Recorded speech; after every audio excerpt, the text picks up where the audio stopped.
Hello, everyone. My name is David Danzig. Welcome to Sasa's third annual virtual conference, Opening the Ancient World. As Director of Save Ancient Studies Alliance, I would like to express how happy I am, and we all are, to have you join us today and tomorrow.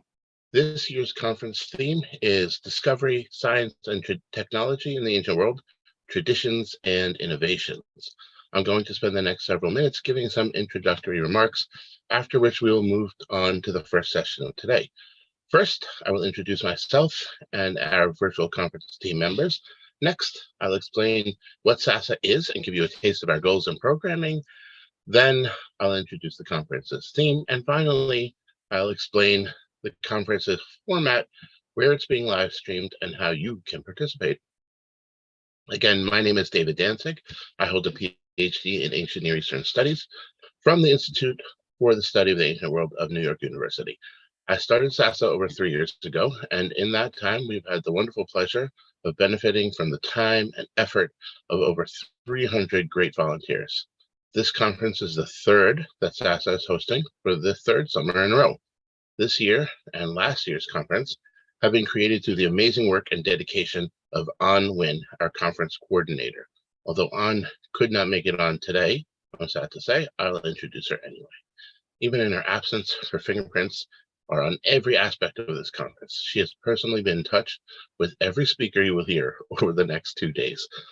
The amount of time that she's invested all year long to bring together this wonderful group of presenters and sessions has been quite exceptional.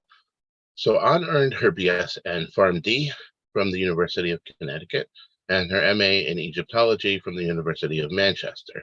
She's been part of Sasa since 2021, and she currently works as a pharmacist in New York City and is a member of the South Assassif Conservation Project, currently excavating at Luxor.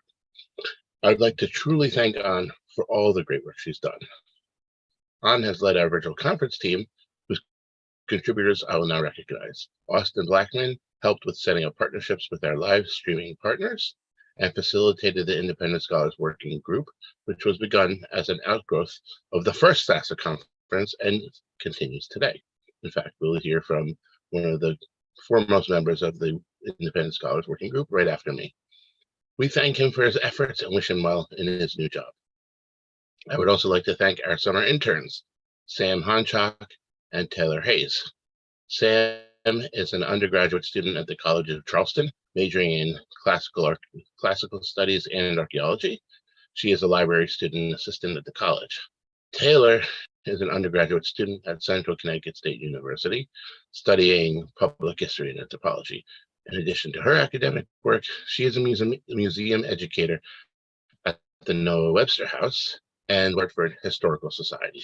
Along with all the work that the two of them have put in the past 2 months into finalizing details for the conference, both Sam and Taylor will be moderating some sessions this weekend. I would also like to thank our other moderators for parts of the conference, in addition to Sam and Taylor, and they are Cassandra May, Julie Levy, Megan Lewis, and John Haberstrom. Next up, I'll explain what Sasa is in a nutshell.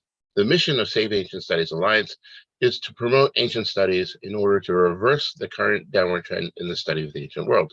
By building a grassroots movement through outreach, collaboration, accessibility, and public scholarship, we work together toward our goal of inspiring a wider, inclusive community of learners and scholars.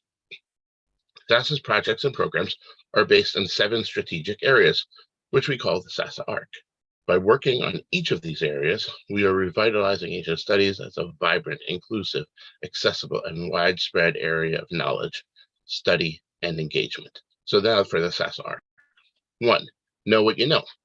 It's about educational sociology and marketing research, these projects, to understand better how ancient studies is functioning in our education and in our society. 2, raising awareness, generating interest in the ancient world, and highlighting the value of ancient studies as our source of knowledge about the ancient world. 3, supporting education, supporting formal and informal ancient studies learning at all educational levels. 4, increasing accessibility, to increase access to ancient studies for everyone. Forming an alliance is 5, encouraging ancient studies fields, this large conglomeration of different fields that have to do with the ancient pre-modern world to come together and to make public outreach integral to our work in addition to teaching and scholarship. 6 is re-envisioning post-education scholarship to create a wider inclusive community of ancient studies scholars and students, integrating people of all backgrounds who work in all professions, but who have passions about ancient studies. 7 is advocacy, helping advocate on behalf of departments and institutions that are experiencing difficulties. So over the next 2 days, interspersed between all our wonderful academic presentations, you will learn about the many projects that Sasa is working on to attack the problem on each of these fronts. I'll give you a few examples. Our Archaeogaming education program was supported this past year by the New Jersey Council for the Humanities and an initiative called Humanities for the Public Good of the University of North Carolina. We've completed 6 Archaeogaming education modules, which have been used in middle school classrooms across the United States, and have just received more funding from NJCH to work on 2 more modules.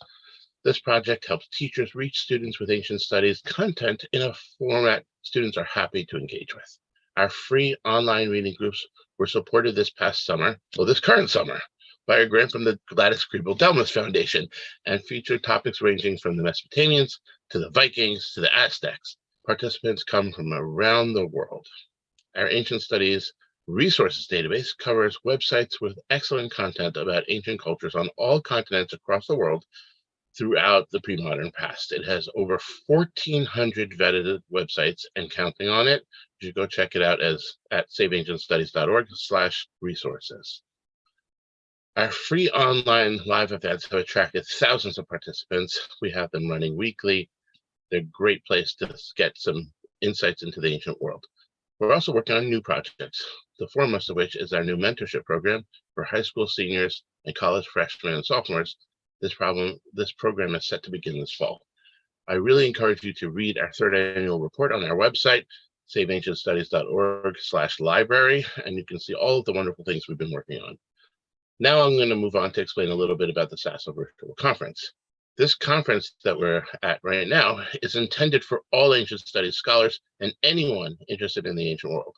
In presenting an academic conference in an open access online format, advertised as widely as Sasa is able, we have 4 goals in mind: to hold an academic conference freely available to the public, to foster discussion and action regarding public outreach and scholarly inclusiveness, to present and support scholarship by scholars around the world who work outside academia and researchers who have not followed the traditional pathway into academia, and to continue building a joint community of scholars, including both those whose occupations are inside and outside academia.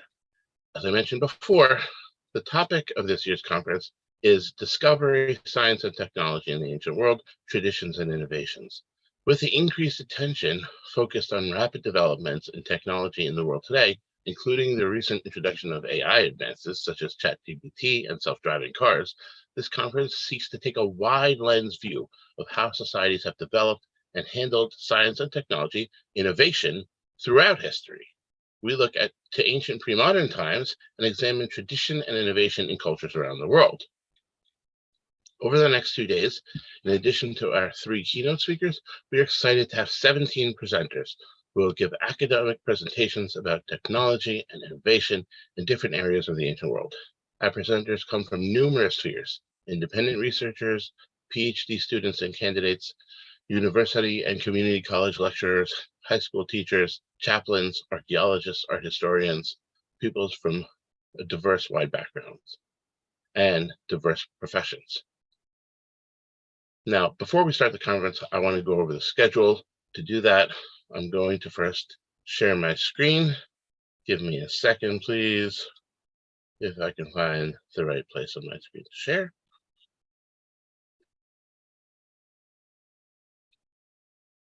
No, it doesn't want to show me the right place to share.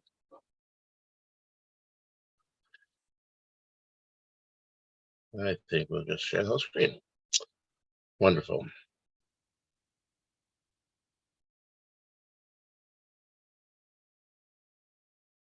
There we go.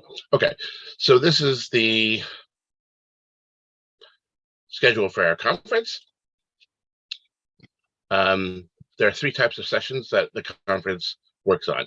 One is a special session where a lot of people will come on and have discussions in the Zoom, and that'll be live streamed, but they'll all be together in one group on the Zoom together, and everybody will be able to participate in those. There's one special session today and one again tomorrow, and those focus really on specific topics within the whole sphere of our ancient studies scholarship and how we can work towards improving things. Now, in terms of the academic presentations, there are 2 types of sessions. One are the regular sessions in which our wonderful presenters will present their topics and discussions.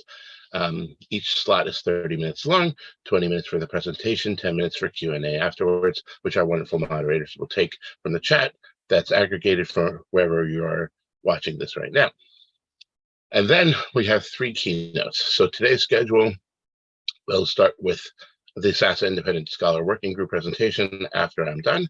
And then we'll go on to the first session of today, have a special session from 11:30 to 1 Eastern Time, a keynote session from 1 to 2, another session from regular presentations from 2 to 3, a second keynote at 3, and then a final 4th session, regular session from 4 to 6, followed by a few presentations from Sasa's teams.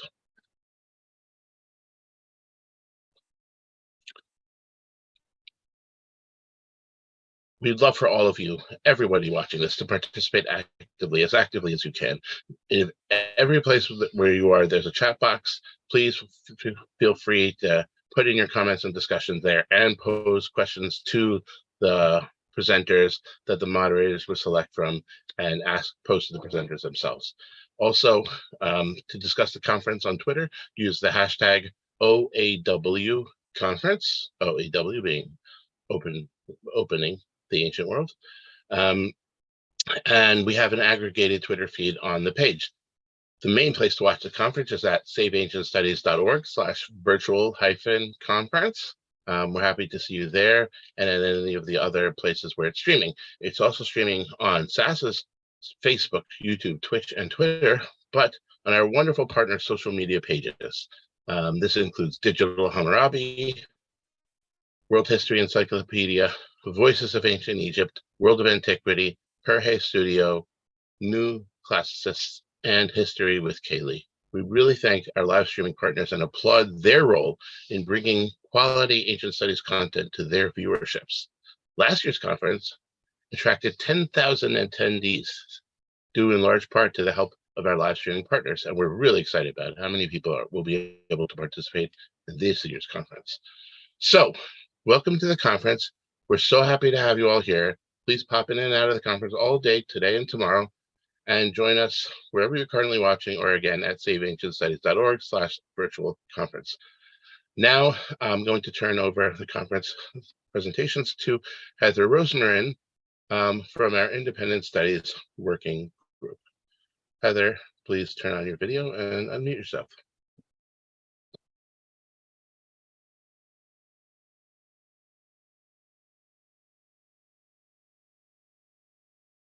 Thank you, David, and good morning to all. My name is Heather Rosemarin, and I'm a founding member of Sasa's Independent Scholars Working Group.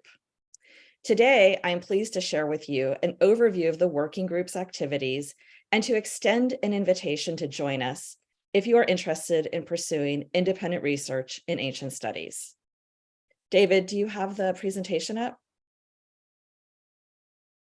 Okay, here we go. Great, thank you.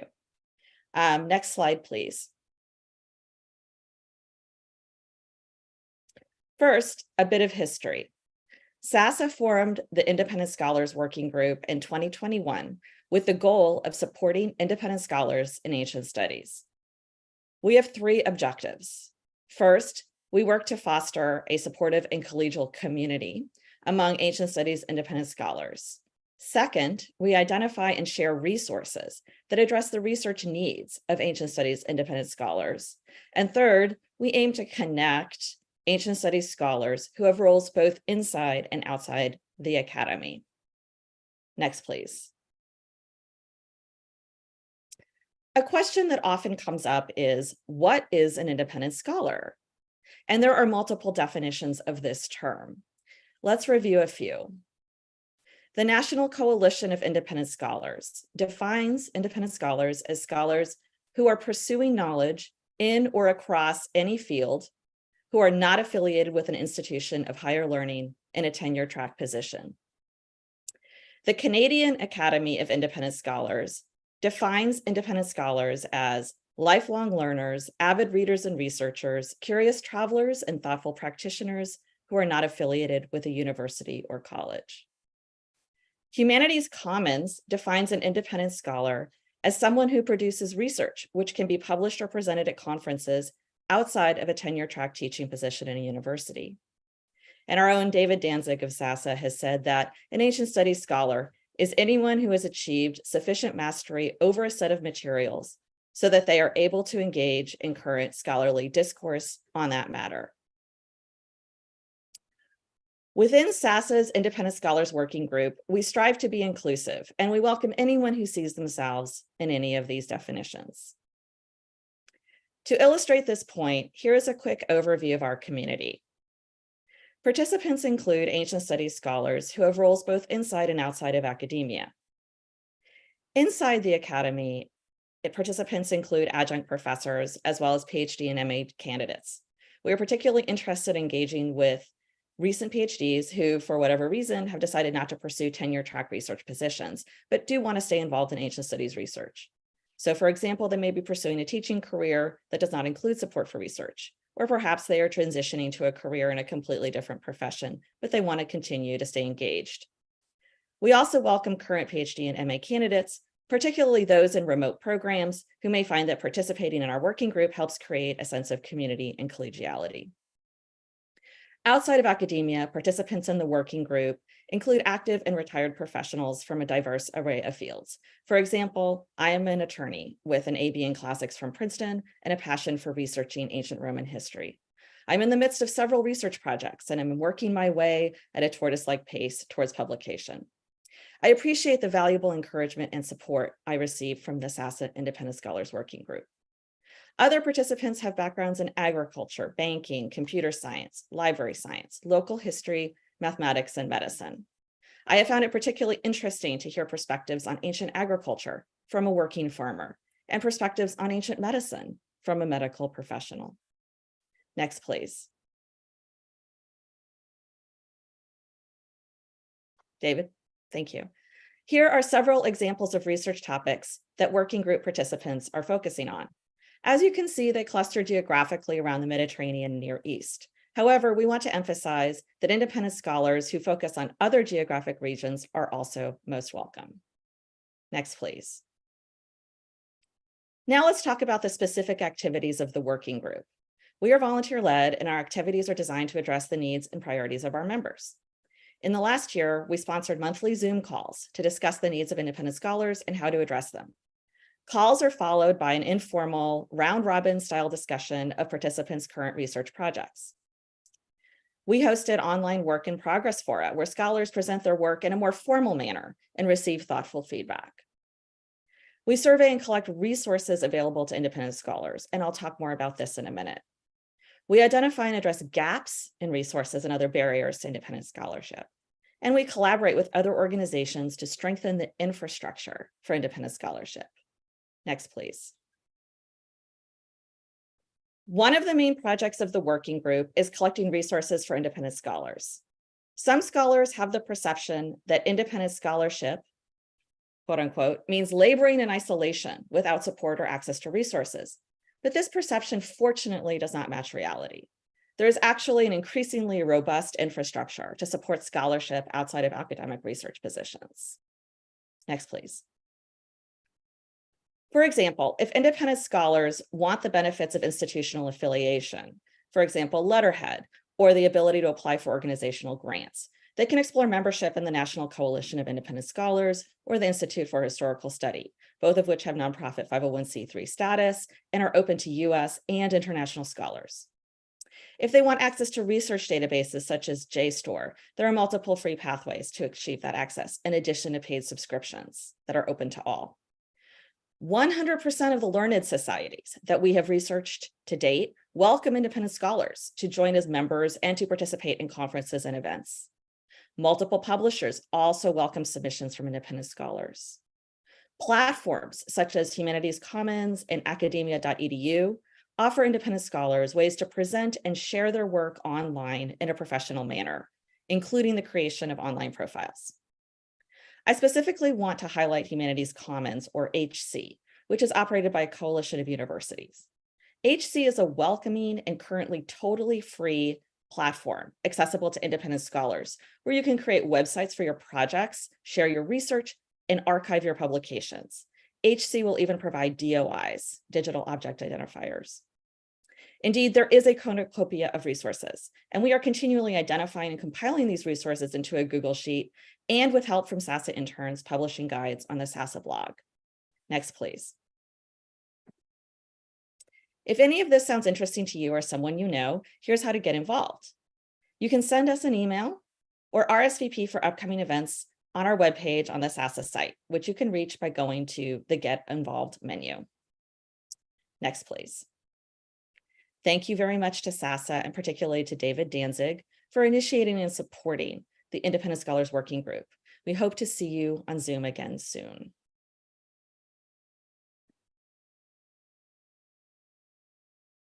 Thank you so much, Heather. It was really a pleasure hearing from you. And we really ask everybody who's interested in seeing what the Independent Scholars Working Group is up to and joining it should send us an email to independentscholars@saveancientstudies.org. We're happy to go back and forth with you and see how things could work out. Now we're going to move on to our first presentation session of the day, and I'm going to ask Cassandra May to come on as the session's moderator. Yes, I am here, just sharing my screen.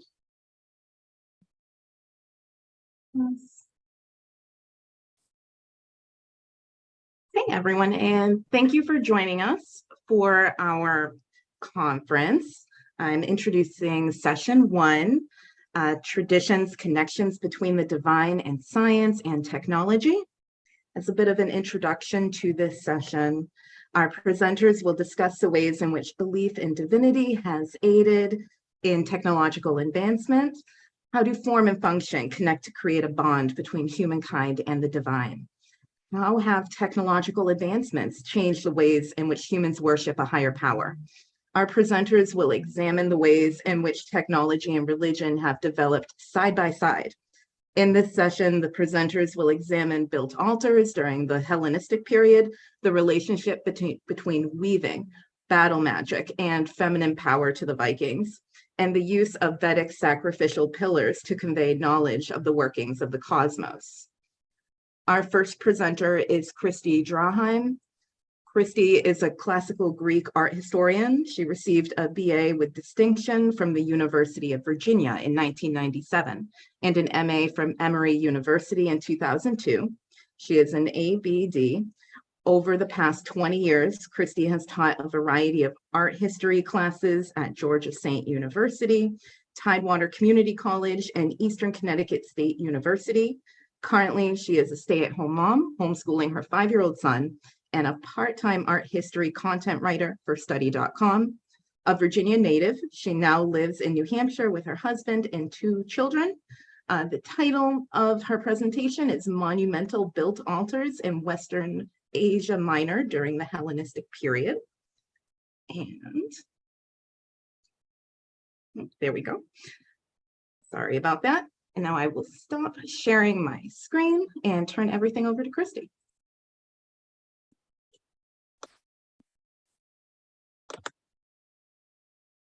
Good morning. Can everybody hear me? Okay. Yes. Excellent.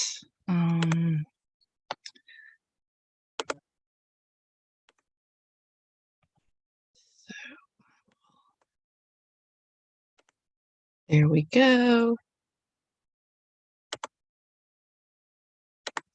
Okay. Good morning, everyone. I am so honored to be here and to share my research with you. First, I would like to thank Sasa, Cassandra, David Danzig, and everyone involved in organizing this conference.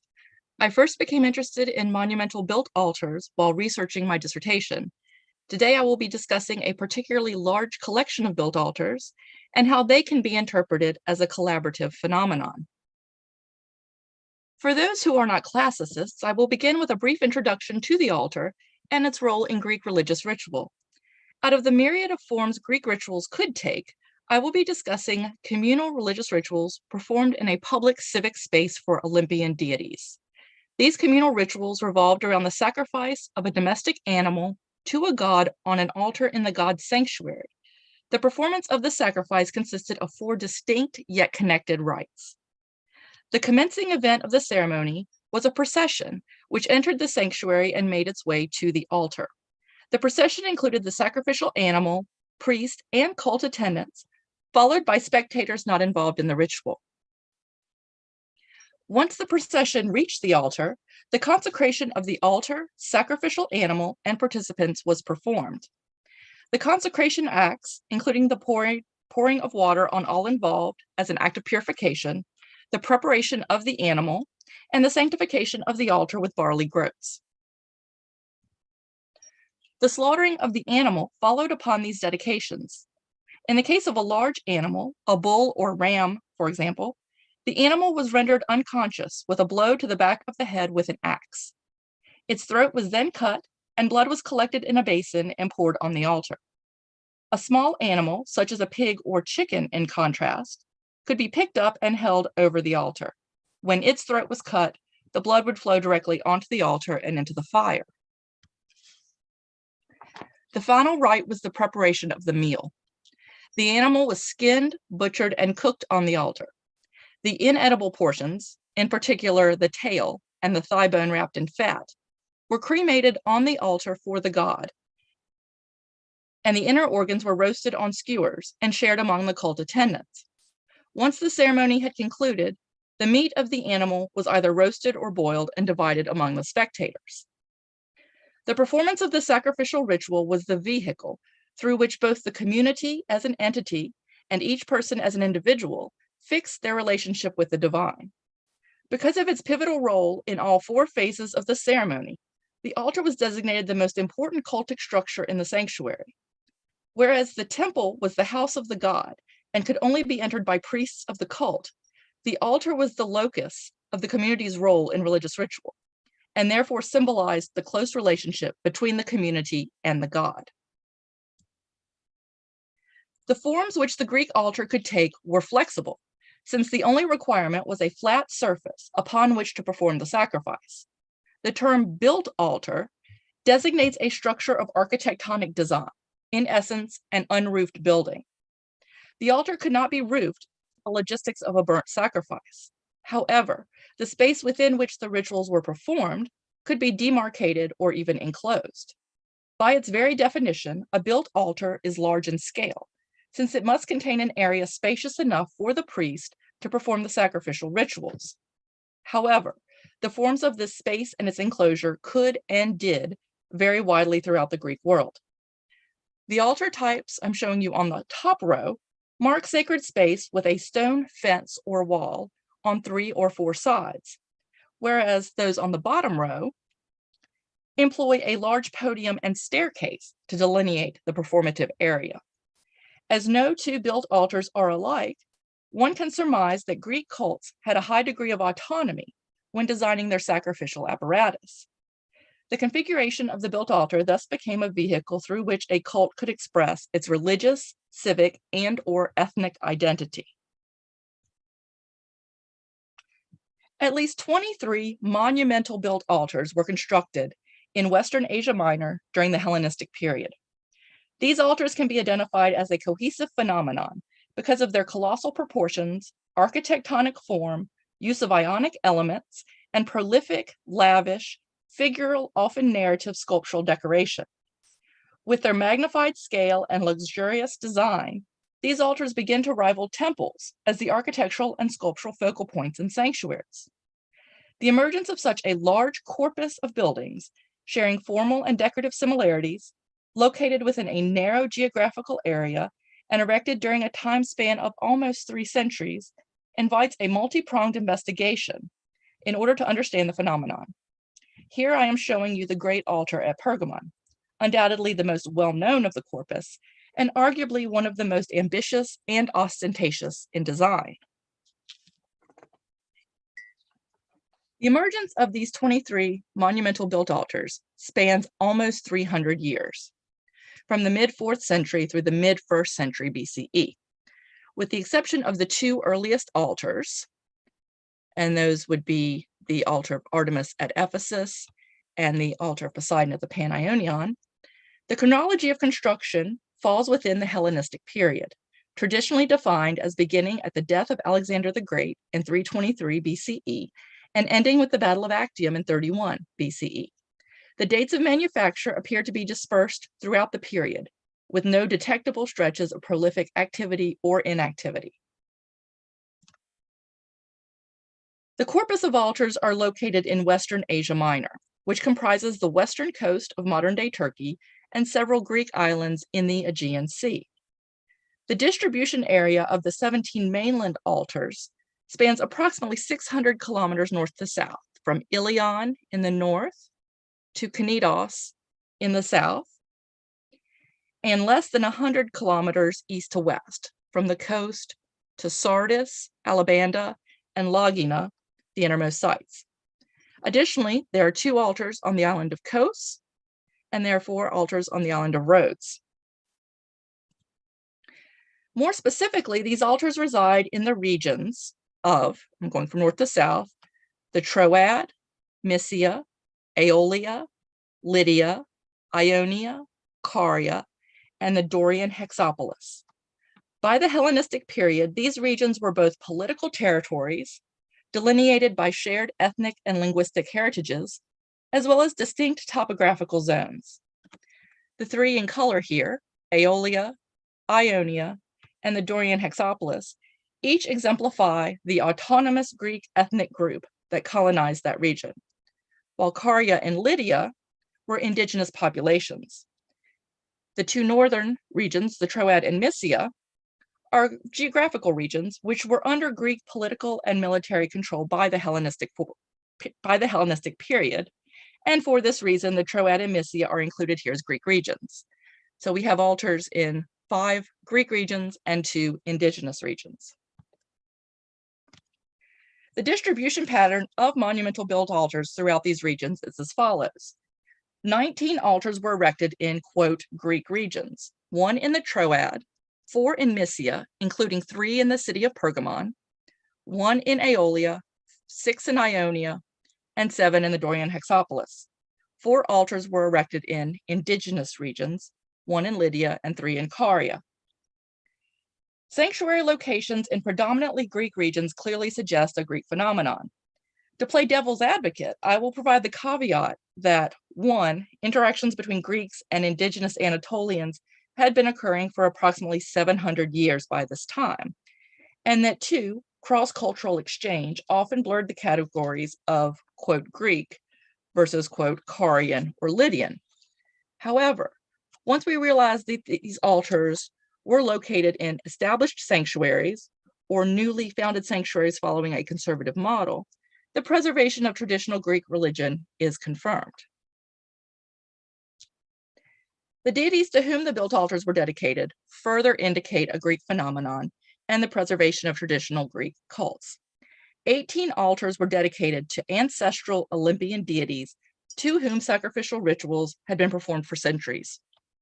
4 altars were dedicated to Athena, 3 each to Apollo, Artemis, and Dionysus, 2 to Zeus, and 1 each to Demeter, Poseidon, and Asclepius. Helios and Hecate, also minor Olympian deities, were seldom the recipients of conventional rituals. However, their worship in traditional form here at the altars at Kairos and Lagina, respectively, can be understood as the appropriation of established rites to gain legitimacy for their cults. The altar of the Pantheon at Rhodes and the great altar at Pergamon, while atypical for not specifying the deity or deities worshipped, were nevertheless dedicated to Greek deities as confirmed by inscriptions in both sanctuaries. The goddess Meter, who was honored at Monumental, was an indigenous Anatolian goddess and the only non-Greek deity to receive a built altar. However, the Greek colonists of Western Asia Minor had adopted the cult of meter into their pantheon by the 7th century BCE, and her worship at a built altar in a Greek sanctuary during the Hellenistic period can be recognized as a preservation of traditional Greek ritual. All 23 altars are monumental in length, width, and height. This chart presents the external length and width measurements of the altars, descending from the largest to smallest. There's clearly a wide range in size among the corpus, with the two largest altars, the altar of Artemis at Ephesus and the great altar at Pergamon, being over 5 times the size of the smallest altar, which is that of Zeus at Uranus. Keeping in mind that a built altar, by definition, must delineate or enclose a large enough space within which to perform the sacrifice, the altar at Uranus, at over 6 meters long and 6 meters wide, provides ample room to fulfill these acts. It is then logical to reflect on the construction of the more expansive structures, whose dimensions far exceed their functional requirements, structures that may reach gigantic proportions rivaling temples. Exploring the impetus behind this strive for magnified scale recurs as a common theme throughout my investigation of these altars. The built altars of Hellenistic Western Asia Minor share a common architectural design. I'm showing you 4 of them here. This is the altar of Dionysus at Kos, the altar of Apollo at Knidos, the altar of Athena at Ilion, and the altar of Artemis at Sardis. The common architectural design is an altar table and a prothesis, which is the step upon which the priest stood to conduct the sacrifice. These are raised on a tall podium, accessed by a flight of stairs or ramp, and surrounded by an architectural enclosure. Due to the functional requirements of the sacrificial ritual, the central court and altar table are never roofed, and the upper surface of the altar table is devoid of sculptural decoration. Even though no 2 built altars are completely alike, compositional similarities between altars are still discernible, and a competitive spirit between certain altars presupposed, as they each strove for more grandiose and opulent structures. The configuration of the enclosure wall varied widely among the corpus and allowed for individuality, emulation, or rivalry. The enclosure could be either pie-shaped, meaning on 3 sides, or rectangular in form. And here we've got 3 altars that have the pie shape of the enclosure wall. And then notice here at Sardis how the side walls turn the corners onto the facade to kind of make a rectangle. The height of the enclosure could also range from a waist-high fence to an over life-size wall. All 4 examples here employ that shorter fence-like structure, about to the waist of the priest. At least 5 altars, and possibly as many as 7, although the remains are not preserved well enough to confirm, employed an elaborate over life-size enclosure wall organized into upper and lower tiers with a colonnade above a small socle or a large base. The inclusion of the colonnade within the enclosure wall was the most insignificant modification made to the configuration of these built altars. The column was a structural necessity of a temple, which is here employed as a superfluous decorative addition. I'm showing you the altar of Asclepius at Kos, the altar of Artemis at Magnesia, and the altar of Athena at Priene. These colonnades all employ the Ionic order with one exception. The altar of Hecate at Logina appears to have a Corinthian colonnade. Complementing the intricate infrastructure, the exterior walls of the enclosure are often decorated with sculptural decoration, and in some instances, the interior walls are embellished as well. The decoration may be organized into several types. So here we have individual statues, either freestanding or in relief, between the columns. You can also have relief individual figures on a frieze, as you see here on the base at Magnesia. And just to quickly return to these, both at Kos and at Knidos, we have a relief narrative frieze that runs along the entire perimeter of the enclosure wall. And here I'm showing you examples of these different varieties of sculptural options.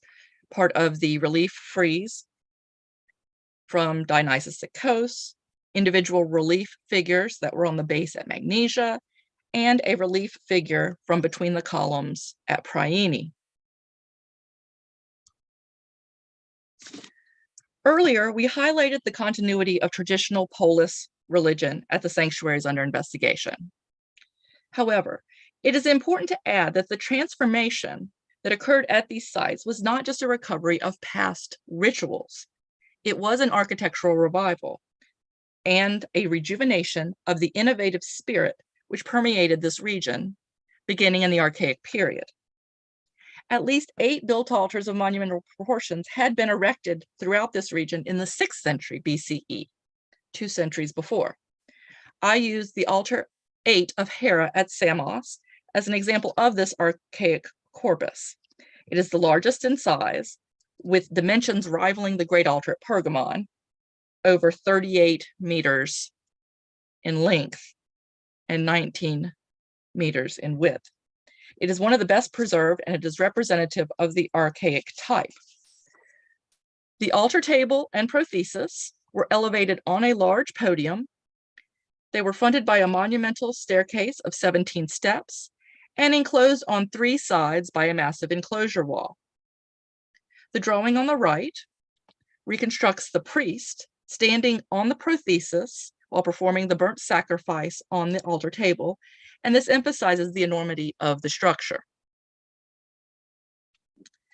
With this archaic architectural precedent in mind, the emergence and dissemination of a distinctive type of monumental built altar in the Hellenistic period is not surprising. These altars are not simply a restoration of archaic structures, but a fusion of archaic forms and bold creative strategies for glorifying the deity and enhancing the sacrificial ritual.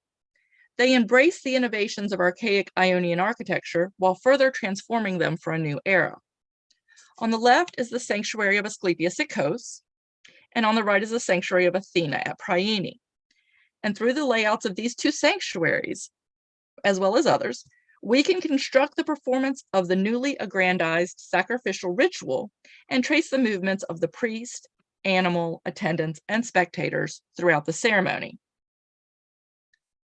The first 2 preparatory stages of the sacrificial ritual, if you will recall, the procession and the consecration of all parties, occurred in the interstitial space between the propylon, the entrance gate of the sanctuary, and the altar. So here at Kos, here's the propylon, and then here is our built altar. Priene, here's our propylon and altar. The physical positioning of the propylon and altar in relation to each other allows us to reconstruct how the community processed through the sanctuary, while the presence of designated viewing areas dictated where participants and or spectators were to assemble.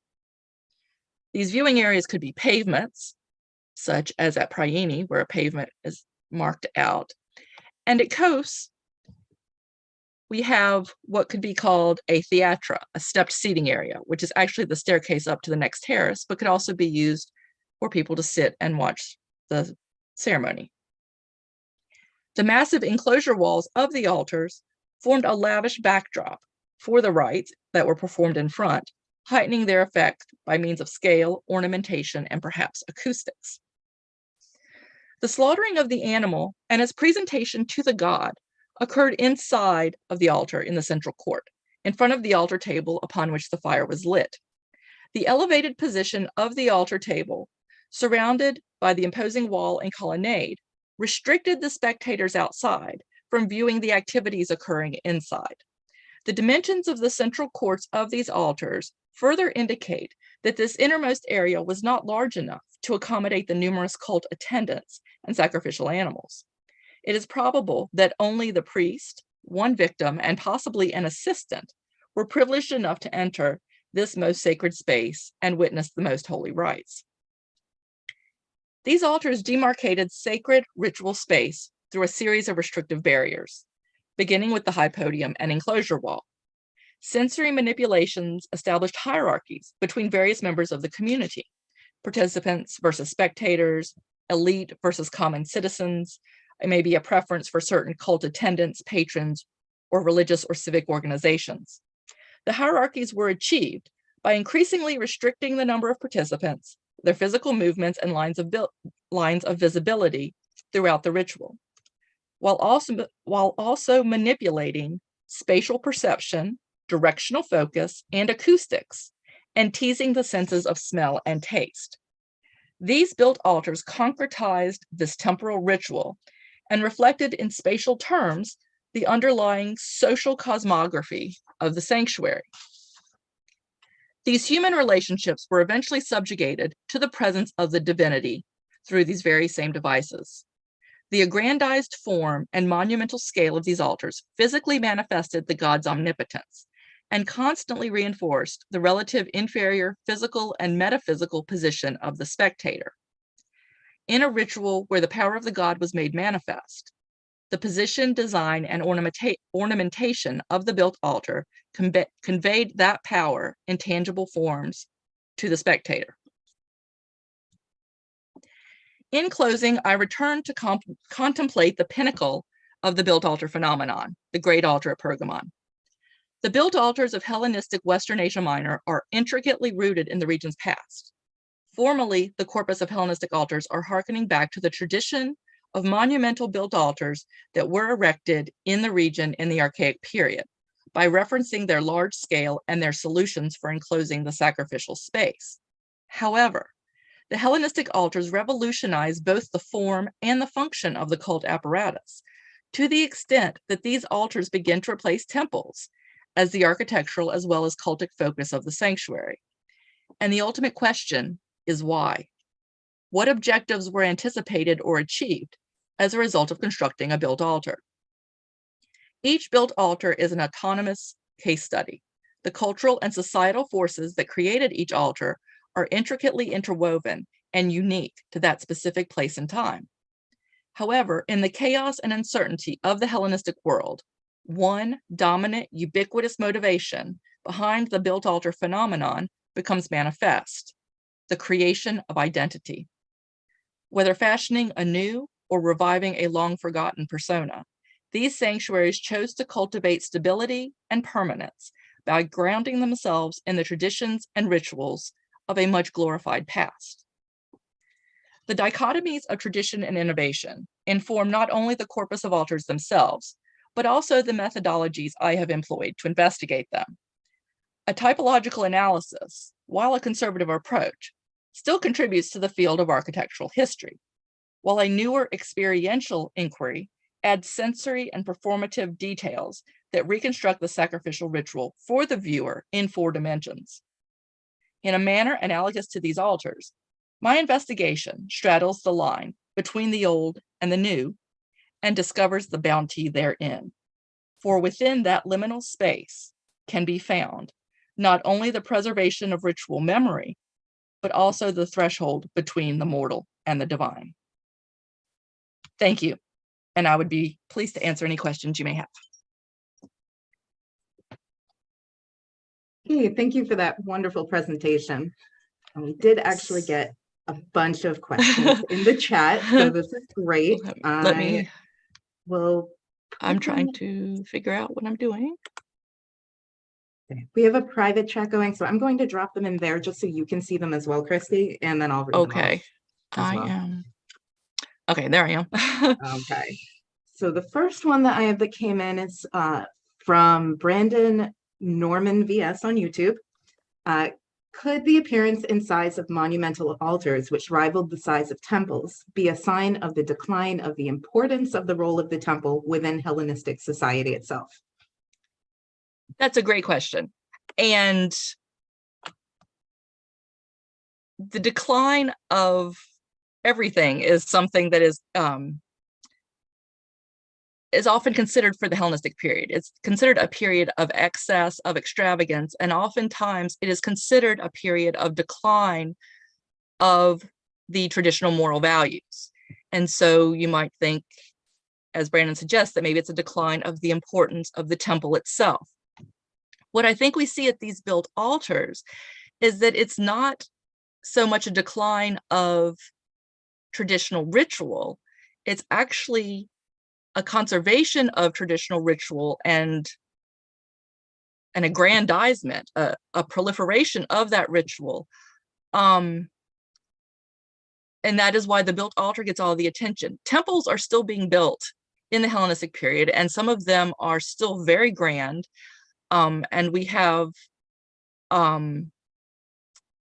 certain architects within the Hellenistic period, especially in Western Asia Minor, for example, Hermogenes, who are doing new and innovative things in temples. So I don't want to suggest that temples aren't being rebuilt and innovative. They are. It is just the appearance of a new cultic structure, not a new one, but new attention given to an old cultic structure, which seems to grab a lot of the attention and resources. Great. And I think we have time for a few more questions. Sure. We've got until 10:30 for our next presenter. So we'll see Sure. how far we get on these. JT Lewis on YouTube asks, is there similarities between the spatial organization of the plazas viewing the altars?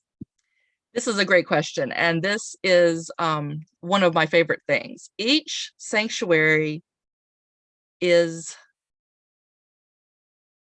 very different. Some sanctuaries are very linear, as we saw at Priene, where you process from the propylon to the altar to the temple. And then some have different axes. As you saw at Kos, you would go up steps from the propylon up to the altar, and then actually the temple was on the next terrace. So no, there can be some similarities, but basically, again, each sanctuary is laid out to take into account the particular individual interests of that cult and its sanctuary. So it is fun to see a sanctuary and see where it placed its altar, where it placed its propylon, its temple, any other buildings that might be around. You can also, again, look for the pavements or the stepped viewing areas.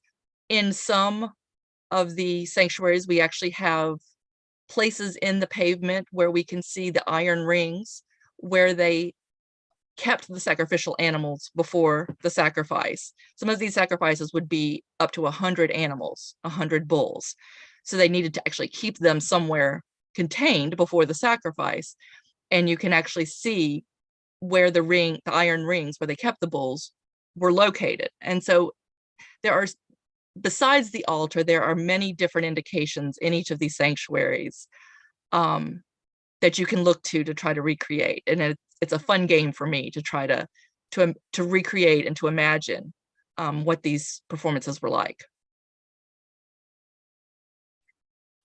Great. And let's see, we'll do one last question Sure. before we bring Irina on. Lakshmi Praveen on YouTube asks, did the altars have different kinds of religious beliefs, traditions, and rituals with the different gods of Hellenistic, whether they have system like Vedic mantras? Each god did have specific beliefs, and to get even more in the weeds, each god had its own specific cult at a place. So for example, an altar of Dionysus on Kos would not necessarily have the same traditions or beliefs or performances as the altar of Dionysus at Teos. They're still both obviously worshiping the same god, but they are worshiping a specific version of that god who was favorable to their area. And so their sacrifices may not look anything at all alike. I hope that helps. No, I think it did. And thank you again for the wonderful presentation. Of course, thank you. I'm very honored to be here. Of course, and I learned a lot. I'm sure our audience learned a lot. Thank you. So again, thank you. And Thanks. we're going to bring Irina on in just a moment to go over her presentation. First, I'm going to share my screen and do a bit of an intro for that. One moment.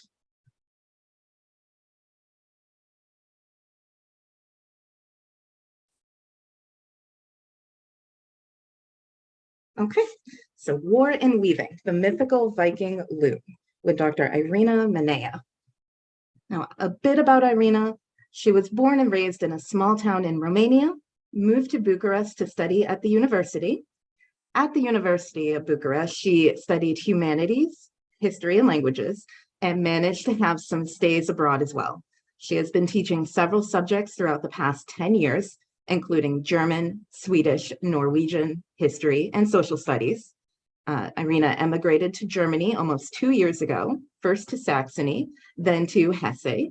She is a big fan of metal music, especially black metal, myself as well, cycling, European detective series, old medieval towns with lots of half-timbered houses, and currently trying to improve her knowledge of Icelandic and taking a course on Indo-European linguistics. The title of her presentation is War and Weaving, the Mythical Viking Loom. And I am going to stop sharing now and turn everything over to Irina. Thank you very much. I hope you can hear me. Yes. All right.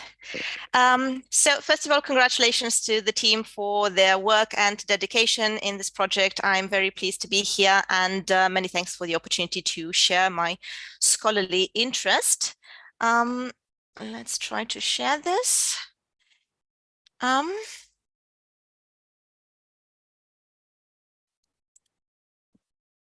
Okay. Hope you're able to see it. Yes, we can see it just fine. Okay, good. All right, so today I'm going to delve a little bit into the connection between women, weaving, and particularly war. I am going to start by saying that a lot has been done in archaeology lately to retrieve the social world of women and highlight the major importance of their activities, either regarded as not that interesting so far in research or influenced by prevailing attitudes in popular reception. So there was, for a very long time, an underrepresentation problem with regard to women's activities. So in this presentation, I am going to reflect on the potential cultural and magical interplay between an essentially female and domestic activities such as textile work and some aspects of mythology, particularly a battle which comes into being through weaving, interpreted as a prophecy. From the start, I should say that textiles have been critical to the development of Viking society and of society in general, they pose this problem of the issue of the value of women's work in general. As demonstrated by archaeologist Michelle Hayer-Smith, who has been doing a lot of research into this topic, the style of Viking weaving meant a wood horizontal bar on two vertical ones, holding the separate vertical threads weighted down by volcanic stones, with regard to Iceland, separating the warp threads by holding a heddle rod. One draws the horizontal weft thread in and out of one or more warp threads, and the process took place in a very special place called a dyngia, which was a weaving hut with turf or wood walls and a hearth in one corner for warmth, generally speaking, a tight space where women could form bonds with each other, share knowledge and craftsmanship, a space of feminine energy, usually avoided by men, as we can also see when we read the sagas. There was this taboo going on with regard to men entering this type of room. Even after the coming of Christianization, when looms were brought into the area of the longhouse, weaving would still be performed in a confined space. Taboos were not only linked to gender, but also to the economic significance of this act. Before changes in technology in the 18th century brought about a reorganization of textile production and integration into centralized production overlooked by certain patrons, women had monopoly over an intensive, essential, and very time-consuming activity in the same time. So we are dealing with the transformation of the role of women in society, but for about 800 years, they were pretty much in charge of this very important activity going on, like I said before, in specific rooms, as you can see here in this example from Hedeby or Haithabu in Schleswig in northern Germany. This is also linked to a more general task of women in this time, which was estate management. With regard to the activities, to the concrete activities going on, basically we have spinning and weaving, and the objects that were produced ranged from clothing such as long-sleeved shirts, undertunics, embroidered necklines and cuffs, trousers, jackets of heavy wool, kaftans, if you look further to the east, cloaks, woolen caps, mittens, leggings, puff trousers. Ragnar Lothbrok himself, the famous one, has his nickname from this specific type of trousers. You could also have clothing with the so-called rökvar technique, which meant attaching fleece to the warp teased out from the surface, which basically created a fake fur effect. But besides clothing, also curtains were produced, bed sheets, pillows, tablecloths, tents, and of course sails, which were essential in this age, because without sails we wouldn't have the Viking Age at all. At the higher end of all this spectrum of activities, we have visual narratives in the form of wall hangings, tapestries, complex ones, which adorned the halls of the great chieftains, pointing out control of the social memory and political history at the time. And researcher Neil Price designates this with the term collective cultural statement, such as this example here from the Oseberg tapestry, retrieved from the 9th century. Unfortunately, retrieving such objects is very tricky. Most of them are in pretty bad shape. Nevertheless, we do have some tools. On the other hand, we also have references in the sagas, and more recent, we also have experimental archaeology. The many daily uses in the Viking Age included products with many variations in patterns and color, as you can see here, warp face rep or tabby, and so on and so forth. But with from the beginning of the 10th, going further to the 11th century, we can also notice a standardization of the patterns, which suggests the fact that, particularly in Iceland, this several type of cloths, the so-called vadmol, had become a tool for trade, so replacing silver, for example, which was in small quantities. So we have this twill pattern, and this was used as a replacement for silver. The power of women by performing this act, which eventually also turns lucrative, so they actually earned money by doing it, is also suggested by the mythological aura of spinning and weaving in poetic and saga sources.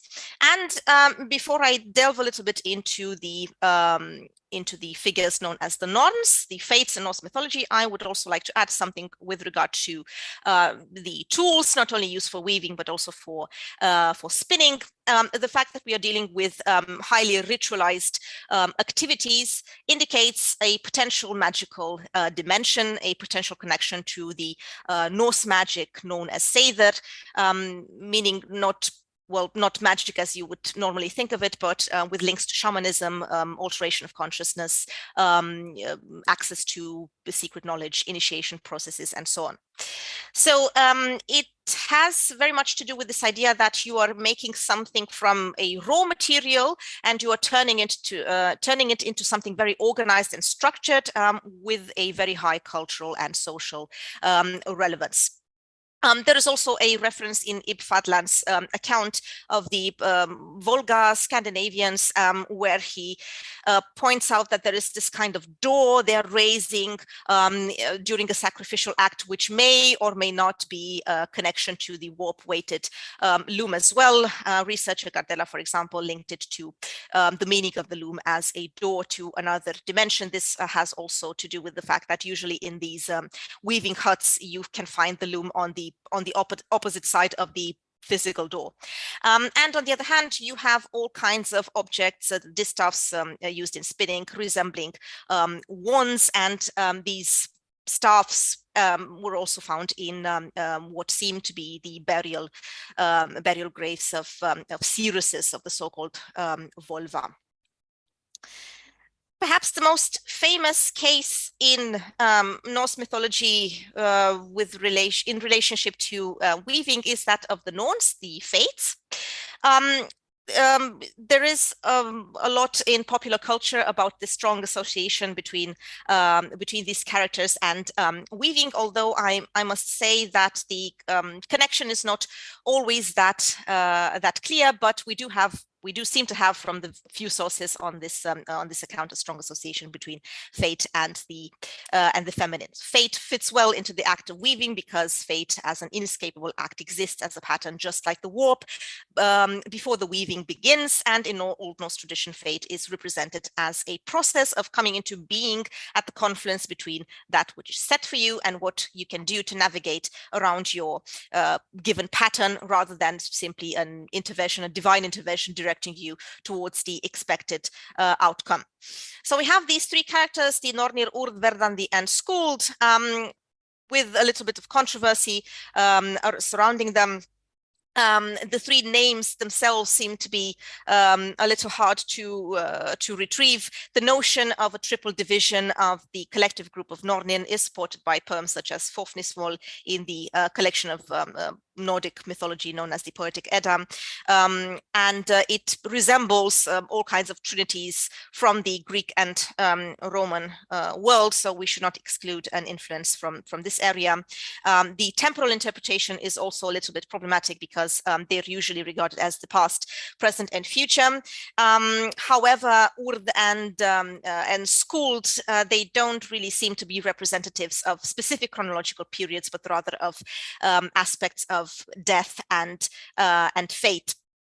Urd is also linked to the well at the roots of the world tree Yggdrasil, and Skuld is also found in lists of Valkyriur, so of battle deities, the deities choosing the dead from the battlefield. So there are no clear-cut representations of the Nornir engaged in spinning and weaving.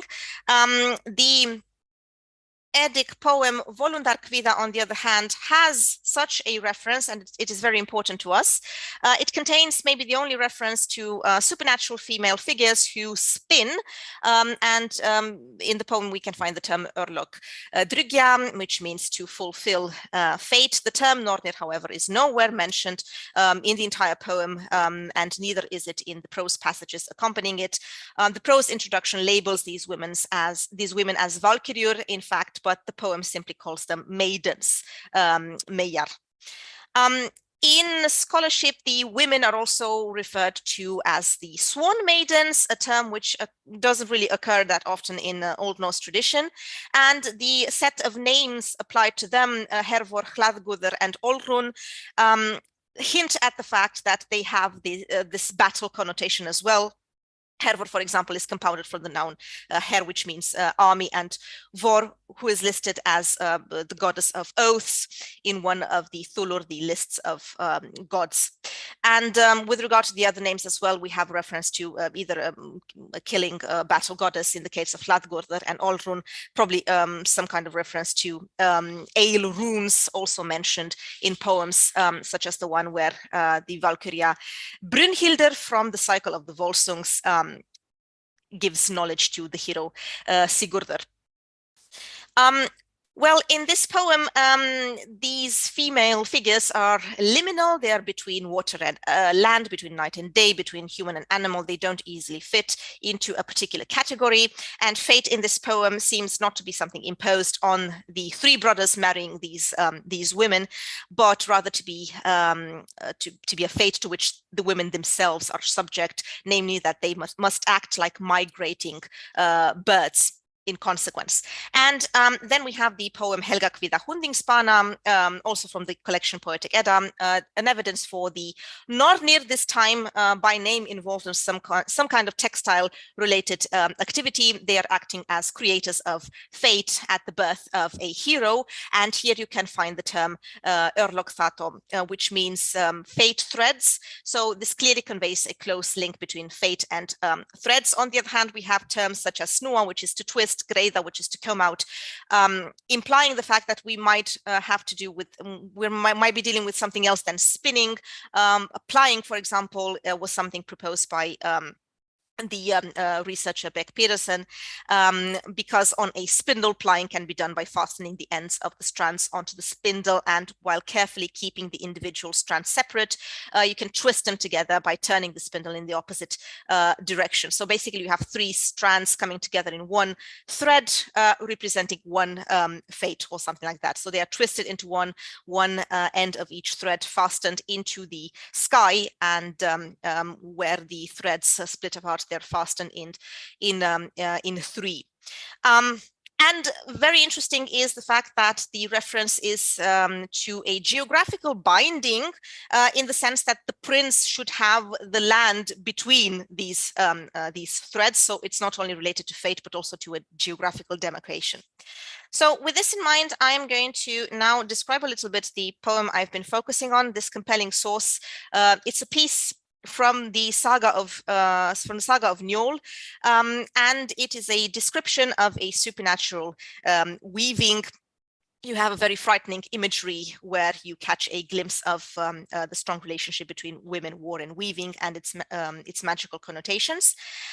So in addition to choosing warriors for Valhall in this particular poem, the Valkyries play an active part in the outcome of the Battle of Clontarf in 1014, where the Irish king Brian Boru won the battle, but he died. So we're basically dealing with soldiers noticing early in the morning some women, 12 or 6 in the poem, riding and entering a hut, follows them, and then he peers through the window and realizes that the women are engaged in a weaving process with a warp-weighted loom, but using human organs as pieces of the loom. And this can be considered as being an enhancement of the narrative, but also a disruption. There is also a bit of controversy regarding the actual battle taking place, with some researchers considering that the battle depicted here was not actually the Battle of Clontarf because of some incongruences in the subject matter. For example, the fact that the battle was not won by the Norse, and the poem, on the other hand, deals with this Norse prince actually winning the battle. So because of this, it might have been a later addition to the text. So what are we dealing with here? Well, from the first 2 stanzas, you can see that these women associated with battle, they are setting up a loom. And the threads are open for the dead. It's raining blood from the crossbeam, and a grey weave is forming, which the friends of Randver's killer, this is a common metaphor or kenning for Valkyrjur, fills with the red weft. And then the warp is woven with men's entrails, heavily weighted with men's heads, blood-covered spears, and the heddle rods. The shed is ironclad, shaken by arrows. And at the end of the stanza, they say that they will strike with swords, this weave of victory. The terminology here is very important because it is perhaps the most complex list of terms used for different objects. linked to weaving. So you have the terms, for example, for weft and warp, for pin beater, sword beater, and so on and so forth. These women, they are singing while working and prophesize doom on the battlefield. They're turning the poem into an example of fate actualization. The material practice can be found very well into these two standards, but they're also continuing in the next one. They are basically beating the Sigerwef, the so-called battle web with swords. There have been several theories about this poem. There are people who consider that this is just a poetic image, but no fate is involved. On the other hand, the very strong links between these activities and what is actually happening on the battlefield and in the description after this poem suggests that we are more likely dealing with a case of sympathetic magic, which means that Valkyriur, both weaving and on the battlefield, they actually influence the fate of the warriors, and the supernatural cannot really be dissociated from the activity. The correspondence of archetypal activities, so weaving in the household on the one hand and choosing the slain on the other hand for the supernatural women, we can consider it as an allusion to women as guardians of life and death. And to my mind as well, we are dealing with the vision and the happening noticed by someone who is required to play an active role. At the end, we have this person actually looking at what is happening, and then we have an involvement of the audience at the end of the poem. So since weaving is such a highly skilled and meticulous activity requiring a great deal of organizational skills, among other things, foresight, creation, and so on, this can be linked to the idea of manipulating the outcome of a battle. And as a common thread, we again have this idea of fate. And this is, as a piece of evidence for this, we have several places in the poem. For example, Lotum eigi liv hans farask, let us not allow his life to be lost. So this clearly shows a direct involvement into what is going on. Or nu erfirir odum jarmaður hnigin, now the earl has fallen before the spears. Again, there is a direct connection to what is going on the battlefield. A clear-cut reference to mythical weavers, but Valkyriur names, and nowhere in skaldic poetry do Valkyriur appear with reference in relationship to weaving. But then again, in Norse mythology, we should refrain from drawing boundaries between these mythological categories. And besides, we also have a very clear order of how these activities are performed, and this also suggests the fact that these women are actually engaged in structuring life and death. And on the other hand, we have a potential symbiotic relationship between the weapons used in these activities. For example, the dor, the spear used at Heatherrod, the arrow, the or as pin beater, and so on and so forth. What I wanted to point out are some connections with other references, both in Old English literature and in Old Norse literature, which might help us see this relationship a little bit better. For example, we have in the Exeter riddle book, we have a riddle 56, saying something about somebody being inside when he saw a piece of wood moving to and fro, wounding a struggling creature. It received battle wounds, deep gashes, darts caused it woe, as did the wood skillfully bound fast. And the riddle goes on into the direction of the weave, again, the warp-weighted loom being represented, and again, this connection with violent imagery. Beowulf also has some references to the web of fate, Wixpeda Yeviofu, for example, or it also has a reference to the peace weaver, in connection to a queen who does not live up to her role in society. And in the poem, the rhyming poem, you also have a reference to a fate being given to you. And from Old Norse literature, to come a bit back to that, I mentioned before the Helga Kvidda Hundingspanna, where we have an example of Nornir spinning, probably, or plying, but at any case, we have this idea of fate threads, the Orlokþoto, and you also have some references in the sagas. I found, for example, perhaps the most compelling one in Laxdœla saga, where you have a woman called Gudrun who is spinning, and at the same time her husband kills Kjartan, who is actually the one who she loves, but because she cannot have him, she decides to have him killed. And you also have two more examples in the Fossbreddar saga and in the Ørbygja saga, with two elder women, this time Grima and Katla, performing acts of disappearance by matching while weaving or spinning. However, this doesn't really seem to be the case of a relationship with fate. This rather has to do with some spell, some trick. The case in Laxdœla saga, I would say it is more compelling in this case.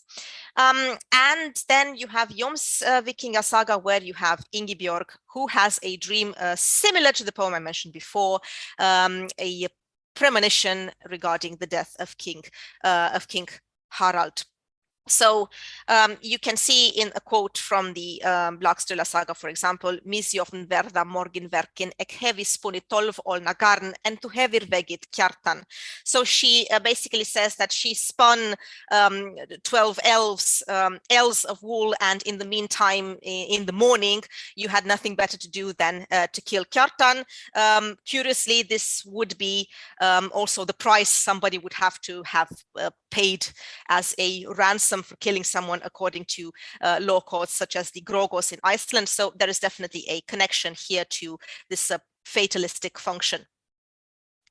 So in conclusion, I would say that from what I have read so far, I don't think that textiles only have the significance of domestic activity. On the contrary, in Daradaryot, for example, you have this unique preservation of technical vocabulary, metonymic association between weaving and weapons, accurate representations of the physical and material process of weaving, combined with the idea that fate can be constructed using material processes, suggesting that the poem is a significant moment in the saga as a whole. And afterwards, after this poem, the hero Kori actually manages to avenge the killing of the family of Njol. So it does have some implications beyond the simple metaphoric relationship between the text and the textile. And this is a connection that I think it is worth exploring a little further, the link between text and textile, between weaving and writing. You have in Latin a word for this, the textere, for both activities. And while this may sound like a modern approach in intertextuality, the cultural connection between poetry and material objects is not necessarily anachronistic, because textile work can be thought of as a performative act mirroring text and contributing to cultural meanings assigned in a story. It is basically a speech act translated materially, with a witness to carry on the message, and with a clear intention from the part of the spear women, of the Valkyries. So in this poem, as well as in the other sources I mentioned, we can regard weaving as an act of ordering and shaping reality by means of arguments such as, first of all, the vital importance of this economic activity, and then the use of specific terminology in particularly this poem, the Daradaryot, but also in other poems as well. The link between weaving and battle suggested by the symbiotic relationship between tools in weaving and tools in battle, and then the idea of materializing fate through this process of either spinning, weaving, either way, a textile process. All right, I hope I did not talk too much. And thank you very much for listening to what I had to say. I'm looking forward to presenting this in the form of an article as well in the future.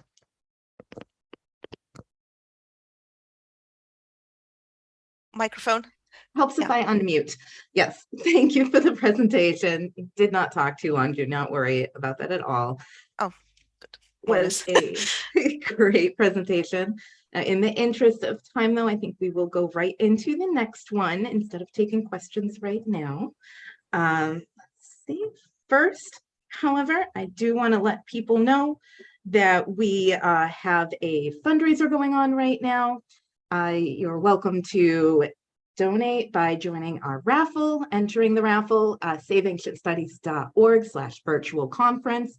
If you donate $25 for one ticket or $100 for 5, you can win, drumroll, an amazing Sasa swag bag. So you can get all kinds of cool Sasa swag. Just enter the raffle. Again, that's saveancientstudies.org/virtual conference to enter there. And Rena, I think if you could stop sharing your screen, please. Thank you. And I'm going to share mine and introduce our next presenter.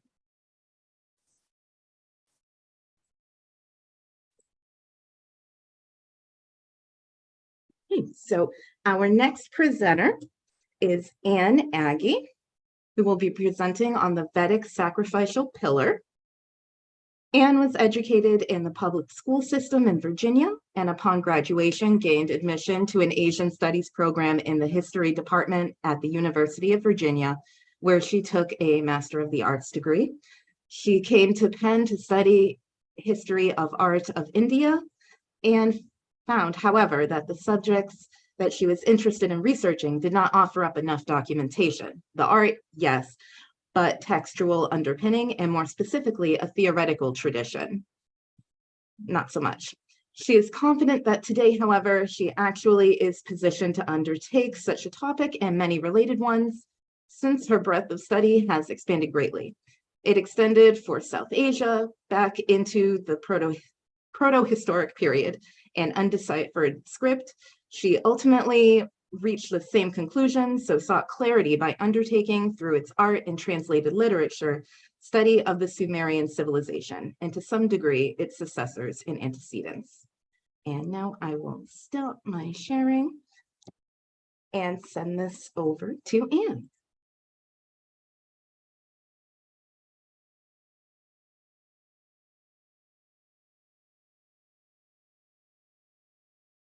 Are you ready, Anne?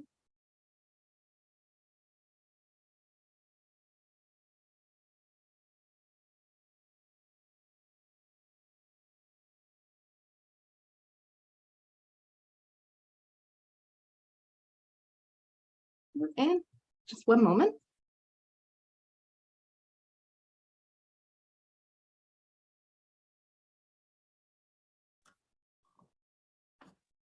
I don't see the screen share on my bottom line.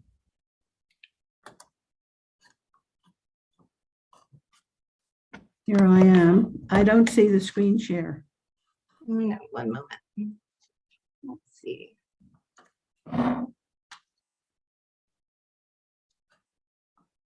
It was One moment, we'll troubleshoot.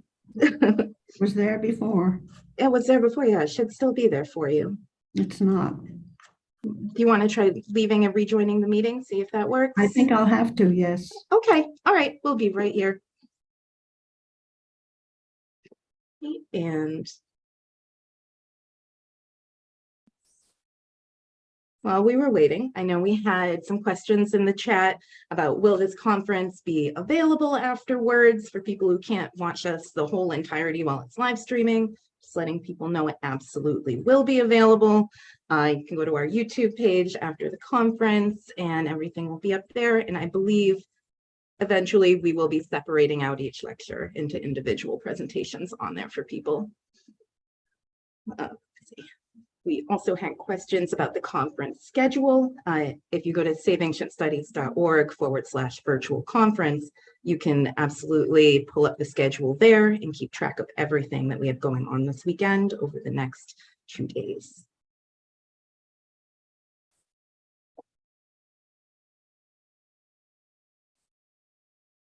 And I thank everyone for their patience. I'm going to just put up a little slide while we're waiting for Anne to rejoin.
Hi, everyone. Sorry about this little technical difficulties.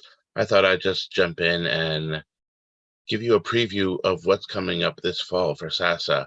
We're really pleased that we've been working on for a full year our mentorship program, which is going to be a wonderful, wonderful thing in which we're seeking to pair up high school students and early undergraduates with ancient studies, early career scholars, and other professionals to help support paths into ancient studies, but particularly towards undergraduate degrees, but really to, at the same time, to help people understand the value of an ancient studies degree and what they can actually take away from it, what they can use it for. At Sasa, we strongly believe in ancient studies as a passion and a scholarly passion, but we recognize that not everybody is cut out for becoming a long-term scholar, and not everybody who wants to achieve some type of role within an academic institution will be able to. So the idea is that really anybody who has achieved a degree of competency in a specific field within ancient studies should be supported and should be able to continue to do their scholarship, to continue the work they've worked on in their master's degree, in their PhD program, even in undergraduate programs, and use the skills that they've developed to start other areas of research. Now, for some high school students and undergrads, they really don't know where things will go, and having mentors as supports to help them navigate working their way into undergraduate programs that will be fruitful for them and set them on good career paths is extremely valuable. We really hope that this mentorship program, which is going to be starting in the fall, will open up new avenues for young students who are interested in the ancient world to be able to pursue their passions effectively and practically. Now let's see if we can get Anne back up and going.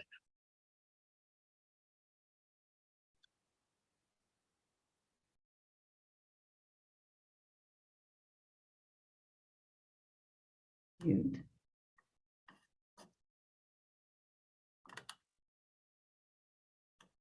And welcome back. Yeah, you did a great job filling in, I'm sure. Thanks. You cannot share screen while other participant is sharing. Are you still sharing? Oh, let's make sure all the sharings are off. It's How about giving me a message saying I can't screen share while other participant is sharing. I'm gonna make you the co-host, and maybe that'll help. Okay. Okay, you should have been made the co-host now. You might have to accept it.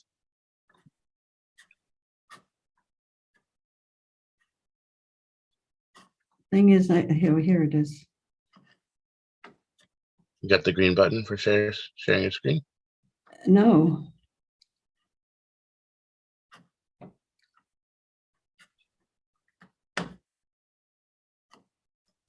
And my presentation popped up for a moment, but disappeared. It's not. Well, why don't you just deliver the presentation without the PowerPoint? I need it's in the PowerPoint. It's a Google Slides. Can you put the link to it in our Zoom chat and I can screen share it if I get it? Right. Sounds like a great idea. Perhaps that might work.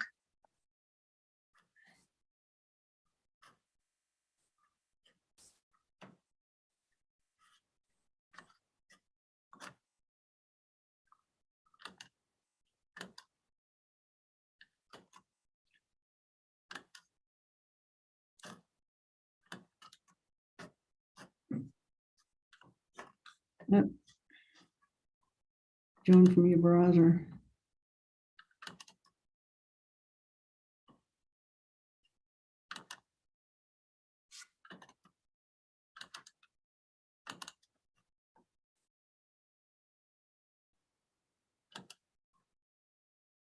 Okay.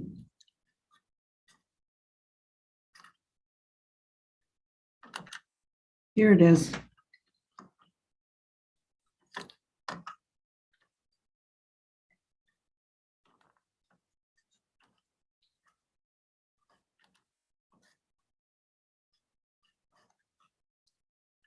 Where my notes are.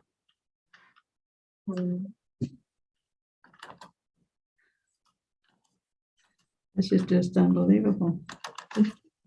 The wonders of technology. We've all been there. Oh, my speaker notes have disappeared suddenly. They're gone. No, no. They can't be gone. It's all No, they're not gone. on the It just cloud. must be hidden somewhere there.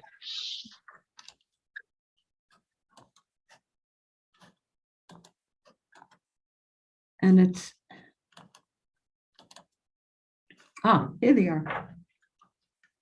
Okay, folks, sorry about that. The Rig Veda is a recondite body of material, as is that of the other three subsequent Vedas and even the explanatory texts based on all of these. For me, the only safe approach, which includes nevertheless some speculative observation, is to take one small piece of this vast material and try to fit it into known geographical, historical, and intellectual context. Are you hearing me? Yes, yes, we can hear you. The ancient milieu is perhaps not remarkable. In the ancient milieu, it's perhaps not remarkable that people in three different areas of the known world developed the same concept of the division of time into a 360-day year, because it's a number that is divisible by several whole numbers. Egypt, Mesopotamia, and India all did so. Keeping track of the passage of time, solar, lunar, and stellar time had both political and religious importance. It was political because it was religious. It was religious because it was political. One hand washed the other. For the Vedic Indian people of about mid-second millennium BCE onward, there is indication of a 360-day year expressed metaphorically as a wheel, having 3 hubs, 12 rims, and 360 spokes. Rig Veda 1, 164, 48. I propose to show how an early version of this was figured and how the scientific instrument for its implementation was created, inspired by Professor Jones' paper topic to follow on scientific instrumentation used by Ptolemy in the 2nd century CE.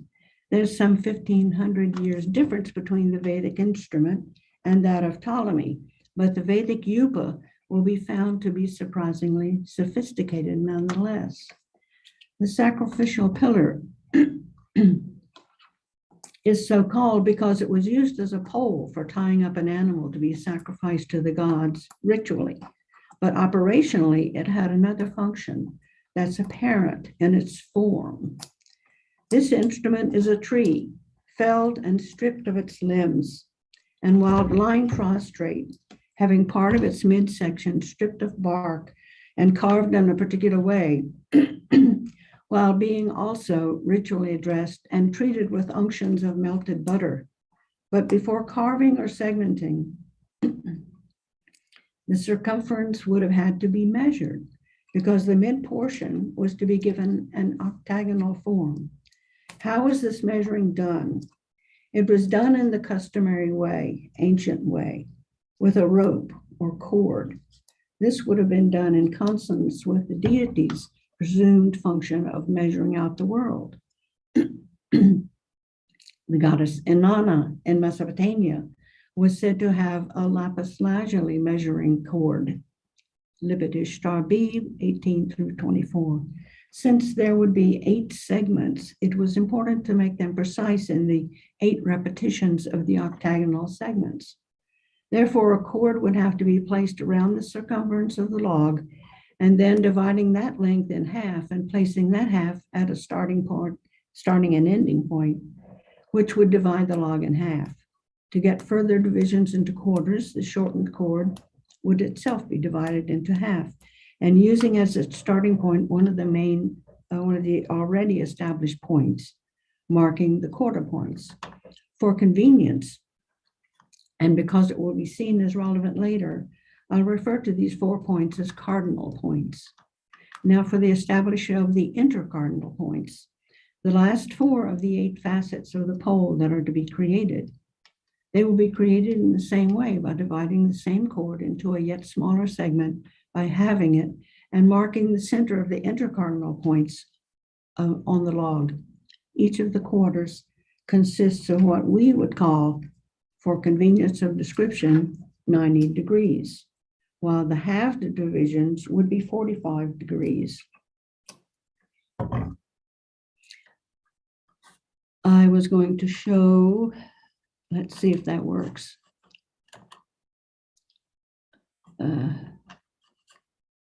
Are you seeing a slide? No, nothing's showing yet. Okay, I'm not sure I can get my notes back now.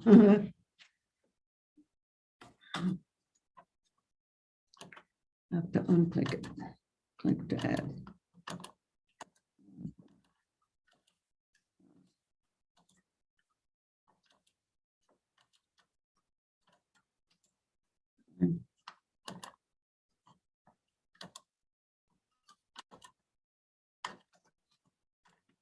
Oh, folks, shouldn't have tried that.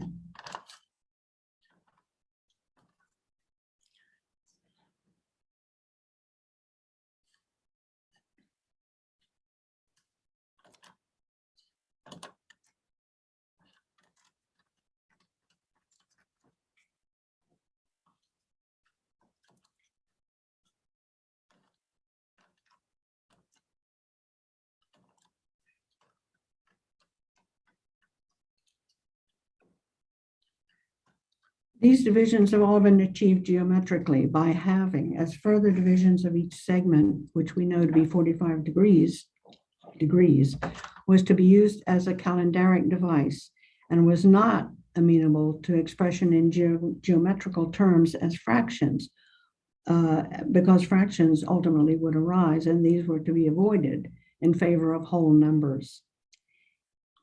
And I'm using the term degrees. Perhaps we have no knowledge about whether they knew degrees or what they called them. These divisions, these 360 divisions of the circle, which is applied to the cosmos. And it's even more unlikely that they used an angular measurement of degrees. In any case, going on, it was important to establish where the first cut would be made, and it was made at the intercardinal facet with an axe. first by an angular cut upwards, then downwards at the point determined to be the limits of the midsection of the pole. Its width would be established by dividing the midsection, the number 90, by 6, yielding 15 partite segments, or as we would call them, degrees. 4 of these would be carved first, the 4 inner cardinals, followed by the sawing of the double wide cardinal facets. Thus, a numerical approach was required, involving 12 30-partite segments of the whole 360 partite circumference. I had a slide for that, making it easier to visualize.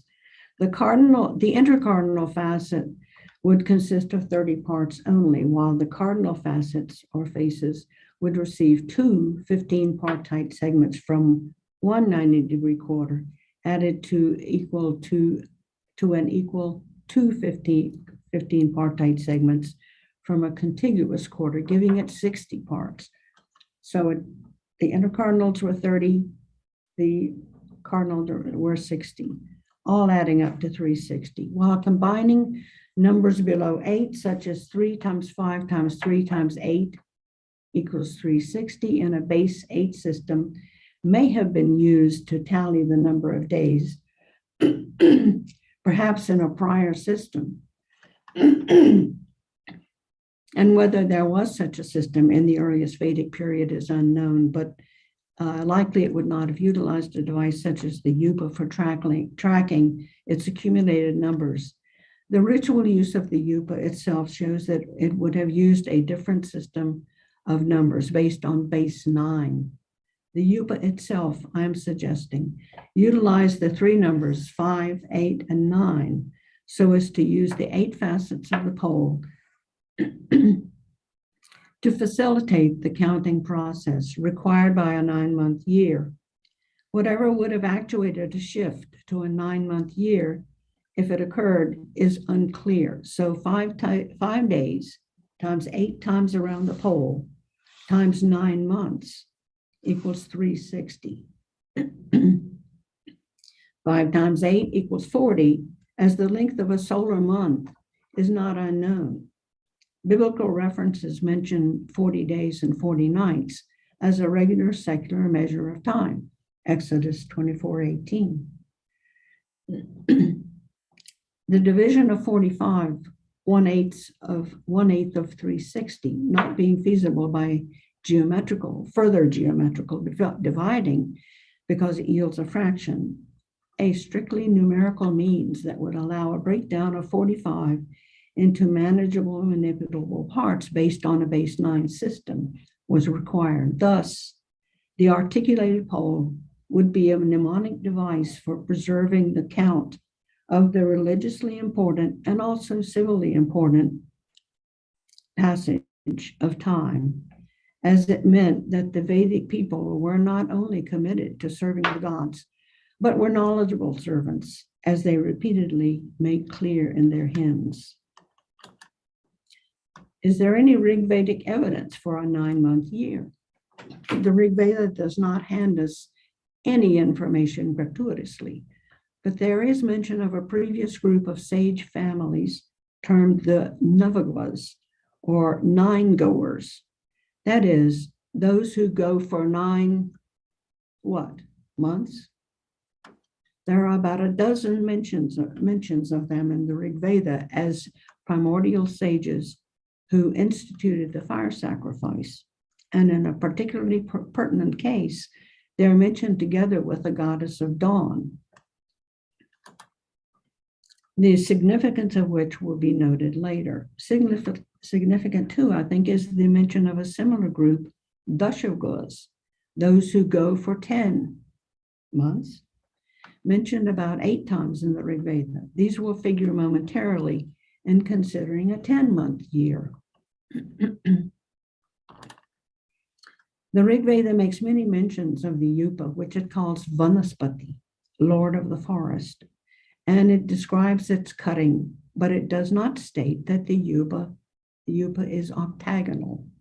This information is given in the later texts, such as the Taittiriya Samhita 6333, but parts of the mid portion of the post, which are evidently stripped off in order to form the 8 facets, are, in my view, referenced as swarus. The term is swaru, a term that Theodore Proferus in Journal of the American Oriental Society 123, second part, considers to refer to whole multiple sacrificial posts themselves implanted into the earth. I will return to this concept momentarily, but back to the concept of a 10-month year development. How would the UPA accommodate this accounting, a 10-month year? It would perhaps be by a 4 times 9 times 10 factor, keeping to the same 8 facets of the UPA, but adding 2 additional markers that are not connected with a face, but are ideational, denoting probably the 2 celestial poles. Taittiriya Samhita 6358 states that the UPA is set up in order to discern the world of heaven. There is a post-Rigvedic passage in the Shadvansha Brahmana 444 that addresses this. The Shadvansha Brahmana is a Samaveda text that addresses this, stating that the UPA, the sacrificer, that with the UPA, the sacrificer, quote, obtains the 10 quarters. Regarding the UPA, still quoting, he makes 2 groups of 5 on either side, unquote. But we know that there are only 4 on either side. That is, the cardinal and the intercardinal points. What does the composer of the passage mean? He doesn't say. But the commentator on his passage adds above, below, and the 8 quarters. This means 4 plus 4 plus 2, a clever, sly way of saying that the latter 2 designate the both celestial poles. The discernment of the south celestial pole may have been a stimulus for the shift to a 10-month year, or it may have been suggested by some possible contact with the ancient Near East, assuming a coeval development of the Mesopotamian 36 stars.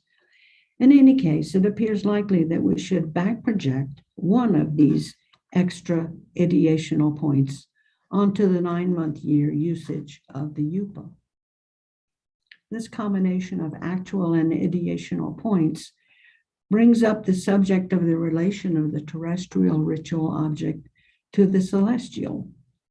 This applies, in fact, to the various ritual objects, such as the mortar and pestle, used at sometimes to crush the intoxicating plant.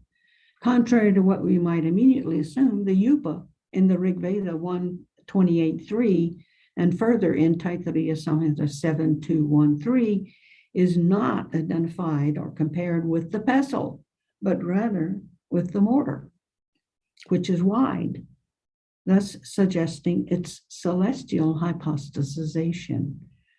Furthermore, we get a glimpse of the interactive identifications of objects and symbols that is a constant feature of the Rig Veda.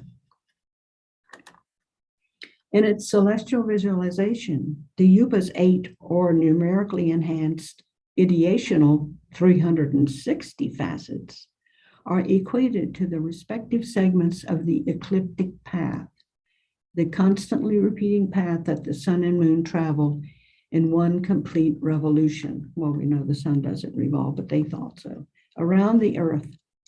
So these divisions of the celestial UPA would reasonably be coincident with stars or star groups. The celestial UPA is usually referenced by the term swaru, which the Taittiriya Samhita 6341 explicitly states is the equivalent of the UPA in the following compound: Nishkrayanam apasyant swarum plus upasya, referring to the UPA. In this passage, it's a replacement. The term indicates replacement. I would emphasize replacement, placement into the sky, into the cosmos. Thus, I would argue the yupa is not only a terrestrial ritual instrument and calendaric support, but it even may have been used to observe and correct for actual celestial periodicities in combination with observed celestial phenomena.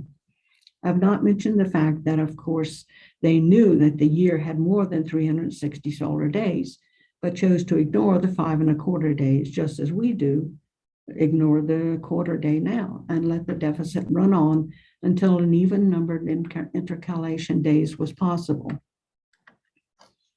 which I'll not attempt to get into. Also in the Rig Vedic period, the year clearly had been developed to consist of 12 30-day months. For instance, the Rig Veda Brahmana, Aitareya Brahmana 3:41, which needs no further explication here. The terms Nimittaso and Kshami appear in the Rig Vedic 387, referencing plural objects that have been cut off, Ruknaso, which Proferis reads as cut down, referring to multiple trees that have been cut down to make yupas and planted, the root mi, in the earth. Ksham seems to support his contention that there being multiple yupas, but I read the root ruk as cut off and referring to the 8 swaros that were removed from the yupa to make it octagonal. As to the word kshami, a term for earth, but not the more usual one, prithvi, I take to mean a celestial entity, but discussion of this concept lies far outside the scope of this presentation. For the moment, just let it be said that Rig Veda 387 does not mention the swarus specifically, only they who have been cut off, ye Ruknaso. So neither Proferis nor I have a strong position regarding that verse.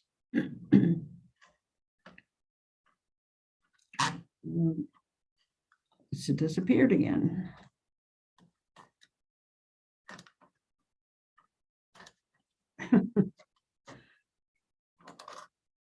I don't know what happened to the rest of my.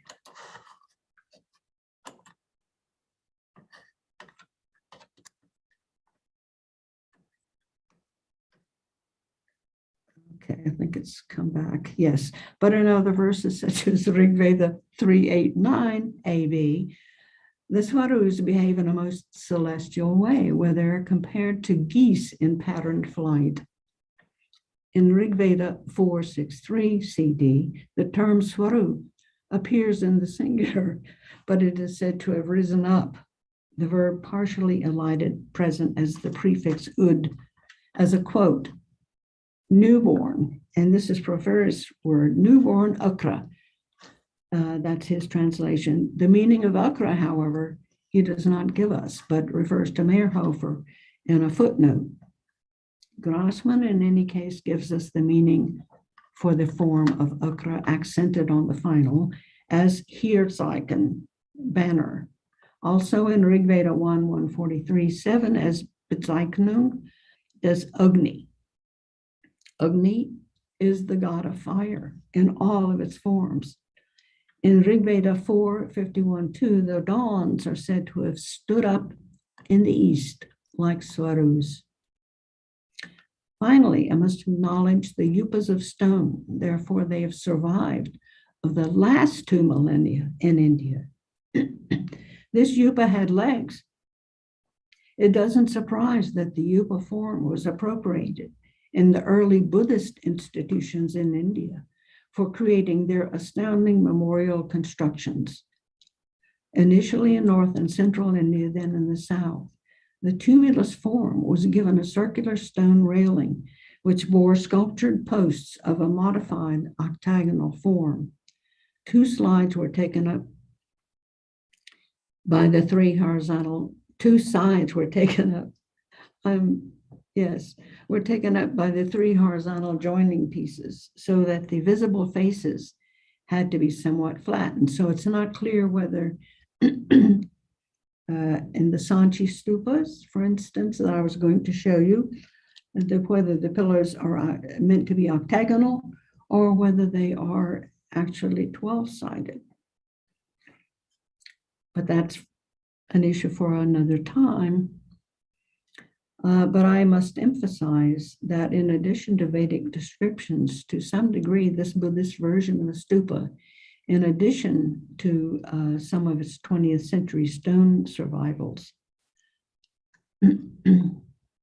is primarily responsible for our ability to visualize the yupa's form. And I, in fact, have been working methodologically backwards and more hazardously attributing speculative function to it. But if it was only a pole for tying up sacrificed animals. I'm so sorry to interrupt, Anne. I just want to let you know we have another presentation supposed to start now, so I can give you a few minutes to wrap up. I'm wrapping up in about 2 minutes or less. Okay, I just wanted to make sure. So, yep. Thank you. Thank you. But so if it was only a pole for sacrificing animals, why was it given 8 sides? If we still deny further significance to it, because mention of 8 sides doesn't occur in the earliest text, it leaves unaddressed, nonetheless, the question of why were the Swarus called gods, which does receive mention in the Rig Veda, in the aforementioned 389, where the Swarus are compared to geese in flight. They're geese and they're gods. I personally take the view that both the terrestrial yupa and its parts, the trimmed off Swarus, and a celestial yupa with Swarus representing stars or segments of the sky, are referenced simultaneously. And the ritual of dripping melted butter, representing fire or light, on the post and raising it up invokes the aspect of the pole being projected onto the sky. Clearly, this is a subject that requires much more and much broader study. And I'm advocating for a broadening of perspective within our given texts to permit access to the multi-layered, three-dimensional, pervasively elusive character of the Vedic system of thought. And that concludes my weird presentation. Thank you. And I apologize both to Anne and people watching for the technical issues with the presentation. Anne, if you can get that to us, we'll do our best to get that out to people so they can see and perhaps maybe rewatch your presentation with that alongside it if they're interested. Good idea. Many thanks and my apologies as well. No worries at all. It happens to the best of us. And now I'm going to turn everything over to my partner, Julie, here for the next portion of our conference.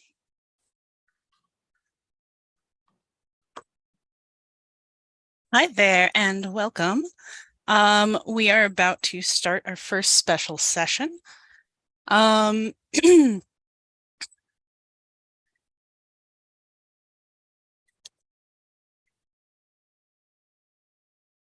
If you would all please just give me a moment to put up the slideshow.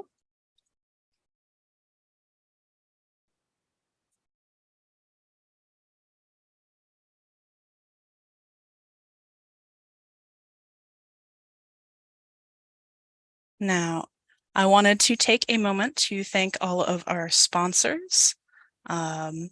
We do have a very gracious community here at Sasa, and the work that we do would not be possible without all of these sponsors and without viewers, donors, and participants like you. So please, let's give a special thanks to Humanities for the Public Goods, New Jersey Council for the Humanities, the National Endowment for the Humanities, the Society for Biblical Literature, World History Encyclopedia, the Gladys Kriebel Foundation, University of North Carolina, the Society for Classical Studies, and Safe Space Alliance. If you are interested in donating to Sasa, please feel free. We are accepting donations, and if you donate $25 or more during this conference, we do have a raffle going. You will get a free ticket with donations of $25 or more to enter our raffle for a goodie bag of Sasa merchandise. Thank you so much, and we're very happy to have you. So without further ado, let's get into our special session, the Publishing and Public Outreach Workshop. So this session the goal is to generate discussion on creative ways of using digital assets for self-publishing, public outreach, and engagement to bring more awareness to the various ways that scholars and people interested in ancient studies can promote their knowledge and passion to others. We have panelists from several different platforms, including YouTube, podcasting, archaeogaming live streaming, and more. And they're going to discuss their work, the pros and cons of self-publishing, and we'll open it up to discussion after that. Our panelists today are Brianna Jackson of Perhay Studio. Brianna Jackson holds a PhD in Egyptian art and archaeology from New York University. She's currently a postdoctoral fellow at the American Research Center in Egypt, working on her first book, Atenism from Sinai to Sudan, and is also on the Theban Mapping Project website team, where she is helping to build online databases on monuments on the West Bank of Luxor. She also runs a YouTube channel, which is absolutely fabulous, with videos about ancient Egypt and archaeogaming. Our next panelist is Adam Bierstedt, known as Ludo History on YouTube. Adam, him, received his MA in Viking and Medieval Norse Studies and an MLIS in Cultural Heritage. He's the creator of the historical communication and media criticism project Ludo History. The project, which began in 2019, uses live stream, edited video, and text posts to connect expert perspectives and collaborations in historical media, particularly in video games. And we have Jenny and Jen from Ancient History Fangirl Podcast. Jenny Williamson is a writer, novelist, and co-creator of the Ancient History Fangirl Podcast, which explores true stories and tall tales from the ancient world. She has always been obsessed with ancient history and mythology and blends her love of both with her passion for writing and storytelling, making the stories she tells accessible for modern readers. She lives in Brooklyn and is co-author of the book Women of Myth, published with Adams Media. Jen McMenemy has used her nerdy knowledge of mythology and ancient history to co-create the Ancient History Fangirl podcast. She is a full-time freelance marketer, writer, researcher, and copywriter. She spends her free time traveling, visiting historical sites, and researching her next writing projects. Women of Myth is her first book. And then we have Derek Littall of the Hellenistic Age podcast. Derek is the co-creator and host of the Hellenistic Age podcast, a history show dedicated to the period from Alexander the Great to Cleopatra VII. Starting in 2018 while in university, he has produced over 100 episodes, still has another 170 years of history to go before completion. Outside of work and the podcast, he spends his time reading, hiking, and planning his next ancient destination to travel to. And last but not least, we have Megan Lewis of Digital Hammurabi, which is a multimedia, wonderful set of ancient cuneiform-based publications, YouTube, blog, Twitter, website, and book. Megan Lewis has a bachelor's from Birmingham University in the UK in ancient history and a master's in philosophy in the same in Syriology, and an MA in Near Eastern Studies from the Johns Hopkins University. She attained ABD status in the PhD programs at Johns Hopkins before deciding that she couldn't be both a good parent and a good student. She serves on the board of directors for the nonprofit Humans Against Poor Scholarship and takes care of the day-to-day running of the Digital Hammurabi YouTube channel. Through the Digital Hammurabi Press, she and her husband, Joshua Bowen, have self-published several books in the ancient world. She also hosts 2 podcasts, the Reading Party podcast, a media review source that focuses on the historically inspired books, films, TV, and video games, and Misquoting Jesus with Bart Ehrman, a podcast dedicated to sharing little-known facts about the New Testament and the rise of Christianity. And so without further ado, I would love for our presenters to make themselves known. Please turn on your videos.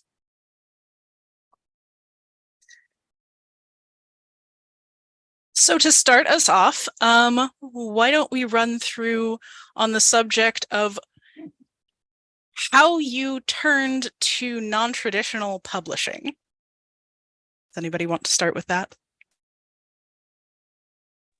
Oh, sorry, Jenny, you go for it. No, please go ahead. I was just going to say, for us, it was really the only avenue open to us. We couldn't pursue traditional academic careers for a variety of reasons, children being the primary one. We can't really move our family across the world for postdocs and tenure track things and that kind of stuff. And we knew we really wanted to focus on open access and affordable options for people who were interested in the ancient world, but didn't want to rely on like ancient aliens for their information. And for us, YouTube was a great way to kind of have an outlet, an academic outlet that didn't require relocating. And self-publishing specifically, we use Amazon because it's for us the easiest option and also has the greatest return in terms of royalties, was both financially more prudent than going through an academic press. Academic publishing doesn't generally pay an awful lot. And if you don't have a tenure track salary behind you, it makes writing not really very sustainable as a career path. And we also wanted, or I wanted at least, to maintain creative control over what we were doing. Josh and I, we had a couple of offers for a Sumerian grammar book that we co-wrote for academic presses. And we were concerned that if we went that route, it would be very difficult to maintain the entry-level non-specialist, like don't really have a full grasp even of how English grammar works, which was where I was when I started grad school. I knew how to speak, I knew how to write, I didn't know what a participle was. And that was kind of the audience we wanted to address. And we were worried that if we went through an academic press, we wouldn't be able to really fill that need. And doing it ourselves and me editing everything meant that we could just really focus on the area that we felt was most important for us.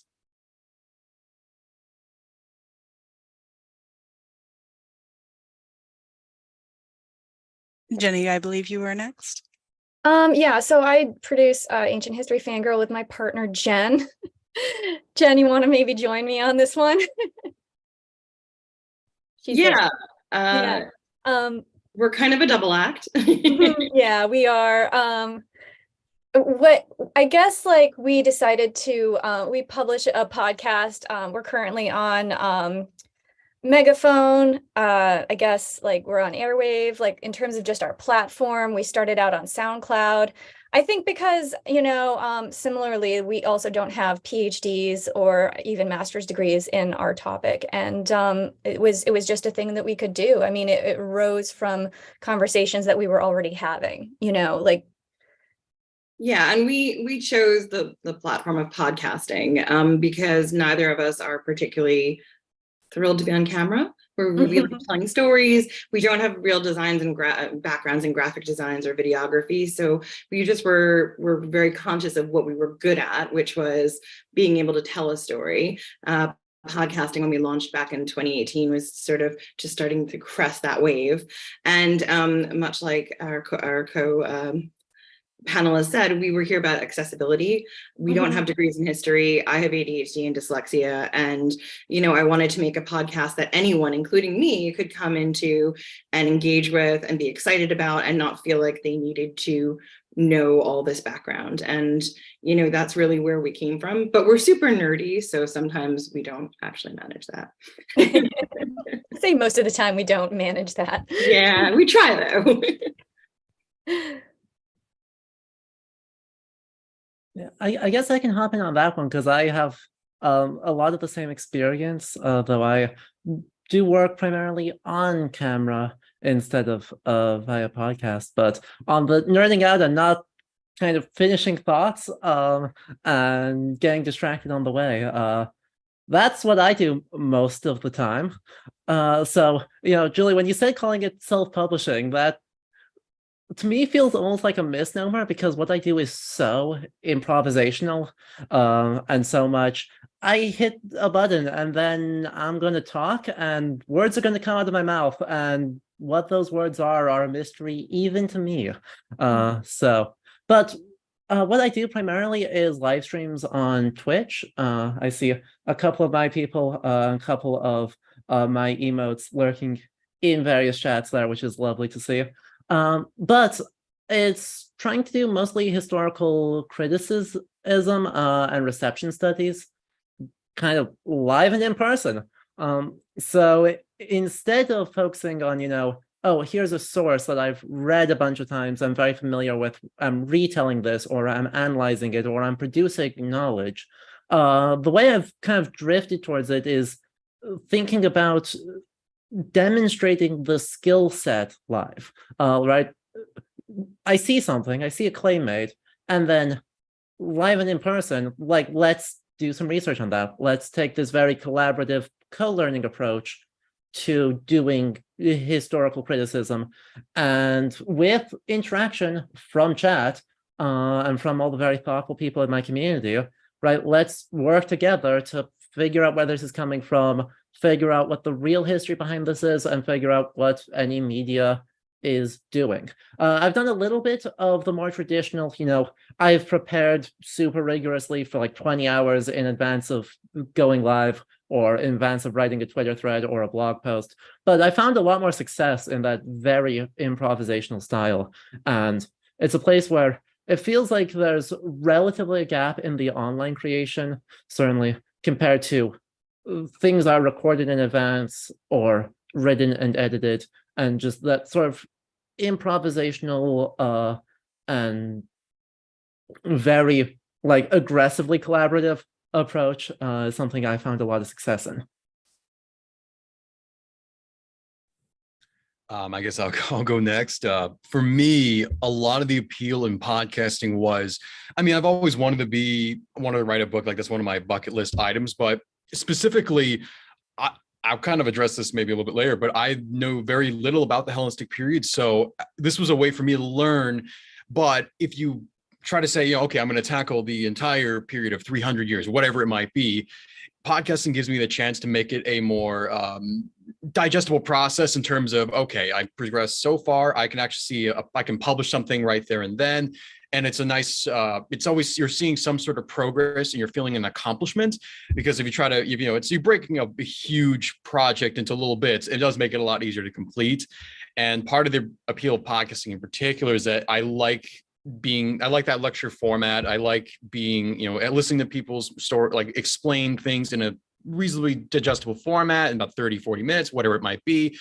And it's always a good way to kind of cap myself on what I'm thinking a discussion wants to be.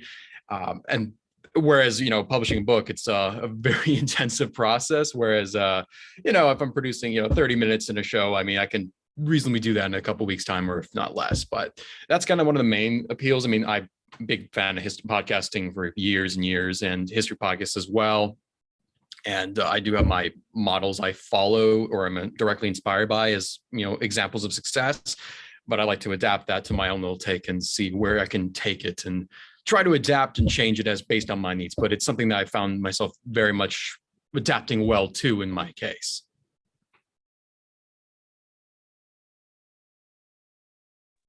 Okay, maybe it's my turn now. Just to apologize in advance if crazy things are happening with my technology. I already had a power outage 2 hours ago, so I hope we don't have another one. My outreach program that I do on my YouTube channel actually started as a result of anxiety during my dissertation process. I was writing my dissertation during the COVID quarantine, and I was packed with anxiety of writing that, of what's going to happen to me after I graduate. So I had this idea of just channeling that energy into something creative, and I thought, hey, how cool would it be if I started a YouTube channel where I play video games set in ancient Egypt and talk about how accurate they are or not accurate they are. Then I also had an idea to have something more Egyptological, so I created videos of, or I started to create videos One is a series called Ancient Egyptian Object Stories, which is a collection of short videos about a specific object or group of objects. And then I wanted to create a TV show that it could actually, be something more of a proper documentary than what you normally see on TV. So that's how everything got started for me. So yeah, it was just more of an outlet that created that moved into something bigger, and I think more exciting because I started to really engage with the idea that I could be using this as a platform to teach.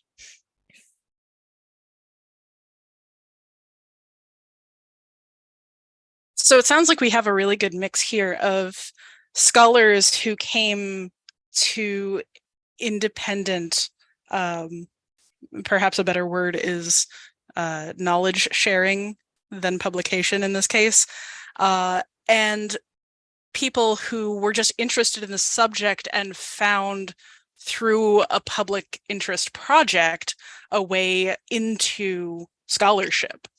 And I think that's really important for some context. I myself, much like Megan, got to ABD and then found it just unsustainable for myself and turned to YouTube, where I have a channel that's called Zilla's Athenaeum. And so I also have this experience of coming from the academic background and coming into a space that is more directed at the public, a little bit less of the traditional peer-reviewed publishing and a little bit more of public communication. So I'm interested, perhaps we'll start with the folks who are on the academic side of that and coming into public communication, and then move towards the folks who are coming into it from public education into a more scholarly space. I'm interested to hear what y'all have to say about that, like choosing your targets, about choosing the platform that you did. I mean, Jen and Jenny already spoke about this a little bit, and building an audience there that is perhaps not what you started out with if you were in academia.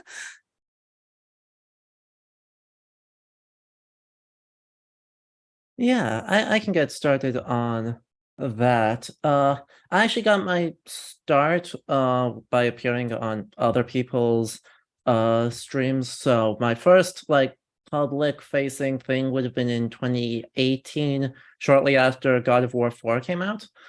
So my friends who run the YouTube channel Overly Sarcastic Productions invited me on as someone who knows a little bit more about Norse mythology specifically, to be a co-commenter for that. And then about a year and a half later, right after I finished my MA and had a lot of anxiety, Brianna, I totally sympathize with you on that front. I was looking at trying to start that up as my own project, trying to do more of that. And so a lot of what I wound up doing is shaped by the platform that I chose, which was primarily a financial decision, actually. Looking at, edited videos and more kind of what YouTube in 2019 was really known for versus live streams on Twitch primarily. Twitch lets you earn money a lot faster, right? Like with Amazon Publishing, the return on investment is a much lower threshold. And I think financially it ends up being a lot more sustainable for small creators.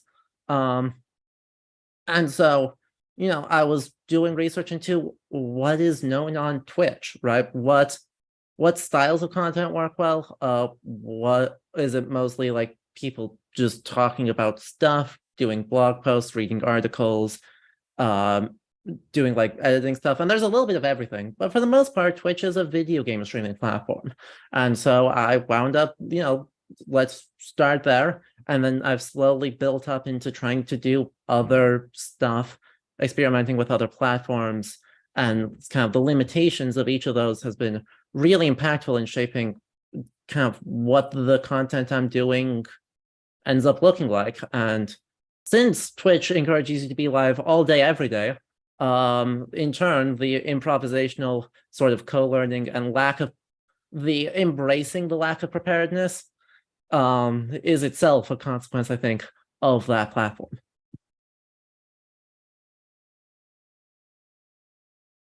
We had a similar experience actually getting started with YouTube. Josh was invited onto a pre-existing channel to talk about Mesopotamian flood myths in comparison with what you find in Genesis. And I was sitting in the live stream, like the chat, and just kind of talking with the audience members. And a couple of people asked, does this guy have his own YouTube channel? And I said, not yet. And I think by the end of the stream, I'd created both a channel and a list of video ideas. So we were very much reliant on kind of the enthusiasm of the community that we kind of found ourselves in, which is an online, generally atheist community looking at the Old Testament as historical literature rather than a religious text. And they have been amazing in helping us find an audience who are interested in not just the like the atheist religious side of things, but also the broader historical context and Mesopotamia in general. And I think that early collaborations we did with various different YouTube channels and like interviews that we've done subsequently have really, really helped, definitely in the beginning, to kind of kick off the channel's growth and then to sustain it for as long as it's been going. And we started similarly to Adam in 2018, and COVID kind of put a bit of a dampener on things because suddenly I had, at that point, 3 children at home, which is not super great for producing video content. And we're kind of getting back into that now, but just I've honestly been genuinely surprised by the level of interest we've had, because for Mesopotamia, at least, and I suspect for other more niche fields of history, there's this internal narrative of no one's really interested in this. It's too niche. It's too specialist. It's not Hercules. Like, no one's going to make a Disney movie about the stuff that I present, but that's entirely incorrect. And it's been really gratifying to see how many people like actually really are interested in the minutiae that we all study and kind of come into contact with as either academics or just really enthusiastic history nerds. And the level of support is just, it's really, really nice. And again, very surprising.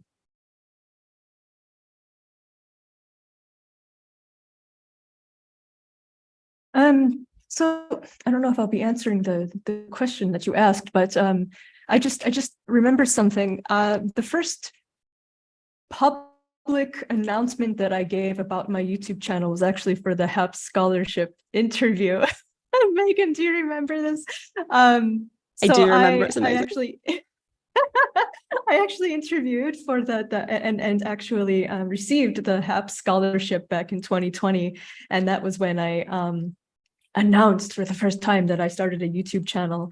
And so for me, my first the first thing I did was video games one.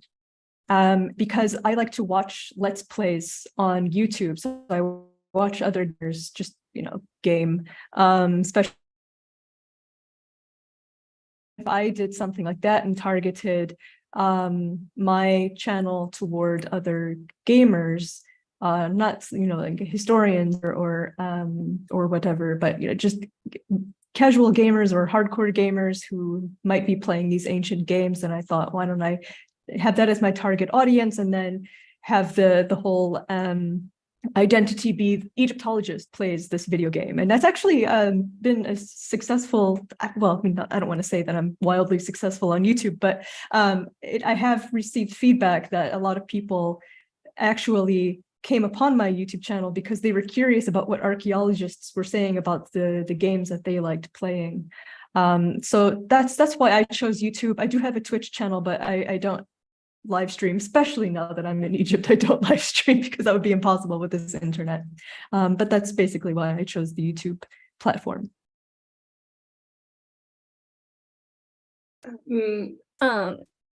Yeah. So I think we chose to podcast because being lay people, not academics to start, we bored our family and our friends and random people at the bar with the minutia and detail of stuff that we were talking about. Like, nobody is that interested in Julius Caesar's coming and going. I'm just telling you that right now. You'd be surprised though with our podcast audience how many people are interested in that. And that's our dynamic. Like, I always think we're too like niche and focused on the minutia of who was living in the Green Sahara, and Jenny's like, actually, that's our dynamic. This is why this is universal. Exactly. And, I think part of it was we, being out of school, both of us did degrees in writing, so we really had a strong basis in how to craft narratives, how to put things together.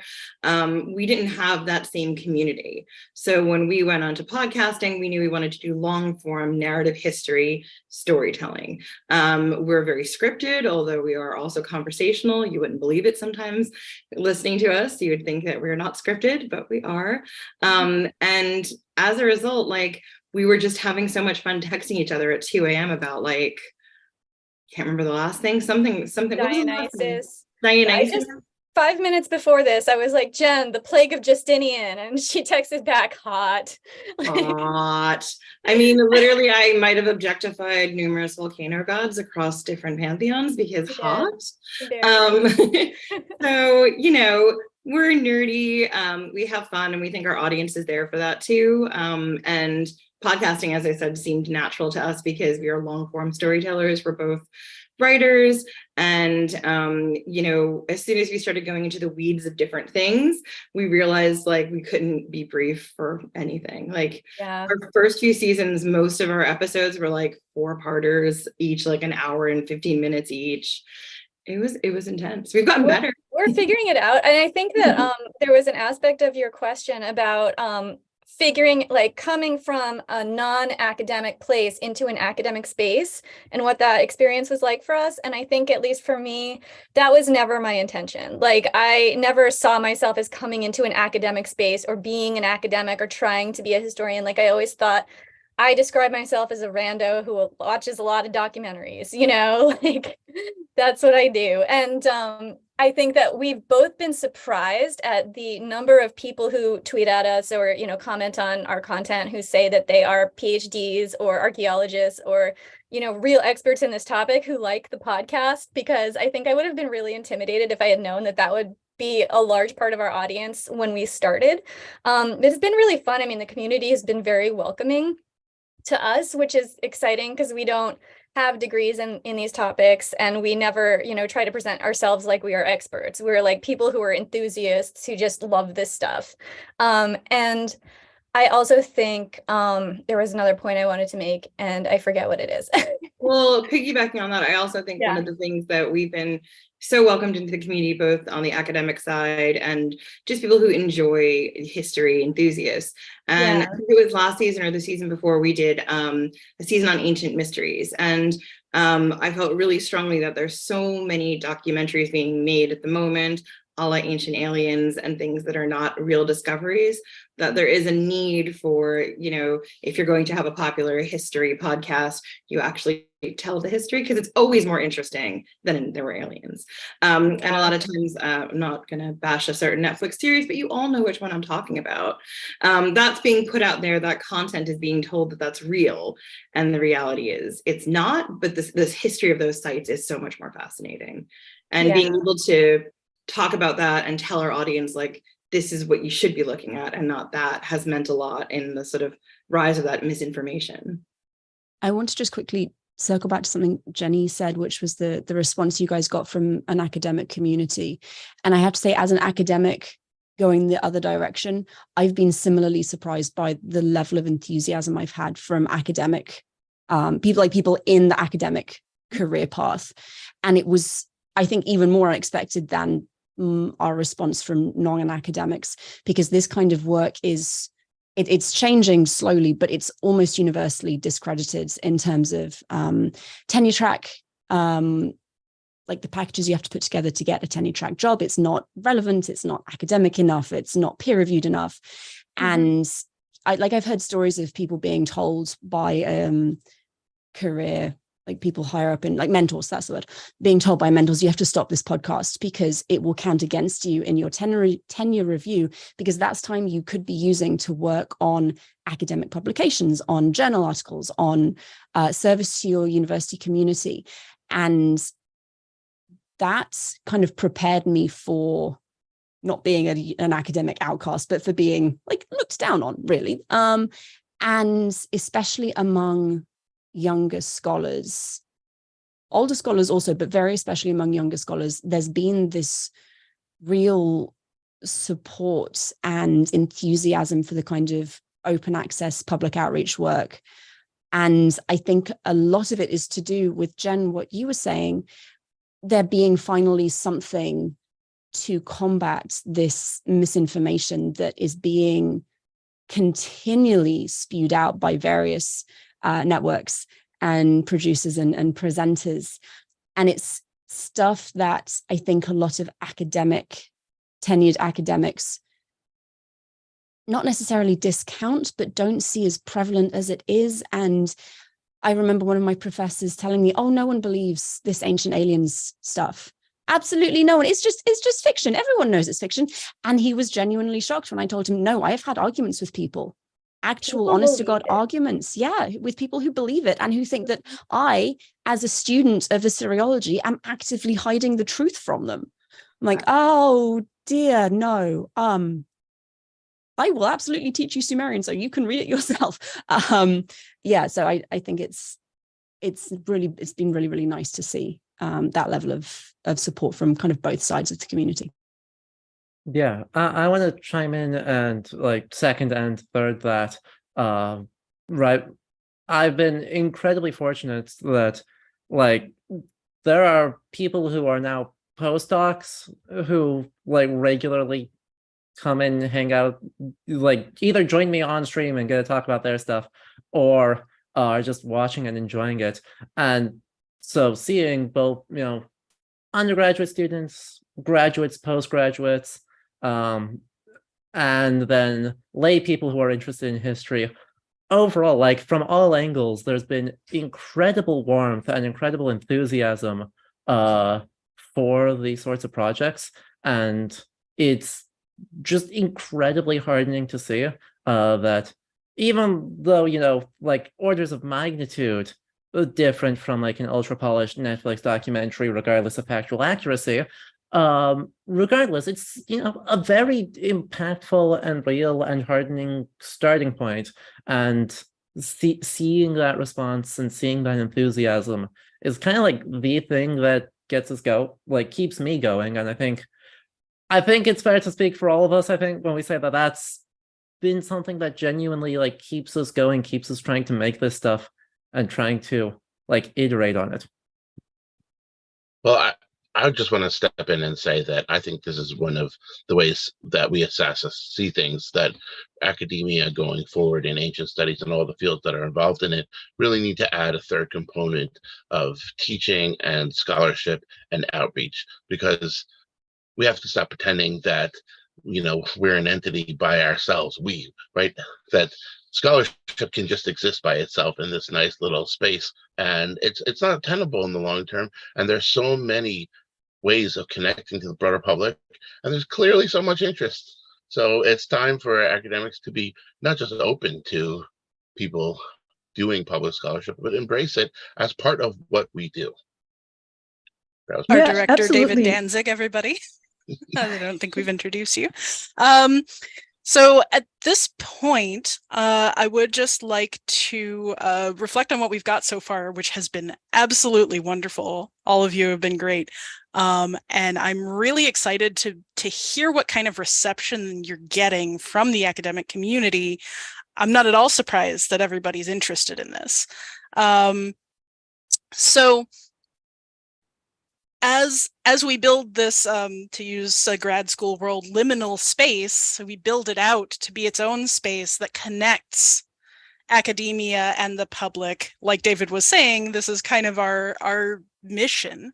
So I would like at this point to open up to questions from, first of all, our folks in the session. So if any of you do have questions, please put them in chat. And if anything comes up in the public stream chat, I will also chime that in. Our first question comes from Heather Rosemarin, if you'd like to go ahead. Hi, everyone. This is just such an exciting discussion, and I am so impressed and grateful for all of your creativity and ingenuity. It's really exciting. So I am involved with Sasa's Independent Scholars Working Group, and I have some questions for you. I'm just going to throw them out there. If any of them are interesting, just address whatever you think is relevant. So thinking about textual publication, because I know a lot of you are doing all this exciting new media, but I'm still in the mode of writing. And the pre-publication phase, how are you working with editors, if at all? Are you circulating your drafts to colleagues? Are you paying for professional editing services? I'd love to hear some of your thoughts on the editing process, and also on workshopping. Are there any good fora you've found for workshopping some of your ideas and early drafts? So that's some questions related to the pre-publication phase. For the post-publication phase, thinking like a historian, I am very concerned about the ephemerality of digital media. So, I mean, I'm of the age where, I still remember floppy disks from the 90s. I would have to go to a museum right now to get something like that read. So, aside from carving things in stone, like the ancients did, what are some thoughts you have about archiving your work? I have found some resources that I think are really great, but I'd love to hear your thoughts. Are you trying to get things into university archives? Are you trying to get your work into libraries? Do you care? Maybe it's not important to all of you. I don't know. It's important to me because I kind of want my work to have a life beyond, maybe the next 5 years. And then finally, just a comment on the conversation you were just having about academia and how academics are essentially penalized for engaging in public outreach. And I just wanted to share a model from my profession, which is law, that many large law firms, which have a tenure-like partner process, right, which prioritize things like billable hours and client work and bringing in new clients and so forth. Like there are some established criteria in most firms. They actually have kind of a budget for pro bono work. And so if any of us are ever in have an opportunity to influence the conversation within academia, I would be proposing, a 100-hour-a-year budget for junior academics to do public outreach. They could be consulting to your podcast. They could be doing all kinds of things like that. But it would have a reasonable limit, so it wouldn't like take over their lives, but it would demonstrate that they were engaged in public outreach, which is, as we know, is really essential to the survival and growth of the field. Thank you. So I have things to say about all of that, so I'm just going to rush ahead, and if people need to interrupt me, please feel free. First up, editing process with pre-publications. I do the majority of our editing myself. I have some very small experience with editing in public, publishing. And it is something I am increasingly interested in outsourcing because frankly, I just can't keep up with my husband. He writes too much. And it doesn't leave me enough time for my own writing projects either. We also have very excited and willing volunteers who offer to read through manuscripts as they get done, which is really helpful for the very boring copy editing process, but also to kind of get a handle on, is this book interesting to someone except me? Is there a wider audience for it? So yeah, that's question one. With regards to archiving, it's not something I have thought about an awful lot for our digital work. Most of what we do is, well, the publication side of things, everything is available in paperback or hardback. And I get those, I send them to the Library of Congress, and they have Library of Congress control numbers and do it all that way. It has crossed my mind before that a lot of our output, we have nearly, I think over now 600 videos on YouTube. They're not archived anywhere. I don't have that level of digital storage in my house to support all of that stuff. So if the internet just disappears tomorrow, I guess, oh, well, there goes 5 years of my life. And it's one of those things on the list that I should consider at some point, but I don't quite know where to start.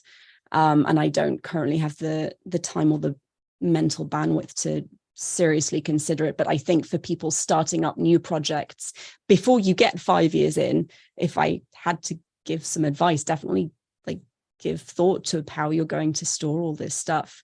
Because obviously you can store it on YouTube, you can pay for podcasting storage services, but you're very reliant, especially with YouTube, on the goodwill of the people who run YouTube. And if it's not profitable anymore and they feel like closing it, they could conceivably do that.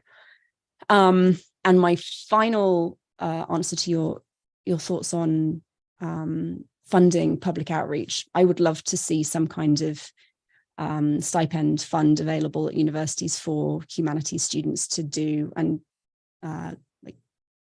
early career scholars to do public outreach. Given the situation of funding the humanities in general, I don't honestly see that happening anytime soon. And that's one of the reasons to take off my digital Hammurabi hat and put on my HAPS, which is Humans Against Poor Scholarship hat. That's one of the reasons we started the nonprofit, was to try and give grad students a forum for starting to develop that skill of talking to non-academics about their work, give them a platform to start that kind of public outreach, and also give them funding. One of the scholarship programs we run gives grad students, that actually Brianna received, gives them $2,000 to complete summer funding.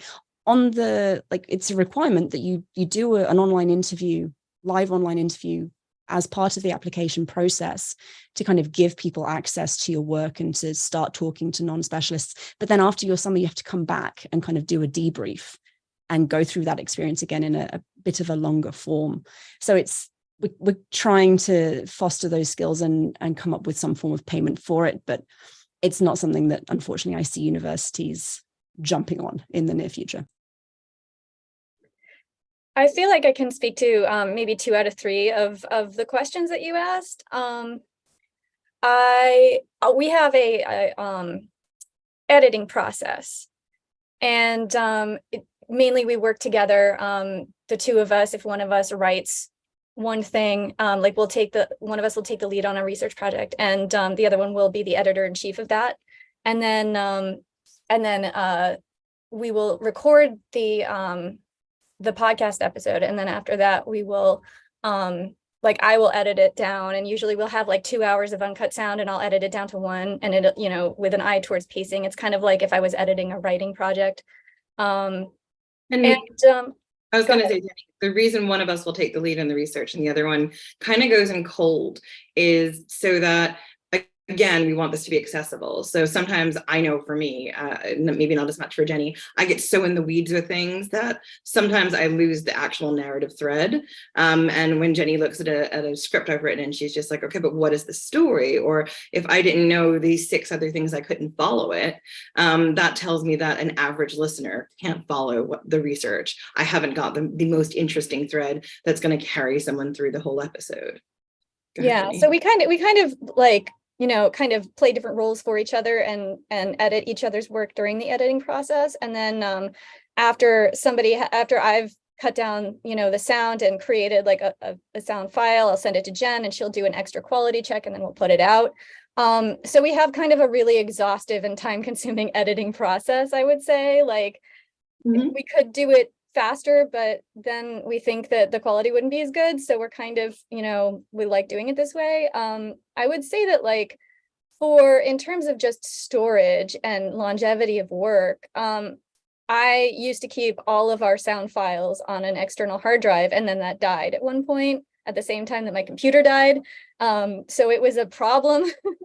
And luckily, I didn't know this, but it turned out that the podcast platform that we were using also saved an MP3 file that you could download. So I could go on there and find files that I was missing, and that was very lucky. Now I just have it all on my computer. I've backed up my computer, but I haven't done that in a while. You know, it's all a bit hinky. We are scripted, so there is a script Yeah. for every single episode, and we don't publish our scripts because it is our IP, and maybe one day we might want to do something with them. They're really nice long form writing exercises and storytelling, so that's ours, and we've never published it for that reason. So we've thought about that potentially in the future, maybe putting it out there in some format so people can have it in another way. Yeah, but we have various backups, but I think getting our podcast into an academic library has absolutely never been a thing that was on the table for either. We're not academics, like no one's gonna do that. Like I remember someone telling us that our podcast was on their syllabus, and I was like, why? Really? Have they listened to what I said about Brutus's wife? Oh boy. Oh yeah.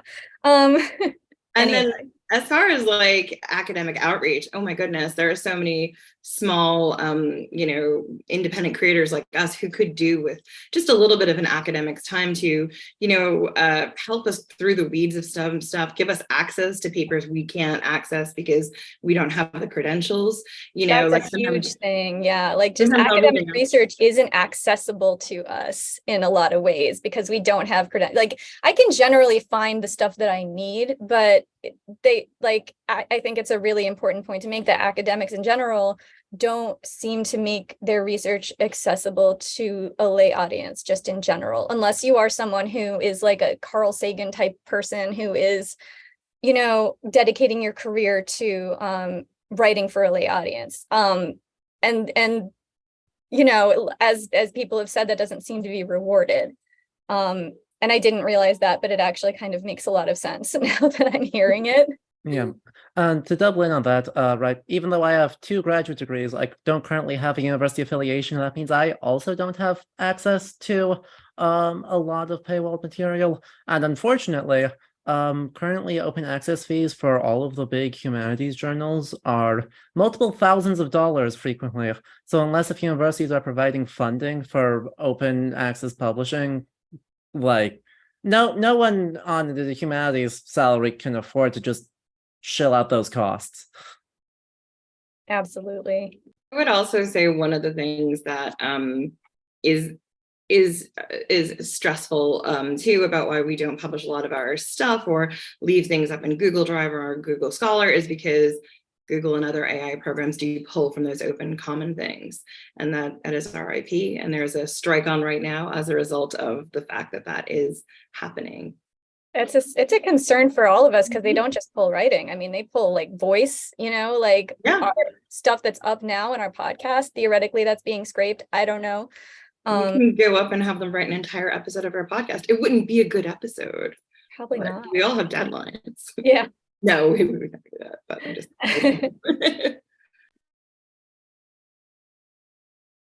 Okay, I know there's a ton more to say on this, but I do want to give other folks a chance to ask some questions. I know, Patrick Clancy, you had said you had a question. Yes, can you hear me? Awesome. Well, thank you so much to the panelists. This has been phenomenal to hear, everyone. Also wanted to say just an awesome job with introducing the ancient world to a wider audience. I know myself, first getting into it, I was parked in front of the History Channel back before Ancient Aliens and would watch documentaries and different things on like Thucydides, the Peloponnesian War. Was just so interested in it, and even Zack Snyder's 300. It's a lot where a lot of people get the introduction is maybe from less scholarly things. So I wanted to kind of know a little bit more, and you did a little bit of answering this with the previous question of like combating against poor scholarship and misinformation while you're making these things accessible. How you all have been finding that and processing with that, because I know there are some people who will just spout nonsense, and then when you have good products and you go, no, you want to listen to these things because they're more accurate. Speaking to me, I mean, I'm not involved with Mesopotamian or Egyptian history, which is unfortunately the biggest casualties, along with South American studies, Mesoamerican studies. But one thing I did notice is, some of my favorite responses from people are when I talk about a subject that maybe isn't as talked about, let's say, maybe a certain region in the world that is not as familiar to maybe a Eurocentric audience or anyone focusing on the ancient Mediterranean. A lot of times I get a really positive response where they say, thank you, I didn't know where to start. Like many of the areas I cover, many of the subjects I cover are their most famous works or stuff they openly cite on Wikipedia are over 70 years old. How do you, I mean, obviously there have been, like with archaeological developments and changes in maybe how they analyze things, there's a lot more up-to-date research, but a lot of people are intimidated, and kind of what my other panelists were speaking of earlier is they can't just go to these academic publishers and just get copies of books. It's just way too expensive. I mean, I shoulder some of those costs by virtue of me running the podcast. And thank goodness for all the open access people for academia.edu, as mentioned in the chat, or on other social sharing platforms. But that's one of the biggest things I always like to take away is when I present something on these topics that are very misunderstood or not as understood, but they really sound appealing. Like, for example, the Greek kingdoms of Afghanistan and modern Pakistan.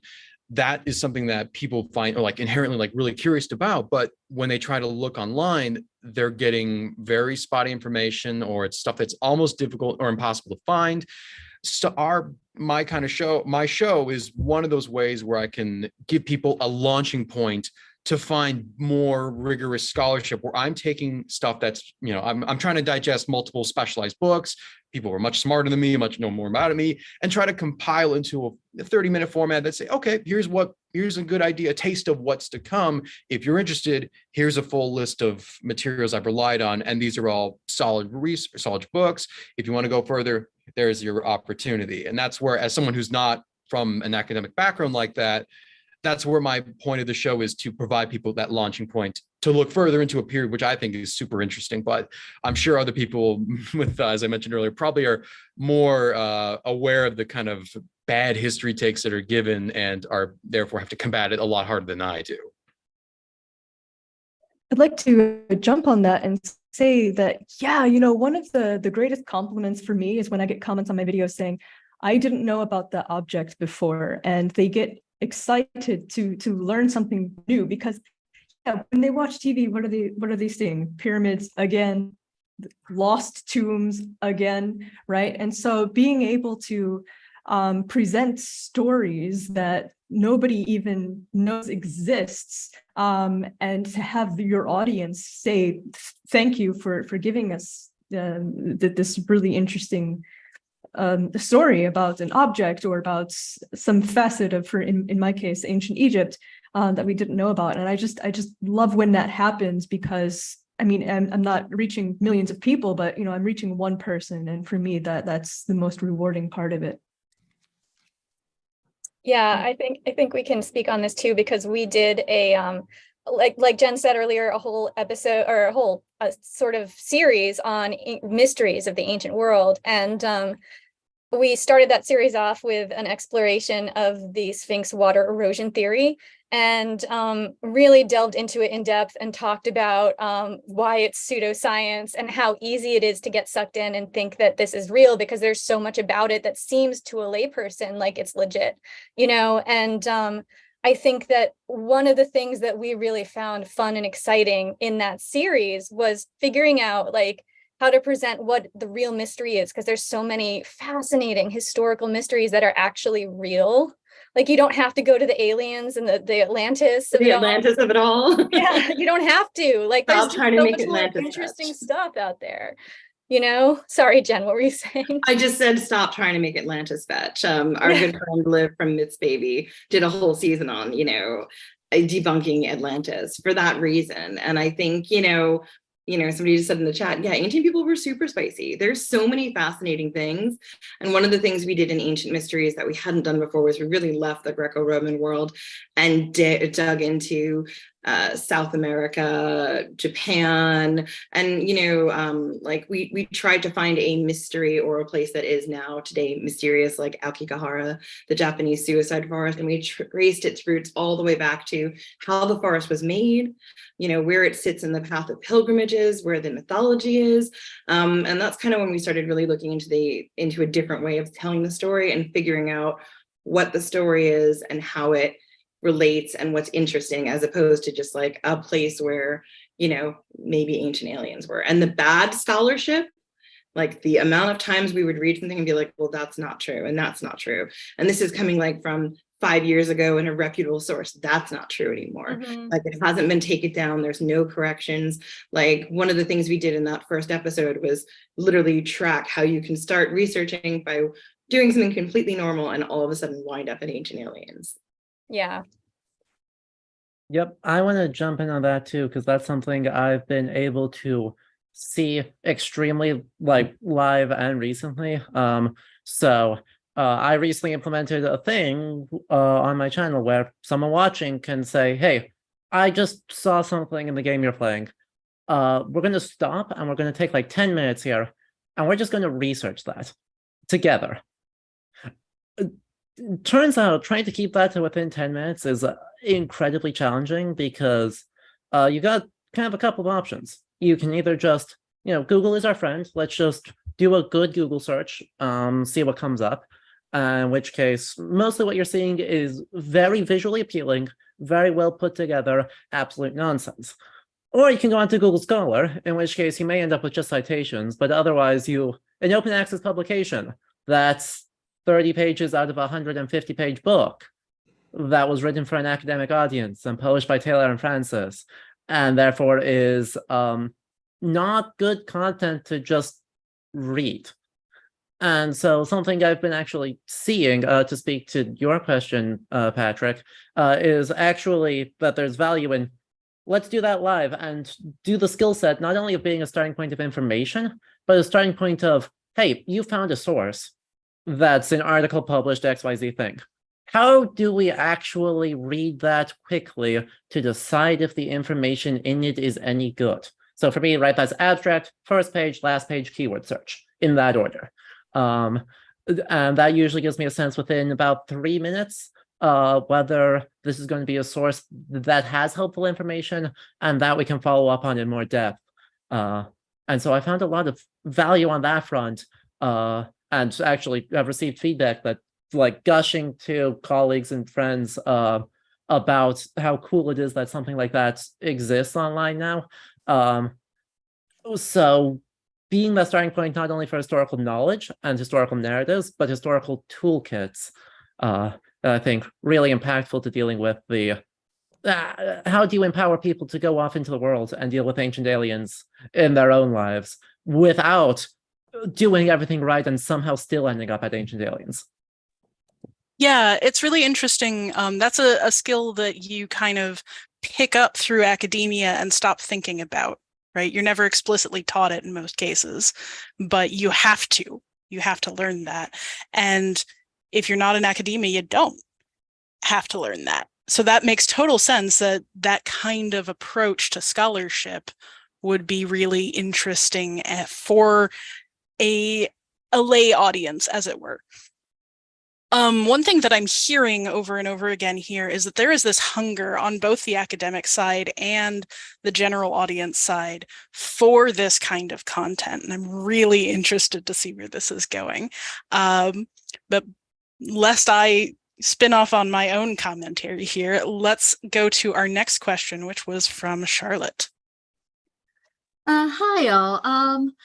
My questions are more like nuts and bolts type of things. As someone who's coming from an academic background, but I don't know anything about how to set up a YouTube channel or any of that sort of thing. I mean, how do you even go about doing that sort of thing without being completely and utterly overwhelmed? And also for things like images, how do you go about getting images or so for something like that, as opposed to a more academic traditional route?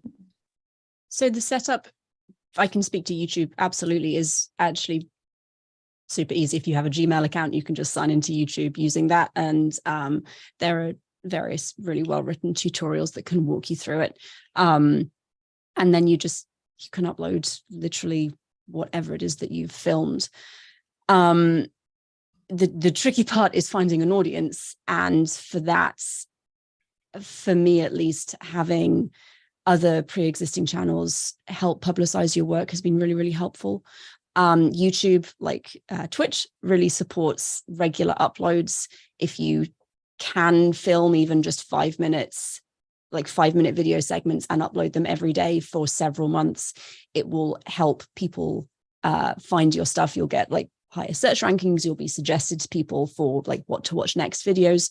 I will say that YouTube is great for burnout.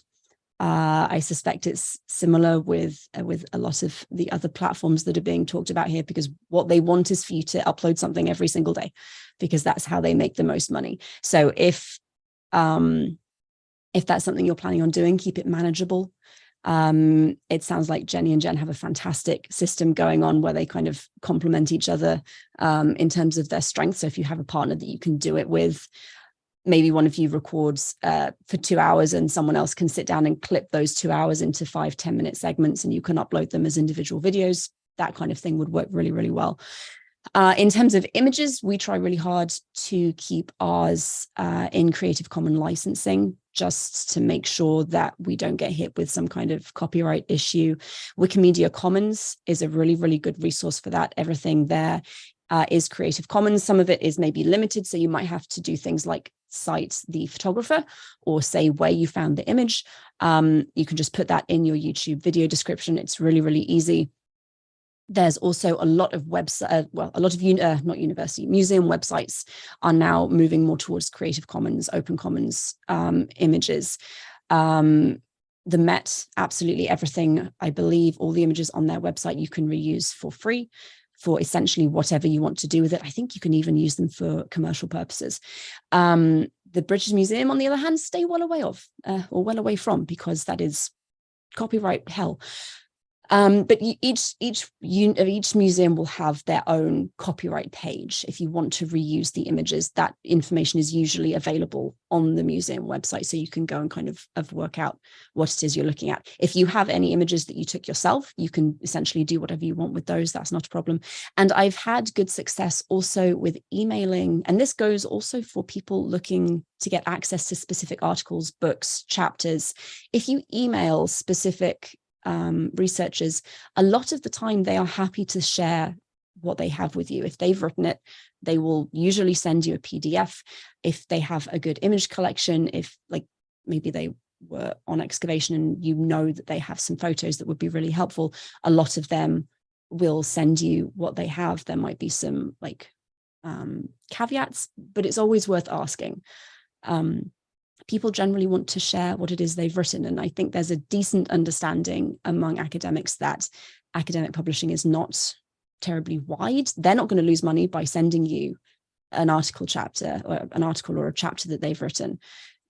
Typically, they're quite happy to share that kind of work with you.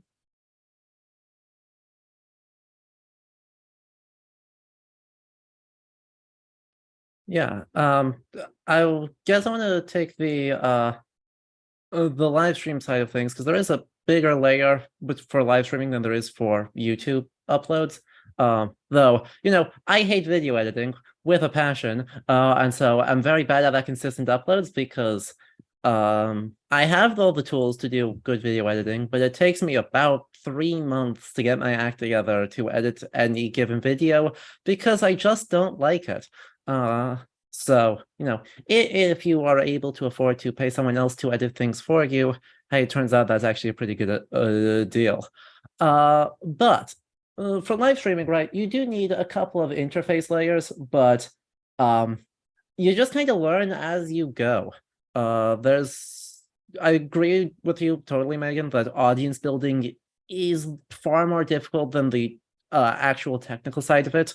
But to some extent, right, learn by doing, and as you learn by appearing on other people's stuff and then asking them questions about how they set stuff up, but then learn by just trying it yourself. And like, God, it was, I think, only 3 weeks ago I figured out how to put a noise gate on my microphone so my air conditioning isn't in the background of everything I'm doing. Like, I've been doing this for 4 years, and I found that button a few weeks ago. So, you know, you'll never stop learning. You'll never stop feeling overwhelmed by what the technology can do. It's just as you need something, figure out, look up some tutorials, some advice on how to do it, mess around until it works, and then stick with that.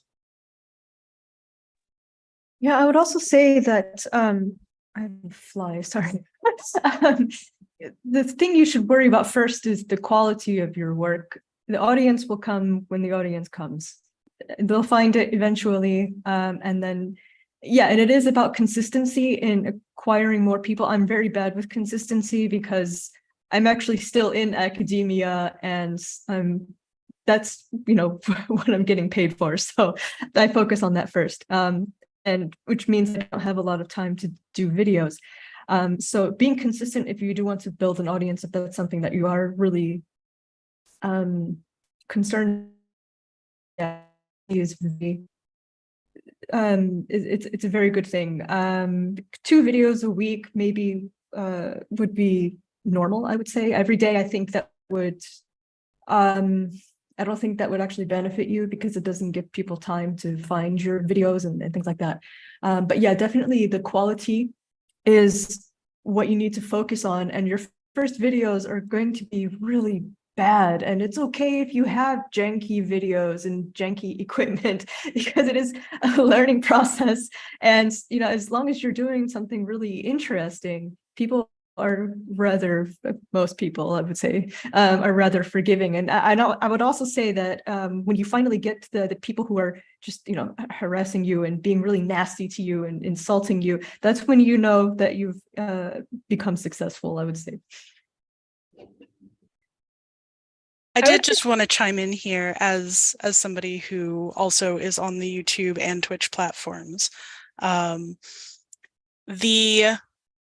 The sort of technical overhead for doing video, like it's a steeper learning curve, but it's also perhaps monetarily less so.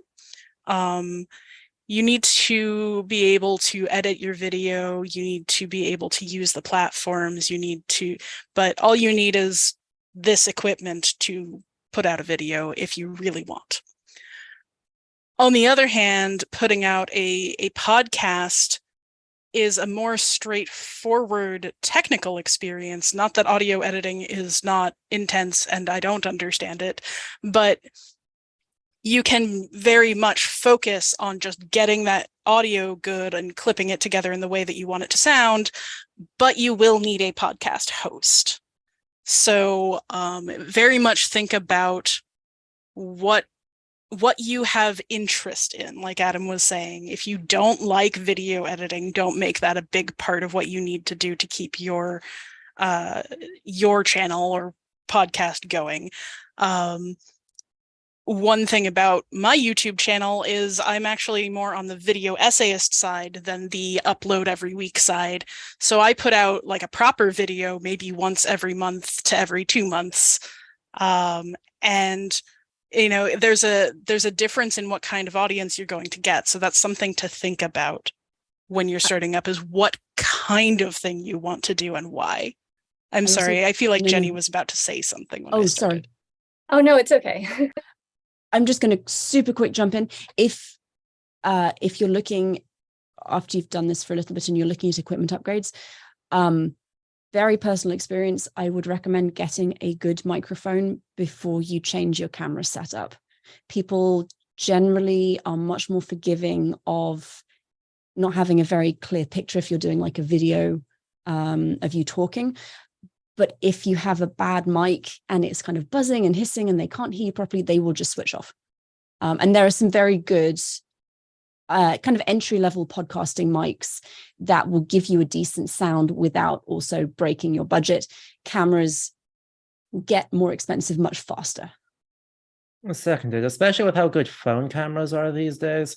Right, I'm using my phone right now actually, but it's able to record up to 4K video footage, and it doesn't look amazing compared to a true like video camera, but it looks good enough. But a $50-$60 microphone gonna carry you a huge way over using like a headset mic. Although I will say that having your recording space set up so that it isn't echoey improves your audio way faster than having a better mic. So you can look up tips on like, making the walls softer, making sure you have a carpet down. Some people record audio in their closets to get this effect. So there's lots of advice out there. On YouTube in particular, there's lots of advice about how the technical side is done. But don't feel like you have to have everything done all at once. Yeah, I can probably speak to some of the technical stuff with recording in terms of podcasts, because I do the sound editing, and Jen and I would say it's probably safe to say both of us fall into this category, are not particularly technically advanced people. Like, my idea of fun is not sitting down and learning new software. Like, I really do not want to do that at all. So I was always very fast and dirty with everything. We started with GarageBand, which is already on our computers, and we would record with that. I took the lead on the sound because I had been a voiceover artist in another life, and I already generally knew how to record something in GarageBand from that. And I started editing in Reaper just because it was a little bit more usable. There's other software. Most podcasters seem to use Audacity a lot, or at least this was true a few years ago. It's probably easier. I've been warned off the newest iteration of that. I don't know how current that advice is, but the sound editing is very time consuming. And it's not just, and it might be different, everybody's got a different process, but it isn't just, making sure it sounds good. Like, I have some very basic techniques I use to just remove, background noise and make sure that the sound quality, like the volume is even and everything like that. But like, just in terms of editing out side convos and crafting it to be the thing I want it to be, and getting the pacing right, because we're both a sort of my favorite murdery conversational podcast and a sort of Dan Carlin-y super intense narrative storytelling podcast at the same time. So we have to blend that together to make sure that our pacing is right for our audience. And that's a lot of work. That is hours of work. And I've just recently learned a few things to make my process easier. It's still not super fast. And I would also say that, like, just in terms of the microphone that you buy, like, we both use the same microphone. It's a Snowball microphone. You can get it for $50. I have found that microphone is better than the Blue Yeti, which is the next step up in terms of sound quality, possibly because I just don't know how to turn that little sort of gain dial. I always screw it up. I don't know, but our sound was more consistent when we were using the same microphone.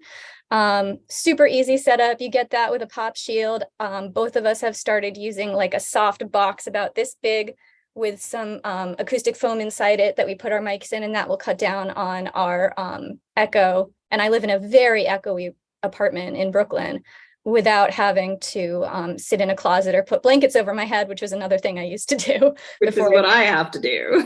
Yeah. Yeah, it's been a little uneven on the implementation. So very, very hot closet with no ventilation. Yep. Mm-hmm. Yeah, because you can't have the air con, you can't have the noise from the street. Nope. Yeah. You can't have a dehumidifier, and these summers in New England, solidly not a good time. Nope. You know, I sit on a hardwood floor and record for 3 hours because I have to have my face in that box. Yep. North Carolina with no aircon in a walk-in closet is not my favorite place to be, but it's okay. We're doing great. So good. Yeah. Well, I hate to cut off this part of the conversation, but we do have several more people wanting to ask questions. And I think at this point, we might only have time for one more. So Anne, if you want to go ahead and ask your question, please. Okay, yes, I had a comment associated with the question. In order to increase the number of people who are coming to your offerings, I think we have to have people coming from the other side, that is to say, from interested, well-educated families and so forth, people who are college educated and so forth, as well as not. And if universities are going to institute change, and I think Heather's suggestion was just excellent, that universities have an interest in doing this and promoting outreach as part of graduate education. Grad students have to teach. They have to learn how to teach. And so that could be another part of their process. And my question is, many societies in the ancient Near East, for instance, have YouTube channels. Does anyone know how many people from the general public are accessing those videos? And if we don't know, it might be a good idea, a small project, a large project, to try to find out something about that group of people if they exist. I think that also that impetus is not going to come from graduate students themselves, because I found in one university that a grad student actually wanted to start a conference around that subject, outreach, but it was canceled because the grad students themselves did not participate. So it'll have to come from the institution, from the universities themselves. So I'm going to say that in my experience, grad students not participating in this kind of thing is because they've either been told not to by their academic advisors, or because they feel that there will be some kind of retribution if they do. Maybe not retribution, but because it's not an appropriate academic platform, and it's not an appropriate use of your time as a grad student. As a grad student, in my experience, the understanding is that you are working on your own research, you are attending lectures at universities, at conferences, and this kind of open access work, while I obviously feel is very, very important, is not something that is promoted as okay for grad students to participate in. One of the reasons that I ended up leaving was because I had that kind of response while I was still a student, and I found this work much more fulfilling than I found my dissertation work. And I thought it was more important for me personally to try and make this kind of a difference and to share the information that I've been very privileged to learn with people who don't have those same opportunities that I've had. And I think you're entirely right. This is something that needs to be implemented by universities. And I think once there is a cultural shift among university administration, among very senior academics, then you'll see a corresponding shift, at least in the outspokenness or the willingness to participate in grad students. And I've spoken to a lot of grad students who are really, really excited about the kind of work that we're doing. They don't feel able to participate, and in some cases are counseled directly against it, because if you, apart from what I mentioned earlier, if you share new research publicly, there's the concern that someone else will kind of scoop it up from under you and publish it first, which is obviously a problem if you're a grad student working on a dissertation topic. And people also get concerned, understandably, about speaking publicly before they have a PhD, before they've started on their career path, because once you start applying for jobs, it's the same anyway. You get Googled.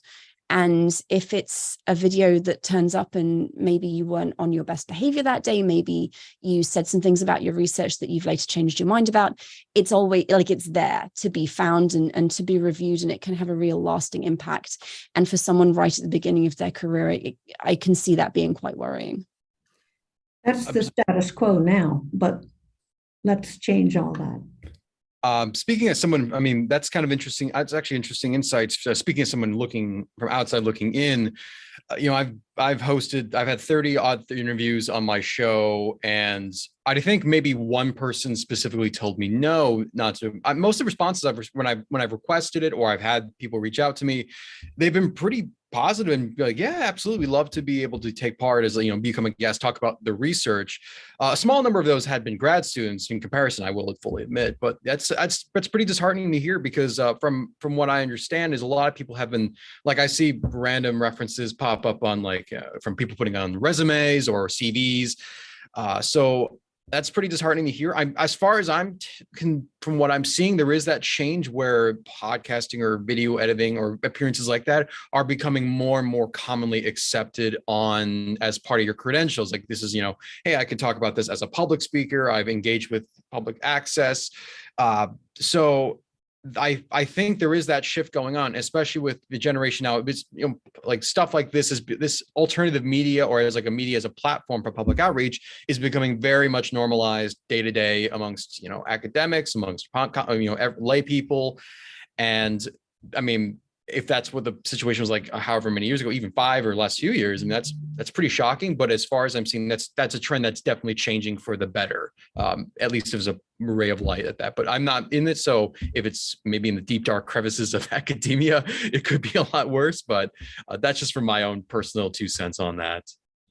I was going to say, we just had someone who was on last autumn who asked for their downloads. They were an academic, they were an early stage, they were getting their PhD, as they can use it on their credentials. So I think that is changing. I also think one thing to think about, like, my mother has said to me many times, why don't you go back to school and get your PhD and become a history academic, which would be a dream of mine, but the cost is so prohibitive. So you're seeing a lot of people who are lay scholars because that's what they can afford.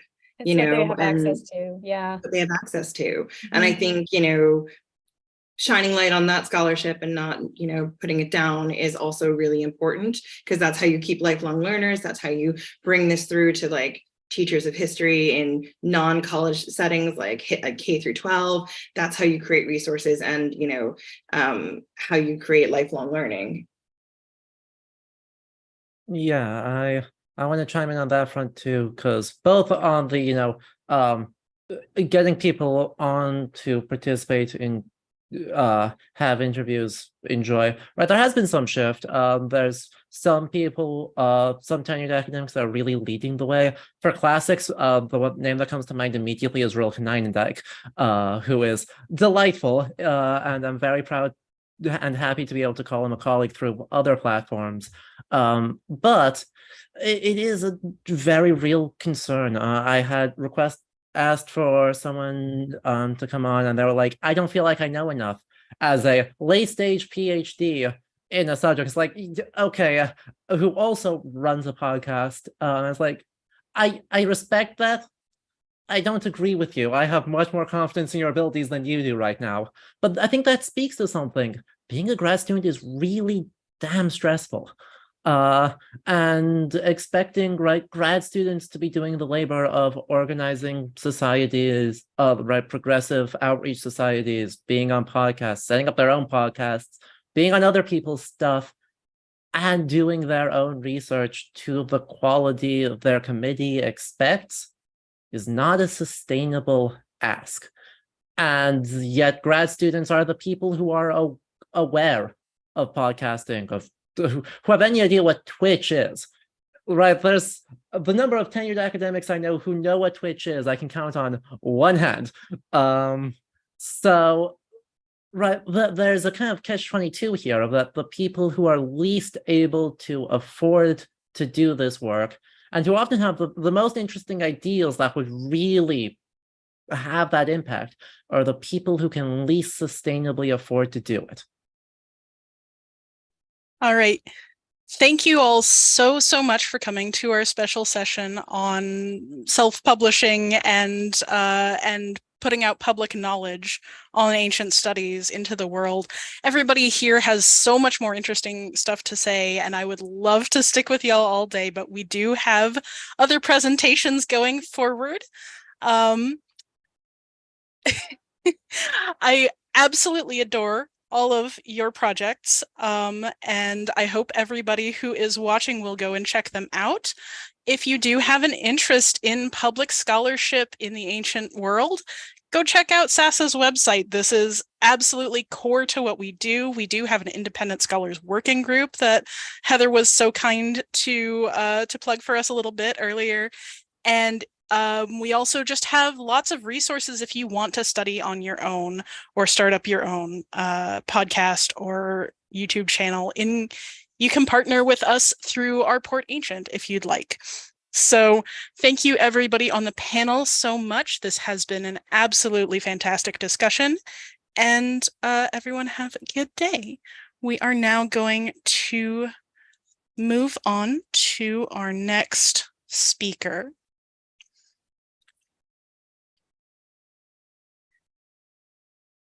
So,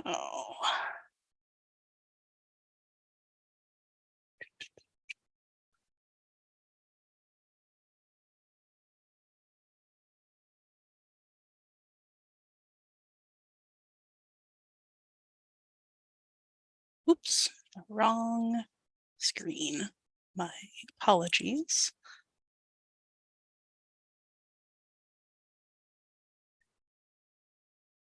All right, if everyone would please welcome our keynote speaker, Dr. Alexander Jones.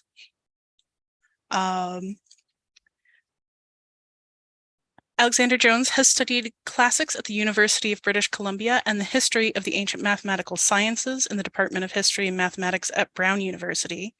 Before coming to NYU, where he currently is, he was for 16 years on the faculty of the Department of Classics and the Institute for History and Philosophy of Science and Technology at University of Toronto. His work centers on the history and transmission of the mathematical sciences, especially astronomy. Today, he's going to be speaking for us on Ptolemy and his instruments of science. Dr. Jones, if you would please go right ahead. Hi. Yes. Am I able to share my screen? Am I audible? Yes, we can hear you, and please go ahead and share your screen. Sure. Okay. This. And hopefully that is now showing a slideshow. Are we okay? How are we? We're good. Good. All right. Okay. So this talk, it's to some extent, what I want to do is to, sort of do a sort of a rebalance on what people think of as the interesting period for science in Greco-Roman antiquity. I mean, people tend to, when they talk about science in antiquity, they tend to conflate it with ancient philosophy. And often a lot of the attention goes to very early periods, essentially classical or even pre-classical, pre-Socratic philosophy, Hippocratic medicine, Greek mathematics and its formative period. I want to make a case that things get really interesting in the time of the Roman Empire. And I'm going to be particularly focusing on the one aspect, the sort of observational aspect and sort of instrumental aspect of the work of one particular figure from this period, Claudius Ptolemy, who was the most important scientific writer of the time of the Roman Empire, active in the mid to into the late 2nd century CE, so Antonine Rome, but not active in Rome, but in Alexandria and Egypt. So let me see if I can get my slides to move. Yeah, so I'm starting off with this interesting object, which is on display, at least usually it's on display, I don't know if it is currently, in the Getty Villa in California. It's a silver plate, somewhat damaged around the edges, but we've got essentially the middle of what was once a full circular plate, probably dating from 6th century CE, Byzantine in origin. And what you see here in the center of the figure is two bearded men, evidently from the way they're portrayed, philosophers or intellectuals, who are in some kind of a conversation or debate with an object between them, sort of circular or spherical object being held in a kind of tripod stand. And so what's going on here, I think part of the key to this is in earlier Greco-Roman art, an image of which we have a number of versions surviving. This is the best preserved one, dating from probably the 1st or 2nd century CE from Pompeii, now in the Archaeological Museum in Naples. And it's a big Roman mosaic that portrays 7 philosophers who are sitting around a ball-shaped object, a spherical object in a little wooden case that is on the ground. And one of them has a sort of stick or pointer and must be doing some kind of a lecture, talking about something to do with this object. The sphere is presumably intended to represent the spherical heavens surrounding us, and the topic must be something relating to cosmology or astronomy. And beyond that, there's not an awful lot we can get out of this image without making guesses. It's often, people often speak of this as being representing Plato's Academy or the 7 legendary sages of earlier Greek thought. We really don't know exactly who the 7 people are. But it was a popular image. It goes back to at least as early as the 4th century BCE, because there is a Macedonian tomb that has a sort of exploded representation of these 7 wise men, one of the central one having a pointer and a sphere that he is making some kind of a disquisition about. Going back to the Byzantine plate, we're down to 2 figures in conversation. The third one seated behind, it looks rather Christ-like, and one would rather like to have the head. We really don't know who he is supposed to be. But the 2 figures who are complete in the figure are identified. Their names are written above their heads. So one of them, the one on the right, is Hermes. He doesn't look at all like the typical iconography of Hermes, the Greek god. And presumably he represents rather Hermes Trismegistos, the sort of syncretistic figure of the Egyptian Thoth with Hermes as a kind of source of revealed wisdom. And the other figure has his name above him, and he is Ptolemaeus, that is Ptolemy. This would be Ptolemy, the scientific writer, and he is he has a little pointer thing, but he's pointing at some passage in a codex or a pair of wooden boards that he's holding, and is presumably addressing, in some bookish way, something to do with this, as we can now recognize, sphere, probably celestial sphere in the tripod stand between the 2 of them. So there's some kind of a conversation they're having about cosmology or astronomy. And there are female figures behind both of them. The label for the one behind Hermes is lost, but the one behind Ptolemy is labeled skepsis, as a rational inquiry. So she's an allegorical figure who is characterizing the kind of thinking that Ptolemy is associated with, according to the artist who produced this plate. So in contrast, Hermes perhaps has a figure, may have been labeled with something meaning something like revealed wisdom. So the difference between reason as a route to knowledge and a kind of innate or transferred knowledge. So I'd like to come back. I mean, this is actually the earliest representation of Ptolemy that we have. It's centuries later than Ptolemy himself, but also centuries earlier than the next attempt of someone to imagine what he looked like. From roughly the same time, we have the earliest representation of his somewhat younger contemporary Galen, who shares with Ptolemy the sort of dominating position in science of the Roman Empire. Ptolemy is the main figure on the sort of mathematical physical side, Galen on the life sciences and medicine, and also both of them having some overlap with broader philosophical issues. They conceivably met each other. Ptolemy must have been born sometime in the early 2nd century. Galen, we know the birth year is 129 CE, so he's a generation younger. Ptolemy was already active as a researcher, we could say. He's making astronomical observations as early as 127. That's the earliest date we have for him.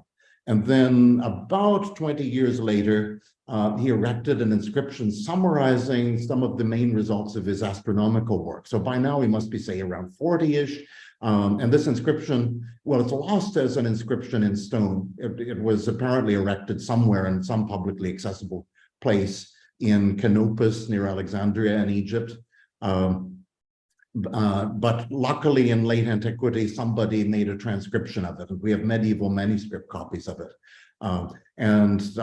From this inscription's date, which clearly it was actually written at the bottom of the text, we get a kind of key date for relative dating of many of Ptolemy's surviving books that have come through the medieval manuscript tradition. Most of them seem to be later than this date. A couple of them seem to be earlier, which is not really surprising. By 40, you would expect that he would have produced something already. That's pretty nearly the whole biography we can make for him. He doesn't write much about himself at all. In fact, essentially nothing except the reports of astronomical observations he made, many of which have dates attached to them. And that some of them say that he made observations in Alexandria. For Galen, the situation is very different. He's hugely prolific. We have a reasonably big bookshelf of writings transmitted by Ptolemy, but for Galen, it's massive. It's something on the order of a tenth of the surviving ancient Greek literature. And he likes writing about himself. We can sort of reconstruct a biography of him from his self-reporting. We know that he was born in Pergamon, son of an architect or builder named Nikon. We know that he initially had a philosophical education and then moves into medicine because his father had a dream in which he believed that a divine voice told him that his son should become a doctor. So he then begins a medical education, going from one teacher to another in various cities in Asia Minor, in Greece, and then in Alexandria for a couple of years. And there he might have met Ptolemy around the late 140s, early 150s, when Ptolemy sort of at the peak of his activity, but we don't know that. And then Galen moves to Rome and spends most of the rest of his life there, writing massive quantities of texts on medicine and other topics, and eventually dying in the early decades of the 3rd century. So here with these two figures, in some sense complementary, in some sense very contrasting. And between them, they represent really the great bulk of what we know of ancient science, simply because they are a large fraction of the surviving material on topics in Galen's side, like medicine and physiology and anatomy, on Ptolemy's side, astronomy, harmonic theory in ancient music, optics, and other topics as well. I'll come back to that in a second, what he wrote about. So we have this, we have quite a few works, and some of them are fairly short, but some are really rather large, that have survived either complete and mostly in their original Greek, but not quite all. We also have some for which we depend on Arabic translation or Latin translation of an Arabic translation. But the majority of this material is surviving in manuscripts from the Byzantine world in Greek. Here I'm giving you a list that is essentially sorted by that sort of key, sort of pivotal date given us by the inscription that he put up in 146, 147, and his major treatise on astronomy, which must have been completed and made somehow publicly available pretty soon after that, say around 150. So there are, as you can see from this list, there are just two works that we can say with confidence are earlier than that, and about 8 or so works which seem to be after that. Some of them clearly are because they make back references to the astronomical treatise, some of which we just sort of guess are probably among his later works. If you sort them by topic, Astronomy is the big thing. Clearly, this is central to Ptolemy. About half a dozen of his transmitted works are on astronomy, ranging from this big treatise in 13 books in the ancient sense, so like 13 rolls of papyrus. It makes a fat sort of 800-page modern book for a complete translation, which is known by its medieval nickname Almagest, which is part Arabic, part Greek, and means the greatest because of the sort of dominant position that it acquired in the centuries after he wrote it in the areas of astronomy that it deals with, which are about the apparent and true motions of the heavenly bodies in the heavens, the sun, the moon, the 5 planets that are known before telescopes, and the fixed stars. The others are all shorter than that and are in some way more specialized, sort of sets of tables for the use of astrologers, a study of the conditions in which stars become visible and cease to be visible through the year in various places on the earth, and works that have to do with certain kinds of visual representation of astronomical configurations for the purposes of calculation and illustration. So this half dozen are all in various ways to do with what we would consider to be straight astronomy, studying things going on in the sky in their own right and for their own sake. There's also one biggish book known by a nickname, the Tetrabiblos, because it's in 4 ancient books, 4 chapters, which is astrology. It's a sort of attempt to reform the tradition of astrology, both the kind of astrology that deals with whole regions and peoples and the kind that dealt with individual lives from the state of the heavens at their birth dates, in a way that reconciles the tradition with Ptolemy's understanding of the way the world works physically, which is basically a kind of post-Aristotelian cosmology and physics. In music theory, this is one of the early works, and it was an attempt to find a kind of mathematical theory behind the tuning systems of Greek music. I'll talk a little bit more about that later in this talk. Then there's a work, and this is the one which we have only in a medieval Latin translation of a lost Arabic translation of an incomplete Greek original. It's missing the beginning and it's missing the end. And it's about visual perception, about the relationship between objects as they are out there in the world and the way we perceive them through our vision, and how we sort of construct sort of 3-dimensional impression of shapes and distances and motions and so on from essentially the information that the way vision works, connecting our souls and our eyes to objects out there, reduces the whole truth about an object to some subset of that information that we get. There's some controversy about whether this is an authentic work. It's harder to authenticate than the works we have in Greek because it's a double translation and somewhat messed up in the tradition.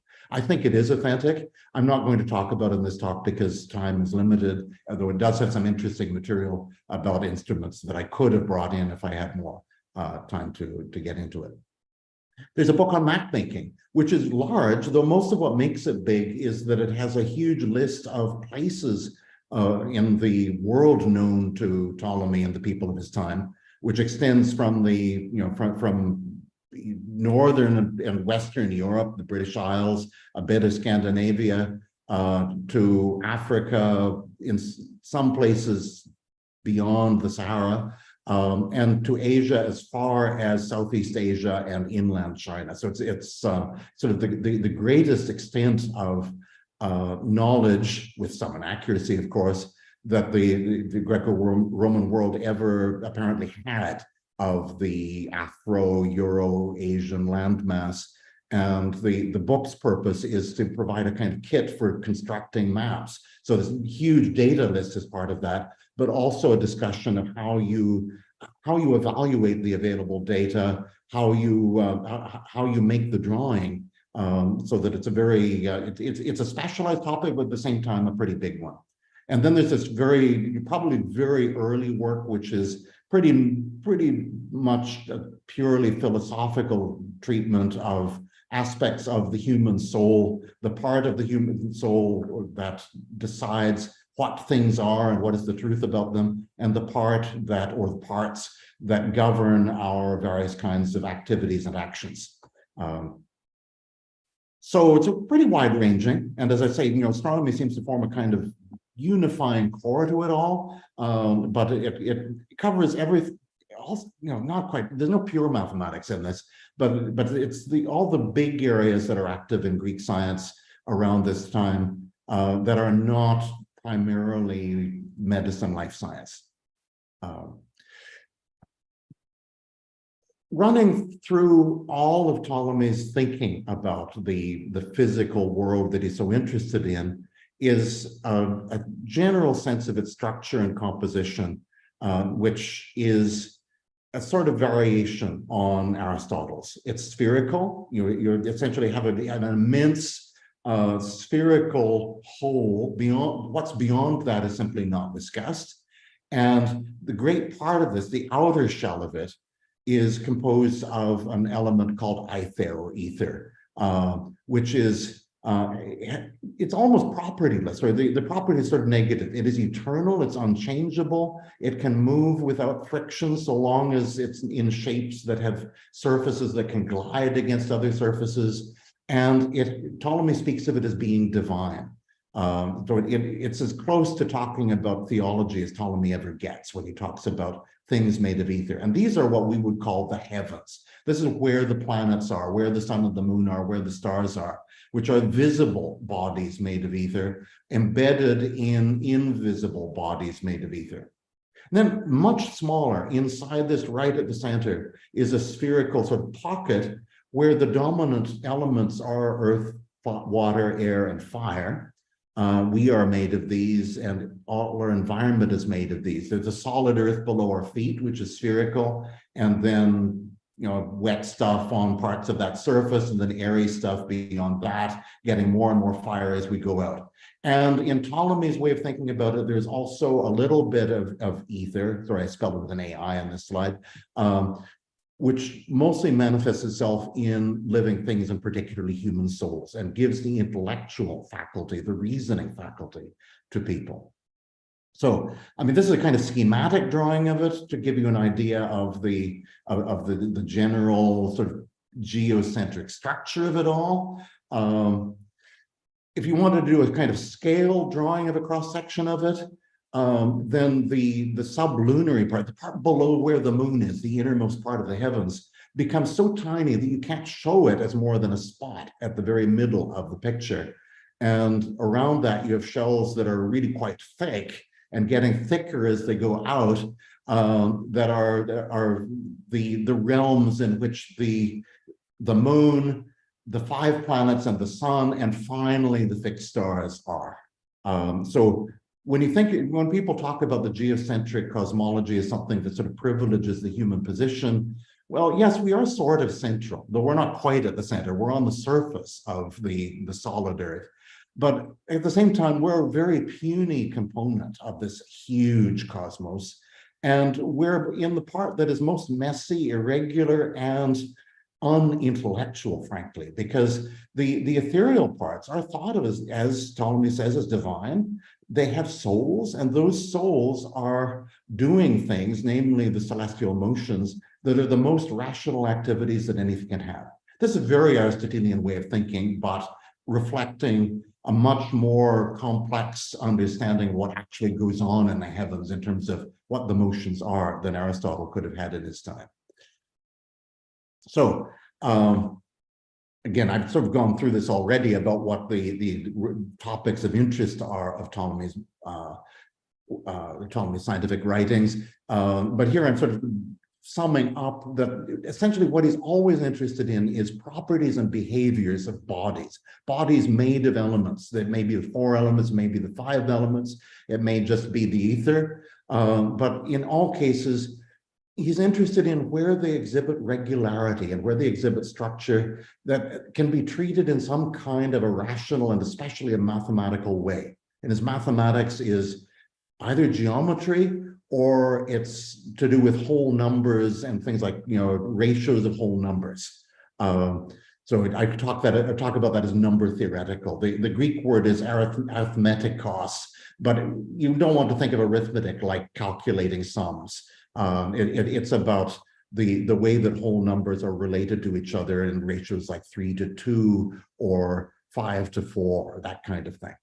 And all of these in some way bring that in its purest form in astronomy, because it's dealing with the mathematics of these eternal ethereal bodies that have the quality of being divine, and most messily in astrology, where it's about the physical world that we're immediately a part of, which is not very regular in much of what it's doing, but is always being driven in various ways and influenced by sort of causal actions that are originating from the heavenly bodies. So some kind of predictability comes into our lives and can be harnessed in astrology because of that relationship. So when he's doing science, his approach it's very empirical, really, but it's empiricism that is in an elaborate interplay with reason and mathematical deduction. The two Ptolemy thinks of as being complementary. Sense perception, our eyes, our ears especially, are giving us inherently inexact knowledge of qualities that are things like hardness and color and so on, and bodies out there, and changes that are happening in them. And through this can yield certain, at an initial stage, rather crude insights about patterns of behavior that are more like the beginnings of mathematical thinking. While reason, which needs something to work on, so it needs to have something coming from sense perception even to make a start, gives exact conclusions because it's working through logic and mathematics. And these two faculties contribute to each other so that your initial sense perceptions give you something for reason to work on. Reason arrives at certain conclusions, and among those conclusions are ways of refining sense perception.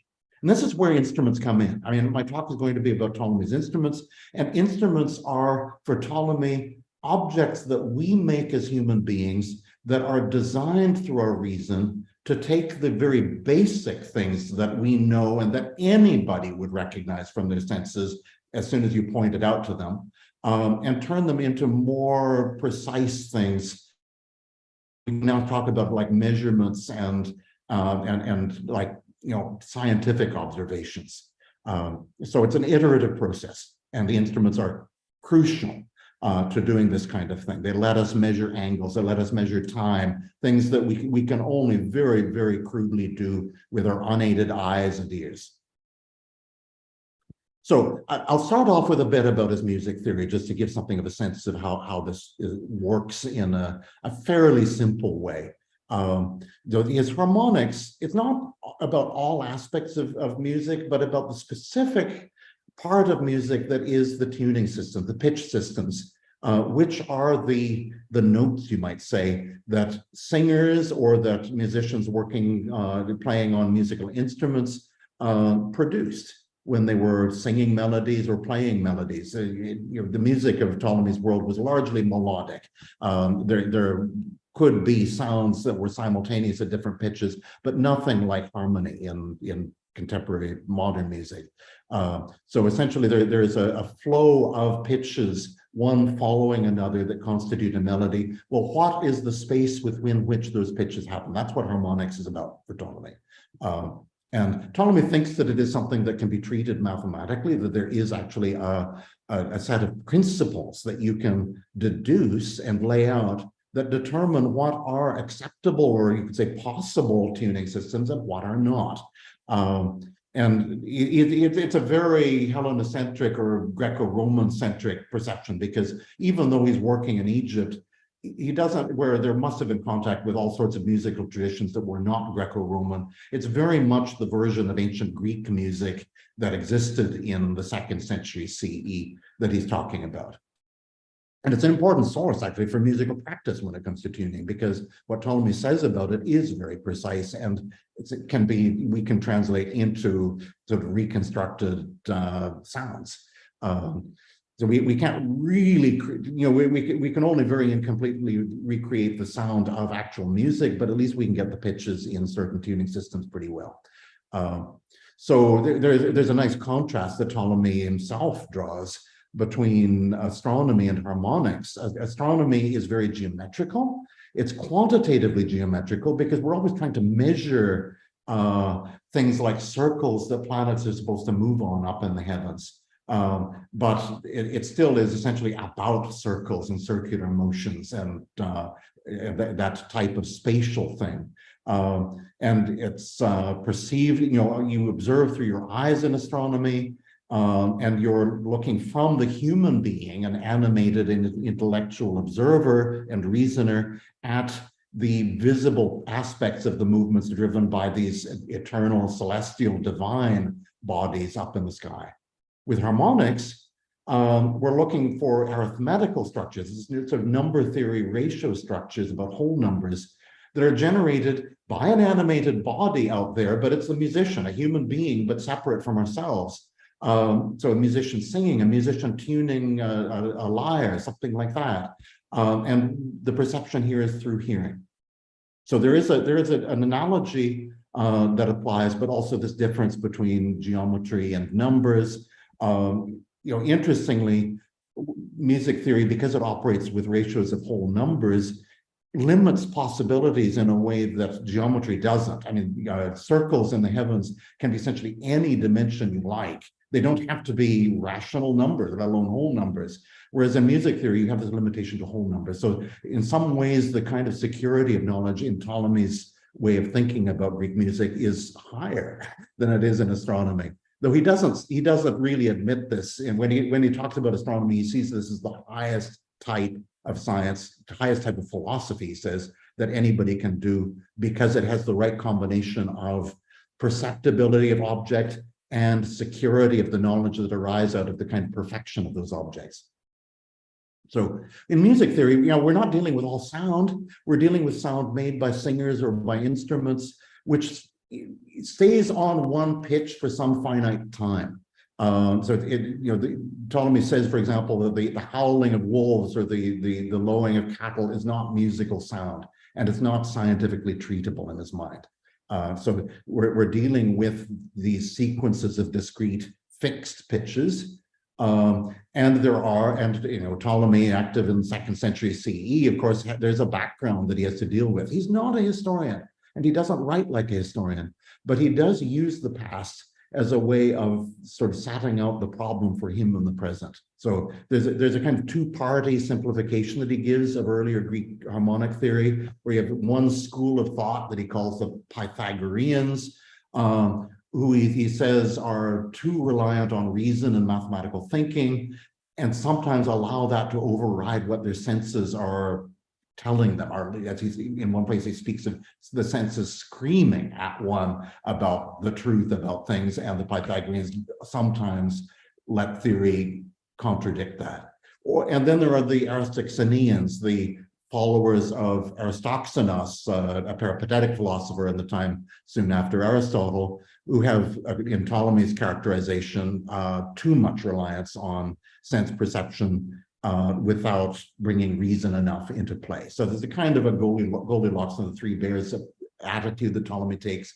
This is too rational, this is too empirical. The just right approach, of course, will be Ptolemy's, which isn't straight in the middle, but is actually closer to the Pythagoreans, because Ptolemy accepts from the Pythagoreans the idea that that pitches are numbers in some way, and intervals between pitches in any tuning system must be ratios of whole numbers, and especially nice simple looking ratios like 3:1, 5:1, or ratios of a number to the next number down like 4:3. No, not all the ratios in Ptolemy's music theory are these kinds, but most of them are. And he has a sort of a taxonomy of niceness of musical intervals, going from octaves and multiple octaves, which are, he considers the most same sounding, homophonous sounds, which in some way are the most aesthetically satisfying pitch intervals that you can get, through the intervals called the fifth and the fourth, because there's a fifth note on the scale and fourth note on the scale, up from a starting note, which he calls concordant. They sound well together, but not quite the same. And then the intervals between adjacent pitches in a scale, which are melodic. They're sounds that sound good as steps in a melody, but not quite as inherently sort of thrilling to the soul as the other ones. And so the mathematical theory is about figuring out what are the ratios that correspond to these different types of things. And one approach that Ptolemy takes is very a prioristic and essentially, arguing from the idea that since we're talking about sameness, we're looking at ratios that have some kind of a sameness in them. I'm not going to go into the details of how all these steps work, but essentially he's got a kind of a priori way of getting results that the Pythagoreans already had, by the way, way before Ptolemy. That, for example, 2-to-1 ratio is the octave. 4-to-1 ratio is the double octave, so going up 2 octaves. 3-to-2 is the ratio of the fifth, so like C to G in a modern scale. 4-to-3 is the fourth, like C to F in a modern scale. And these are all in some way somewhat declining ratios of sameness. So they're essentially he's mapping one system of sameness on another like that. But he also has an empirical verification of this, and it uses an instrument. This is an instrument of a type that there are earlier versions of. It's a monochord, so a single string instrument. You wouldn't play music on this. You're using this for scientific demonstration.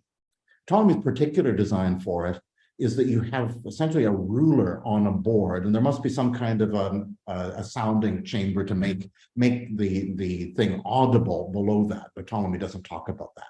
You get a musical instrument maker to make this for you. And then you have a tenth string, very carefully chosen so that it's of uniform thickness through its full length. And it's mounted in a way where you can modify the tenseness of the entire string, but essentially through the full ruler length, that is delimited by 2 fixed bridges that are like spherical hemispheres mounted on the board, and a movable bridge, which you can move along the ruler so that you can divide this tenth string into any ratio you please by the numbers on the ruler.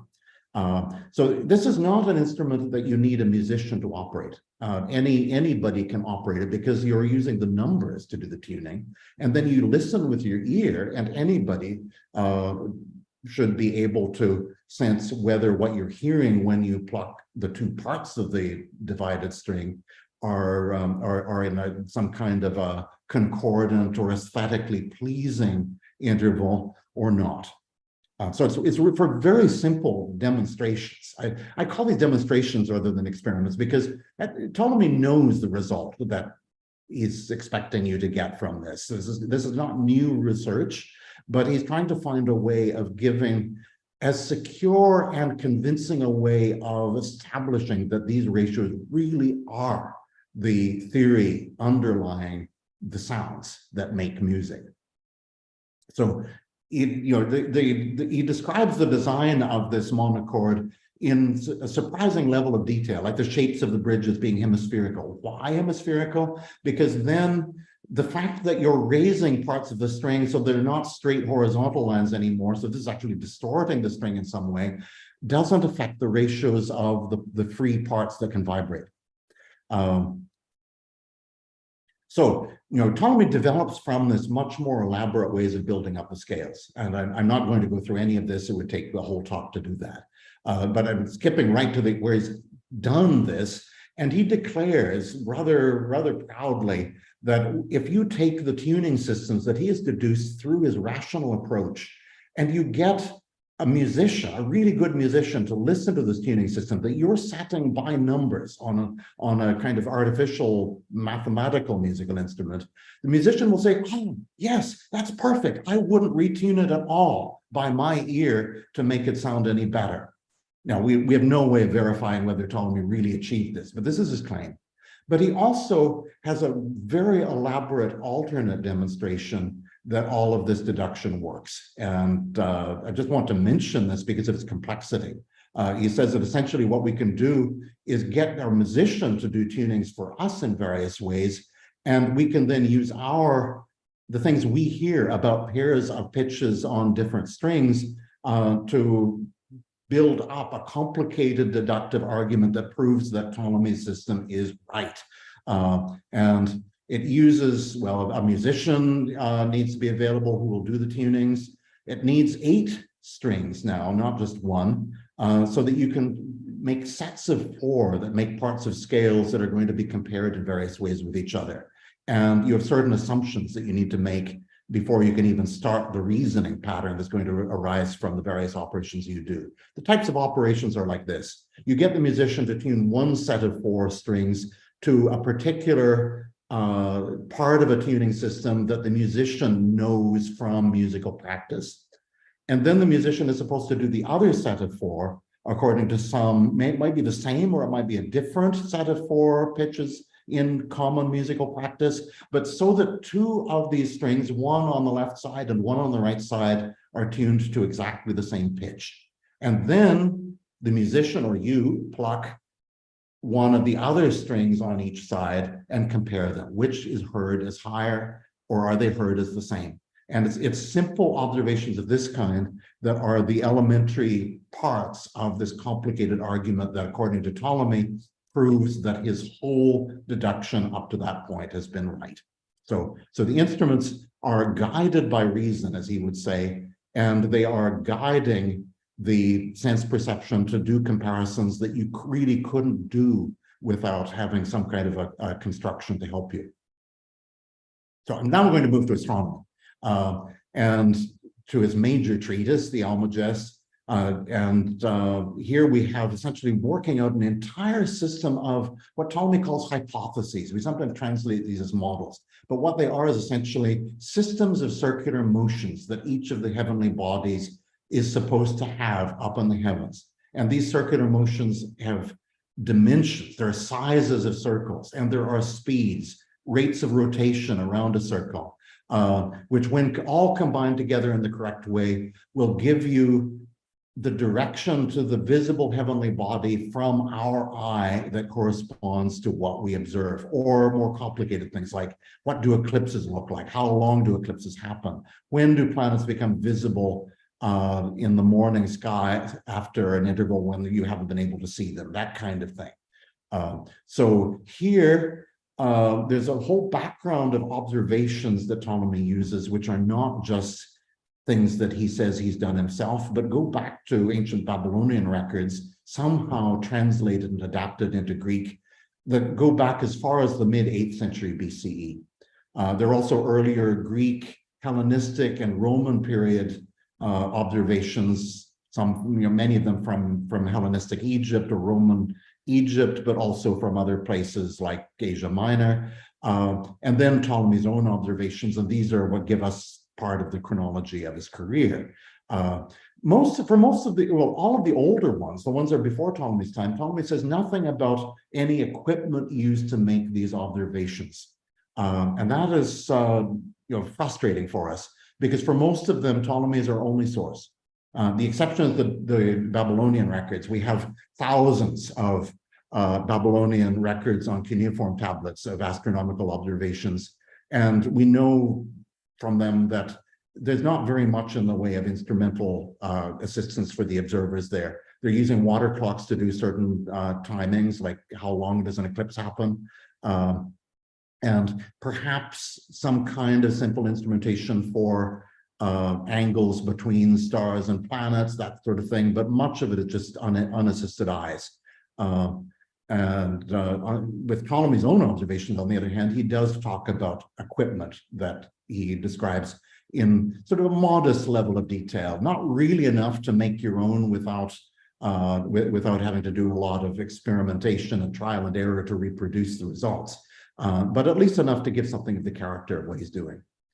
So here are modern drawings from his textual descriptions of 2 instruments that he used to do some very basic kinds of measurement which are measuring how many degrees above the horizon the sun is when it crosses the meridian at noon, wherever you are observing. This is a very important basic observation because it gives you, among other things, what is your latitude on the spherical globe? It also, you can use observations day to day to get the dates and times, at least to about a quarter day precision, of equinoxes and solstices, which are the basis of Ptolemy's solar theory, his theory of how the sun moves in the heavens around the earth. The instruments themselves are really just ways of measuring off an angle through the sun casting a shadow of some kind of a pin-like or peg-like object on a circular arc that is graduated in degrees and fractions of a degree.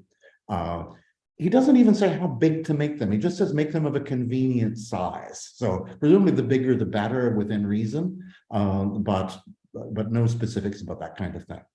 So the instrument descriptions they just are generally like that. They give you an idea in a qualitative way of how something is put together, but not really enough to make your own, unless you have something like an instrument maker who has experience who can advise you on that. Here's another which is designed again for a very specific kind of measurement. How many degrees down from the point directly overhead is the moon when it crosses the meridian in certain situations? Why do we want to know that? Because we can compare that with what calculation of the moon's position should be at that same date and time. And that will give us what's called the lunar parallax, essentially the difference between observing the direction to the moon from Alexandria and observing, and if you were at the center of the Earth, which is the center of the universe. All the theory is about observing from the center of the universe, and usually we can pretend that we're there because the Earth is so tiny compared to everything else. But for the moon's pretty close. It's only about 60 Earth radii away. And so there is a measurable difference in where the moon appears to be and where it's calculated to be. And Ptolemy wants to know what that is because from that he can get the distance to the moon. And also he needs that for doing things like predicting solar eclipses, which are affected by that parallax. So this instrument is a very simple affair again of swinging rods. The simplicity is deliberate. The intention is to minimize elements that are going to introduce errors and messiness in the observation. So really what you want to do is do as little in terms of moving parts as possible. And so here we just have two swinging rods and a ruler that's graduated, rather like the ruler on the monochord, and which is where you do the measurement. And it's from that measured distance that you calculate the angle using trigonometry. On the other hand, there are certain observations for which Ptolemy uses a rather complicated instrument, and he calls this an astrolabe. It's not what, when you go to a museum now that has such things, what is now called an astrolabe is a flat object. I will come back to that at the end of this talk.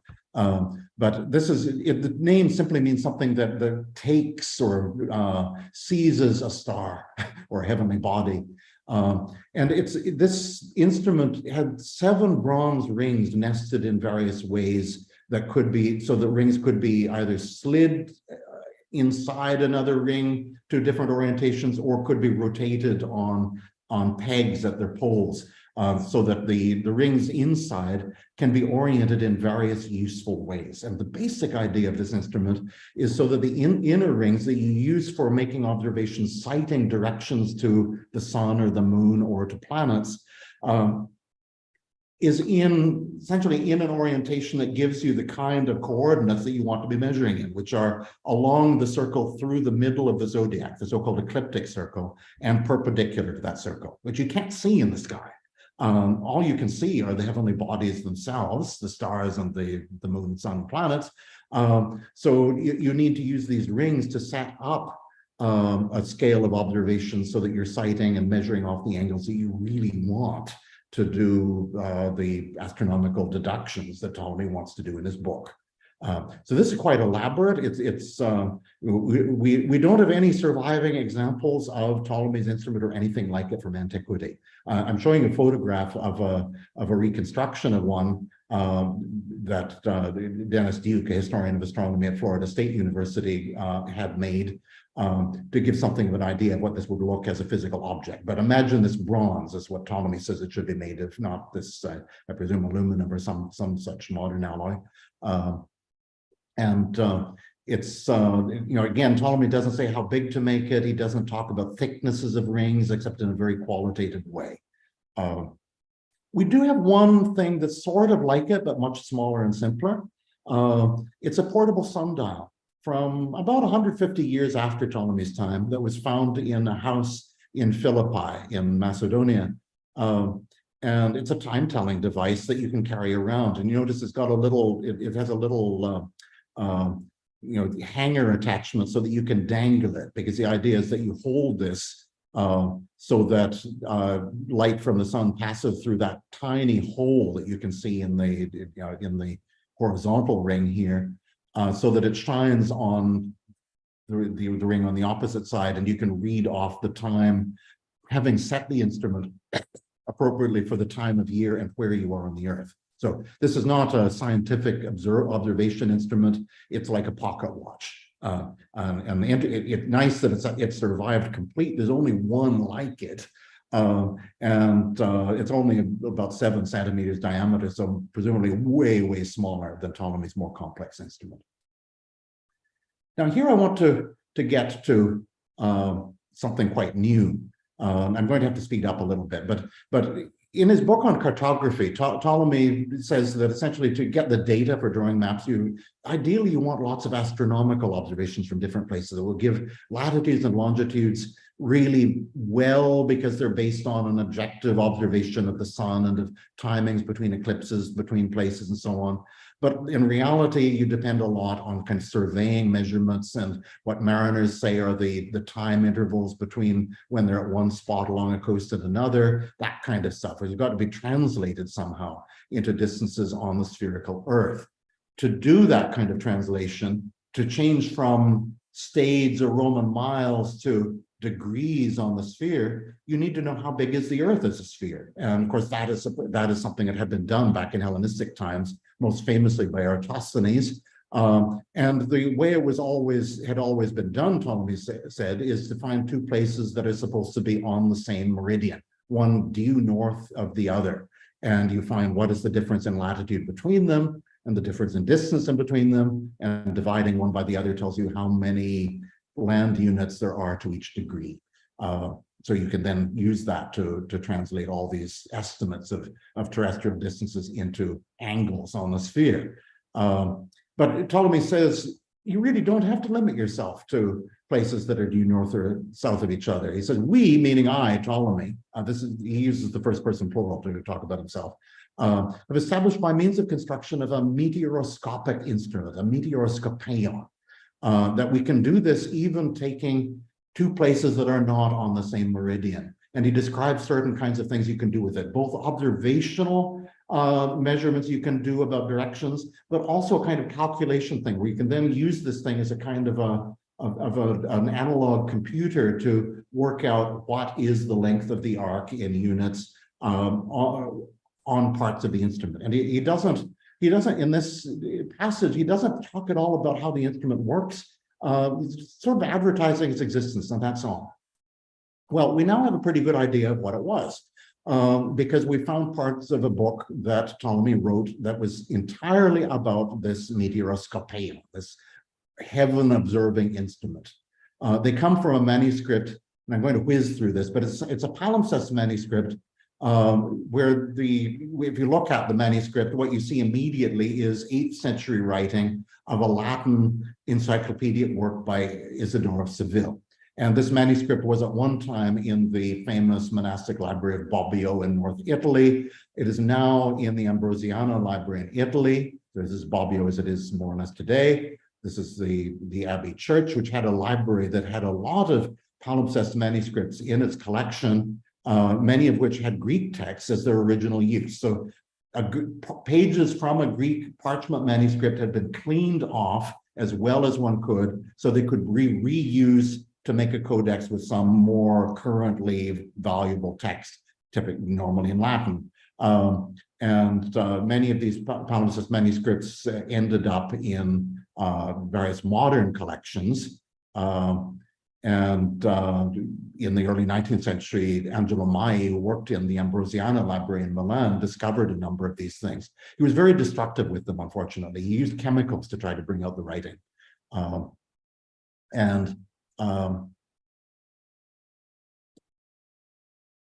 This particular manuscript with the Isidore Seville text, he found had something like 30 pages of Greek texts, only a tiny bit of which Maya was able to read. And he published a facsimile of one page that is sort of mechanical writings, some material that's sort of related to Archimedes' work on mathematizing centers of gravity problems, things like that. But beyond that, through most of the 19th century, very little of this manuscript was, for the Greek texts, was successfully read. And Maya's chemicals, in this case, didn't eat holes in the parchment, but left these very dark patches of chemical staining. It's dark brown in a color photograph that make it very difficult to read. In the late 19th century, the Danish scholar J.L. Heiberg discovered that there were 12 pages of a work of Ptolemy's that was already known from Latin translation from the Middle Ages called Analemma. And this is sundial theory. But this was the first time that we had parts of it in the original Greek. And he also found that there were another 12 pages of some other astronomical text, but he couldn't read enough to be able to work out what it was. So just to give an idea of the problem with reading palimpsests like this one, I'm making a kind of artificial palimpsest in my slide. So here I'm taking an undertext, and imagine now that first of all, you wash the ink off as well as you can, leaving sort of faint traces. Then you write a different text over it with a different line spacing so that you get a sort of cycle between lines that you can read of the undertext because they fall between the lines of the upper text, and other lines that are really hard to read because they coincide with the upper text. So there's sort of a beat pattern between more legible and less legible lines. So this really, that's very hard to deal with. And then you have Maya's chemicals thrown on top of it, and this is sort of like a simulation of the state of this manuscript. When I saw it back in the 1980s, I was a graduate student at the time visiting Milan, and I wasn't working on this manuscript for my dissertation, but I knew about it, and I wanted to get some sense of what was the state of it in the 1980s, 100 years after Heiberg had reported that it was really very difficult to read through this chemical staining. And it was absolutely true. But at the same time, you could see that, maybe if somebody had some way of getting through the chemical staining and, somehow using some trick of light to distinguish the different inks, maybe more could be read. But in the 1980s, there really wasn't something available to do that. There is now. And I've had the great joy of working in collaboration with two scholars, Victor Giesenberg and Emmanuel Zing at the Sorbonne, using multispectral imaging on this manuscript to read the 12 previously unidentified pages of this manuscript. We're also working on trying to get the Analemma text better, but the really exciting thing is the 12 previously unidentified things. So those are just a couple of photos of the imaging process, which involves using different spectra of light and digital photography, and then playing around with various kinds of combinations of different spectral images to get the contrasts as good as possible. So here are just a couple of examples of different things. This is an ultraviolet fluorescent image, and if you look very carefully, you can see upside down is the Latin text, and faintly, well, for example, around the middle, you can just see faintly here, there is upright Greek writing. And then here's another that involves a combination of different spectra in a black and white or grayscale image. And here the Greek writing comes out much more clearly as almost white Greek letters in between the lines sometimes, but sometimes lost through the superposition of the Latin right over the Greek. So, I mean, we can read some of that too, but it's way harder. And so the transcription, we're still working on this, and some pages we can read sort of 90-some%, some pages we can read only a tiny bit. And I just want to say that, you know, we've got a section title we can read, which refers to with some terminology about angles. And this was the main key to identifying the thing. These are angles that are referred to in Ptolemy's Analemma, and they're names that were used by Ptolemy's predecessors and names that Ptolemy says he introduced. And in our text, one of the passages we can read quite well uses the first person to say we have, you know, we meaning the writer has introduced this new terminology replacing these old terms. So this is Ptolemy. And the text turns out to be about this instrument, the meteoroscope that he referred to in the geography. It's a 9-ring instrument. I'm going to turn off the sharing now so that I can show you. Stop share. Okay, I want to show you a reproduction of this that has just been made for me by NYU's lab for 3D printing from the first specs that we're getting out of this text for how it works. You can see it's really complicated. I haven't yet learned how to use it, but I can describe basically what we have here is there's an outer meridian ring, and you see it's on a stand. You can also dangle it like that little portable sundial. And for certain purposes, it seems it was meant to be dangled that way. But mostly you would set it up on a stand. I need to put it on a pile of books to make it visible without even holding it. And then you can turn this green inner ring to set to your latitude. So I'm setting it to about 43 degrees, which is about where I am in Nova Scotia right now. See it better.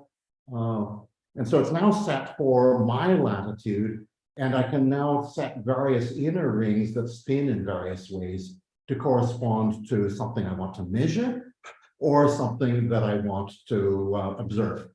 And that's about all I can say about it at present, but it's a work in progress. And it's really quite exciting to have a new work by Ptolemy that we have 12 pages from. So nothing like the whole work, but enough to get a sense of the character of it. And the detail that Ptolemy gives for how this thing operated is much higher than the descriptions of instruments in the Almagest. I'm going to stop here because I've run over time, but I'm happy to answer any questions people have. Thank you so much. That was a really exciting presentation, and I love the 3D model. That's such an exciting piece of news that we've got something new and physical to work with. Unfortunately, we are out of that to get any sense of how you work this thing. You can't do it on paper. Yeah, it's really fabulous. And thank you to our folks in chat who have been following along. Unfortunately, we are, as you said, over time, and so I should let us move on to our next presentation. But Alex, thank you so much. This has been absolutely wonderful. Really enjoyed your talk. At this point, I am going to hand moderation back over to Sasa's own Cassie May. Cassie, take us away. So thank you. Thank you, everyone, for joining us. I'm just going to share my screen. Thank you for your patience.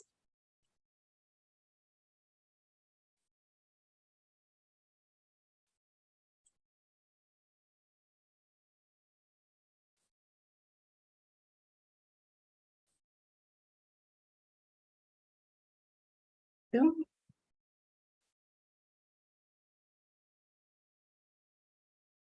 right, and we are now starting session 2, Traditions, Flora and Fauna.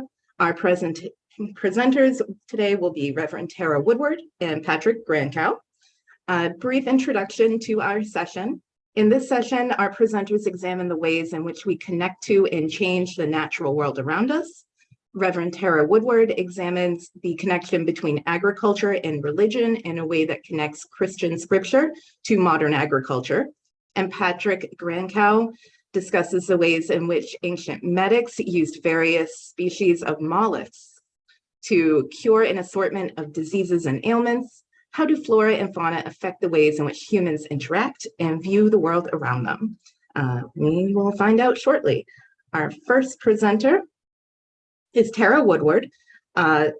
She'll be presenting Reading Rural, Intersecting Agrarian Theology and Technology with Psalm 65. A bit about Tara. Reverend Tara Woodward has called many places home: the golden grasslands of Nebraska, sunflower fields of Moldova, cornfields of Iowa, and Farminary, New Jersey garden at Princeton Seminary, but most recently, the rust-red dirt of South Africa. Each home has shaped her love and academic interest in place and pedagogy and agrarian readings of sacred texts. Tara has a dual Master of Divinity and Master of Arts in Christian Education and Formation from Princeton Theological Seminary, as well as a Master of Arts from Western Theological Seminary. She is an ordained minister of Word and Sacrament in the Reformed Church of America. Thank you for joining us today, Tara, and I will stop the share and turn everything over to you.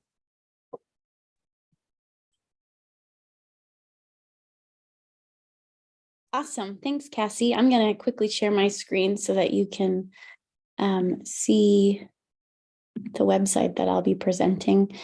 Thank you so much for tuning into this particular presentation. Like Cassie said, my name is the Reverend Tara Woodward, and I'm so grateful to be continuing to research and present this topic on a place that's really close, not only to home, because I'm actually presenting today from Nebraska, but also was my senior thesis research at Princeton. And this has been presented everywhere from Yale's Conference on Theology and Ecology, as well as Society of Biblical Literature, and most recently in July at the International Society of Biblical Literature in Pretoria, South Africa. So it's turned into a multicultural project spanning country, culture, and religious backgrounds. As Cassie opened up, or if you've read the introduction to the presentation, I said, I've never seen a bush burn like it did for Moses, but I've seen grassland turn golden as a way to express my own love of landscape and lived theological experience. As I mentioned earlier, I'm currently presenting on a rural ranch in Nebraska. And if Nebraska is the agrarian landscape of my rural upbringing, then Southern Africa specifically has become a second home after an extended field education and now the home of my South African partner. So consider this presentation an ode to how landscape shapes not only contexts that we're from and our encounters with sacred texts and new contexts, but also our relationship with technology, both from a modern and agrarian, ancient agrarian context. If I had begun this presentation with a pedagogical reflection and asked you to name a landscape that you loved, no doubt your imagination might take you to any number of places that are very personal. And this wasn't something I realized until I had moved from a rural space to Princeton, which is a bit more of an urban space, and started taking classes at the seminary's Farminary, where students engage in classroom learning literally outside and engage in conversations around ecology, sustainability, and food justice. And interestingly, it was at the Farminary when I first considered how land and landscape are hermeneutical tools that deeply shape how sacred texts are interpreted. So I marvel at how tangible sacred texts like Psalm 65, 9 through 10s, you visit the land and water it, you drench it abundantly. The river of God is full of water. You establish its grain, for thus you establish it, soaking its furrows and settling its ridges. With showers you melt it, its sproutings you bless. Have become something of a prayer for farmers, ranchers, and those who work in agricultural settings. My original research began with interviewing 5 North American farmers, and I discovered how tangible these sacred texts are for rural readers in those settings, and how instinctive their connections are between their own agricultural context and that of the Hebrew Bible's context, and how their lived experience speak towards these tangibly constructed theologies of sacred scripture in ways that we might not realize. And this was ever so true as I also began researching 3 other types of farmers in South Africa, which is English, Afrikaans, and Black African farmers. As the 3rd most biodiverse country in the world after Brazil and Indonesia, South Africa's farming landscape and geography greatly varies across their provincial borders. So while some concerns and issues affect South African farmers across the country, such as security, corruption, and political instability, other experiences and pressures like poor infrastructure, access to water, and weather-related disasters like the floods in KwaZulu-Natal are as diverse as the landscapes and kinds of crops that farmers can produce. So while my original research began interviewing 5 farmers in modern agricultural settings in the US, I also interviewed 3 more farmers in South Africa. And I began researching the agricultural motifs present in Psalm 65 alongside their modern experiences and expressions of agrarianism, which is featured in this website podcast called reading-rural.squarespace.com. And it's featured as these different podcasts with various episodes, as if you can see these episodes here. And I applied this same method to when I researched farming communities in South Africa. So I initially wondered what connections are present between Psalm 65 and a farmer's sense of self, vocation, the divine, their land and animals, and what might we miss in larger conversations of agriculture and hermeneutics without acknowledging their localized perspectives. There's certainly a long tradition of agrarian studies influencing biblical scholarship, but I found that no one has asked farmers how these connect. Most of the field work has not been on the field, but in air-conditioned offices, which further distances the field from the farmer, both from the perspective of the land and that of the scholar. So in short, while agrarianism and hermeneutics clearly connect, no one has asked a farmer. And yet from my interviews with farmers, I found intimate connections present between farmers, their land, animals, and scripture, as well as obvious disconnections present with how we read scripture and urban conceptions of modern agriculture. In order to control the factors present in my research, I narrowed it to these three questions. How might rural American and African Christianity read Psalm 65? How do rural readers speak towards tangibly constructed theologies of place? What is the relationship between the ancient context and modern readers have with farming technology? My research method include interviewing questions about the impact that farming has had on their faith and on reading Psalm 65. And the participants included a diversity of ages, locations, and religious experiences, which reveal the particularity of expressions. And these are not only shaped by denominational differences, such as Methodist, Reformed, Evangelical, and Zion Christian Church, which is called ZCC, but also by specific locations, which in the US spanned from Maryland to the Midwest, and in South Africa across different coastal provinces of KwaZulu-Natal and the High Veld province of Mpumalanga. So for example, notice the different dynamics present between how the young organic farmer in Iowa began farming to that of the retired dairy farmer, which we will hear in this clip. Years. Yeah, but I was still farming too. Yes, but it was more of a hobby. So when we got married, we made the decision together to go into full-time farming and try and make a go at it, try and make it like livable to pay the bills. So for us doing farming full-time, it's now been, let's see, 2015, 2016, since 2016. So 5 years now. This will be year 5. So what was your other questions? Oh, no. One of the things that this particular farmer mentioned is that he had to develop his own GPS and be very innovative, which he said that new technologies on a budget, which pretty much sums up his farming career. And listen also to this other Maryland farmer about his experience farming. Young person couldn't start farming the day the way I started farming because there's nothing left. The community, it's not here anymore. The places of business that carried me on 30, my father used to tell me I was bankrupt and didn't know it. He said, if everybody would call in a 30-day accounts, you couldn't pay. And he was right. But these people had faith in me and they carried me along. Gas bills, feed bills, seed bills. Notice these dynamics even compared to the nearly retired KwaZulu-Natal Methodist farmer compared to the young Afrikaans Reformed farmer and even the Zulus at CC Family Farm. Okay, I've been farming since 91. And my family started farming in South Africa in 1918. Oh, wow. My grandparents, after the First World War, bought land from the government, and that's how they started. And then my dad started farming in 1969. Okay. Oh, and wow. then I came along in 91.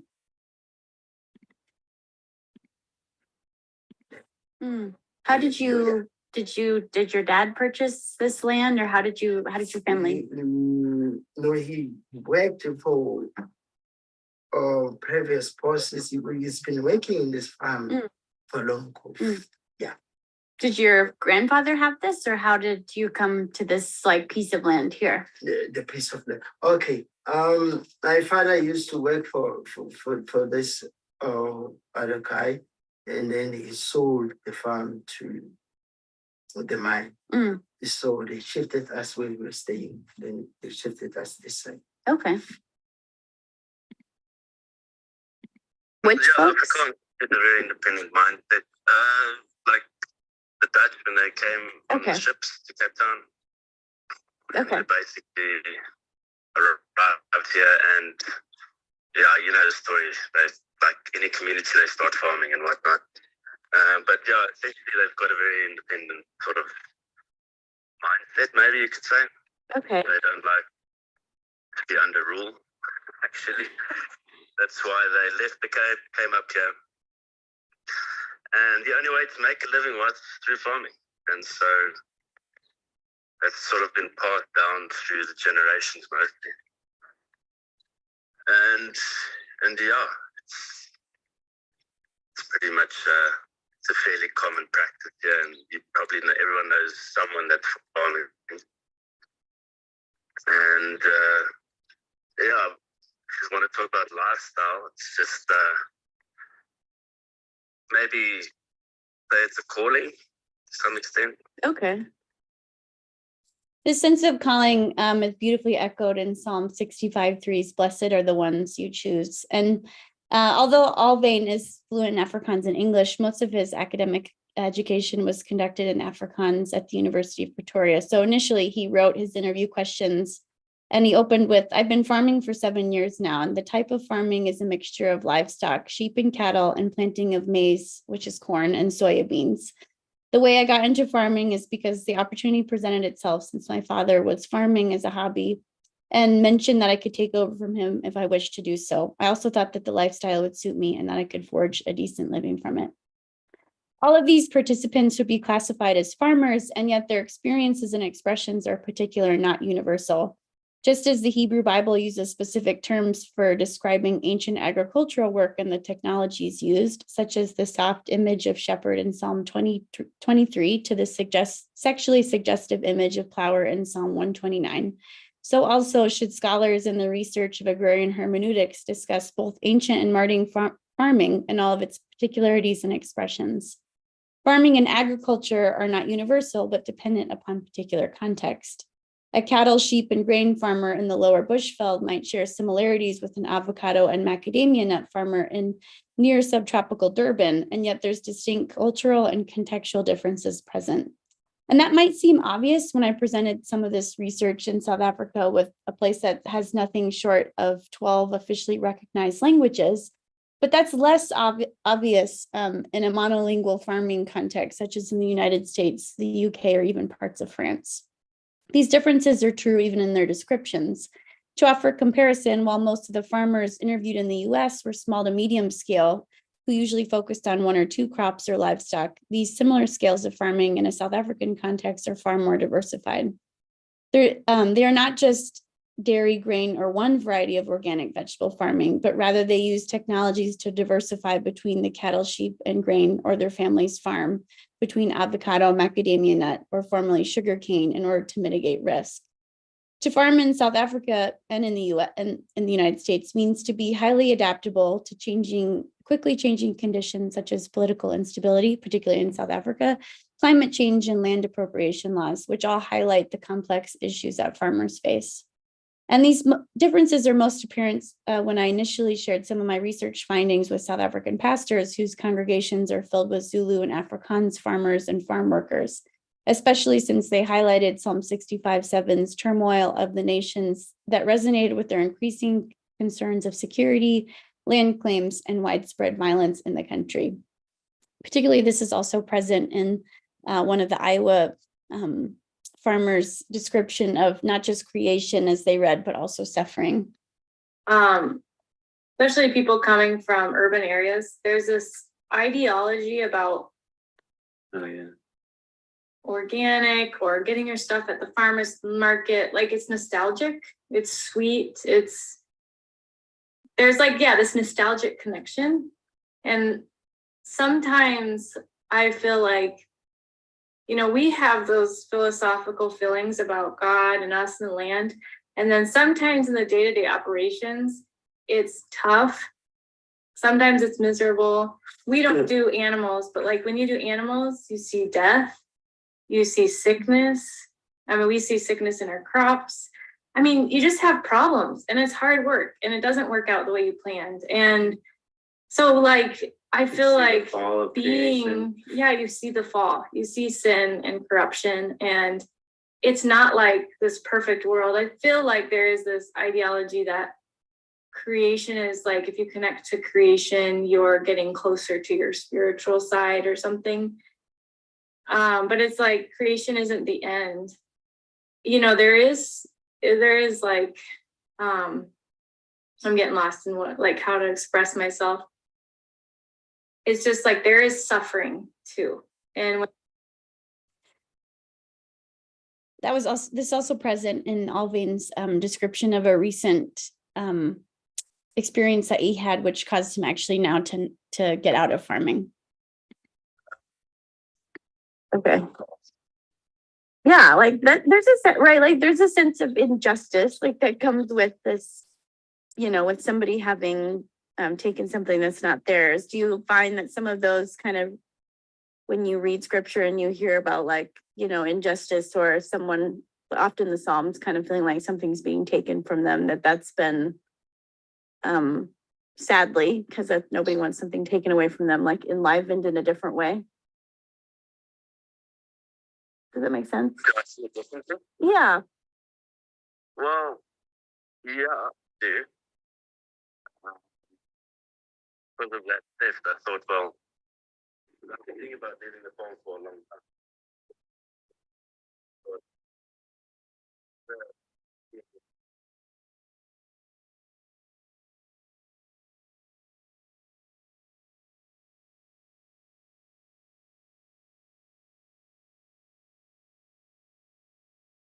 A little difficult to hear in this particular part because I was also recording and typing at the same time. But he also said that reading the book of Job is easier to empathize with because he had 7,000 heads of sheep and he lost it all in a day. I lost 22 cows with calves the other day, and it makes you think about how he would have felt. Because of that theft, I was thinking about leaving the farm for a long time and thought this is my cue to start packing up. If it was my land, I would have played it differently, but it's only a year-to-year contract, so it's hard to want to do any investment.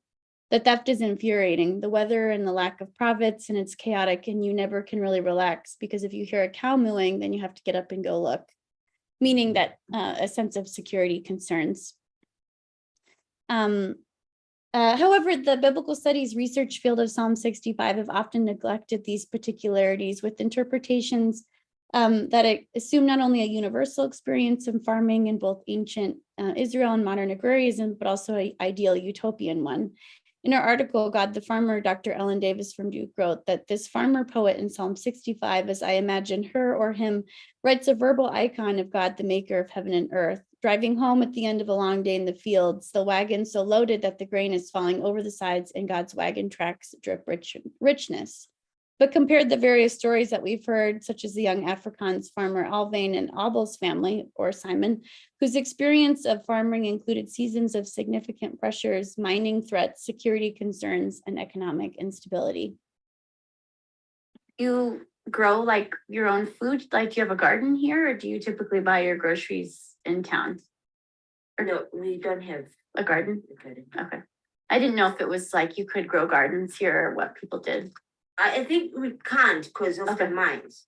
Oh, okay. The mines are closed, and you see that it's gonna be there's something gonna happen to the plant. Yeah. Is that like, does the mine really negatively influence like the farm in terms of like the soil isn't as healthy, or it just feels like you can't grow food because it won't be as good? Yeah, we are planning. Sorry, I don't know if that's no, too we are planning of having the guide right in the next yes. We're just looking at the environment. Okay. Yeah. Because I've been planning the to- mine, like the pollution. The and- pollution, yeah, okay. that's the problem. That's what It's we just like come right across. there. Yeah. Yeah. So when it's windy, see everything comes. Okay. Mhm. Does, can you drink like the water here, or do you have to purchase water in town and bring it here because of the mine? We are struggling with water. Right? Okay. Yeah, we even go in your farm, Material's farm, to Get water? to get water there, yeah. And then put it using our tank. We're struggling with water. But After hearing both Alvain and Abel's story, and doing a little bit of math, because the Villacassis farm is next to Alvain's farm, which it's about less than a kilometer away. It's likely that they both lost cattle due to a syndicate on the same night. Alvain lost 22 and Abel 17, which underscores that both Black and white farmers, especially in South Africa, face similar significant setbacks.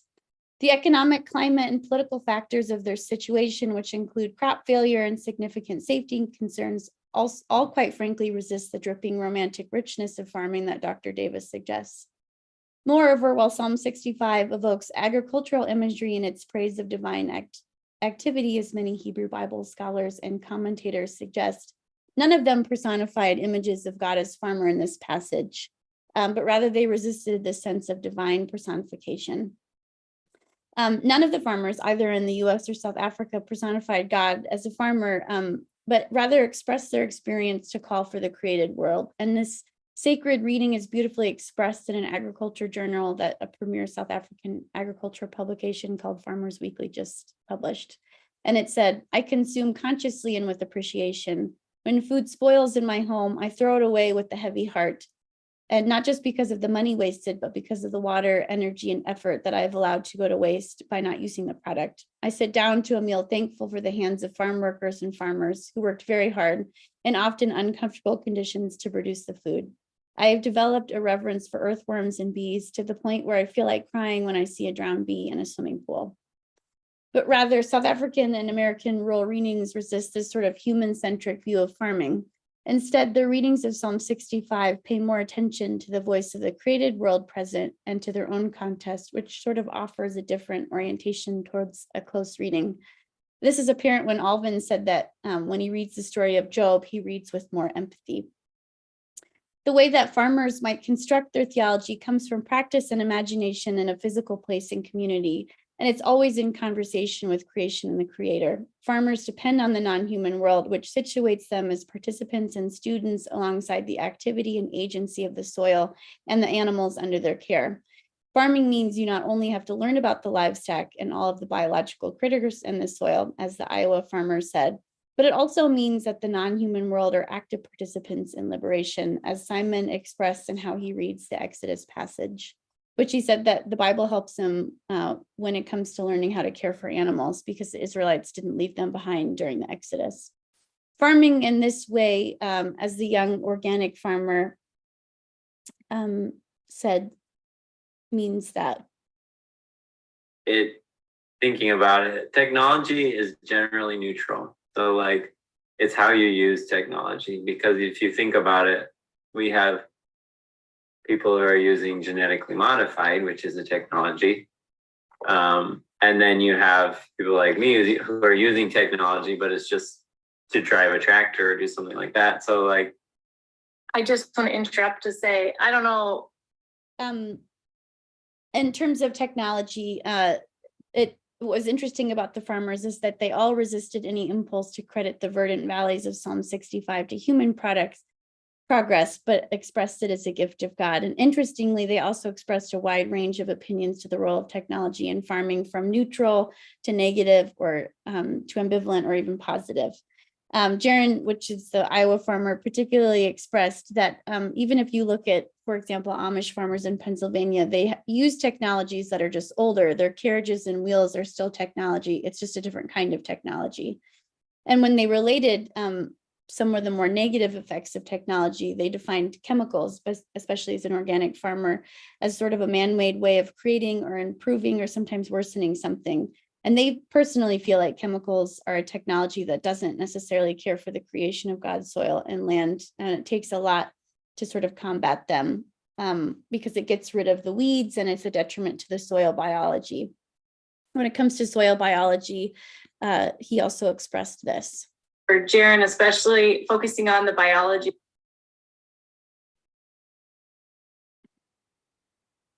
Oh, okay, sorry, I think I will wrap up in just a second.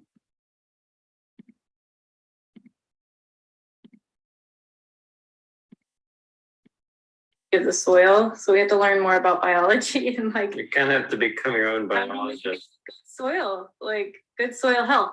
So it's interesting. It's a lot of work, but it's worth it. Learn about all the livestock that we actually own, all the little critters in the soil, the microbes and all that. Yeah, they're always in the biological side of the organic farming and stuff. They're always talking about all your making sure your livestock are healthy when you're row crops, because it's all.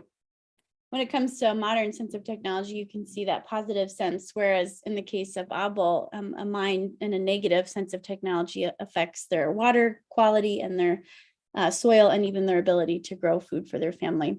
So in conclusion, when farmers and scholars read Psalm 65 together, this sort of interdisciplinary way of reading both tests and confirms assumptions made in how we engage with sacred agrarian texts and the sort of multivalent view of technology used. I hope in this approach, it will contribute to larger conversations about changing agricultural spaces across South Africa and the United States, as well as the decreased use of the Hebrew Bible in congregational settings. How might listening to and engaging with these perspectives from both the field of biblical studies and that of the farm assist us in creating rural American and African readings of the Old Testament that highlight agricultural motifs? And how might this play in conversations about congregational care of and in rural American African religious communities? Thank you.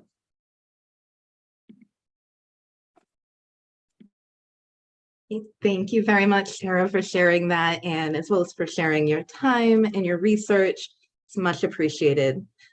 I do think in the interest of time, we need to move on to the next presentation, but thank you to everyone watching along as well. I'm just going to share my screen again and do a brief intro for our next presenter.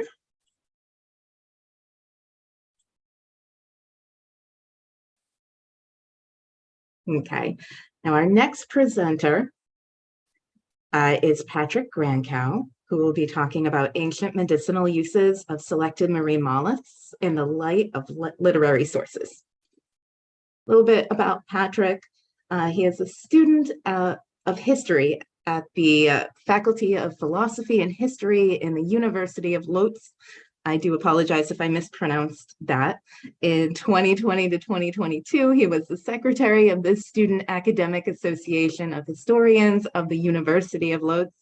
And currently for the term 2022 to 2023, he is the vice president of that association. In 2022, Patrick organized the student doctoral conference, Crimes in History. He wrote an article called The Pedagogical Character of Pederasty in ancient Greece in the light of selected examples of gifts, published in the University of Lodz Press in 2021. And again in 2022, he wrote and defended a bachelor's thesis, The Beliefs of the Ancient Egyptians as Seen by Diodorus Sicilian in Bibliotheca Historica. Patrick is currently writing a master's thesis titled Aquatic Fauna in the Culinary Art and Medicine of Antiquity in the Light of Select Literary Sources. His current research interests include the reception of antiquity through the ages, the reception of Egyptian civilization in Greek and Roman historiography, and social issues in the Greco-Roman world, with a particular emphasis on the history of medicine and gastronomy. I'm going to stop sharing my screen and turn everything over to Patrick. Thank you very much. Just a second to share my screen. Absolutely, take your time. Okay. I hope you can see my screen, my presentation. Yes, we can. Okay. So welcome everyone. Thank you for the introduction. Before I begin, I would like to thank the organizers of the conference for allowing me to appear today. And today I would like to present to you some of the results of my research on ancient medicine. And the purpose of the paper, which I will present today, is to analyze the importance of marine mollusks in ancient medicine in the light of the literary sources. The basis for my analysis of today's topic was the works of mainly several ancient authors, for example, Hippocrates, Dioscorides, Galen, and Pliny the Elder.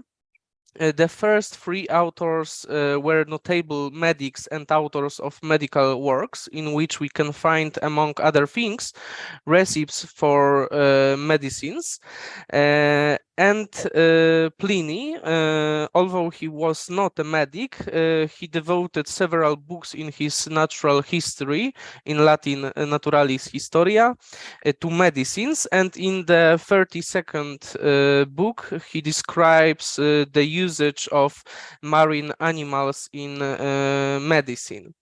During my research, I have also used texts by Celsus, Xenocrates of Aphrodisia, Athenaeus of Naucratis, and fragments of treaty Kyranides.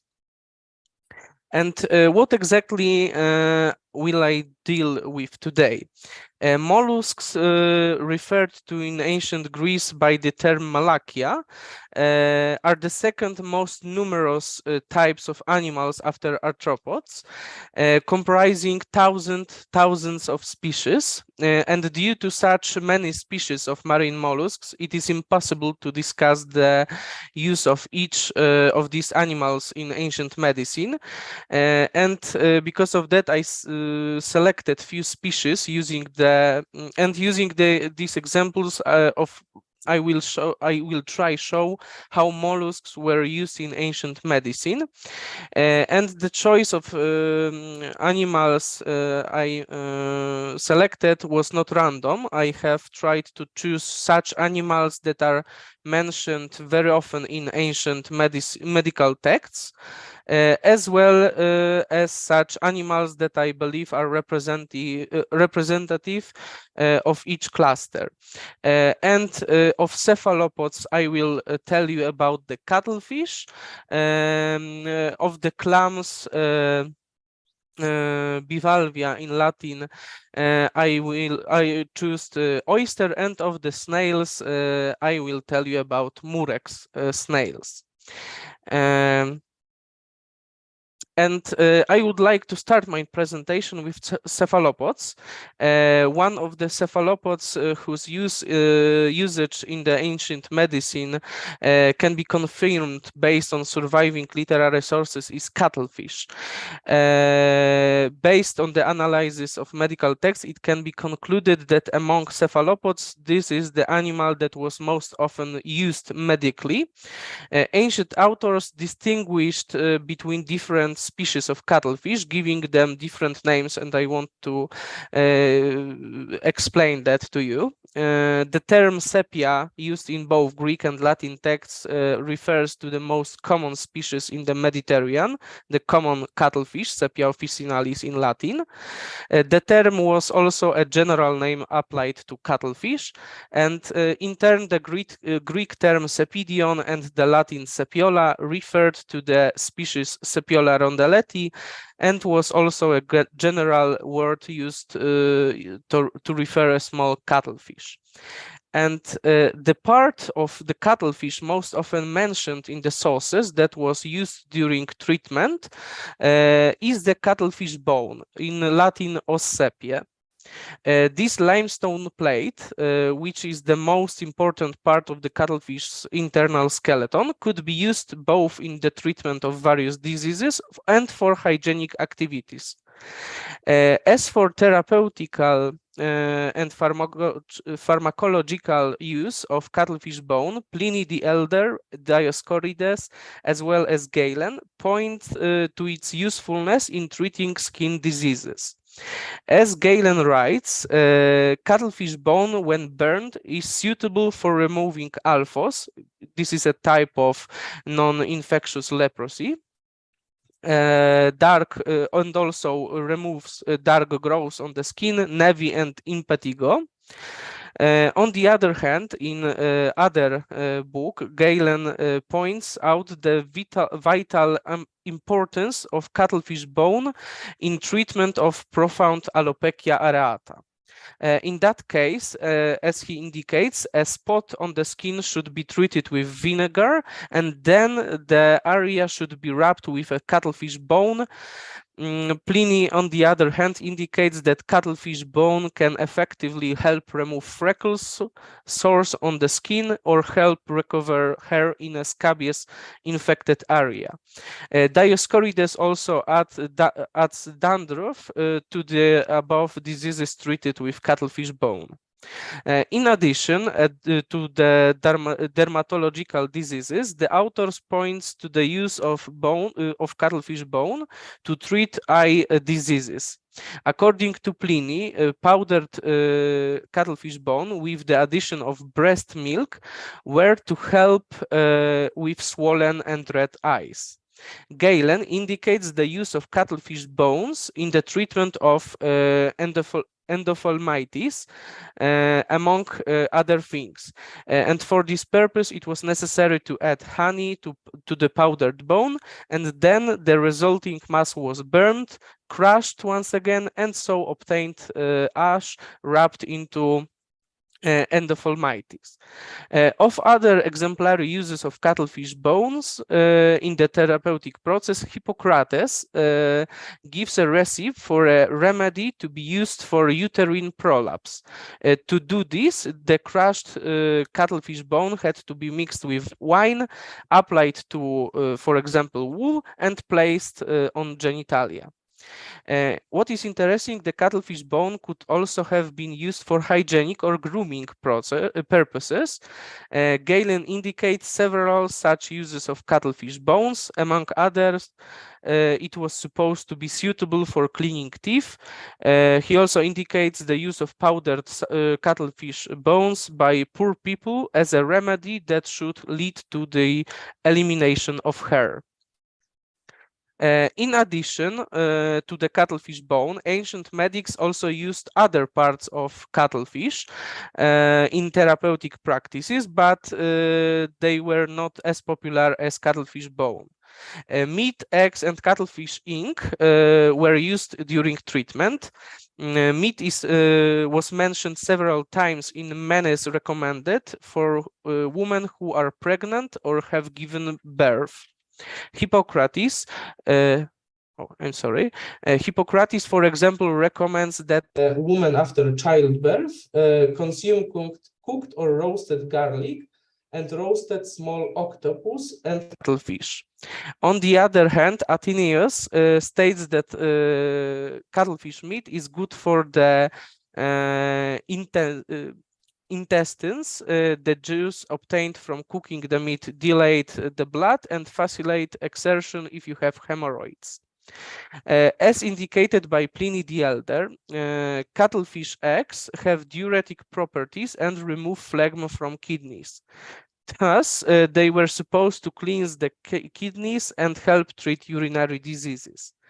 Eggs are also mentioned by Hippocrates in the context of treating gynecological ailments. For example, in order to extract placenta after childbirth, the patient was supposed to drink a mixture included 15 sepia eggs. As for the use of sepia ink in medicine, on the other hand, the number of passages is very small. both Dioscorides and Celsus mention that the ink has laxative properties. And it can be assumed that it was recommended by medics for consumption in case of need to get rid of bad juices in from a patient. Later authors such as Paul of Egina and Alexander of Tralles, 6th-7th century AD, also mention the use of ink to treat skin or eye diseases. Among the various snails that ancient authors list among medicinal products, one encounters especially often the animals called porphyra in Greek. Under this term, whose Latin equivalent was murex purpura, sometimes also buccinum or pelagia, is hidden not one but several different species of snails, among which should be mentioned Hexaplex trunculus, Thais hemastoma, or Bolinus brandaris. Although these snails in antiquity were primarily known for their use in the production of dye, authors such as Hippocrates, Galen, Dioscorides, and others also point to its possible use in medicine. All parts of these snails, both meat and shell, were used for medicinal purposes. The meat of purple shell was mainly used to treat gastric problems. According to Phineas, cooked feet of murex were said to be good for stomach ailments, which is also confirmed by Celsus in his work on medicine. Hippocrates indicates that the broth from the meat of these animals is supposed to have laxative properties. A similar opinion is presented by Galen in his work De Alimentorum Facultatibus. Also, the author of the treatise Kyranides described the beneficial effects of murex on the digestive system. As he states, drinking soap made from them calms the stomach and improves intestinal function. Xenocrates of Aphrodisias, a Greek physician, indicates that a fragment of body of snails, the hypobranchial gland, the gland responsible for producing mucus used in ancient times to produce dye, has a number of positive therapeutic properties that could be used in the course of treating diseases of the digestive system. According to this author, hypobranchial gland is supposed to have laxative and diuretic properties. It is also supposed to increase the production of salvia and sweat. However, a user needs to be careful with the amount of meat of these snails consumed, as excess could cause diarrhea and vomiting. In the treatise Kyranides, the author also indicates that the meat of murex snails was also supposed to help with headaches and remove migraines. For this purpose, it was necessary to apply the raw meat of the snail itself to the forehead, or crush the meat of snails, mix with the myrrh, and only so obtained substance applied to the painful place. However, the most mentioned part of murex snails in medical sources is the shell. It was used to treat several ailments. For this purpose, the shell was usually roasted or ground, and often liquid products such as wine or honey were added to the powder so prepared. Dioscorides, describing the medical properties of murex in his work, De Materia Medica, states that burnt murex shells have drying and cleansing properties and can be used in cleansing and treating wounds. A similar use is hinted by Celsus, where he provides a recipe for a cure for an abscess in which the calcinated murex shell is an ingredient. Also, in Galen's work, we can find fragments testifying to the use of the drying and cleansing properties of murex shells in the treatment of wounds. Galen, in his work De Compositione Medicamentorum per Genera, conveys a recipe for white patches, which are used to treat ulcers or suburanting wounds. Such patches included, for example, zinc oxide, lime, hemimorphite, and the burnt shells of several clams and snails, including murex shells. The shells of murex were also said to have anti-inflammatory effects. This may be confirmed by Pliny the Elder, according to whom the ash of murex shells with the addition of honey was supposed to be a good remedy for swelling of the parotid glands. In addition, according to the same author, the same mixture, honey with the addition of ashed murex shells, was also said to treat female breast pain. Authors of medical texts also point to the use of powdered murex shells to treat dermatological diseases. According to the author of the work Historia Naturalia, a mixture of honey and ashed murex shells was supposed to be a good remedy for sores on the head. In turn, the ashes murex shells themselves were supposed to help remove spots from women's face. Pliny also indicates the use of burnt shells in anti-wrinkle treatment. Dioscorides, in the Materia Medica, also mentioned the medicinal use of the murex operculum. This part of the snail, boiled in oil and used as an ointment, was said to prevent hair loss. On the other hand, operculum, mixed with vinegar, was supposed to reduce swelling of the spleen, and when burned, was supposed to help women suffering from uterine suffocation, as well as help remove the placenta after childbirth.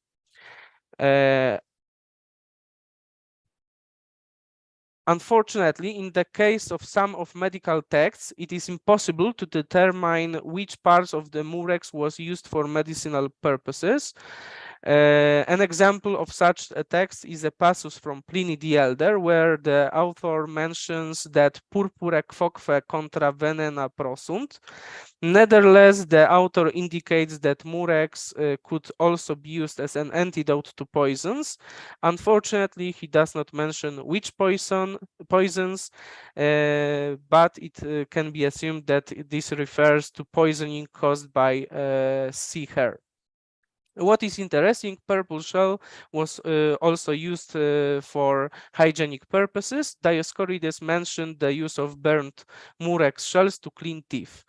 And the last one, oyster. The last animal I would like to tell you about today during the paper is oyster. The Greek term ostreon and the Latin ostrea were used to describe the species that is most found in the Mediterranean, Ostrea edulis, European flat oyster, and allied species. This mollusk, which belongs to the cluster of bivalves and the oyster family, was widely used in the daily life of ancient Greeks and Romans. Considered a special delicacy, it was consumed as early as Mycenaean Greece. But what is interesting, this animal, rather associated with gastronomy, also found several uses in antiquity in medicine. Although all parts of the oyster were used for medicinal purposes, as in the case of the previously discussed animals, the oyster shell appears most often in the sauces. It was especially often used to treat ulcers, wounds, and the skin diseases. As Pliny mentions, ashed oyster shell combined with old urine were used to treat all types of ulcers and in the treatment of body rashes of infants.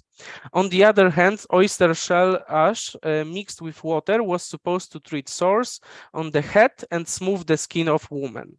The practice of using ashed oyster shells to treat ulcers is also indicated by Oribasius, a physician from the 4th century AD, as well as Galen. In work of Galen, De Simplicium Medicamentorum Temperamentis ac Facultatibus, Galen includes burnt oyster shell among the remedies to heal wounds. For this purpose, the wound had to be sprinkled with oyster shell ash. According to Pliny, powdered oyster shell combined with vinegar was supposed to cure itching and eruptions, and in turn, burn wounds should be sprinkled with oyster shell ash alone, as said Pliny. In addition to treating skin diseases, oyster shells were also used to treat other conditions. According to Pliny, oyster shell ash mixed with honey was supposed to relieve uvula and tonsil ailments. The same mixture was supposed to help with swollen parotid glands, superficial abscesses, or breast sclerosis. According to Galen, ash from burnt oyster shell was also supposed to help with gum diseases. As an aside, it should be added that oyster shell as well as murex shells were also used for hygienic purposes, and as said Pliny, ash from oyster shells was a popular remedy for cleaning teeth. The meat of the oyster was also used in medicine, which was either used raw for this purpose or first cooked. As Pliny points out, the meat of these animals has several positive properties that help with ailments related to the digestive system. According to him, oysters are specific for settling the stomach, they restore lost appetite, and they are also a mild laxative. In addition, oyster meat cooked in honey wine is supposed to have a beneficial effects on the urinary system, cleansing the ulcerated bladder and curing tenesmus. According to Pliny, meat from cooked, unopened oyster was supposed to have a miraculous effects on colds. On the other hand, raw previously smashed meat was supposed to cure sores and foot sores. Most likely, the smashed meat should have been applied to such a piece of skin. According to Pliny, oysters were also supposed to act as an antidote to the sea hare. Sea hare is a sea snail of the Aplysia depilans species. And as said, Pliny, oysters was antidote to sea hare poison. But he does not specify which specific part of the animal was supposed to have such properties, but we may assume that oyster meat had to be consumed to deal with sea hare poison. In addition, alex, a fermented paste made from fish, seafood, or sludge left over from the production of garum, was produced in ancient times from, among other things, oyster meat. And alec was said to have a few medicinal properties. It was supposed to help with itchy skin. It was also supposed to be good for skin wounds from dog bites and be antidote to sea draco venom. As you could see during my paper, mollusks undoubtedly were used in ancient medicine, as evidenced by quite several surviving passages. Analyzing the works of authors such as Hippocrates, Xenocrates, Dioscorides, Pliny, Galen, and Oribasius, it can be seen that mollusks were mainly used during the treatment of diseases of the genitourinary system, digestive system, skin diseases, eyes diseases, injuries, as well as during pregnancy, labor, and postpartum. Of course, the extent to which individual mollusks were used in ancient medicine was varied. The three species presented today were particularly often used in pharmacotherapy. However, among mollusks, there are also species whose importance in medicine was minor, for example, squid. or octopus. For medicinal purposes, ancient medics used virtually all parts of mollusks, meat, shells, and other parts. In the case of clams and snails, the most mentioned part of the animal used for therapeutic purposes was the shell, which usually had to be burnt or grinded into powder. The powder thus obtained could be used on its own, for example, sprinkled on a wound, or by combining it with some liquid, such as vinegar or honey, to create a suspension, then applied to the affected area. The meat of mollusks was also used in medicine and could be baked, boiled, or a broth could be made from it. Often, mollusk meat occurred as a part of medicinal diet or was consumed to produce an effect desired by the doctor, such as laxation or urine production. These may not come as a surprise, as in ancient times, mollusk meat was prized for its nutritional value, which was invaluable in the treatment of diseases. Meat could also serve as antidote to poisons. In case of other diseases, other body parts of marine animals or products made by them, such as ink and cuttlefish eggs, were also used, mainly also as a part of medicinal diet or as an ingredient in medicine. So as you can see, marine mollusks were well known for their medicinal properties and were willingly used in the medical practice of the ancient Greek and Romans through antiquity, as evidenced by texts written from 4th century BC to the 5th century AD. Thank you very much for your attention.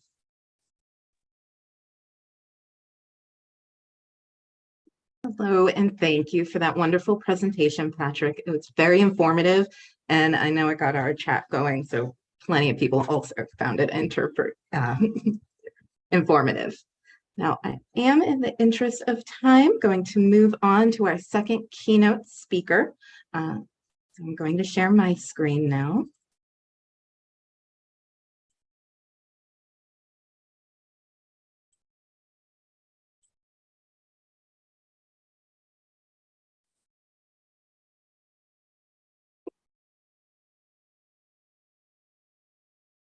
Okay, and our second keynote speaker is Dr. Jeffrey Moser, whose presentation is titled Making Antiquity in Medieval China. Now, before I tell you a bit about Dr. Moser, I just want to remind everyone that we do have a fundraiser going up on our website, saveancientstudies.org/virtual conference to get there.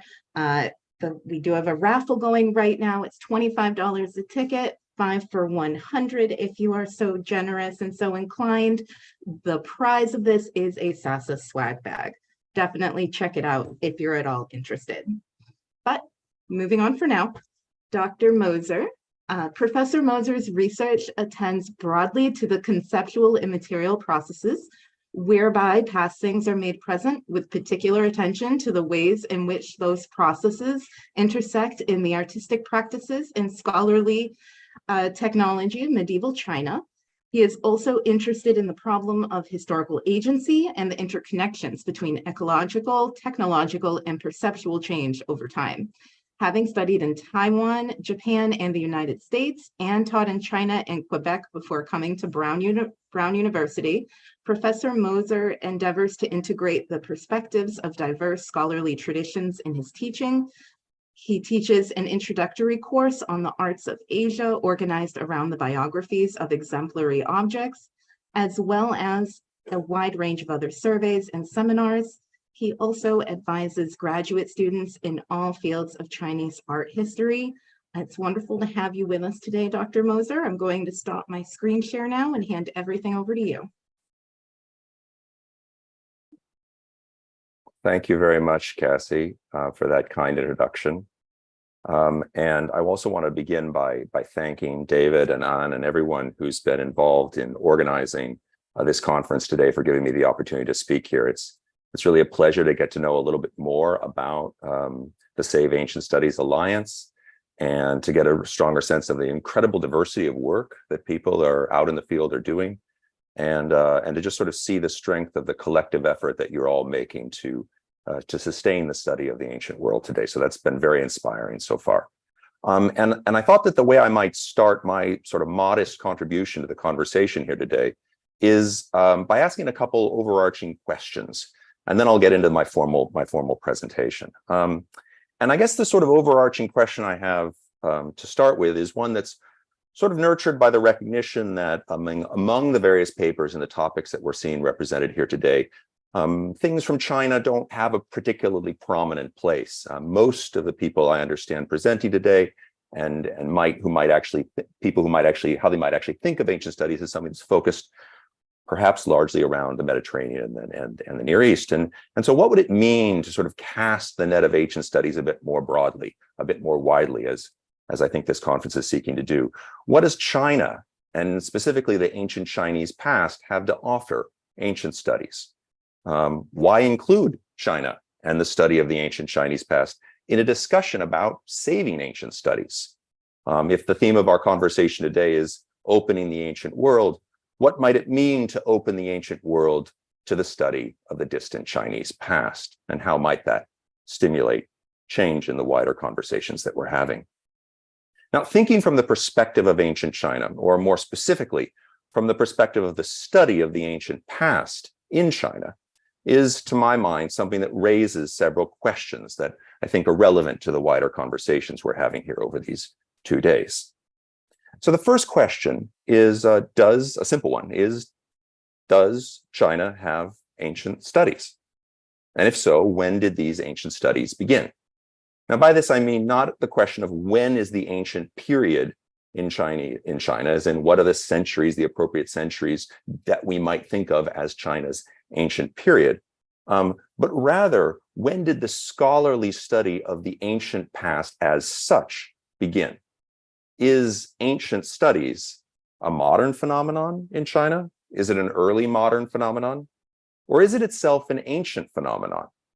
As in, did people in ancient China themselves look to people who were still more ancient than them in an effort to determine how to move forward in their present? Now, the second question I have to ask is, how is the study of ancient China relevant to the present challenge of saving ancient studies?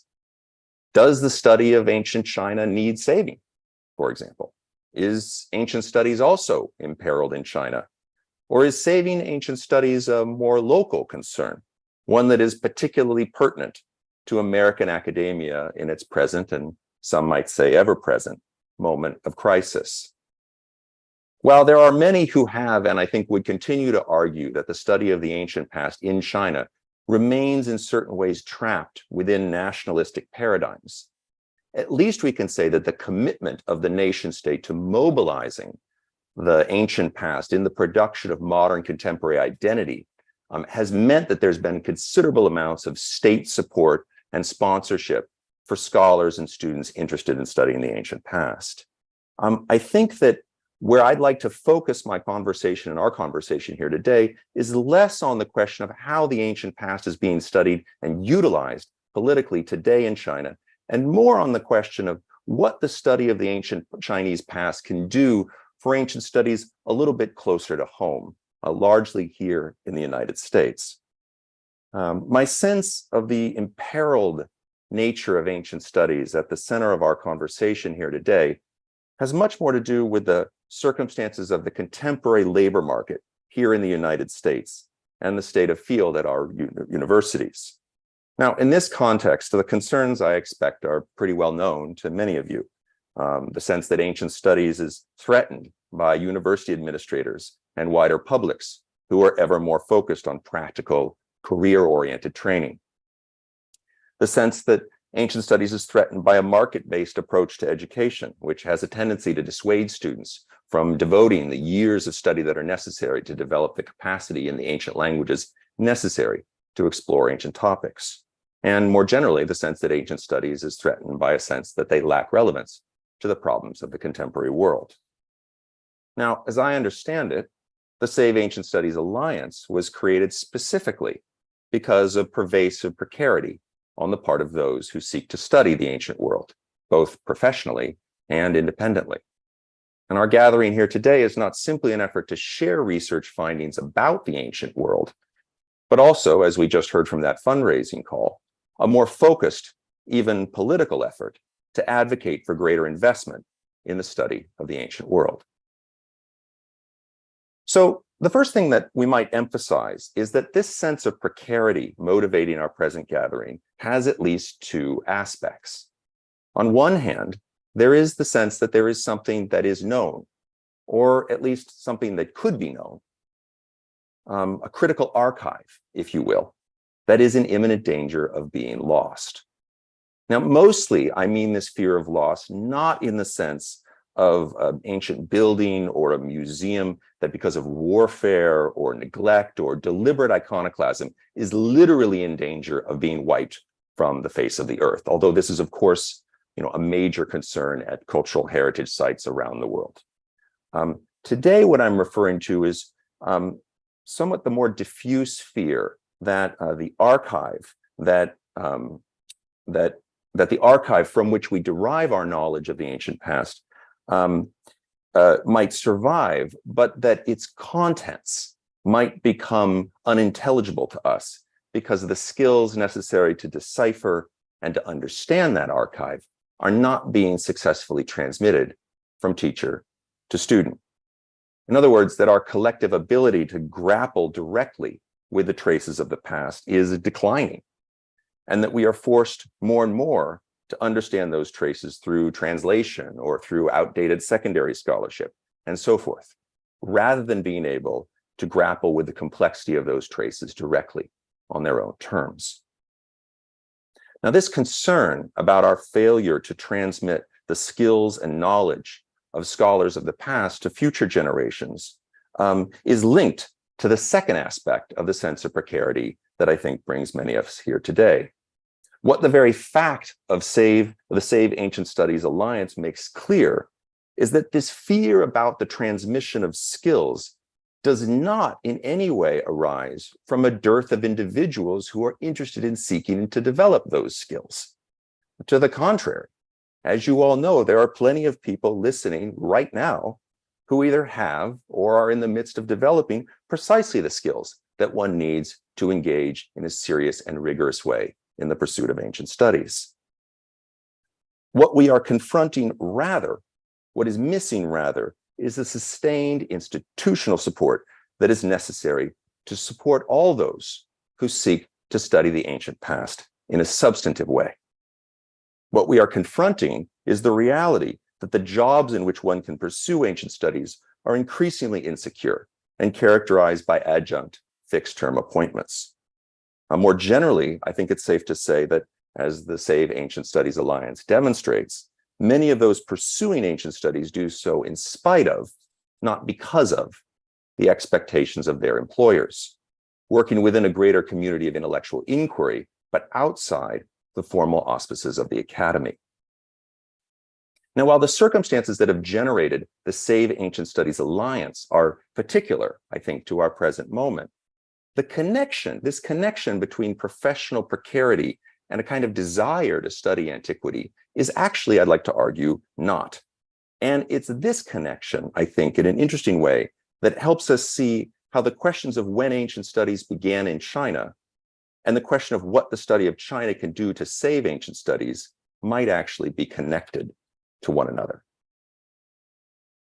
So how might we answer the question? And this is what I'm going to explore over the course of the next 30 minutes or so. And the way I'm going to explore it is, first of all, by sort of looking at how we might begin to answer the question of when ancient studies began in China. And I'm going to share my screen.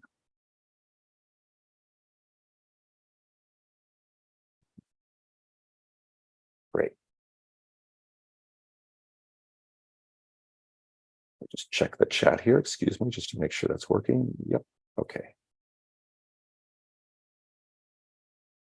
So over the course of the next 30 minutes, I'm going to propose 3 different ways of answering this question. Answering this question of when ancient studies began. And in so doing, I'm gonna do this in the context of this talk that I've given the title of Making Antiquity in Medieval China. Now, in the process, we're going to learn something. We're going to learn two things, actually. First of all, we're going to learn about the transmission of knowledge about the ancient past in China through time, how knowledge about the ancient past was transmitted over time down to the present. And second, we're going to learn a little bit about the historical development of the methods, and indeed we might even say the technologies that scholars at different times used to create knowledge about the ancient past. So to get the ball rolling, one simple way to answer the question of when ancient studies began is to say that the study of the ancients has been there from the beginning, that the study of the ancients in China is itself an ancient practice. And we see clear evidence of this. Let's see if I can advance my screen there. Yep. In the writings of Confucius himself, which date to the 6th century BCE, with some complexities and debates, which I won't bore you with today. Confucius wrote, I am not one born into knowledge, but one who cherishes antiquity and diligently seeks it there. Now, the antiquity that Confucius is thinking of here is the antiquity represented by the progenitors of civilization and the founders of the Zhou dynasty, individuals who, at least mythically, lived hundreds of years or even thousands of years before Confucius came onto the scene, and to whom he looked as models for how to organize society in a moral and ethical way in his own time.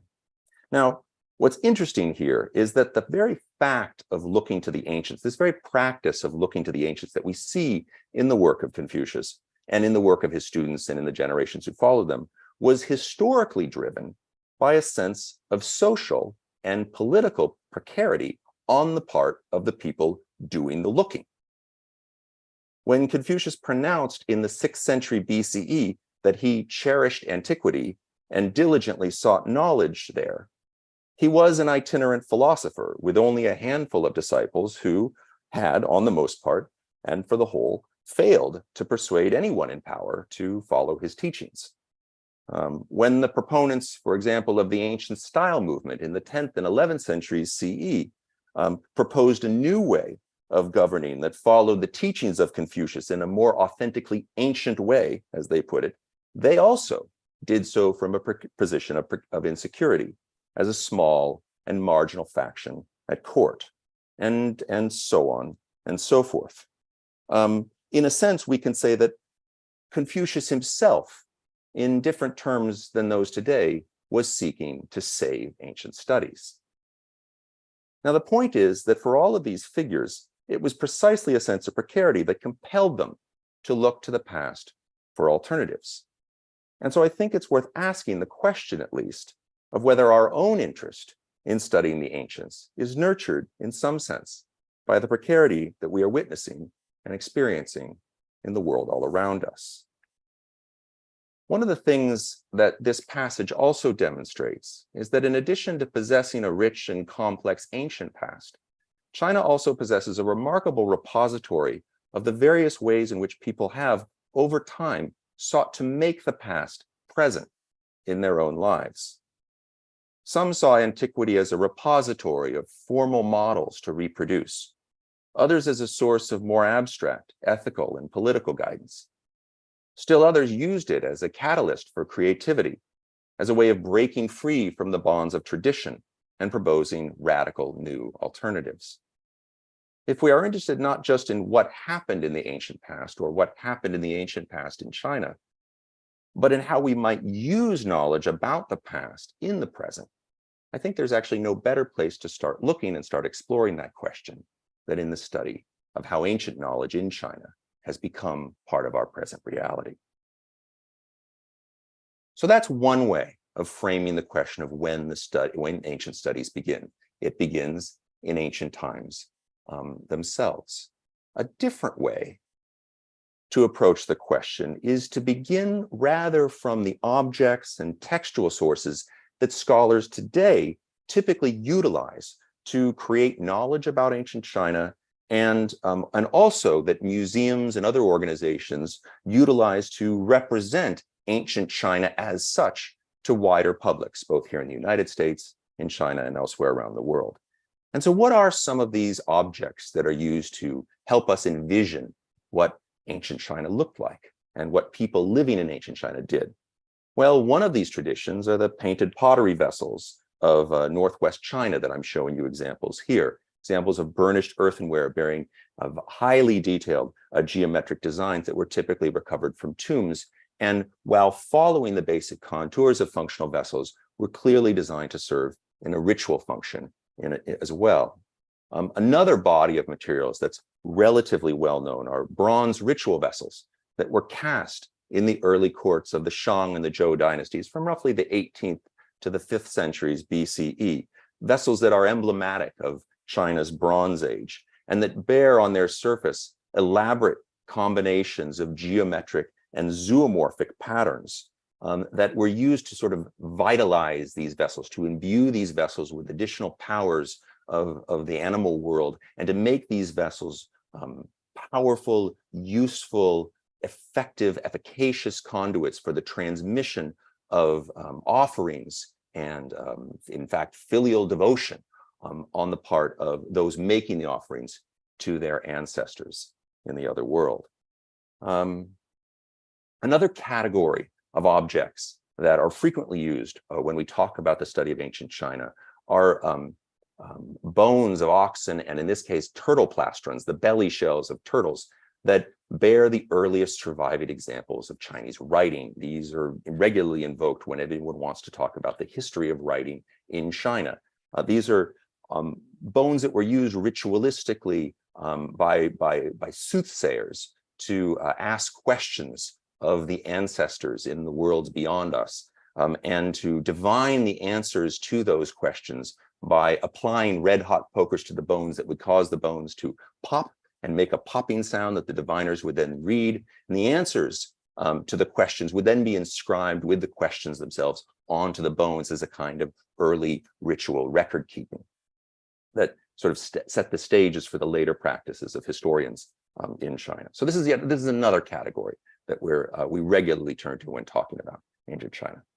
Yet a third category, or yet a fourth category, we might look to this extraordinary, mysterious bronze faces with enlarged peering eyes that have been recovered from the site of Sanqingdui in Sichuan that represent another face of early bronze civilization, very, very different from what we experience when looking through the archaeological recoveries or the archaeological materials recovered from the Yellow River Valley to the north.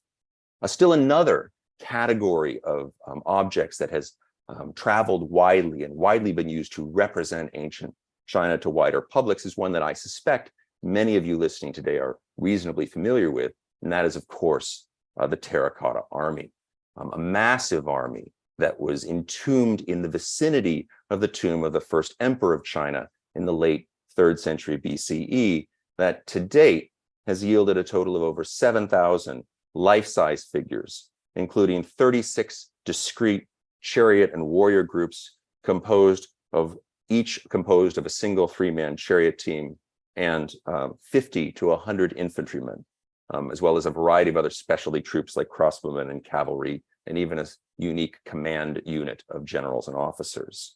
Now, the figures that collectively make up the terracotta army pose all sorts of fascinating questions about the nature of representation and the goals of sort of creating mimetic art at this particular period in Chinese history. The figures are life-size, they're modular, made of components created through molds, but yet their faces have been individualized. And so what we see across this, across these body of soldiers is a sort of limited repertoire of prefabricated units that are then adapted in place. So they serve not simply as representations of specific individual humans, but rather as a kind of collective representation of the variation that occurs within a larger army, and a disciplining of that variation into a singular and coherent unit. Realism in the army was functional rather than aesthetic, and designed to make it an effective surrogate, a kind of stand-in for a real army, standing in perpetual guard over the first emperor's tomb. Now, these and other sources have been widely mobilized by scholars of early China to talk about things like the origins of bureaucracy, the origins of systematic, state-sponsored and state centered ritual activities, and indeed the origins of social and economic inequality. One additional thing that I think is worth mentioning in this particular context is that all of these early discoveries, and this is actually really, really fundamental and key, all of these important, key, critical materials that are utilized by scholars today to talk about ancient China, all of them were discovered in the modern period. None of the materials that I've just shown you today were known in China prior to the 20th century. The painted pottery of China's northwest was first systematically documented by the Swedish archaeologist Johan Gunnar Andersson in a series of trips in the 1920s. The majority of the bronzes that can be securely dated to the late Shang dynasty did not come to light until the excavation of the Shang royal tombs at Anyang by the Academia Sinica in the 1920s. Oracle bones were not discovered until 1899, and there wasn't a sufficient number of them known to scholars to begin the arduous process of decipherment until those same royal tombs and the immediate areas around them were excavated in the 1920s. And just as a quick aside here, as a quick plug, if you're curious about the excavation, this history of excavation in the 1920s, the Smithsonian's National Museum of Asian Art, is right now putting on a wonderful exhibition on Anyang, China's ancient city of kings, which I strongly recommend anyone who's at all interested in the subject. Similarly, the ancient bronze civilization that inhabited the Sichuan basin in the late 2nd millennium BCE was not known until the discovery of those bronzes in 2 refuse pits where they had been ceremoniously broken and buried, we think by their creators, possibly by other groups nearby who were in some sort of struggle with the founders of Sanjingdui. They weren't discovered, these things weren't discovered until 1986 in the course of the excavation of the cellar of a brick factory, as it happens. And similarly, the terracotta army itself was not discovered until 1974. So while the tomb of the first emperor was well known from historical sources like Sima Qian's famous record of the Grand Historian, no historical source, no transmitted historical source contains any mention of the army. This entire construct was not in fact known until peasants began digging a well in the vicinity of the site in 1974 and raised a couple of broken ceramic heads in the process that then prompted the more systematic excavation. It's also worth noting that the appearance of the army itself is largely a modern construct, rebuilt through the painstaking effort of hundreds of conservators who've reassembled the army from the fragments in which it was found. Now, all of these objects, of course, now play a central role in constructing both domestic and international narratives about Chinese history. They are sites where visiting dignitaries, for example, are taken to see and understand the Chinese past, like Queen Elizabeth in this file photo from the 1980s. Because of this, there are also sites, I think it's useful to note, that trouble many academics that I know personally in China, who see the fact that sort of one of their principal cultural diplomats is this army has sort of projects a kind of militaristic sense of China upon the world. And I think many in China today are concerned as sort of their calling card, of taking this as their calling card. And I'm happy to talk about this more in the Q&A if people are curious. Well, all of these materials, though, are from ancient China. The story that they now tell us about ancient China is kind of a modern story. As I said, no one prior to the 20th century used these to trace the ancient history of China. But so if they weren't using sources like this, what sort of sources were they using? Or how else was the past of China known? Well, one thing that we do know was transmitted over time from the ancient days of Confucius down to the present were things like the Confucian classics, which were canonized in the 2nd century BCE and then continuously transmitted on to the present day.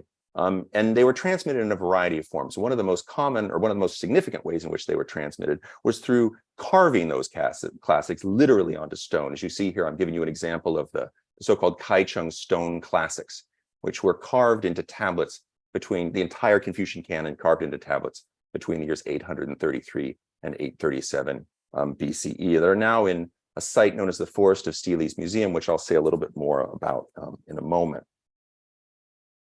Here's an example of a rubbing taken of one of these sets of tablets, and a detail there so you get a sense of how the text of, in this case, the Classic of Changes is represented in this format.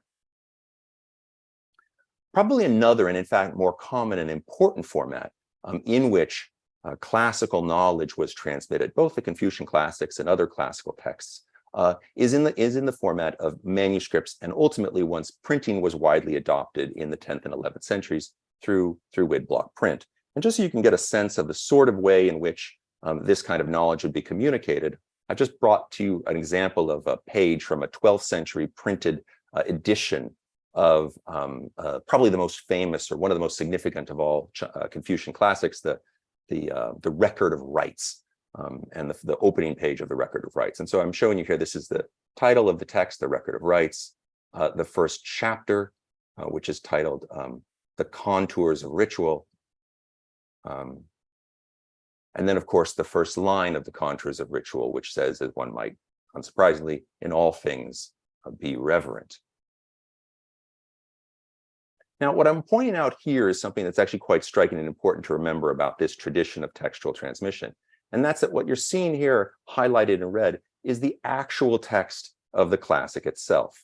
And everything else highlighted in blue are commentaries on this classic, commentaries that were written by a series of Confucian scholars over the course of the first millennium CE that postdate the classic text by hundreds of years, and in some cases more than 1,000 years. Now, this practice of reading the classics in dialogue with interlineary commentaries, as they're typically understood, is widespread and was the primary way in which people sort of learned about what the ancient past included, what it involved, and so forth.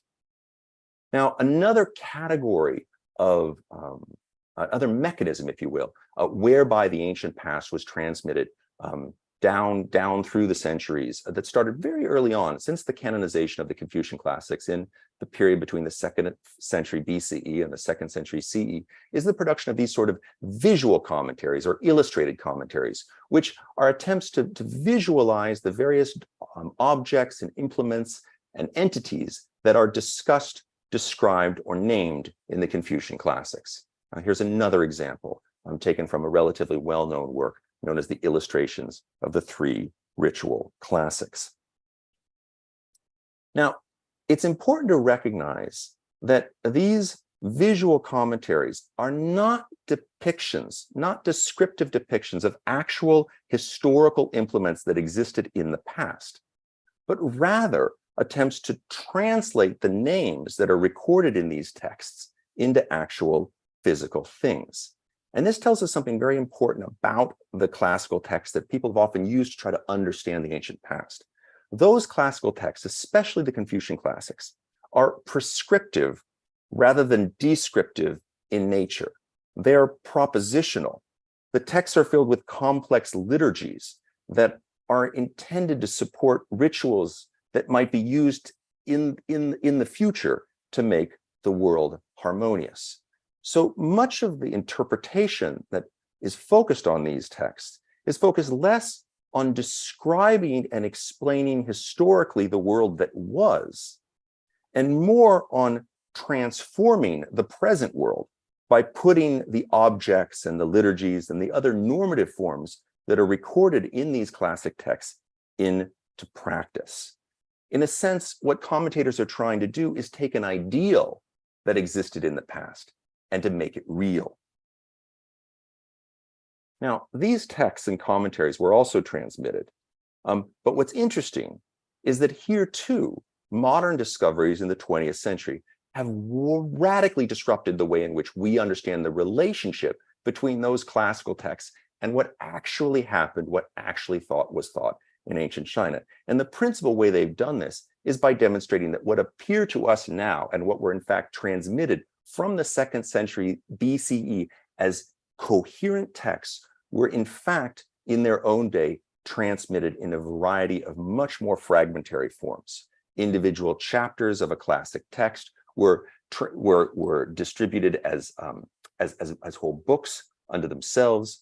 Various classic texts retained traces of orality. Many of them were transmitted as individual aphorisms, individual sayings that were only then brought together and kind of rationalized and made into the words of Confucius by scholars at the early courts of imperial China in the 2nd and the 1st centuries BCE in an effort to kind of create a coherent and shared and ideologically consistent understanding of that earlier past. That much of what we now think of as the core sources for understanding ancient China were in fact products of the early imperial period, attempts to rationalize, synthesize, and bring together the fragments of earlier civilizations, which in and of itself could be understood as another form of ancient studies.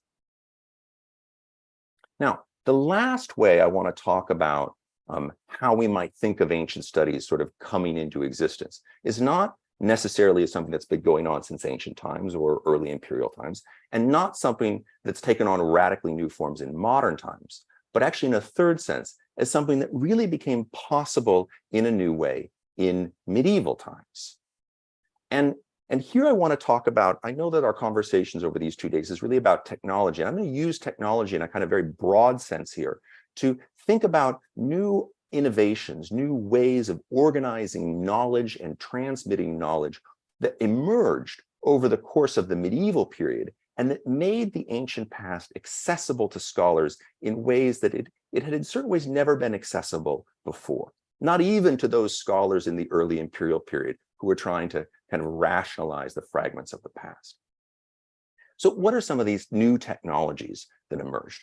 Well, one of these technologies, and its origins are a little bit hard to trace, but I think most scholars today would recognize that sort of heyday for the production of this new kind of genre of textual production really is in the 10th and 11th centuries, is the encyclopedia or the leishu, the category book, as it might be directly translated. And I've given you one example of these category books, a work known as the 6 Writings of Master Kong by a figure named Kongchan, who, as it happens, was the 47th lineal descendant of Confucius himself. And I'm showing you here an imprint of this text, a woodblock printed edition of this text from the year 1166 that's now in the collection of the National Palace Museum in Taiwan. What was important about these encyclopedias? Well, I think what's important about these and about in fact, the other technologies that I'm going to tell you about are that they were a way of sort of linking up the material with the textual. And what I mean by that is that they were a way of taking knowledge that might be derived from the empirical investigation of the material world, the physical traces of the past that surround us, and integrating those with the received knowledge that came through the textual tradition. So what's interesting when you look through an encyclopedia like this is that even though many of the passages cited in these encyclopedias were quoted from classical texts, the categories into which these citations were organized were derived from actual empirical observations of things in the world. In other words, scholars who created encyclopedias started from the investigation and the curiosity of the world all around them, and then they looked for information from the classic texts to sort of bolster their knowledge about that material world, rather than starting from the classical text and constraining themselves to the problem of explaining the contents of that text as earlier classical commentators had done. And we see this very, very clearly in the way these texts are organized, in the categories into which they're organized. And so, for example, this text is fascinating. I strongly recommend it. It's never been fully translated, but it's filled with just all sorts of wonderful details about all kinds of phenomena, including things like atmospheric phenomena like hail rainbows, for example, as well as other phenomena like chickens, flora and fauna, and even things like foodstuffs, porridge, and so on and so forth. One can go on and on and on. There's 30 fascicles that make up the text, and there's a tremendously wide range of different categories of knowledge represented in it. So let me just restate one more time. Now, this mode of knowledge production differs from classical commentaries because rather than building on traditions of received knowledge transmitted through canonical texts, they begin from the investigation of the world itself. Now, another way in which we see those new tools being developed is in the advent of a kind of systematic science of paleography. And here, what we see scholars beginning to do is building upon earlier traditions of graphical lexicography. What is graphical lexicography? Basically, the idea that you organize dictionaries around the graphical analysis rather than, say, the semantic analysis or the pronunciation of Chinese characters. And this is a tradition. This tradition of graphical lexicography goes way back. It goes way back to the 2nd century CE. But what's striking here is that scholars begin using this tradition to integrate ancient forms of writing that predate the standardization of the Chinese writing system in the 3rd century BCE under the first emperor. And so we can see here examples of that going on. And I've just thrown in a few quick examples just so you get an idea of what's going on in a text like this. This is the radical water, and what you can see, the radical is an element in the Chinese character that's generally associated with meaning. What you can see here above is the actual more archaic form of the script.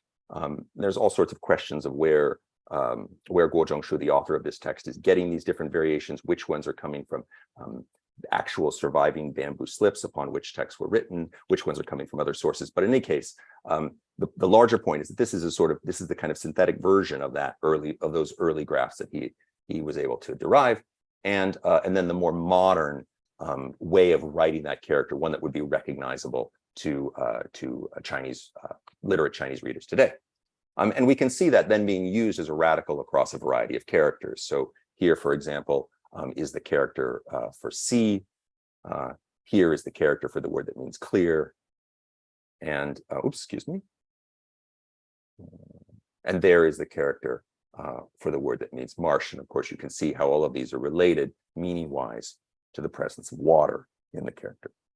So we see this kind of tool. We see the emergence of a kind of graphic paleographic study. Now, how were scholars able to pursue paleography in this way? In other words, how were they able to gather up a corpus of early inscriptions that they could analyze in these ways? Well, they did that by utilizing another new technology, and this was the technology of the inked impression. Now, the inked impression was a mechanism that's actually very widespread today, but was only really first developed until in the early medieval period, in the 6th and 7th centuries CE, where a piece of moistened paper would be delicately tapped in to a stone or metal impression, and then an inked pad would be systematically tapped across the surface of this across the white surface of this sheet of paper to create a negative impression of the writing inscribed on the stone or metal matrix. Here you see an example of someone producing one of these impressions today. Here's another example.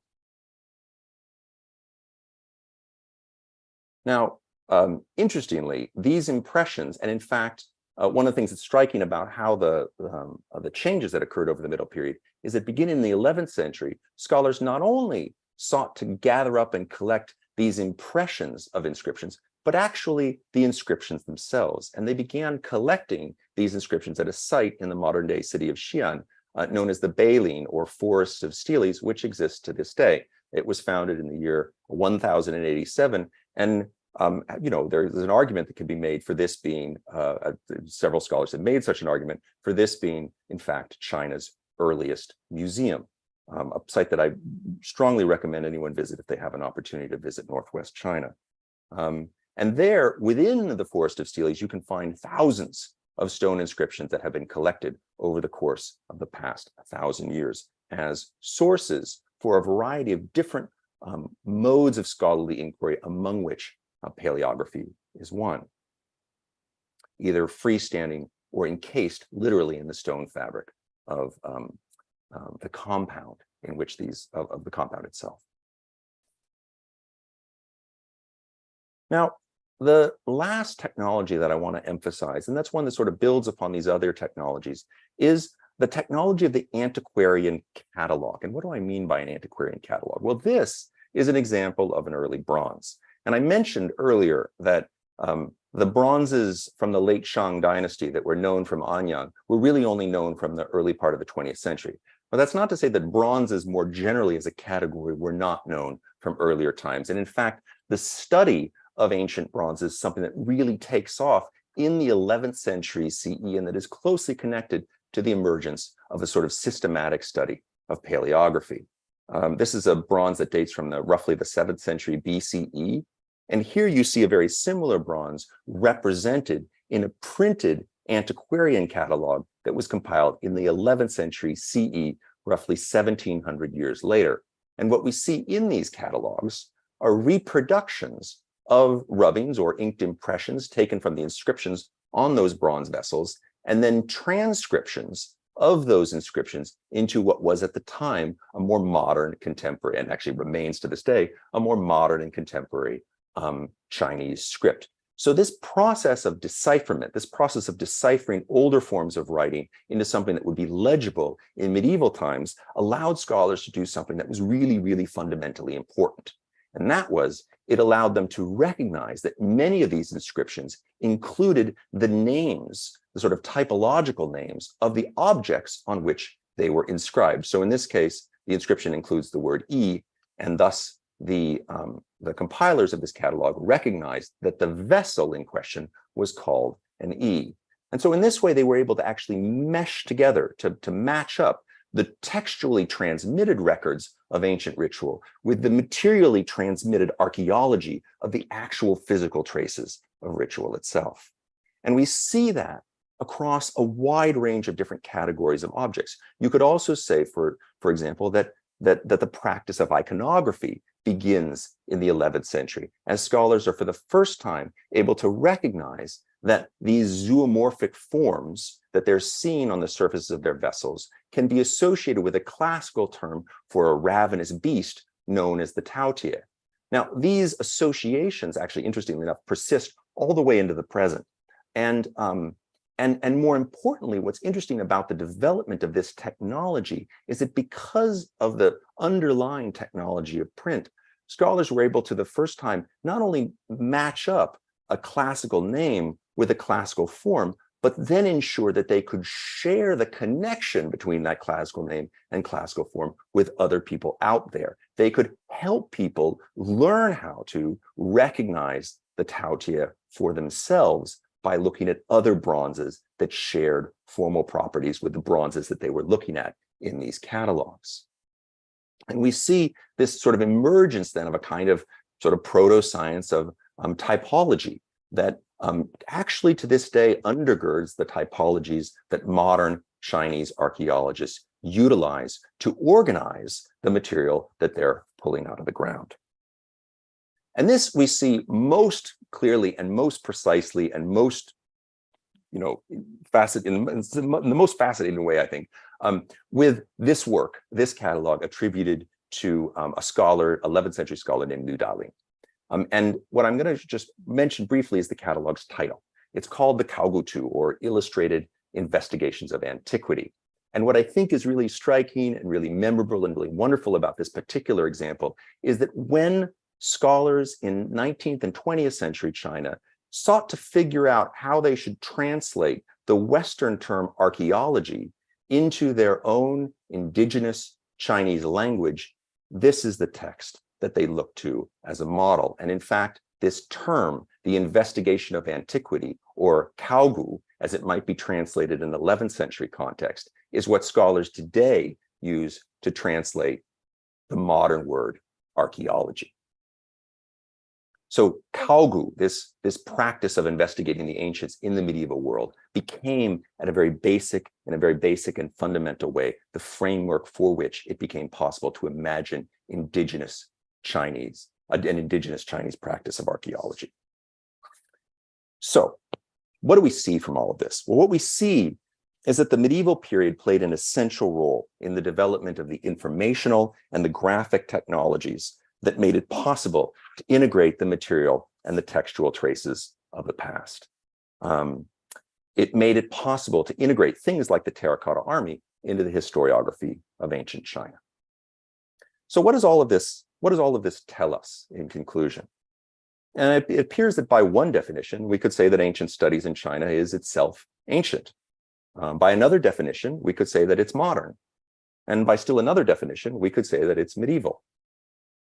Perhaps what all of this is telling us is that perhaps I'm asking the wrong question. Perhaps rather than asking the question of when ancient studies began, it might be more appropriate to ask how the study of the ancients changed over time.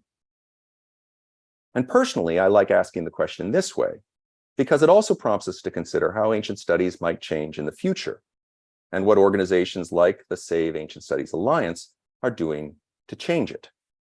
It reminds us that ancient studies is not simply something to save, but something to create anew. To seek to study the ancient past is also, I think, inevitably, to assert the knowledge gleaned from such study matters, both to our contemporaries in the here and now, and importantly, to those still to come. In acknowledging the paleographers and the chroniclers and the lexicographers and all those other knowledge keepers who transmitted the ancient past to us, we are also proposing ourselves as worthy of acknowledgement by those who will follow. We are asking the generations to come to hear us, to hear our call, to acknowledge our methods and our findings, and yes, our oversights, and even our errors. There is, I think we must admit, a certain arrogance in asserting ourselves in this way. And I think it behooves us to think long and hard, not just about the past that we are transmitting, but the methods for studying that past, that we are quite literally advancing upon the future. In the end, what mattered most about Confucius was not the past that he diligently sought, but the moral practice that he modeled for his disciples. That practice cannot, and it should not, be our practice. But it can remind us that however we might endeavor to interpret the ancient world on its own terms, there is an inherent ethical charge in seeking the past, and that it's up to us collectively to determine what future to make of the past that we find. By opening ancient studies in an inclusive and ecumenical way, this conference and the organization behind it, I think, is an admirable effort to bring together a much wider range of voices than are typically present in academic conferences, and to nurture a collective conversation about what ancient studies can do, and just as importantly, who ancient studies are for. This, more than anything else, seems a model worth transmitting, a generous mode of mutual support, making all of those gathered here today worthy of being ancients for a world yet to come. Thank you very much.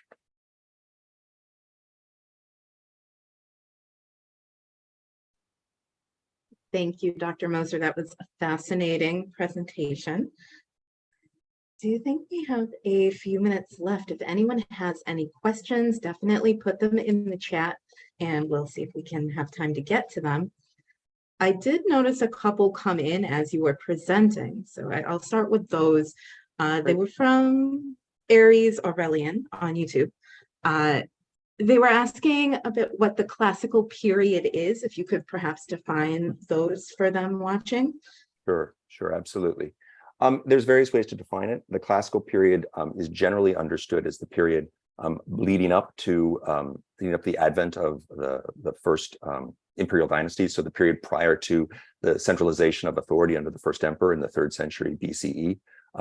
The term classical period is used in a variety of different ways by different historians, but a loose way of thinking about it is to kind of align it with either the period that's most associated with the teachings of Confucius and the models that he looked to of the Zhou dynasty, so roughly the 10th century BCE down to the 5th or 4th century BC, or to define it a little more broadly, to take in the entirety of the Bronze Age, going back to roughly the 18th or 17th centuries BCE.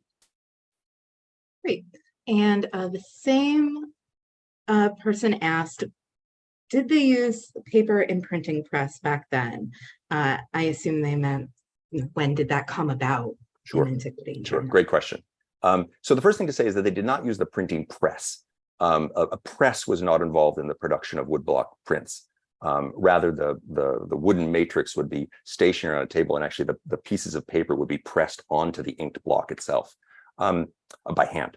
But the practice of woodblock printing, the origins of woodblock printing are a little bit hard to pin down. We have textual evidence of things that we think were woodblock prints existing as early as the late 6th, early 7th centuries. The first actual surviving woodblock prints date to the 8th century. The earliest securely dated woodblock prints with an actual date comes from the 9th century, and they really take off as a primary means of textual reproduction in the late 11th to 12th centuries. So that's the kind of broader sort of narrative of how the technology was adopted. Interestingly, by comparison with the history of the printing press in the West, is that we don't see printing having a really dramatic transformative effect in China in the same way. It's a technology that sort of got going over time, in ways that I think are very interesting when we think of a sort of broader comparative context of the history of print. Yeah, great. Okay, and I don't see any more questions that have come in, but we do have a bit of time, and I have one that came to mind when I was watching. What kind of challenges would you say are inherent to using sources like the ones you discussed in your presentation for research? Well, I mean, intrinsically, there's the issue of, as I was explaining, all those transmitted sources that we see are sources that have been doctored over time, have been changed, have absorbed or accumulated the opinions and judgments and revisions and reworkings of the generations of scholars who participated in transmitting them. And so this produces all kinds of things. It produces all sorts of errors and oversights and deliberate attempts to restructure an earlier text to make it coincide with a later ideology. And I think part of the interest, certainly starting from the medieval period and continuing, this is another way in which we moderns are very much indebted to our medieval forebears, is to think that by sort of skipping over this transmitted corpus, by looking back to earlier material sources that haven't been mediated in this way, is one way of kind of investigating the past more securely or on more secure grounds. I think the other, but I mean, I think your question raises a sort of much deeper philosophical a question of, like, more generally, what are the dangers of using the past and present at all? To what extent does the fact of seeking to endorse our present modes of knowledge production, our present ideologies, our ways of thinking about what matters in the world, to what extent is the utilization of ancient sources, the republication of ancient texts that seem to support or nurture or just provide the kind of scholarly sustenance to the work that we do, to what extent is that, are we actually using those sources to reproduce and to reinforce ideologies that, very rightly deserve to be questioned? I mean, I think that kind of question is something that's going on, I think, quite in a quite sustained way and in a usefully self-reflexive way in historical disciplines in general right now, but especially for those of us engaged in the study of the classical world. So I don't know if that answers, if that's the beginning of an answer. It's a complex question. Yeah, it's a big question, and I don't think we have quite the time to really dig into it that perhaps it needs. So thank you very much again for your time today and your presentation and your engagement with the Save Ancient Studies Alliance. It means a lot. And now we are moving on to session 3 of our conference today, and I'm going to turn everything over to Taylor, who will be moderating the rest of that. Thank you so much, Cassie, and thanks again, Dr. Moser. That was a really interesting presentation. I am going to share my screen really quickly. There we go.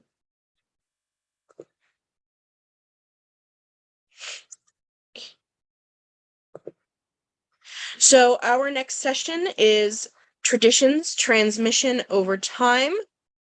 Sorry, I'm just putting it into slideshow mode. Print slide. So our next session is session 3, Traditions, Transmission of Scientific Knowledge Over Time. We will be hearing from Ben Broadbent, Georgina Longley, Patrick Clancy, and Emily Ferry. Before we begin, I just wanted to plug the raffle one more time. It is still going on at saveancientstudies.org. But to get started, our first presenter is Ben Broadbent, presenting on ancient science in the Astronautilia.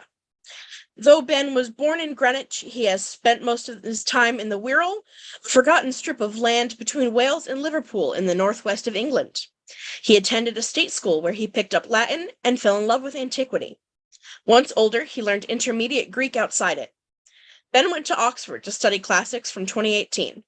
He stuck with his degree despite the trials of COVID and stayed on and won entry to the MPhil program and has subsequently been trying to expand his scope of research as far as possible. He first started studying the Astronautilia in his own time throughout lockdown and has read it continually ever since, producing his translation. Beyond education, he has started to reteach himself the ability to draw, which he used to do frequently until he was around 13, and also dabble, by his own words quite poorly, on the piano. Perhaps unsurprisingly, he voraciously reads and watches a lot of science fiction, as something normally quite different from ancient texts. His non-translation writing normally follows on from this. I'm going to hand it over to Ben. Please drop your questions and comments in the chat, and we will turn it over. Thanks, Ben. Thanks very much, Taylor, for that introduction. I'm going to try now sharing my screen, so let's see if fireworks start or not. Give me one moment. Right. Is that visible? Can you see my PowerPoint? Yes, I can see it. Wonderful. Right. I will get started then. So yes, thank you very much. And it is a great delight today to be opening this panel on the transmission of scientific knowledge over time. I'm hoping in this presentation to show how ideas in ancient science have been transmitted into a 20th century poem called the Astronautilia. Now, the Astronautilia is a 24-book ancient Greek epic poem based especially on the Odyssey, but was written in the 1990s. Yes, this is an epic written in Homeric Greek, but from 1993 to 1994. It was composed by a Czech polymath called Jan Krysadlo, who worked primarily in psychology, but was a real Renaissance man. He was capable in 20 or 30 languages or so, one of them being ancient Greek. And at the end of his life, he set himself the task of composing an original ancient Greek epic, which he regrettably never lived to see published. The poem is laid out with his handwritten ancient Greek on the left-hand page and a line-by-line hexameter Czech translation on the right, as I put up here on the slideshow. There are 250 such double pages, overall giving 6,600 lines of Homeric hexameters spread over 24 books. And I've also put up a photo of me holding the Astronautilia aloft, so you can see quite how hefty a volume this is. Despite the sheer wonder of this text, it has received little to no attention from scholarship. There are no published pieces on this poem. So as Taylor mentioned, I have written an English translation of this epic into line-by-line hexameters, which I'm trying to get published myself. We'll see how that goes. And in my presentation today, I'm going to be using extracts of that translation when I quote lines of the poem in Greek. Now, as goes a conference on ancient science, the Astronautilia makes a wonderful contribution because of its theme as a sci-fi text. The poem recounts the interstellar voyage of a space captain called Udes, whose name is ancient Greek for no one. Oh, I wonder what that's a reference to in the Odyssey. Udes pilots a spaceship with his crewmates, made up of both humans and robots, in a mission of pursuit for Mandis and the cosmos-observing sheep. Eudes and his crew land on many alien planets in their encounters, and they encounter many remarkable alien species as they do so. In this talk, I'm going to pick out 3 topics where I will illustrate how ancient science and ancient scientific ideas come to be updated in the Astronautilia and mixed with contemporary understandings. So first, let's look at robots. The companions of Eudes, unlike Odysseus's crew, are made up of both humans and robots, with individual characters named in each of the species.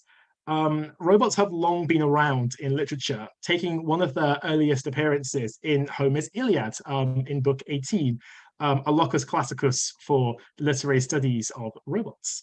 And in this book, Thetis has gone to the engineer god Hephaestus to ask him to craft a new set of armor for her son Achilles, because Hector has stolen Achilles' armor away from the corpse of Patroclus.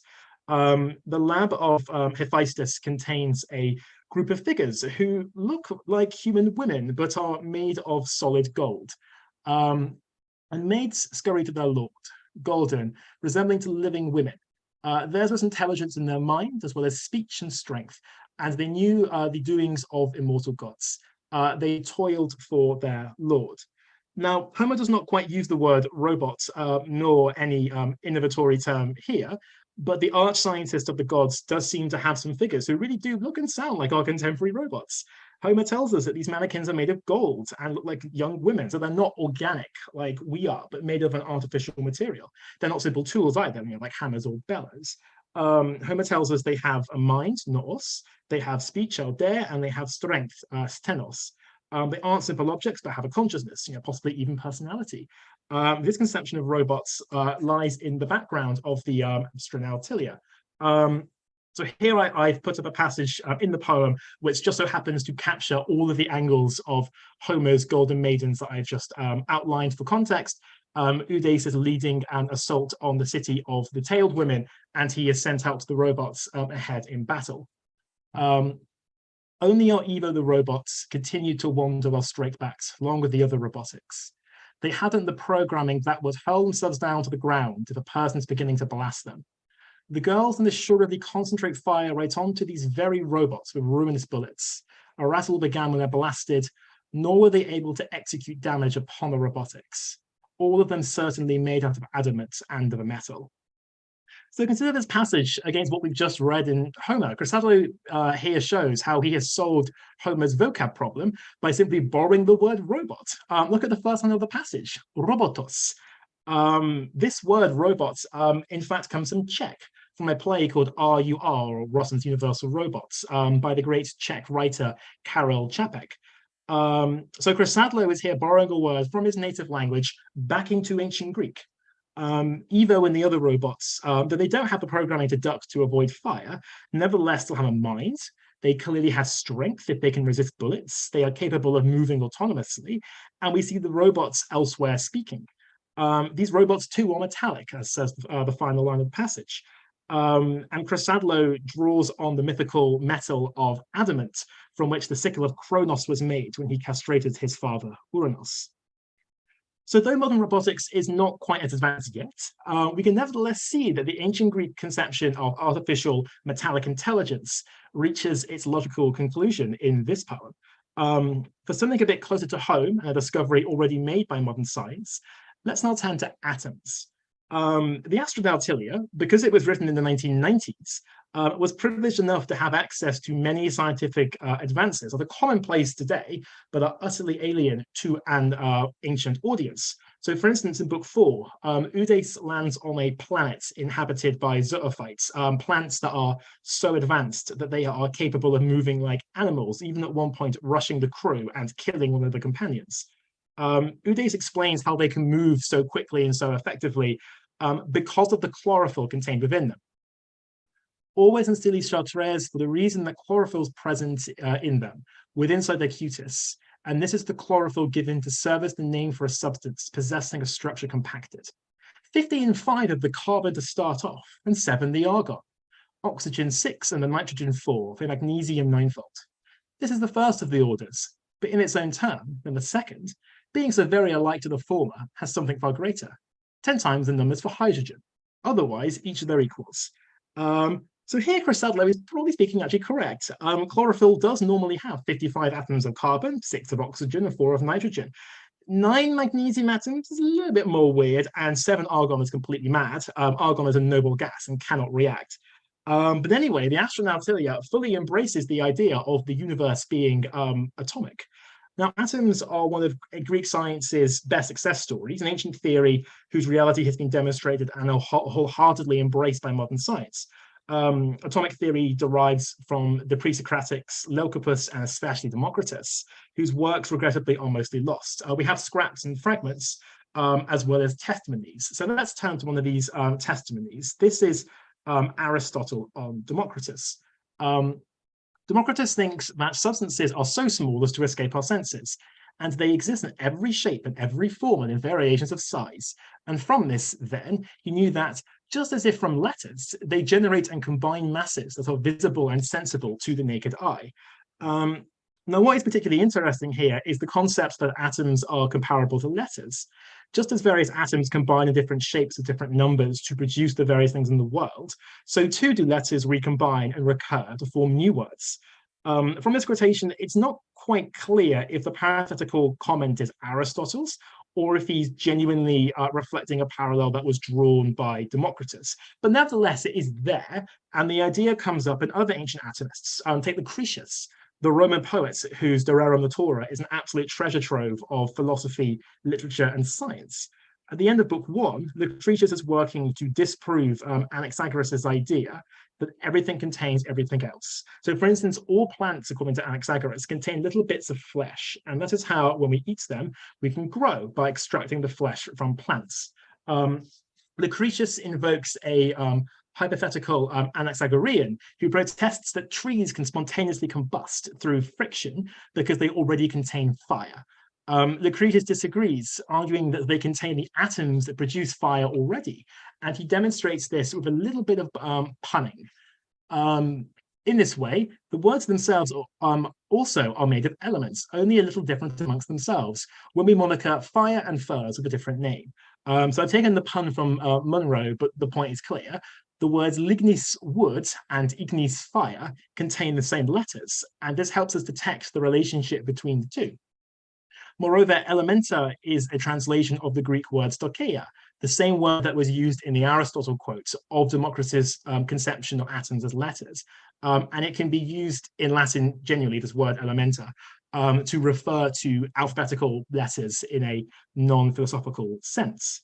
So we have come full circle. The ancient atomists conceived that the world was being made up of a number of basic units, in parallel to how all words and alphabets are made up of a number of basic elements.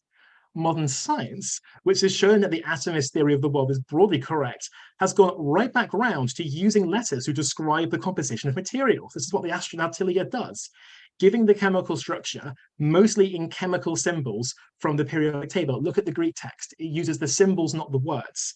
So I say it mostly uses the chemical symbols because there is one element that it does not abbreviate, hydrogen. Notice how it spells this word out at the very end of the passage. And this seems a rather odd choice. Like, why would you write out the full word when you can abbreviate it to its symbol? Well, you can't. What's the chemical symbol for hydrogen? H. And Greek has no letter for H. You can't write down the abbreviation for hydrogen, let alone in a metrical text like the Astronautilia. So for my final topic, I'm going to consider a very different matter, that of ancient geography.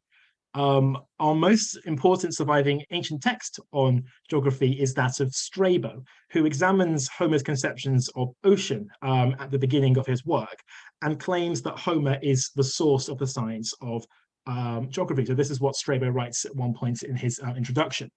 And otherwise, he, Homer, shows the ocean surrounding the earth in a circle, as when Hera says, I shall go to the bounds of a much pastured earth to see ocean, the source of the gods. He says that the ocean is intimate with all boundaries, and that the boundaries lie in a circle. And in the arms making of the shield of Achilles, he puts ocean on the rim. So Strabo notes Homer's idea of ocean as a river encircling the world, pointing out also that Homer has the sun rise in ocean and set in ocean, therefore encompassing the world in a circle. Now, in the Odyssey, furthermore, Homer also tells us that the house of Hades is located beside ocean. But when you come across ocean in your ship, where the fertile shore and Persephone's groves and sizable poplars and the willows that lose fruit, beach your ship on deep whirling ocean and personally enter the moldy home of Hades. So Homer creates this methodological link to the geographic fact that is ocean. Now let's put a pin in that idea and then have a look at one of the books of the Astronautilia. In book 8, Udes and his crew arrive at a rather unusual planet described here. This was a planet that whirled in an orbit, a wonder to witness, only just once on its axis in each of its cyclical years, just like the path of a planet that's taking around its own solar. The fashion our moon likes to orbit around the enclosure of Gaia, back in our home. The result is that half of the planet close by is always controlled by unparalleled nighttime as well as a chillness, while on the other a sweltering hotness as well as a daytime.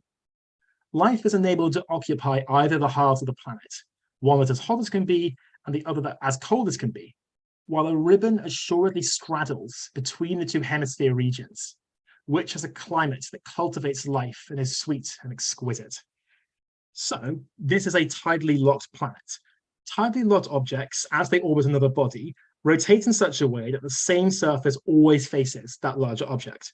So as regards this particular planet, as it orbits its sun, one side of the planet always faces that sun and is therefore intolerably hot, while the other hemisphere is always turned away and therefore is freezing cold. If you want an example closer to home, you need to think no further than the moon, which is tidally locked to Earth, and therefore we only ever get to see one side of the moon. We didn't know what the far side of the moon looked like until we got modern satellites. Anyway, back to this planet. If one hemisphere is insufferably hot and the other deadly cold, then there must be some narrow point where, in the style of Goldilocks, the temperature is just right for life. And this is where Udes lands, and he encounters a bounty of nature, as well as a race of butterflies. Beings, moreover, there were in this region, and all of them winged, bearing resemblance to hummingbirds, covered by all the tinges, or even those minuscule animals, fond of the flowers and winged, one that the Greeks who were ancient have styled as butterflies, psukai. Whoever take notes, Lepidoptera now is the name of the moderns. The beings beheld on this planet, there bore a resemblance to witch things, though in their beauty and body transcending the ones that we're used to. Oh, isn't this nice? How idyllic. The butterflies then go on to wax about how gorgeous their lives are, how peaceful and how ideal. But they tell Udes there is one problem with their lot. From out of the cold side of the planet emerge a race of aliens called the Groggles, and the Groggles attack the butterflies. So Udes and his crewmates defend the butterflies, and they build up a fortification to prevent the Groggles invading them again.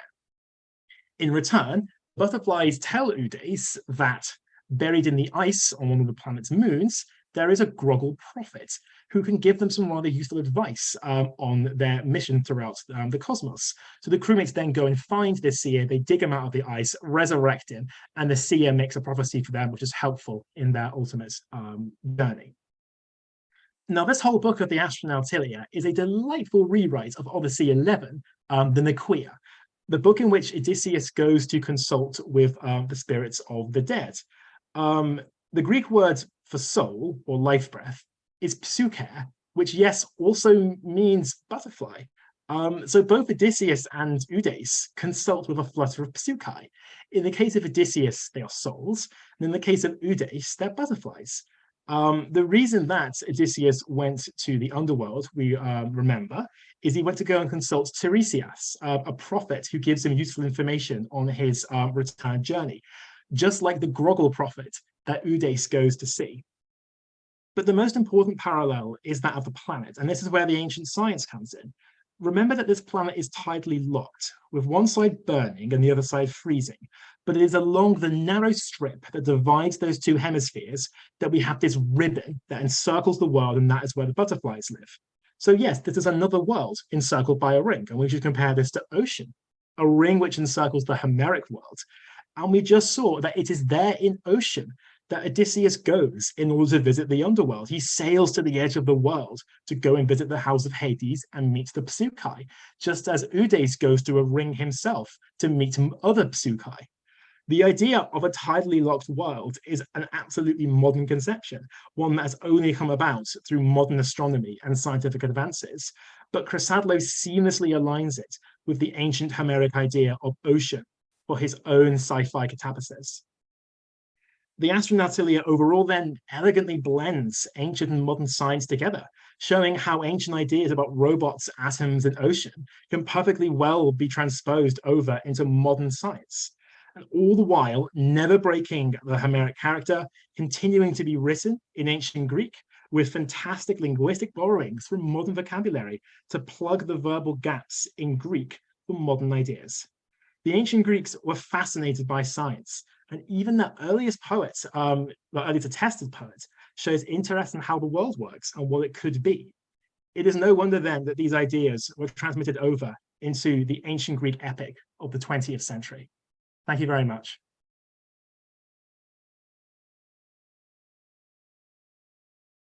Thank you very much, Ben. I'm going to give it a couple more minutes just to let some questions come in. It looks like we have one from Aries Aurelian asking for some clarification. I think they're asking about the meaning of stoicheia. Yes, so stoicheia in Greek means letter or element. So it's the word used in that passage, where's it gone? Here, in Aristotle to refer to letters, stoicheion, which is then the word also used or translated as elementa in the Lucretius passage. Okay, great, thank you. We have a little bit of a delay on the stream, I think. So, that's all right. How did you come about finding this work? I mean, it's something that I've never heard of. I don't think a lot of people have. You mentioned your abstract. It's understudied in academia. Yes, fortunately, very much so. Yeah, so I came across it before, I think during my A-levels before I went to university, I found a video on YouTube made by the author's son, in which he put up an animation of the cruise spaceship flying throughout the cosmos, and over that animation, Chrysadlo's son recited the proem of the Astronautilia in Greek as the audio. I thought, oh, this is quite interesting. And then I thought, and then Oxford has a copy in its central library, so I got it out once I had learned a bit more Homer and Greek, and then started reading it, and then the rest is history. And Lockdown, as biography of mine mentioned, I started getting really into this thing, and I've been reading it an awful lot since, trying to study it more and more.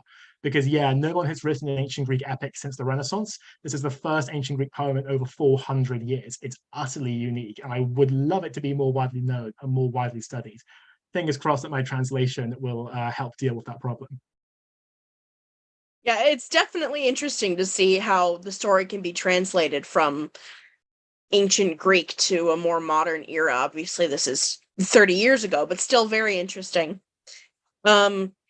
I'm not seeing any more questions pop up. A couple comments from what appears to be the warrior queen Boudica herself. And curiosity is key, which is definitely something that we can agree with. Thank you very much, Ben. I am going to pass it on to our next presenter at this point, but thank you very much for joining us today. Thank you very much. Thank you very much. Thank you. All right. Make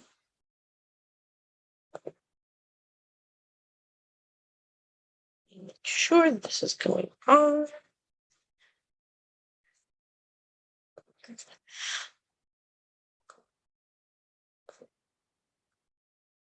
All right, so our next presenter is Dr. Georgina Longley, and she will be presenting her work on Herodotus, the crafty historian, and the exploration of technology in Herodotus's histories. Georgina completed her undergraduate degree, master's, and doctor of philosophy at the University of Oxford. Her doctorate focused on the ancient Greek historian Polybius and his methods of political and behavioral analysis. She has always maintained her interest in research and writing, although not in full-time academia. She's preparing her DPhil for publication with Oxford University Press, and her first book, Commentary on one of the new A-level Latin set texts, was released February 2023. Cicero pro Kayleigh, a selection for Bloomsbury. She has also published 2 articles in volumes for OUP and has written 3 reviews for Bryn Mawr Classical Review. In 2021 and 2022, Georgina presented at the Save Ancient Studies Alliance online conference and is a co-editor on the volume based on our first conference currently in preparation. She taught for 3 years at the University of Oxford and loved teaching and wanted to bring classics to a wider audience. She moved into school teaching for 9 years. She was actively involved in outreach and access widening projects throughout her teaching career, and now tutors privately and writes and researches independently, maintaining her website focused on promoting classics and her blog. Thank you so much for joining us today, Dr. Longley. I'm going to hand it over to you. Thank you very much, Taylor. Thank you for that lovely introduction. And can I also thank Ben for that amazing opening paper for this panel. Thank you very much. Can everyone see that okay? Yeah. Okay, that should be shared now. Please, someone say if I've got this massively. Okay. Yes, we can see your screen. Brilliant. Okay, cool. Right, thank you very much. Okay, so Herodotus, the crafty historian. So technology has never been more advanced than it is today. We can, for example, control our homes from our phones, and our media bring us daily reports of the latest smartphone or ever-advancing AI, often alarmingly.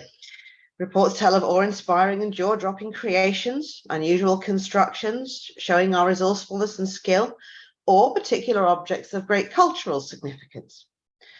We are naturally fascinated by what we create as human beings, how we innovate, how we use our resources, and the significance we attach to what we have produced. And we haven't changed a great deal for a very long time. And as I will show in this paper, these are themes that we also find in the great father of history, Herodotus.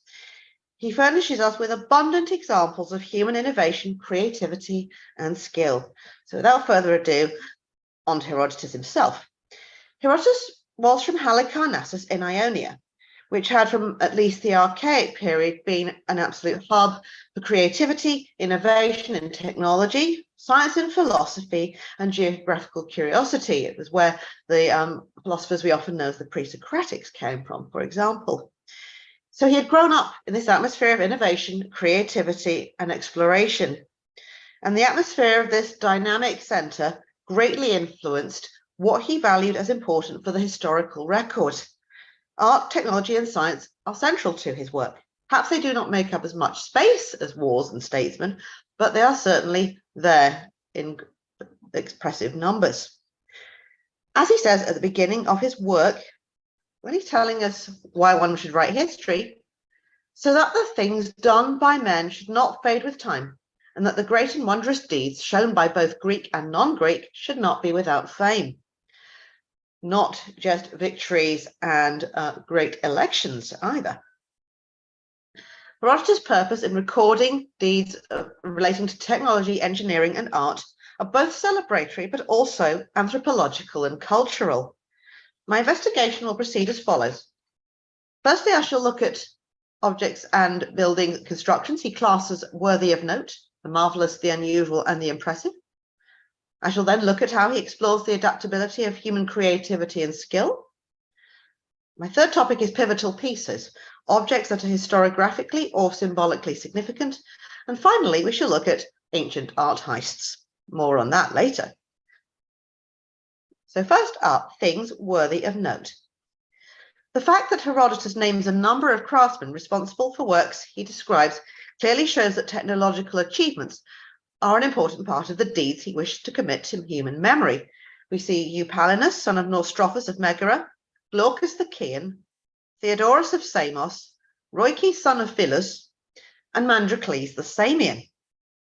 Now, one of Herodotus's key examples of engineering feats that he considers highly worthy of mention are 3 creations he attributes to the Samians.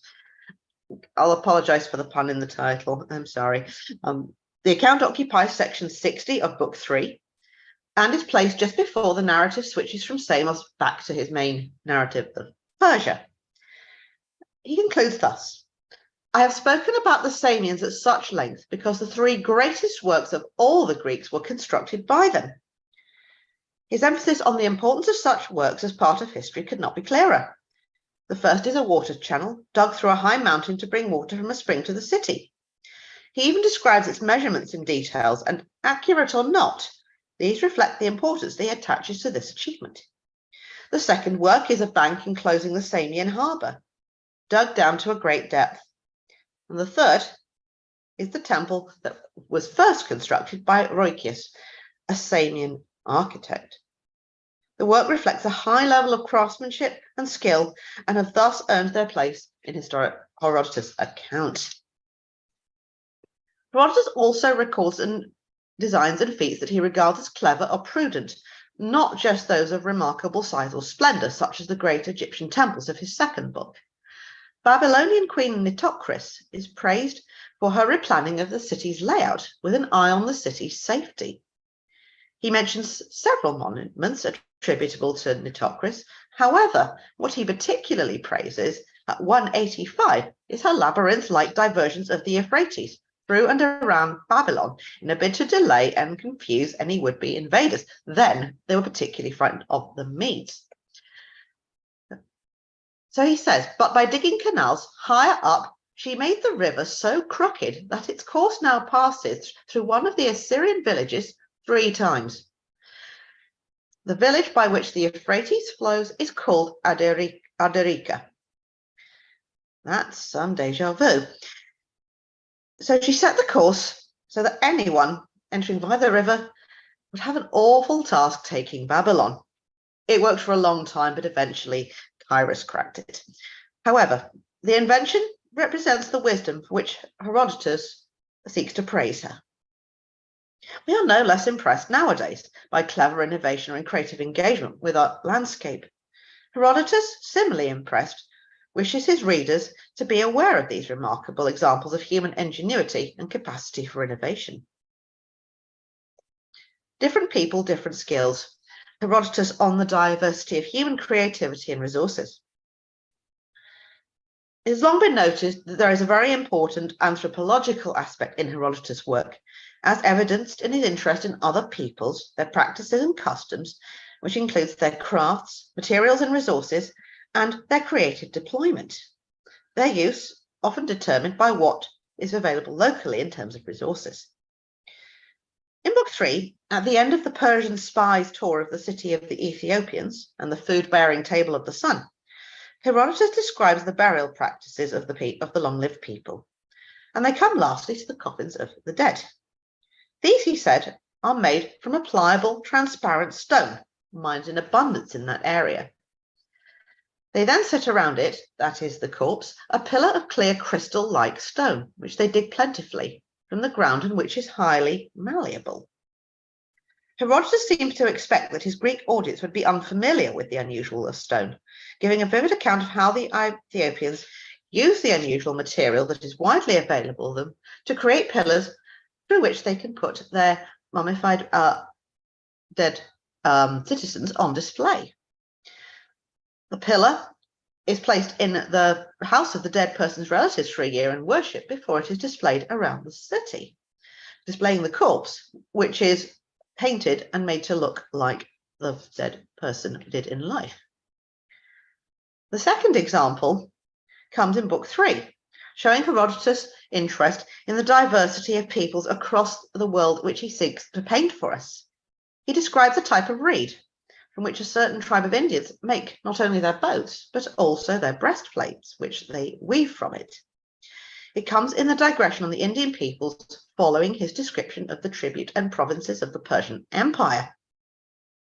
Finally, we come to a rather sweet story from the histories called, where he describes a little tail cart made by Arabian shepherds. Yes, you heard that right. It is a tail cart. The breed of sheep possesses a tail so long, 9 feet, according to Herodotus, that it would cause injury if it were allowed to trail on the ground. However, every shepherd there knows sufficient carpentry to make little carts, which they bind under the tails, tying the tail of each sheep on its own cart. And thus, sheep can avoid sores and wounds to their tails. So from this we can see whether we're talking about great pillars made from crystal-like stone or little tail carts, Herodotus recognized and was interested in humans' ability to adapt and effectively work the materials available to peoples to create and solve problems they face or achieve particular goals. Okay, we come now to pivotal pieces. We humans like to attach importance to objects. For example, they may have been central to historical events or possess a particular symbolic value, a personal sentimental meaning, such as an heirloom, for example. And Herodotus tells us of similar objects. The first one is a map, which Aristogoras of Miletus brings on a visit to Cleomenes of Sparta. Aristogoras claims that the map represents the entire world. His aim in bringing this map to Cleomenes is to spur the Spartan king on to join him in driving the Persians out of Ionia. As he elaborates, he moves eastwards to the Lydians, then to the Phrygians, pointing to the map as he traces the journey of the proposed conquest. The map is pivotal in Aristogoras' attempt to win Cleomenes over. Is this story really true, and did the map really exist? We cannot be sure. However, that matters perhaps less than what it represents. It represents the growing interest in geography and the lands beyond Greece and Ionia, which was visible from the 6th century BC onwards, not entirely disconnected from the expanding horizons of the Persian Empire. Before Herodotus, Hecataeus of Miletus had recounted the history, customs, and practices of many peoples. So whether the map was real or not, its symbolic purpose is perhaps more revealing, pointing to a growing zeal for discovery and exploration, a trend which influenced Herodotus and with which he actively engaged. With such widening horizons and diversity of peoples and lands, the stakes would-be conquerors set their sights on were also rising. This is also what the map symbolizes in Aristogoras' argument. The second item is the famous ring of Polycrates, which ominously returns to confirm the excessive good fortune of the Samian tyrant. Notwithstanding the folkloric element of the tale, a ring that magically returns in the belly of a fish, Herodotus grounds this episode more historically, detailing the appearance of the ring and its creator. Please excuse the Tolkien reference. Polycrates, he wore a seal, an emerald set in gold, crafted by Theodorus, son of Telecles of Samos. Polycrates is advised by Amasis of Egypt to take pains to end his good fortune, fearing he will come to an untimely end. Considering his ring his most precious possession, he cast it into the sea in front of an audience in a bid to fabricate a misfortune. This fails. But the significance of the ring is not just its ominous portending of Polycrates' later demise. Herodotus depicts it as an item created by great skill, whose maker is worthy of mention. Thus, in Herodotus, crafts and creators can be central to a story, whether they are more practical in provoking a keen conqueror, like the map, or more weirdly and thematically symbolic, like the ring. Okay, my final area for today is ancient art heists, crafts with a cultural significance. A type of object often recorded in Herodotus are artworks commissioned and skillfully created as offerings to gods or as gifts between rulers to establish friendships or alliances. The relevance of these objects is twofold. They reveal the technological skill possessed by craftsmen of their time. Herodotus often names the creators, but they also reveal the very real cultural importance that these creations represented. Their theft caused outrage. And here we shall look at the history of a bowl and a breastplate. At 151, Herodotus describes a large bowl, quite likely also produced by Theodorus, and he states that it is of no ordinary craftsmanship. The bowl was commissioned by King Croesus and sent to Delphi as an offering, where it came to feature prominently in the feast of the Theophania, the divine appearance. Another bowl, being brought to Croesus this time by the Spartans as a gift, comes to lie at the heart of Spartan resentment against the Samians. At 170, Herodotus describes the splendid size and adornment of the piece, carefully crafted as an illustration of Spartan respect and willingness to cooperate with Croesus.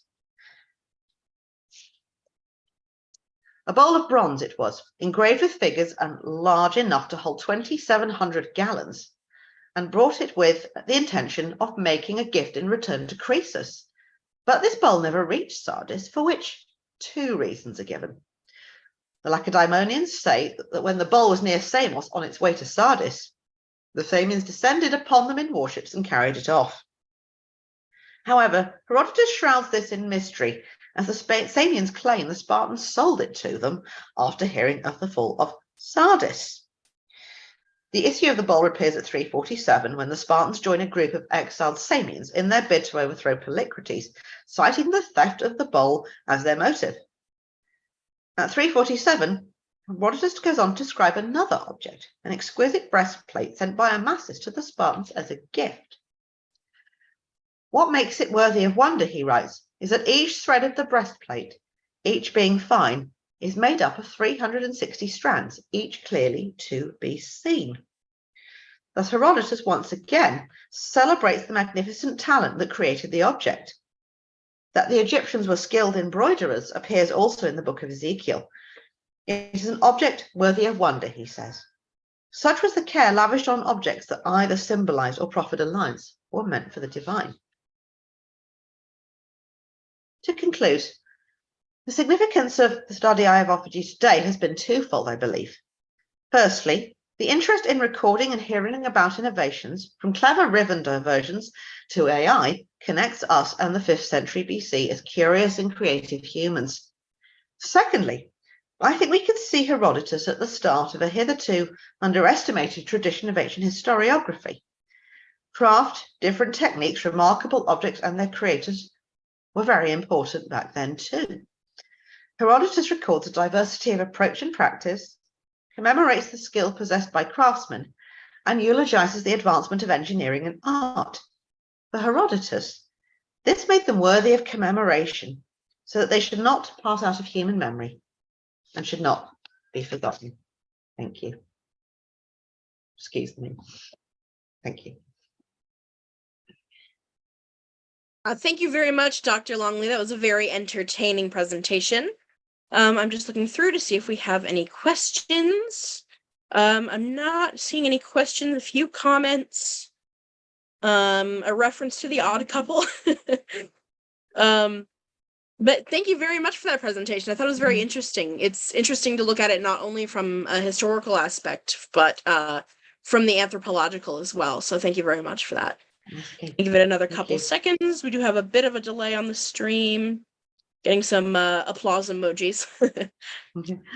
Just to say, I didn't put anything about medicine in it, but that's very big in Herodotus' histories as well. Though a lot of people looked at how it shapes his method, how he celebrates it as an act of innovation hasn't been done so much, but I couldn't quite put everything in, but that's a pretty cool aspect of the histories as well, the celebration of medical advances. Yeah, definitely hard to pare Herodotus down to 20 minutes, but you did. Yes. Yeah, so can't quite get everything in, but he's a great author. All right, at this point, I think we are going to turn it over to our next participant, Patrick Clancy. Thank you again, Dr. Longley. It was very enjoyable. You're very welcome. Thank you. Well, thank you for inviting me back again this year. It's been great. Thanks. Thank you. Goodbye. Great, thank you.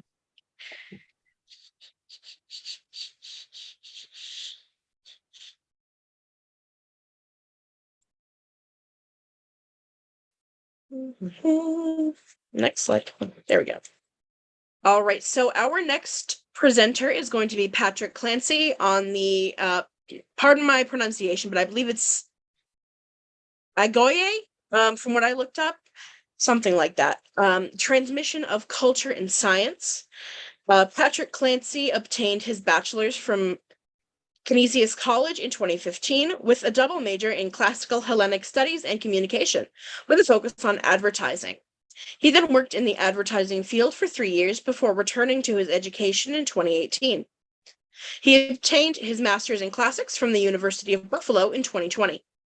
Patrick is currently an academic advisor at Bryant and Stratton College Online and is a PhD student at the University of Birmingham, United Kingdom, researching the importance of athletics and athleticism in classical Spartan culture.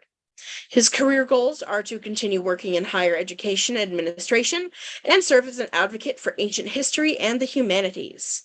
So now we're going to turn it over to Patrick.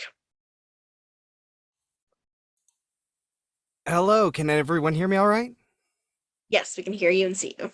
Very good. Yes, it's the Agoge, something that I know a lot of people are not super familiar with Sparta, but that's all right. The point of this presentation today is to make this as entry level as possible. Hopefully any questions, I can shore up any questions that we have on everything.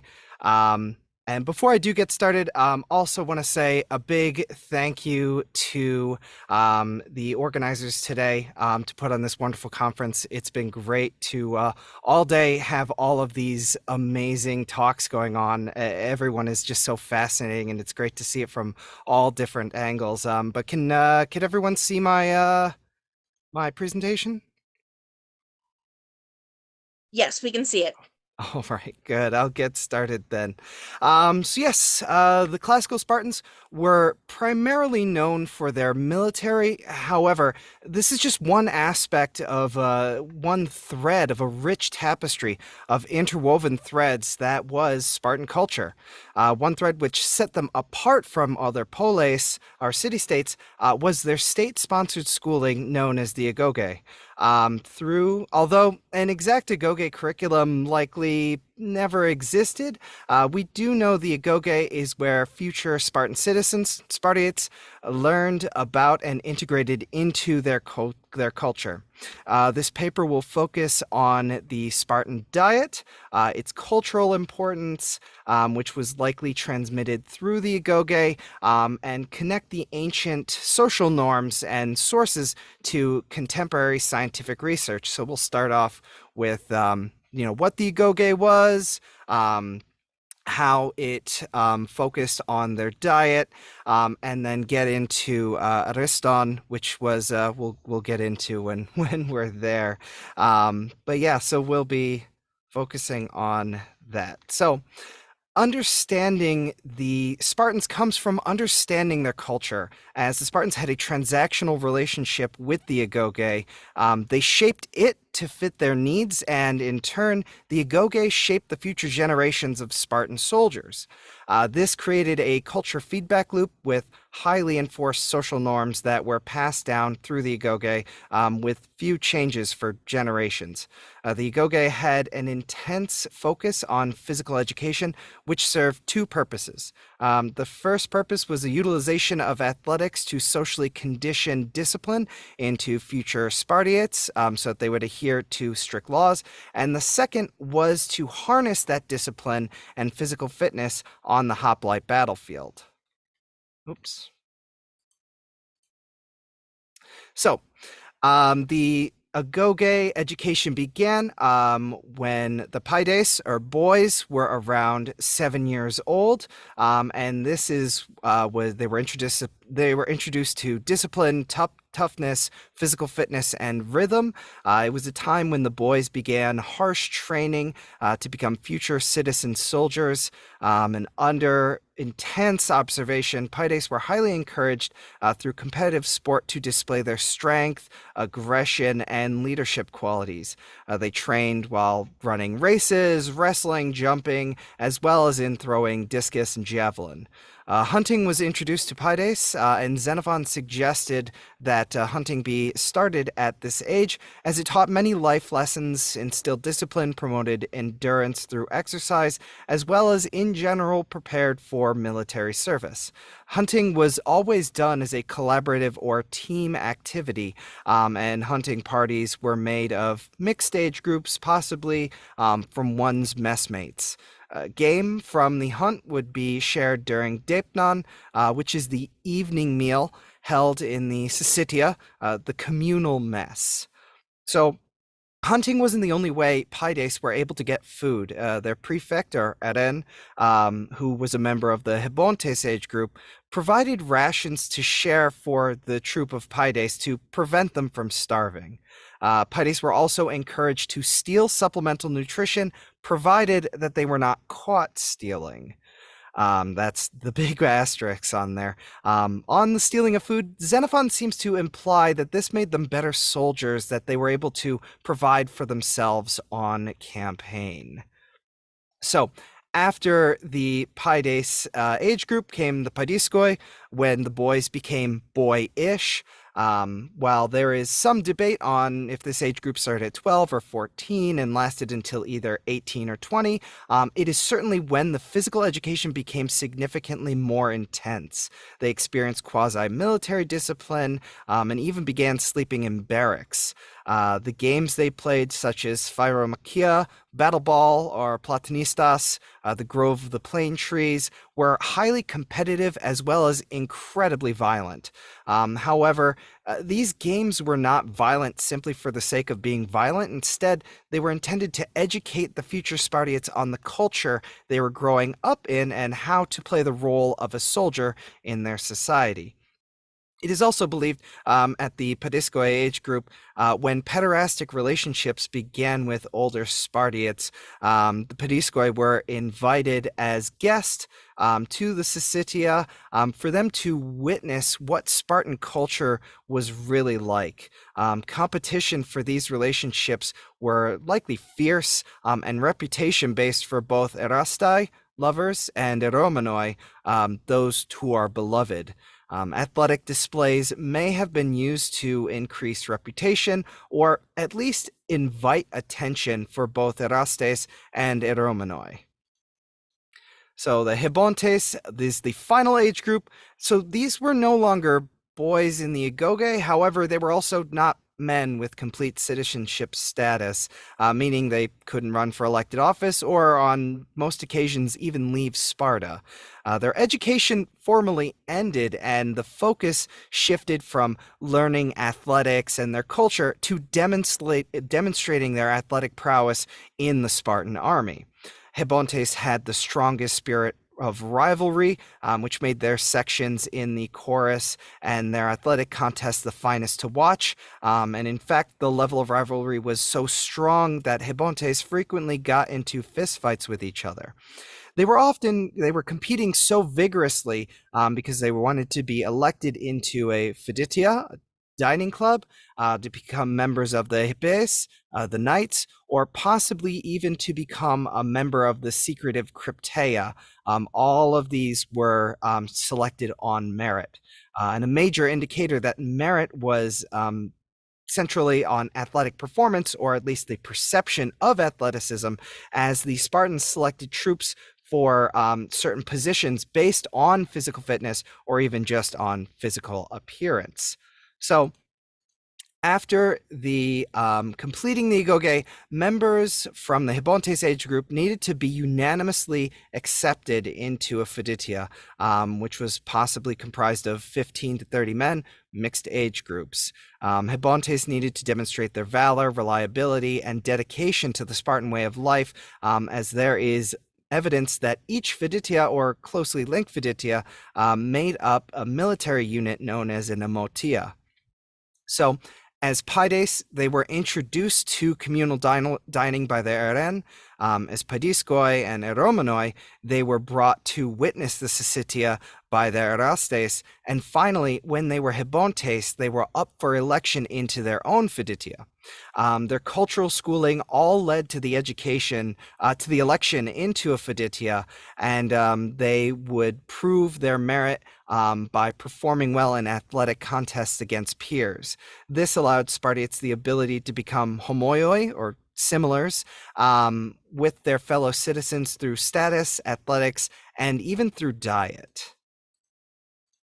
So the Spartans not only held great cultural significance on the election into the Fiditia, but they also placed a great importance on their diet. So Sparta, unlike other polis, provided rations for its citizens, which were all pooled together from a mess tax taken from all Spartiates.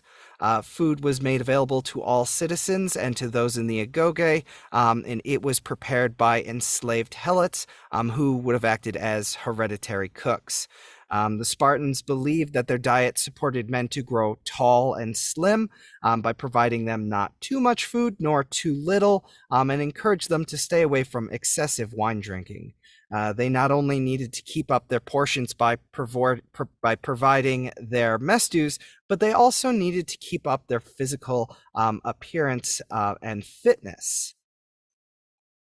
So in general, the Spartans were famous for their simple and at times less appealing food. They also seemed to disdain sweets, which they believed only should be enjoyed in small amounts.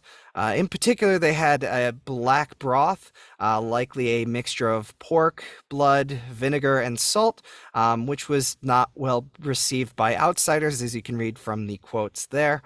The Spartans also typically ate burgers or patties of uncooked barley, alphitia, which could have also been made into gruel, porridge, or a mash. Something Roman soldiers would have been given as a punishment was their normal meal. However, this lack of processing would have at least served nutritional purposes, as unrefined cereal helps to protect cardiovascular systems and supplies soluble fiber, folic acid, antioxidants, vitamins, and minerals. So barley was a hardier crop than wheat, so typically only Spartiates wealthier Spartiates grew wheat to share with their Fiditia members. Their helot ram farms, or kleroi, in Messenia were fertile and provided much of the cereal production for Sparta. So the average ordinary Spartan kleroi is estimated to be around 18.41 hectares, while the average elite Spartan-owned kleroi was likely closer to 44.62 hectares. The ordinary kleroi had the potential to produce around 34,329 calories per day worth of foodstuffs for personal use, helot use, mess tax, as well as a surplus to protect against bad harvest years. It has been estimated that kleroi needed to be at least 10 hectares to produce enough for a Spartiate to support his needs and fulfill the mess tax requirement. Hodkinson believes that the average Greek ate 1 atakoinik of barley per day, which he estimates to be around 2,803 calories. Hodkinson estimated that Spartiate mess dues may have been around 5,294 calories worth of barley.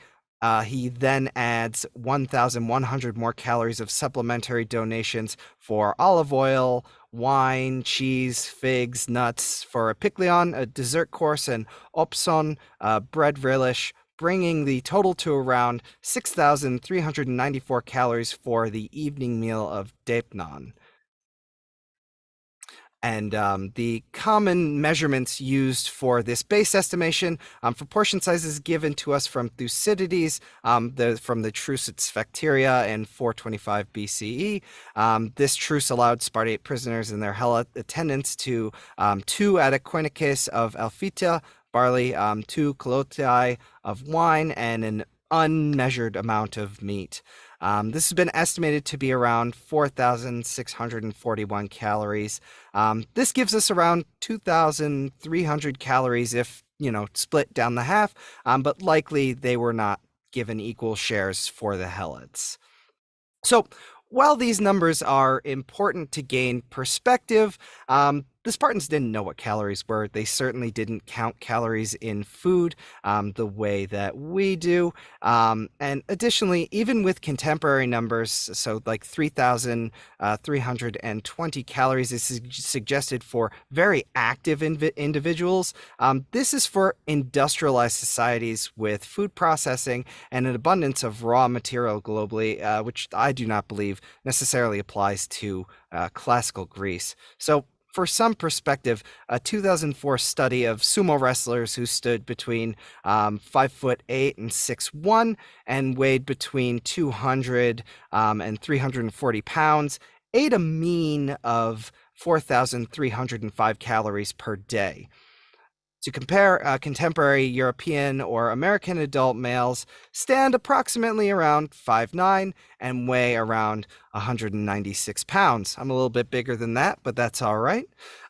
Remains of ancient Greek males showed they averaged between 5'3", 5'4", and likely weighed approximately 132 to 143 pounds. So despite being more active in athletics and hunting than other Greeks, I don't believe that a sumo wrestler's calorie intake could be comparable to ancient Greek or the Spartan diet, especially considering larger contemporary persons generally need between 1,500 and 2,000 calories to sustain daily activities. Spartan cuisine underwent minimal processing with many items eaten raw, which were more difficult to metabolize. So cooking breaks down food, reduces volume, and facilitates easier digestion, which in turn allows humans to eat more food and absorb the nutrients more efficiently. Well, the Spartans were clearly athletes and therefore likely needed a higher calorie intake to sustain their active metabolisms. One must also understand the Spartans could have only eaten so much raw, unprocessed food. So on campaign, foraging and hunting were the main sources of procuring provisions if a marketplace was not made available. The Spartans certainly foraged many foodstuffs such as fruits, vegetables, and herbs, which were all likely eaten raw. While describing a hunting expedition during his Anabasis, Xenophon makes an explicit note while in the desert for a period of time, the men had to subsist off meat alone.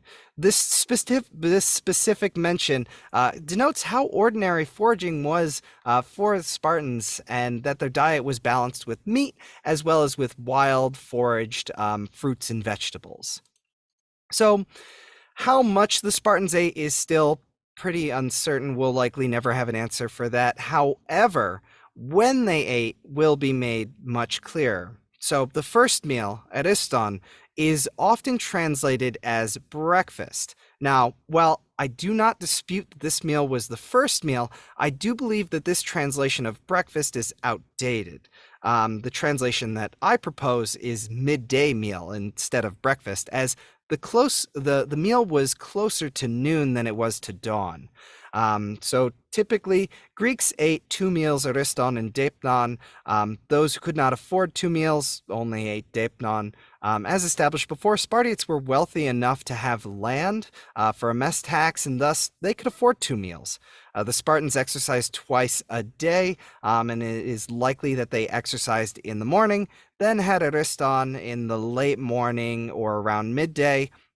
Their second session of exercise would happen later in the day when it was cooler, and they had rested after, and then in the early evening they likely ate deipnon before turning in for the night.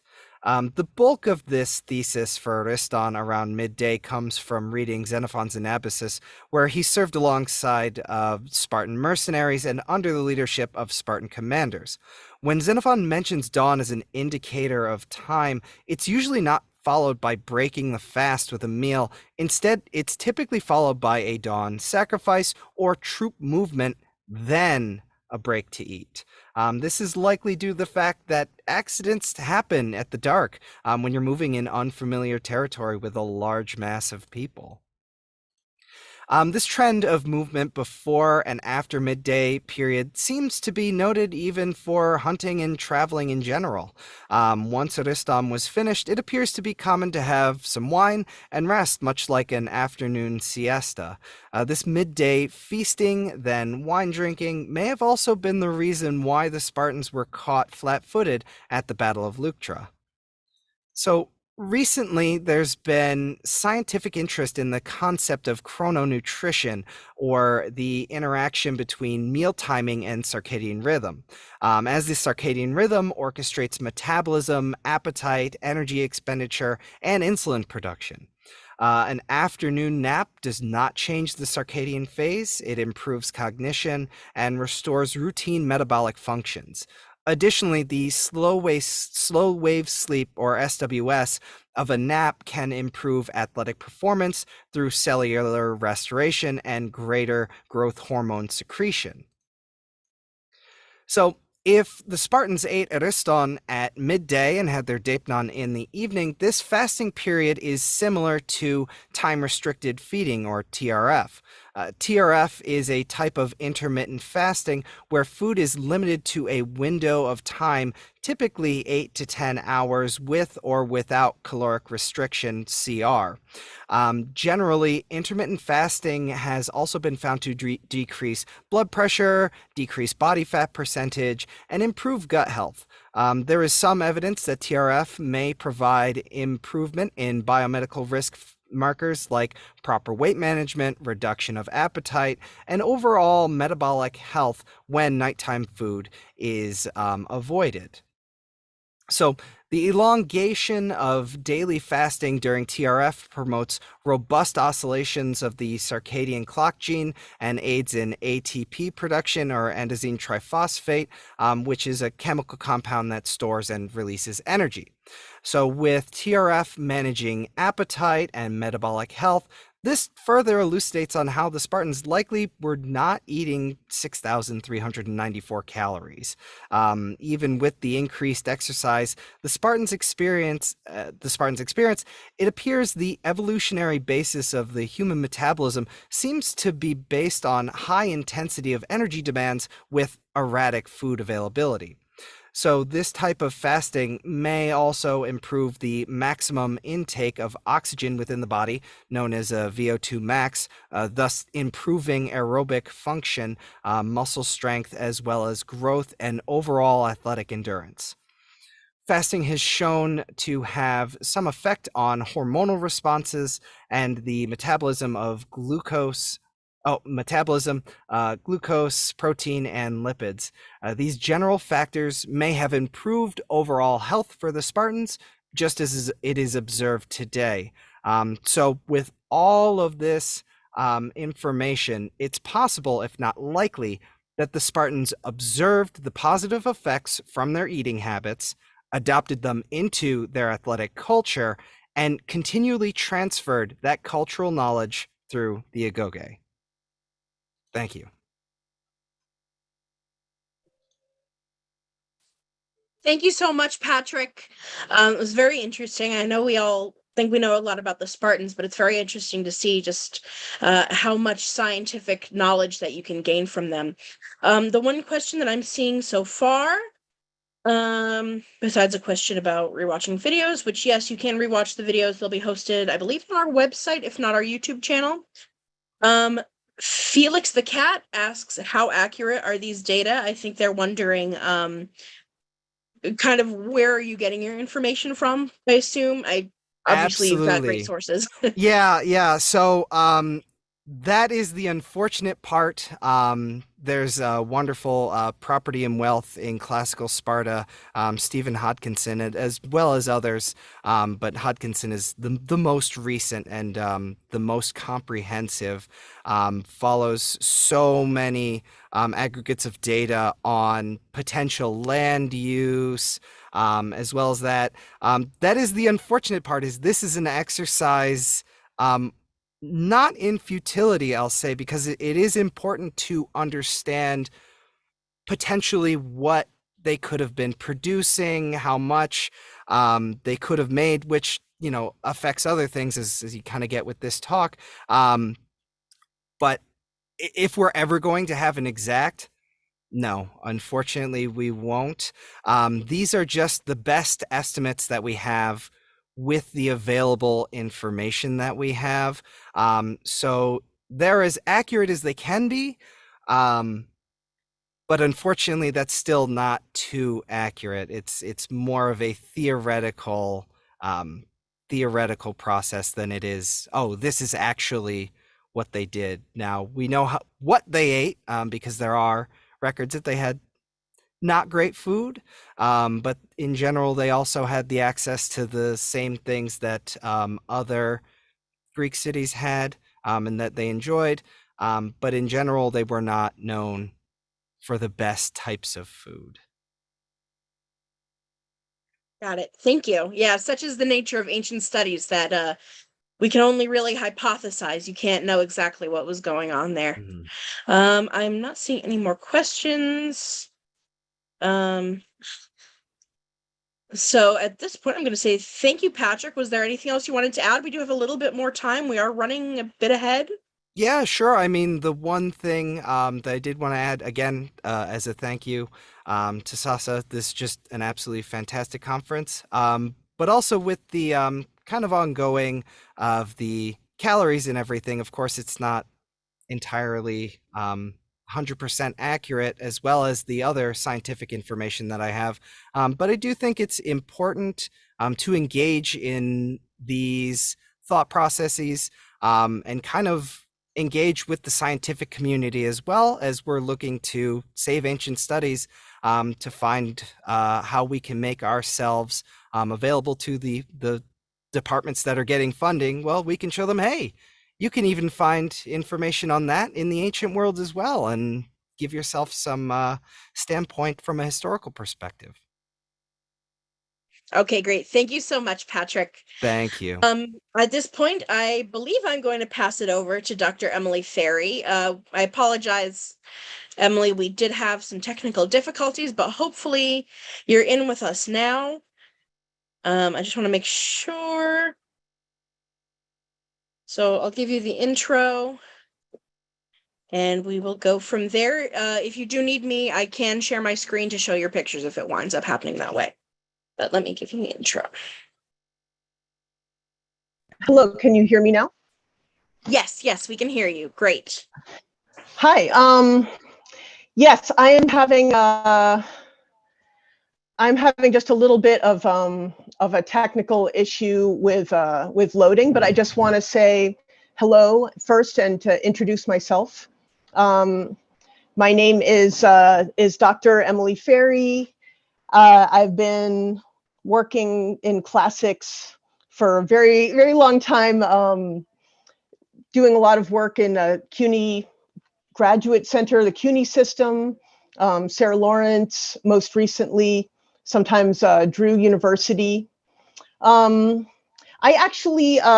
think it would be probably good if you would share your screen, Julie. Actually, that would be really, really helpful, and share that presentation that I did send to you. Do you think that that would be possible today?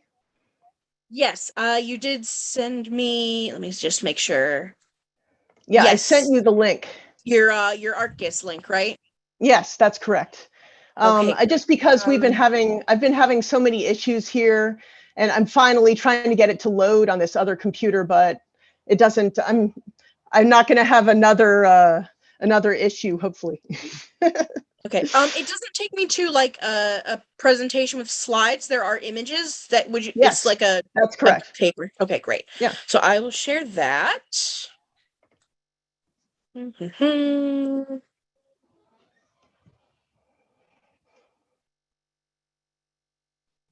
Okay. Can people see? People can see the Hydraulis page. Can you see? Everybody can see the presentation. Just that is great. Thank you. You can see it. Okay, great. Okay. Just let me know where you want me to scroll, and I can go through and show the pictures that you've got and everything.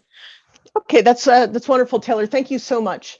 If you could just scroll down a little bit now, and I'll just talk to you for a minute or two about the Hydraulis and what it is.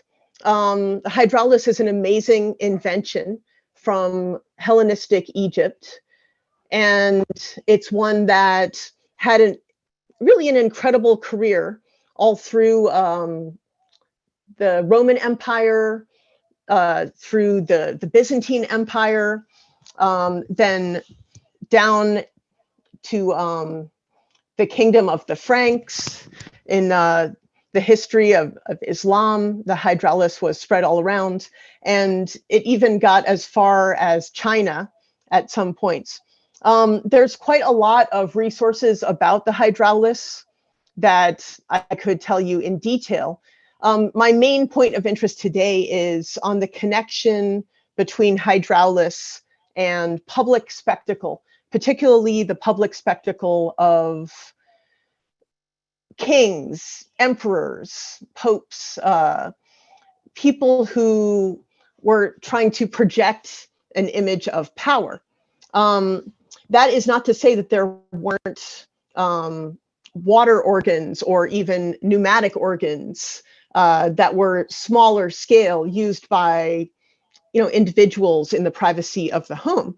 Nevertheless, it was a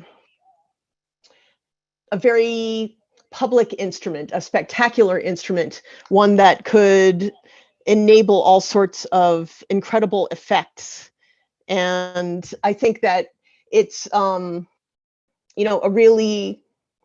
a stunning sort of history that it has. Now let's scroll down a little bit and let's look at our map here.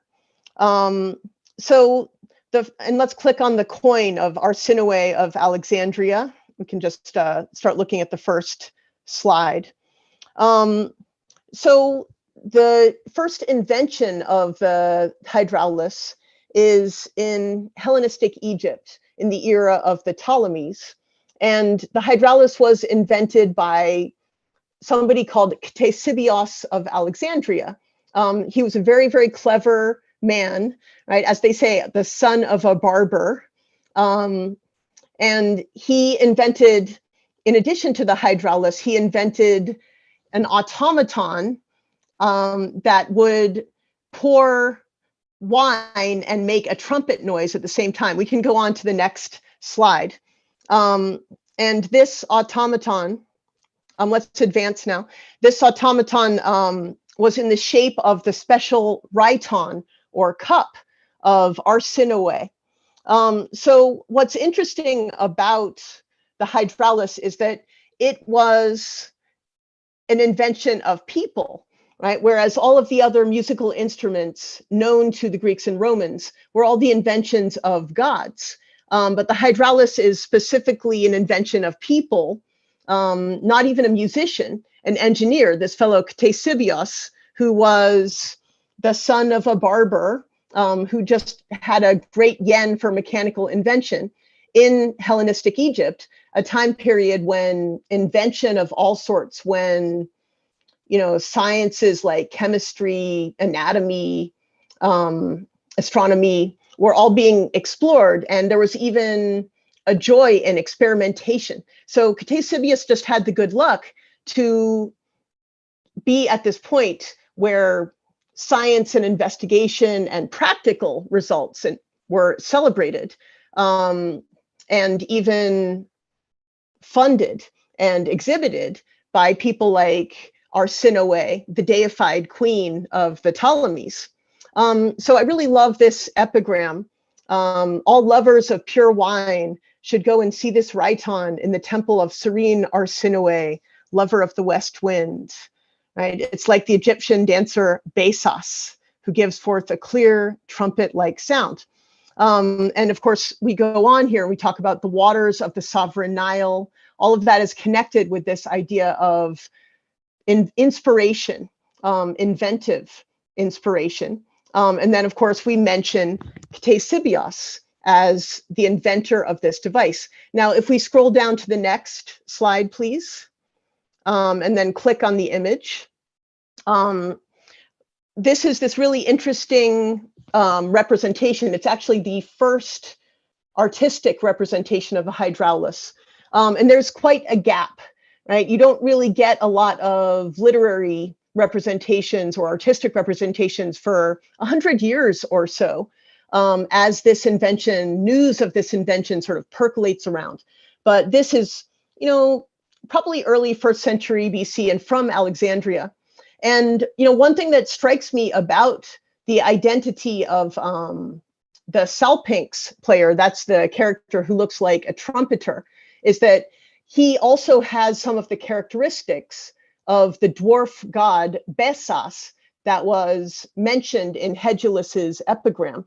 Bes was an Egyptian deity who was especially beloved by female musicians, and he was supposed to instill a kind of a joy in life and a jollity that sadly is in short supply in other periods of history.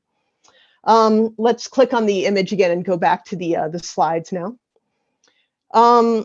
So as time goes on, right, we trickle in a couple of more early mentions of the hydraulos. And here we have this inscription for this hydraulos player, Antipatros of Eleuthera. I don't think we can really see that well, but I guess hopefully some other people can. The gist of this inscription is that in the context of a whole bunch of other dedicatory inscriptions at Delphi that are celebrating the winners of the victories of musical contests. There's hundreds of these inscriptions that are talking about how such and such won on the Choropsaltria, a lot of female musicians as well. They won agones, and then they dedicated this statue to the god, or an inscription to the god. So this fellow Antipatros of Eleuthera was actually invited as a special concert to Delphi and was awarded all sorts of special treats, including citizenship, right? He got the special status of proxenia, along with his brother and his entire entourage. And so this hydraulist, Antipatros, was clearly treated with pretty intense respect. And I think the fact that he was given this inscription in a very public context shows how important and maybe novel it was to have such a new and exciting instrument that wasn't perhaps that well known at the time in Delphi. So, of course, Antipatros came all the way from Crete, right, to Delphi, the island which you see, you know, to the south there. Let's continue on now to the next. So, unfortunately, the next literary mention that we have is kind of a big jump in time, right, of many decades. And this is in a different cultural context, not Greece now, but Rome. And so because, of course, the Hellenistic Empire is, you know, kingdom by kingdom conquered by the Romans and eaten up. And finally, we get to the next literary mention of the hydraulis, which is by Cicero in his Tusculan Disputations.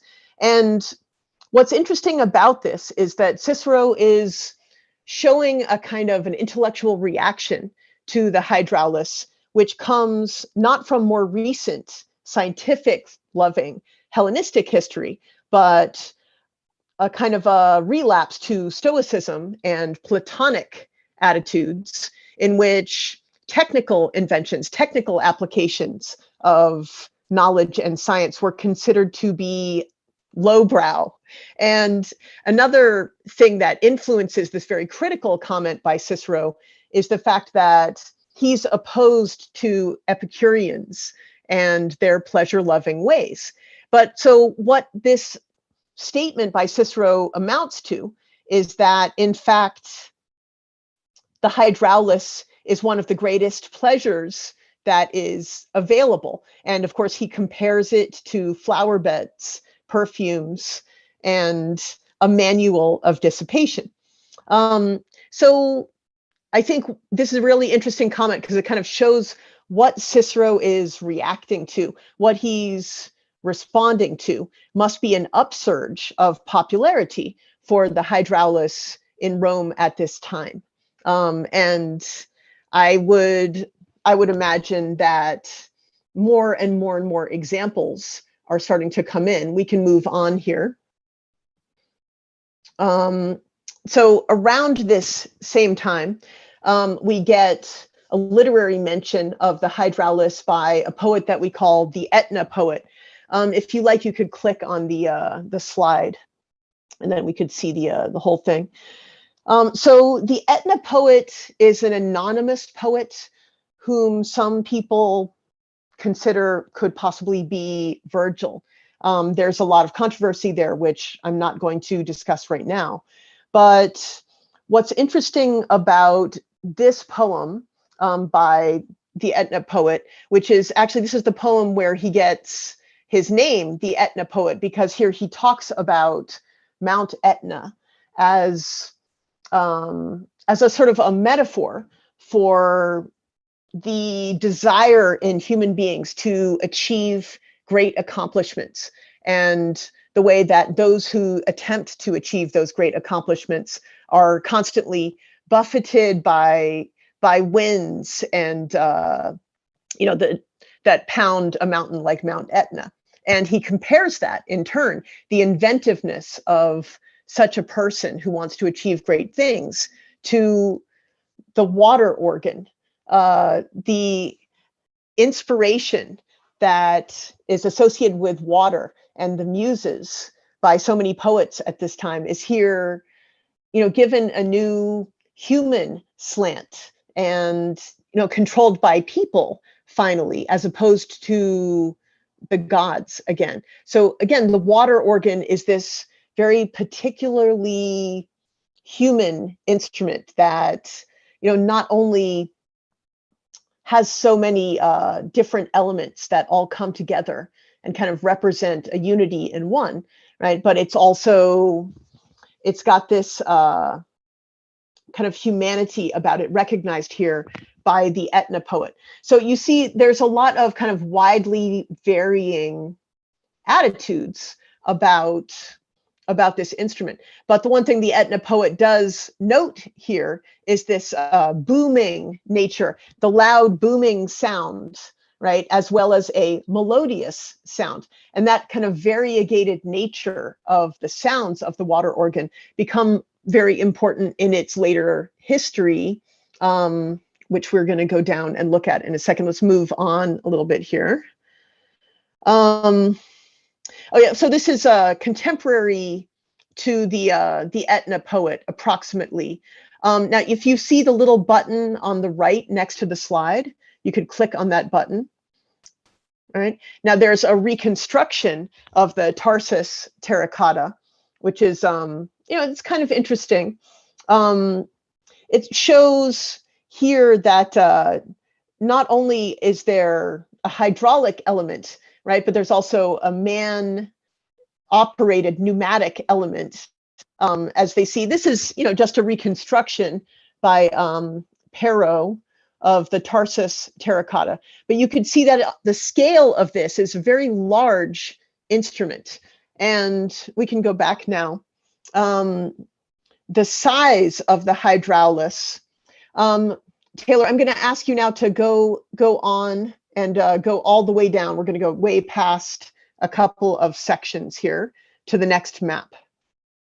Actually, stop at Nero. If you go back up, stop at Nero and the performance, the heading there. Nero and the politics of performance. I'm sorry, I got you slightly off base there. In any case, so what happens at this point is that, following the somewhat more respectable Julio-Claudian emperors, then, some of the emperors who, shall we say, indulged themselves quite a bit more in spectacle, took on the hydraulis and revamped it and gave it a new life and a new sort of reputation. And in particular, this is the Emperor Nero. Caligula to some extent as well. But Nero practiced the hydraulis not just as an aficionado, but as a performer. And if we look at the bottom of these three quotations that we have here, Nero's real passion was for playing on the organ, right? And towards the end of his life, he declared publicly that if his condition didn't change, he would participate in the games to mark his victory. So, you know, he makes quite a few theatrical appearances on the organ. And not only that, he develops new, louder, more variable and larger organs. And in a sense, Nero adapts the hydraulis so that it is ready to appear in the gladiatorial games. And so let's move on a little bit now. We have other evidence from the same period as Nero, from the Cana Tremalchionis of Petronius, describing a servant carving the meat in time to the music, like an Esidarius. Now, an Esidarius is a type of charioteer. He would fight in the arena as a charioteer. And so the roar of the wheels of the chariot, as well as the roar of the crowd, must have been enormous. So an instrument like the hydraulis, which could in fact be very loud and booming when you used its reed pipes as opposed to its flue pipes, would be really, really useful, well adapted to the arena. Let's move on a little more to the next. And as time goes on, right, if we look even at later antiquity, a hydraulis becomes sort of de rigueur whenever there's any kind of special event, whenever there is, you know, a game to be planned and somebody wants a real spectacle, the ultimate spectacle, then you ask for a hydraulis. And this quotation of Claudian, right, really marking the consulship of, you know, Theodorus, a relatively unknown, but he was, it's described here in such wonderful term. Let him whose light touch draws forth mighty sounds, controlling the countless voices of a field of bronze pipes, let his fingers wandering make a sound of thunder, wherein he stirs up violently with a strong lever, the water from whose torment sweet music is born. So you have these overwhelmingly positive views of the hydraulis. But then, of course, if we look at our next quotation, right, we continue to have these reactions from, you know, people who might be considered perhaps anti-hedonistic, like this quotation from Ammianus Marcellinus in his Historia. And he sees these hydraules, these organs, being built ever larger and larger, kind of squeezing out the role of philosophy.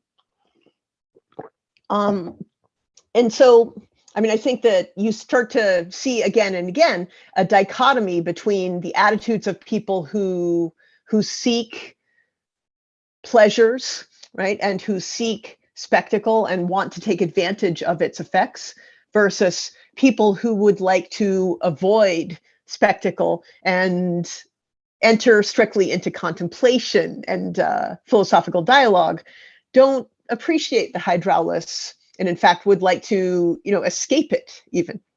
Let's look at a few examples of the hydraulis in art and inscription in the later Roman imperial period. And this is, you know, from the 1st century CE to maybe 400 CE. This is this wonderful example of a carnelian sealstone ring, 1st century CE. This, because of the inscription, it's an amicus verus vovit, is what those letters stand for. And you can see the hydraulis and the two little children operating it on either side with the hydraulis on top.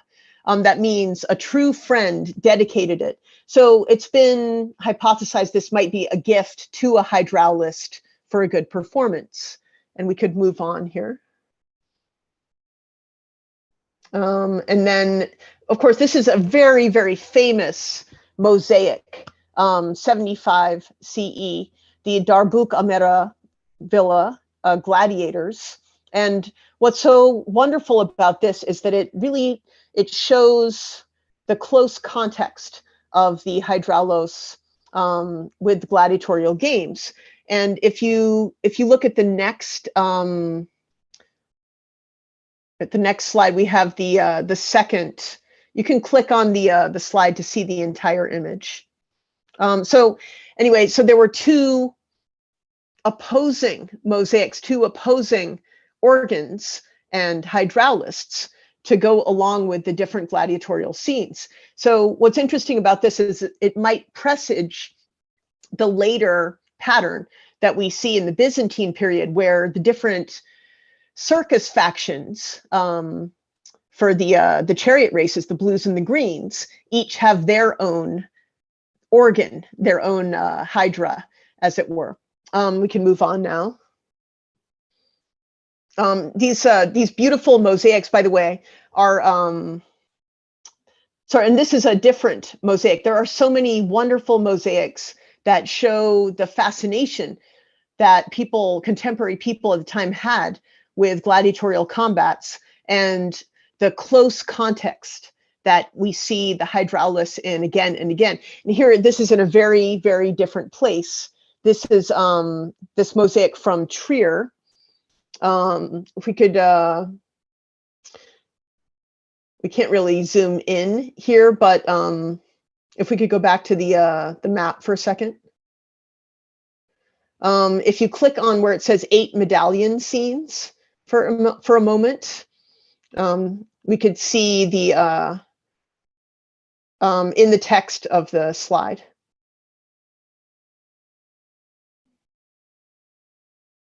And you can scroll down for a moment, and you could see some of these, these incredible different mosaics, all showing like a different sort of gladiatorial combat. It's actually really, really fascinating, and you can kind of see all of this in that's the one right there, the entire mosaic right there, all together in one floor. So anyway, these were from probably created the 2nd, 3rd centuries CE, and they were in a villa that's probably from the 1st century CE. In any case, like 100 years or so after the previous mosaic that we saw. And it's really, it's interesting that the hydraulis has such a close relationship to these gladiatorial games. And in fact, there's a lot of evidence that the hydraulis played for certain passages, certain moments, or certain types of fighters for their entrances and exits. Let's go back to the presentation now, and we can move on. This is another really, really interesting. So this is art and inscription. There's a couple of inscriptions that closely link the hydraulis with gladiators. And in fact, this is the epitaph of a gladiator, the Retiarius Melanippus, right, who 2nd century CE, who will no longer hear the bronze trumpet nor rouse the clamor of the unequal pipes, which is, of course, a reference to the hydraulis. Which it's very poignant, right? Very sad, because his fellow slaves, Thalos and Zoe, have raised a monument to his memory. We can look at the next slide now. This engraved stele from Asia Minor is just one of many.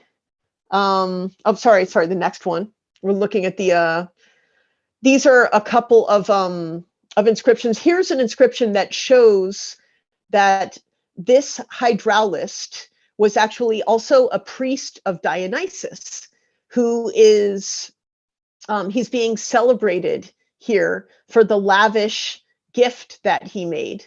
And he also made a gift of 360 deniers to the player of the water organ charged with awakening the god. So what this shows here is that the water organ was actually used in a ceremony.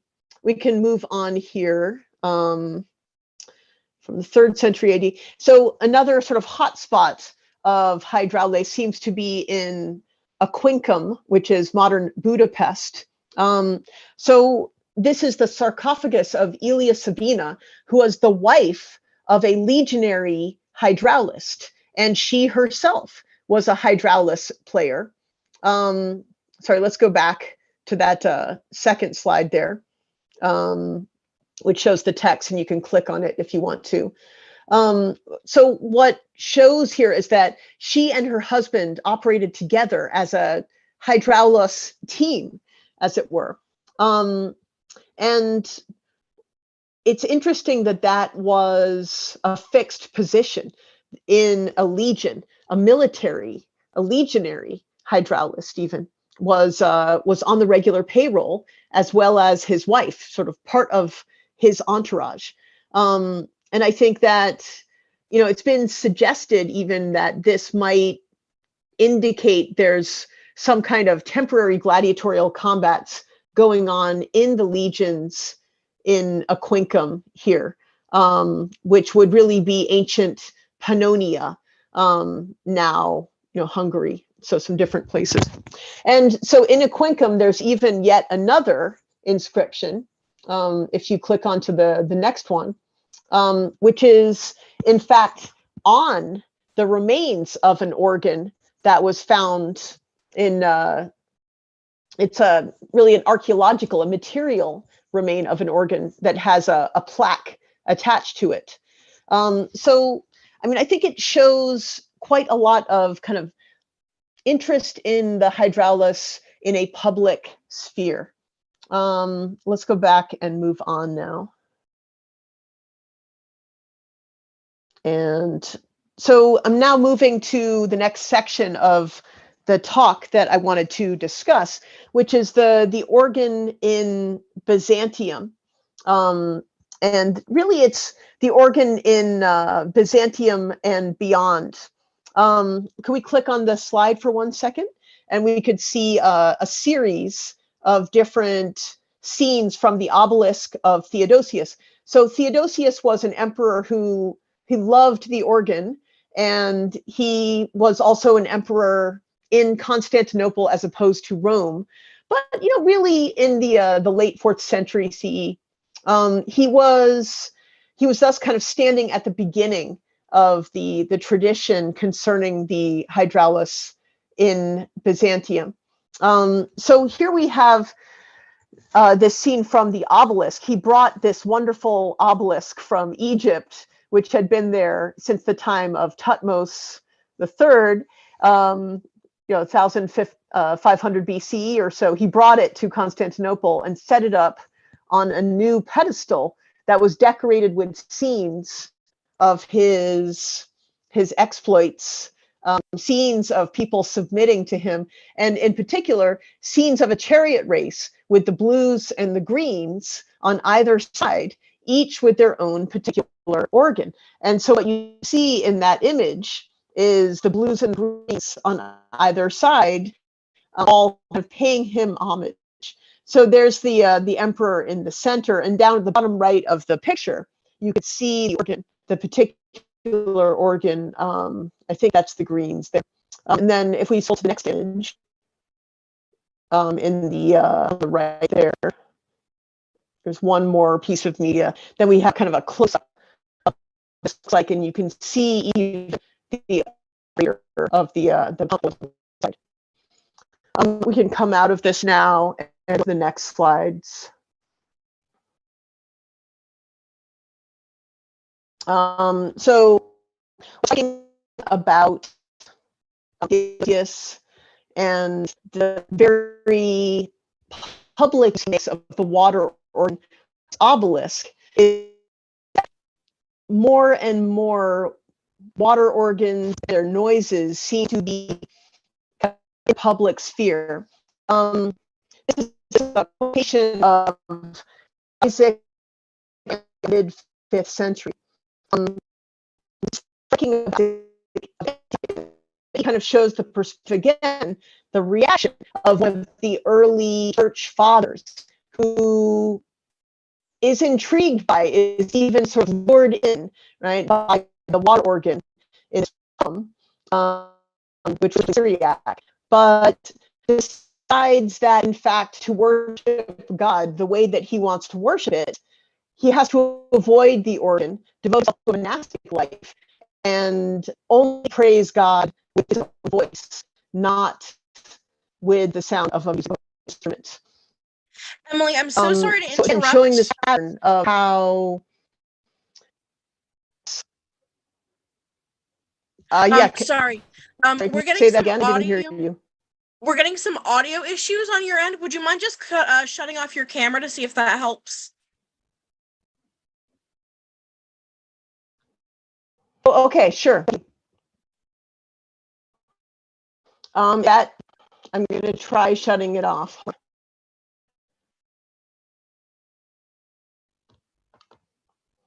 All right, is that any better with the audio? It's a little choppy. Any better with this? I think it's better with the camera off. Yeah, if you just leave it off, I think that sound is better. Yeah, is that better? Yes, that's much better. Okay, Thank so you. is that better now? Can you hear me? Yes. Okay. Sorry, Taylor, let's move on from Isaac of Antioch, if that's okay. We have another reference to a hydraulis by an Arab captive in Byzantium in 867. If we can click on that next slide.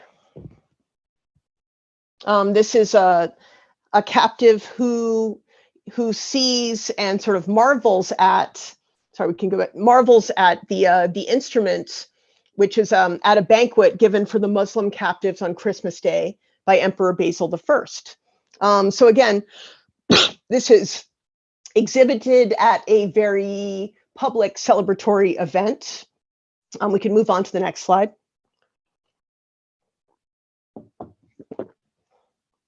And again, I think we can skip past, we don't have to enter into this slide all the way, but just to point out some more Byzantine emperors like Theophilus, like Constantine Porphyrogiticus, they're all using organs in order to announce their entrances and exits. And they're doing this in Congress with the blue and the green circus factions, all with their own particular organs, and then the emperor responding with his own organ in turn. And now moving on further down here. So finally, we get back to Western Europe. And so all during this time, after the destruction of the Western Roman Empire, the water organ and organs in general have been really forgotten in places like France, places like England and Italy. So in fact, it's in the kingdom of the Franks, the father of Charlemagne, Pepin the Short, requests a water organ from the Emperor Constantine V of Byzantium, and the water organ is delivered. And all of the different annals of that year describe the water organ being delivered. And sometimes that is the only event that is described. Aistulf falls off his horse and a water organ is delivered. And of course, this organ arrives in his domain at Compiègne, to his palace at Aix or Aachen, and it causes a lot of excitement. And again, it reinforces, it enhances the imperial prestige, right? The royal prestige of the king. But so once this happens, the next step is that people in Western Europe want to be able to create organs of their own. And for quite some time, they are, for another generation or so, they are unable to do this. And it's actually with the son of Charlemagne that we get Louis the Pious, that we get the advent of Georgius the monk of Venice, who probably had been in contact with Byzantine organ builders and and learned how to build the secrets of the organ, he comes and he creates an organ for Louis the Pious. And then Louis is so excited, so happy about this, that he installs Georgius as, he installs him in an abbey and kind of puts him in charge of his own domain, sets him to building organs, sets him to teaching the craft to all sorts of disciples. And if you scan through those different media, right, then you can see, right, the different information about that.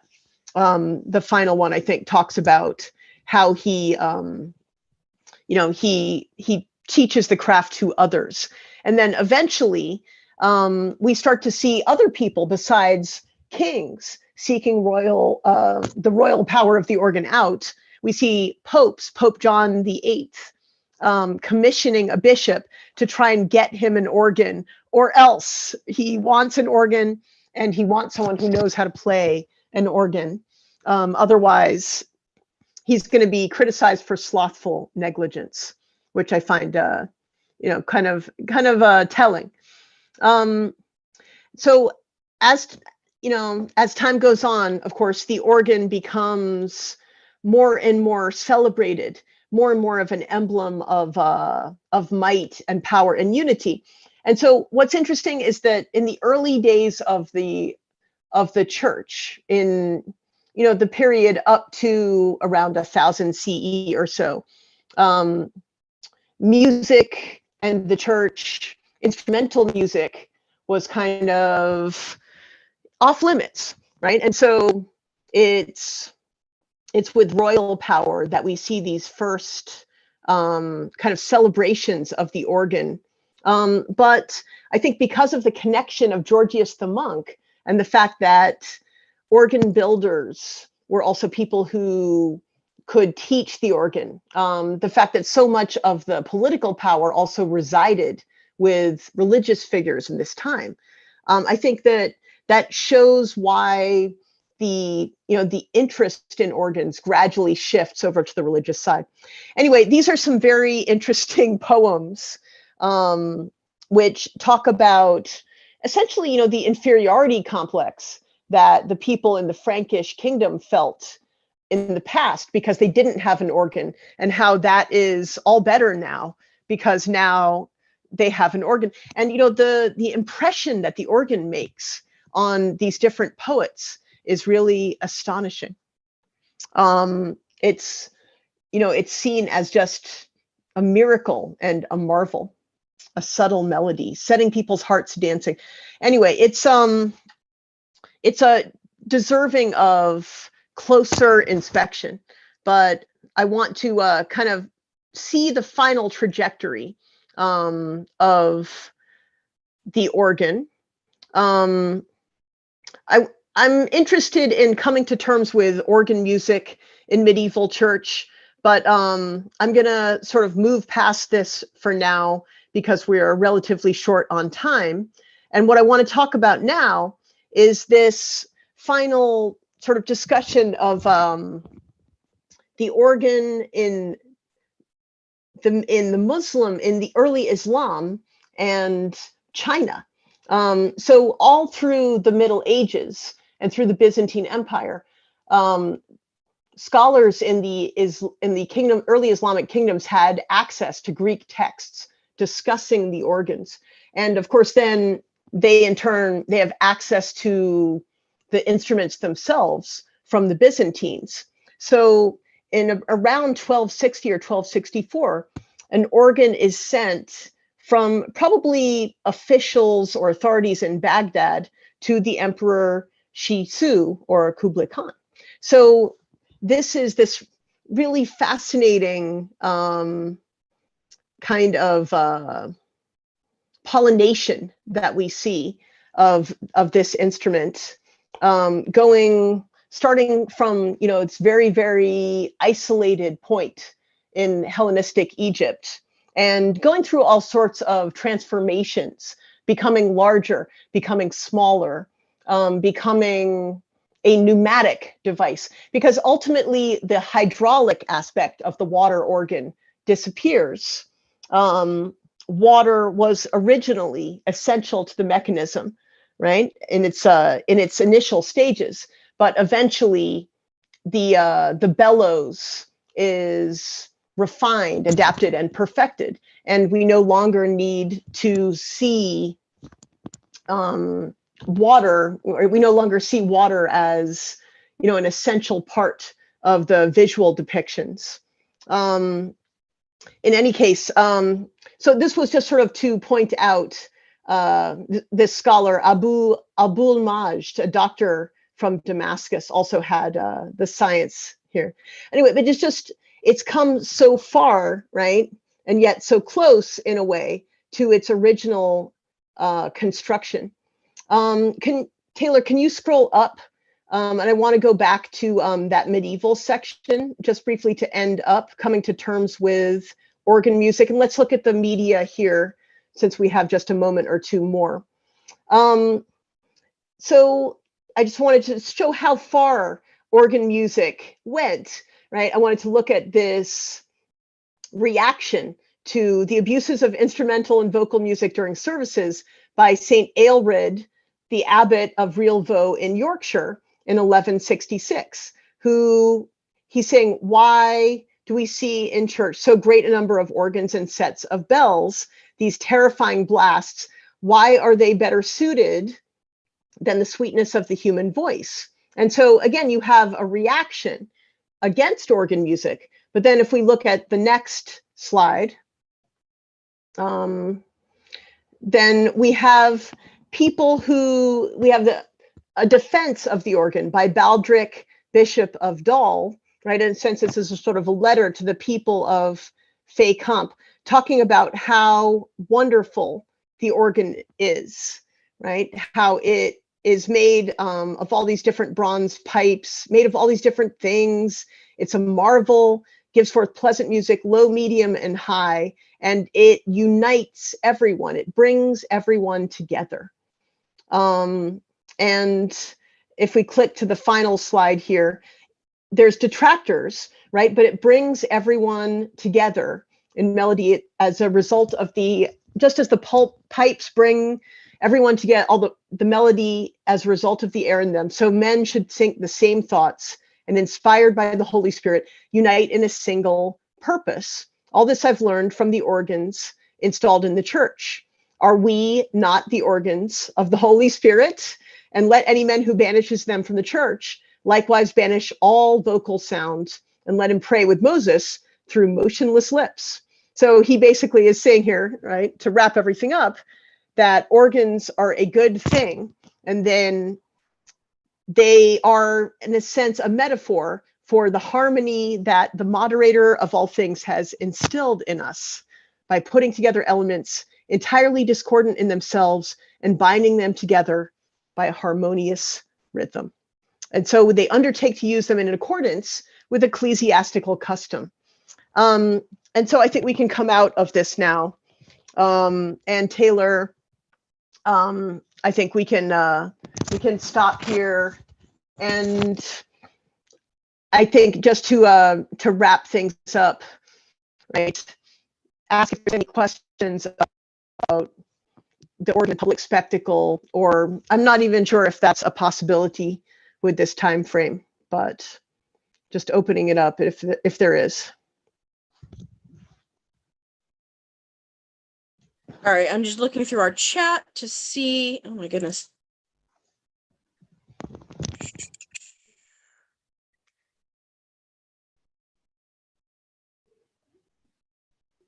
Somebody is asking, how large and audible were the first hydraulises and organs?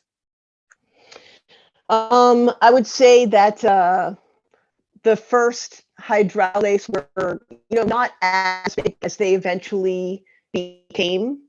I think I would imagine that they were probably about, maybe 3 feet tall or so, 4 feet tall, 3 feet wide. But I mean, there was a certain amount of variation. And then the level of sound would vary as well, depending on the type of the pipes. They had 2 different pipes, flue pipes, which sounded a little bit more like a flute, and then reed pipes, which sounded much louder, much more nasal. And eventually, because of the compressed air, after Nero gets his adaptations in play, they became very, very loud, so that you could even hear a hydraulis 60 kilometers away. And they were, sometimes even used in warfare in those cases. The original hydraulis, I imagine, would have been probably flue pipes, I would guess, and more melodious, right, with a sound kind of like a flute, or if you were blowing into a bottle. Thank you. And one more question. Aries Aurelian wants to know, were they ever used in battle to demoralize the enemy? Because that would have been one extraordinary scene. Yeah, and as a matter of fact, I had quite a few quotations of how they were used in battle from some of my early Islamic sources. There were some organs that were used by, adapted for battle by some of the Byzantine emperors, and they were particularly loud, used to horrify and terrify, as well as to give signals. Very cool. All right. Thank you so much, Emily. I apologize again for the technical difficulties. No, thank you so much for helping me through it. Of course. And I apologize also to our viewers right now, because it looks like having our webcams on is not conducive to having our sound quality on. Okay, good to know. Good to know. So thank you again, Emily. At this point, that is the end of session 3. Thank you again to our absolutely wonderful presenters. We learned so much today. Thank you very much. We just wanted to, we are going to go into some Sasa team presentations. From today and from tomorrow what the virtual conferencing team has been doing. So now we're going to let you know what some of the other teams have been doing. First, I'd like to let you all know that we are looking for interns for this upcoming fall. You can apply on our website. I'm not sure. Let me just pull up the information really quick to see when our applications are now open, and they close July 31st. I myself am an intern, and as you can see, I am very involved with the whole process. Definitely recommend this as an internship if you're looking for more experience, and especially if you want to help get involved in saving ancient studies. I also just wanted to shout out our raffle one more time. Tickets are available for purchase still on our website, saveancientstudies.org, under the virtual conference 2023 page. It is $25 for 1 ticket and $100 for 5 tickets. You can win a Sasa swag basket. There's some pretty great stuff in there. And every ticket you buy helps us save ancient studies. So at this point, we also have our donate page. If you're not interested in the raffle, you definitely can donate to help us spread the word and help us save ancient studies. At this point, I am going to turn it over to let me just make sure if they're in the waiting room.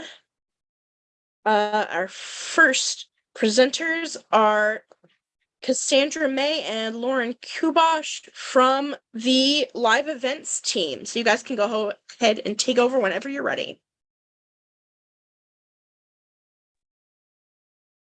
Hi, you guys.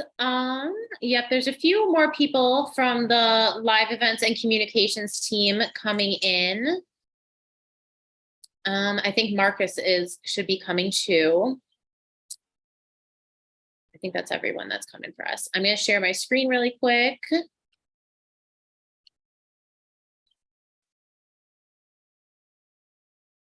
Okay. Hopefully success. Okay, so hello everyone.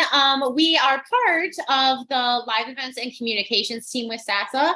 My name is Lauren Kubosh. I am one of the co-team leaders of both of those teams. So I will just get started. Oh, I guess I could let everyone else introduce themselves quick first, maybe. I'm not sure. Yeah, I always never know when to do introductions. But yeah, so I'll move on to Cassie right below me.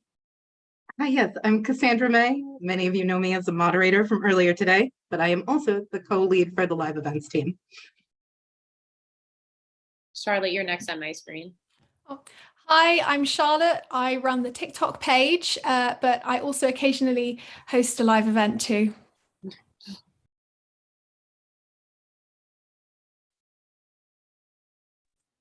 Hi, everyone. My name is Marcus. I'm an intern at Sasa, and I was working on some of the reading groups that we were hosting this summer, and I work on some of the Inspire campaign stuff, and I help post for some of the social media pages as well.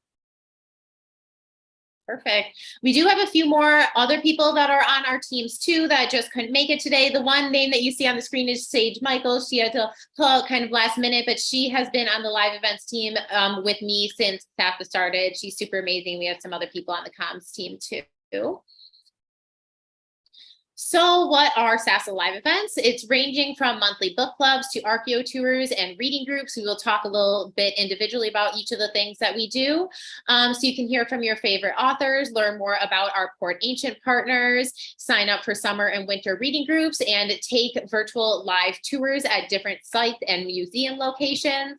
We are live streaming basically at least once a week between our teams and then also the Archaeo gaming team, which we'll talk a tiny bit about, but they also have their own presentation tomorrow. So reading groups, I was actually going to talk about this, but I'm thinking maybe I should let Marcus talk about this because Marcus has done a ton of work for the reading groups this summer, would not have been able to do it without him. So I will let him take it away. All right.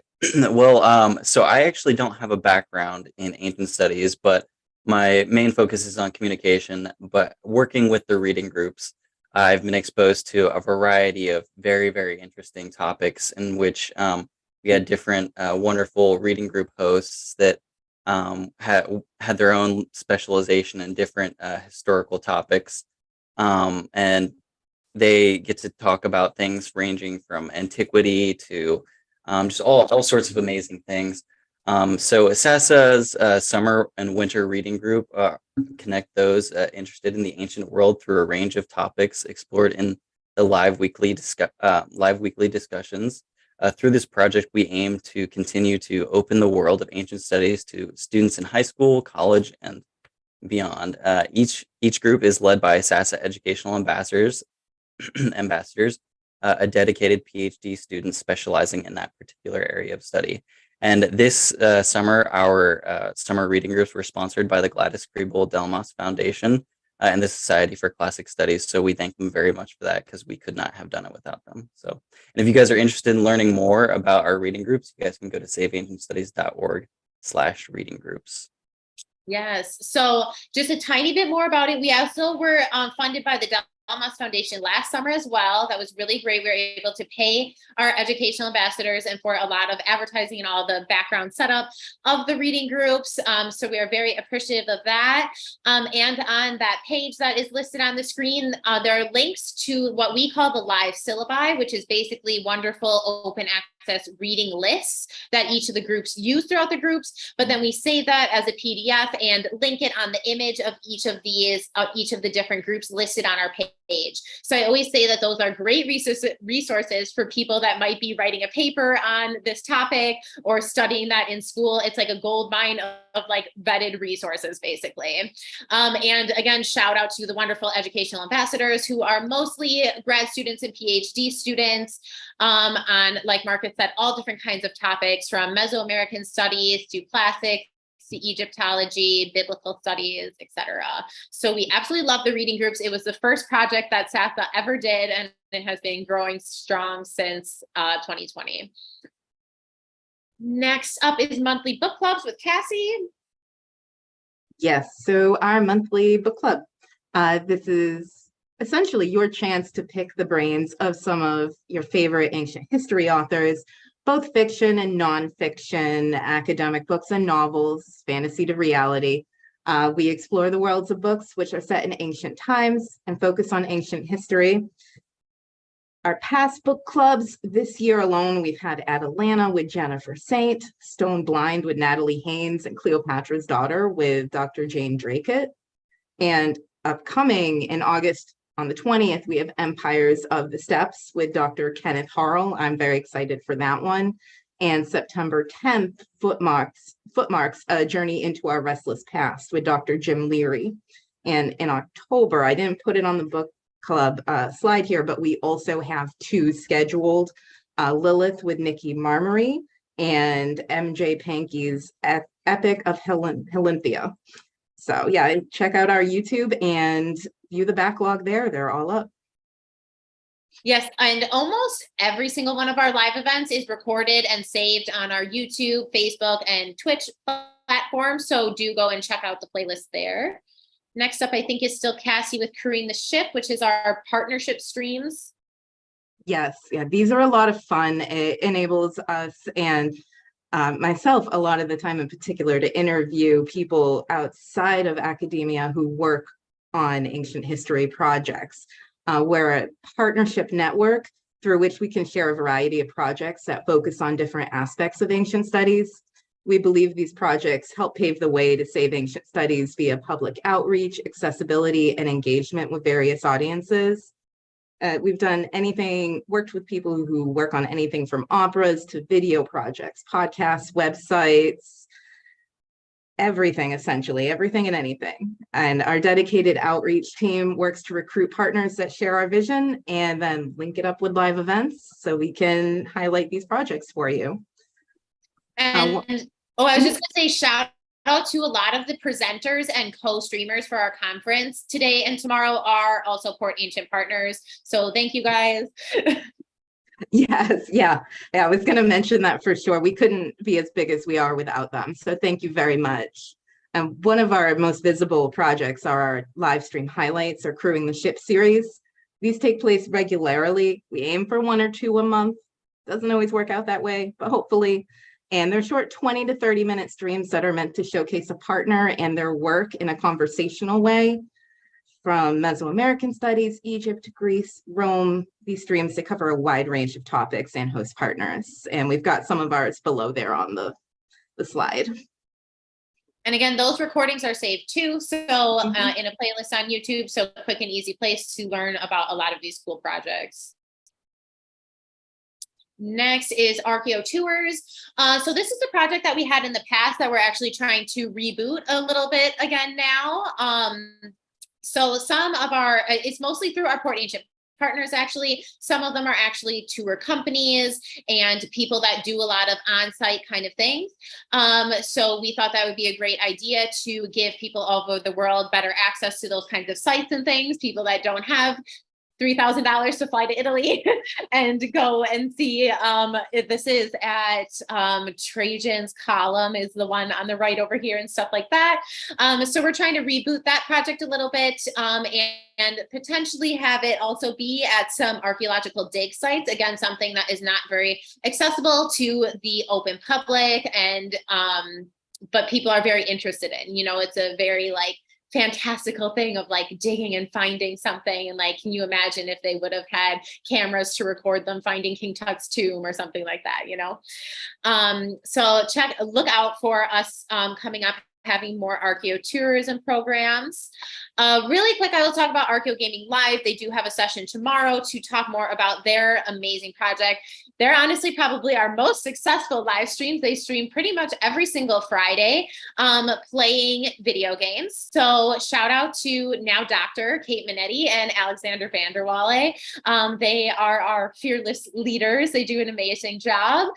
We have different guests come on that are usually experts in different fields that are related to the games that we're playing.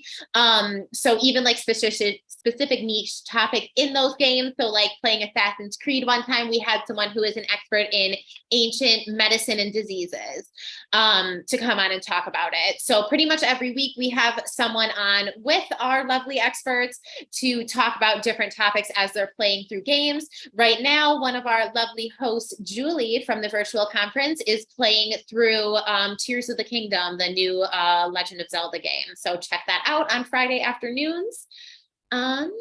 Let's keep going to, this is just some general stuff about the communications team. I think I will hand it over to Charlotte.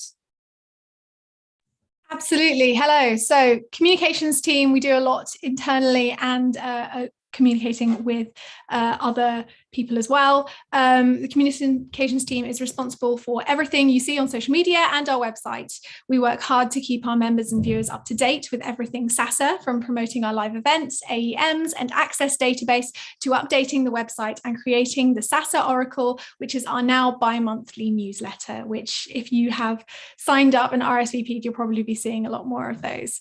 It is our job to make sure that the ancient world is everything Sasa, and our partners are doing to promote and protect ancient studies stays relevant, intriguing, and fun for the general public. On that note, you might see a very embarrassing photo of me on the screen. I run the TikTok page, which is the communications team's newest venture. TikTok is incredibly useful to young companies because of its ability to boost content and boost videos. Sasa's most popular video to date, I think, has now had 20,000 views and 3,000 plus likes, which is a major celebration, because every time we get a view, that means that more people get to see the Save Ancient Studies Alliance, and more people can then come over to our Instagram, our website, and find out about all of the wonderful things that we do.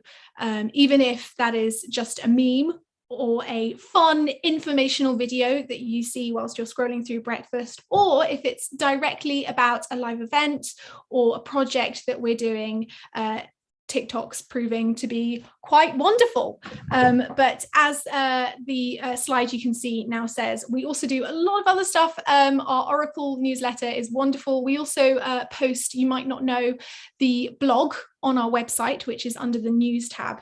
If you click on that, we have lots of lovely articles on there. Yes, you will have seen a lot of posts going out about the virtual conference. We've been working around the clock.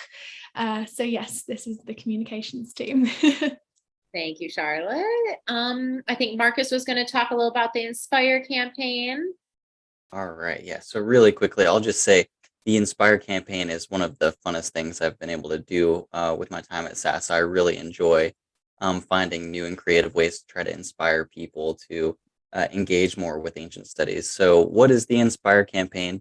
So Sasa's team of summer interns developed an ongoing social media campaign with the aim of inspiring curiosity, engagement, education, and enjoyment with the ancient world. And here are some of the different categories of things we try to work on to inspire people with our Inspire program. So ancient anime, pop culture, ancient wisdom, the ancient kitchen, ancient STEM, modern words, ancient roots, what's that artifact, and my personal favorite, D&D, which is Dungeons and Dragons, or as we like to call it, deities, demigods, and demons. And it just provides like a range of unique characters and creatures that are kind of tied back to different mythologies and cool things like that. So yeah. And the newest one we were just floating by is Sunday Pun Day, to have basically meme kind of thing of ancient studies punny memes. So look out for that coming up, because we love this idea. Next up is just where you can follow us. So this is pretty much the end of our presentation, getting towards the end, I think. So please do follow us. This makes a huge difference. The easiest way that you can support Sasa is becoming a member of our website, and that is how you will get the Sasa Oracle, and then following us on these social media platforms. Pretty much anywhere you can search Save Ancient Studies Alliance, and that will be a variation of what our tag would be. And again, we post pretty much every single day. So we have got lots of fun ancient studies content coming out. We also try to encourage sharing stuff for our partners, sharing stuff about like petitions for department closures, exciting things when people get new jobs and things like that. So please do follow us on these pages and check it out to get all the time ancient studies content.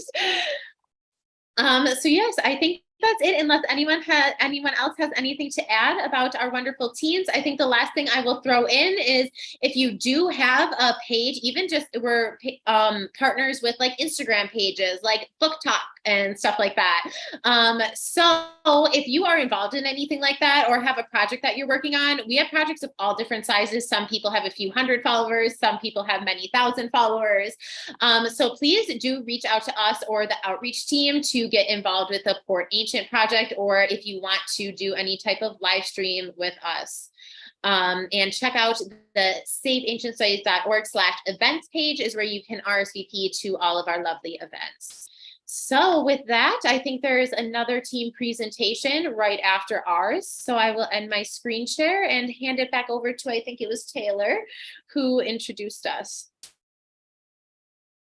Thank you so much, guys. The comms team has really been instrumental in working to promote this conference, so we thank you for that. We know how hard you've been working. Speaking of RSVPing to events, today is now your last chance for you to RSVP to participate directly in tomorrow's special session. It's the Accessibility and Affordability Workshop. It's scheduled for 12 p.m. Eastern tomorrow. So if you want to RSVP, then you can do that at the Sasa website on the virtual conference page. And with that, I believe, yes, I'm going to hand it over to Agnieszka Arkish, and she's going to talk about the Sasa mentoring team. Okay. Hi, everybody. I hope my computer will be working, and Wi-Fi and everything. If there are any glitches, please let me know. So hello, everybody. Thank you so much for coming to the conference. My name is Agnieszka Arkish. I'm the team leader for the mentoring team. And my lovely team and I, for the past year or so, hopefully, can I share it? Yes. Okay, cool. My lovely team and I, for the past year, we have been developing Sasa's newest project, the mentorship program. So the mentorship program is designed for high school students who wish to pursue higher education in Asian studies and early undergraduate students who want to continue their education in these disciplines. This program aims to complement ongoing mentorship programs developed within educational institutions and beyond. And personally, the reason why this program has been in development at Sasa is, well, because Sasa's mission is to increase accessibility in ancient studies. And because as an ancient studies student myself, I'm currently finishing a master's in theology at the University of Cambridge. I grew very passionate about making ancient studies accessible to students and making sure that when they already at university studying ancient studies, they already have certain understanding not of only what ancient studies are or, knowing their myths and stuff like that, but also a little bit more technical stuff on what it's like to study ancient studies, what it's like to study an ancient language, for example. And that comes from my personal experience because I've been fascinating with ancient studies, as so many people are, ever since I was a child.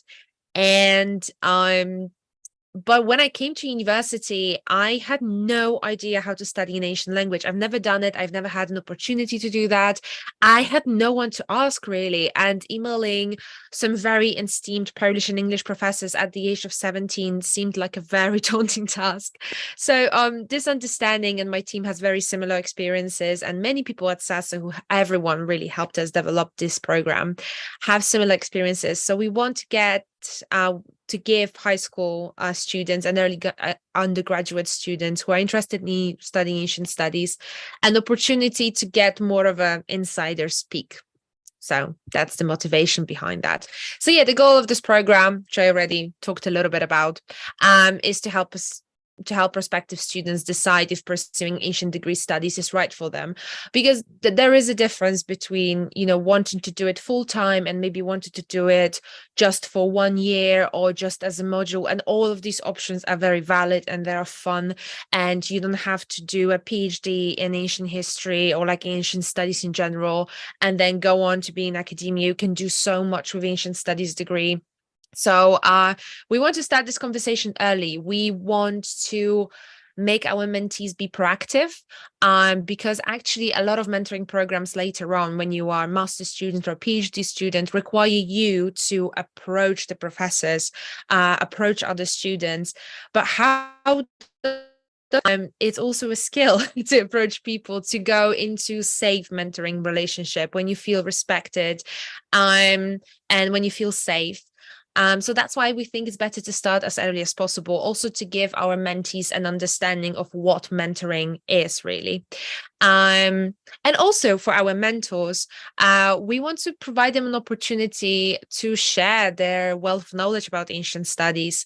I personally have all these weird experiences for doing undergraduate in ancient history. I have no one to share them with. And maybe some of my mistakes, like, for example, study for exam or stuff like that, might help others.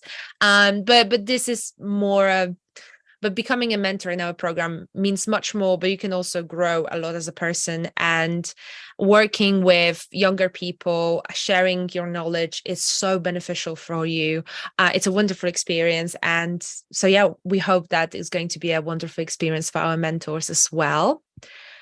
We are using a cohort mentoring method. I'm going to finish soon, but I just wanted to highlight certain aspects of how the program is going to look like. So we are using the cohort mentoring method, and that means we are going to have one mentor who's going to guide up to 3 mentees, and they're all going to meet together, which we hope is going to be a fun alternative, because in most academic settings, mentoring is usually done one-on-one. So our mentees already have an opportunity in doing that.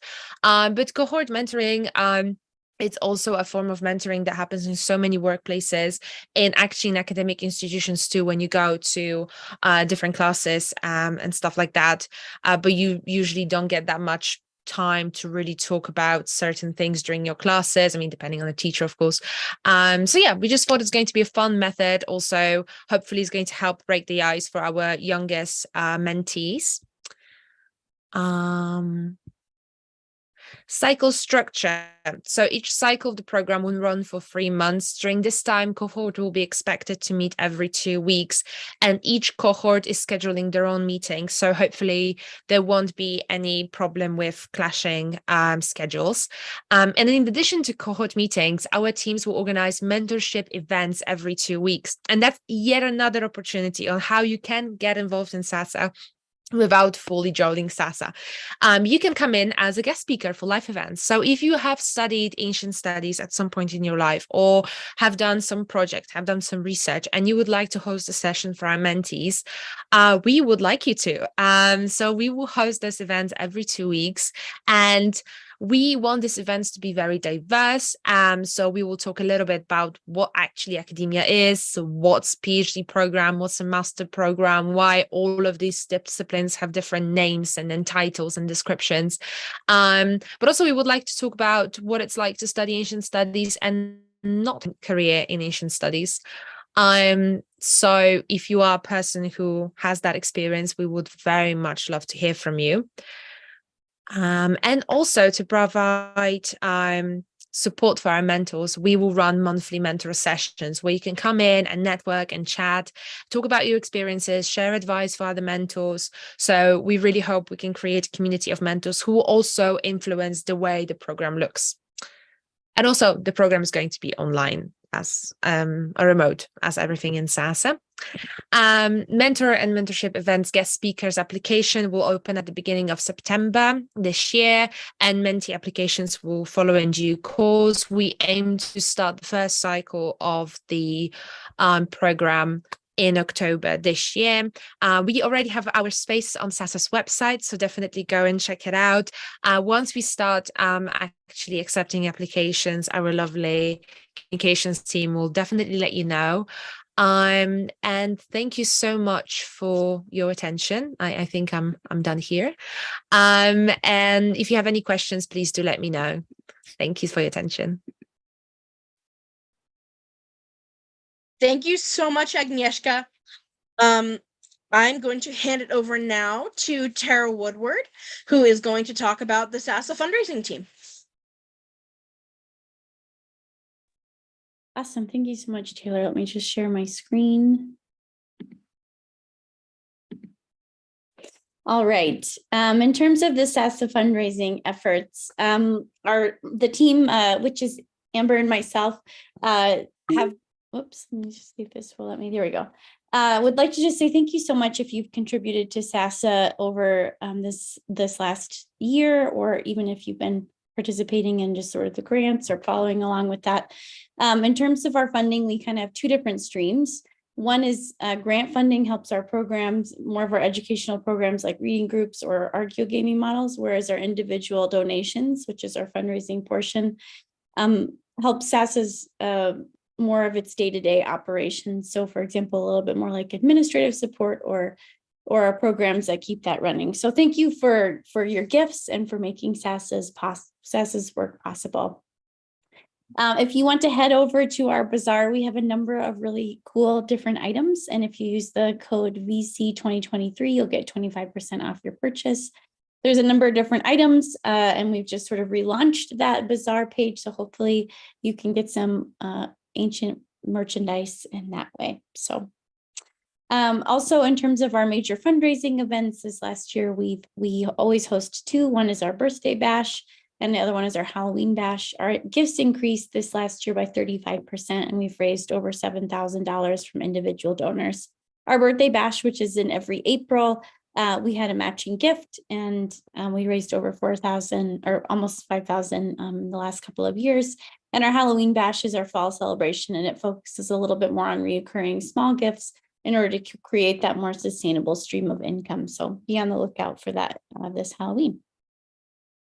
In terms of our bazaar, as I mentioned earlier, the Sasa merchandise, which has all sorts of fun swag like teas and mugs and tote bags, you can purchase, and then Sasa actually receives a portion of the income through the sales and the advertising. So if you do purchase some items through the bazaar or even through our raffle tickets, which we'll announce at the end of the conference, you'll get a goodie bag which has merchandise from our store.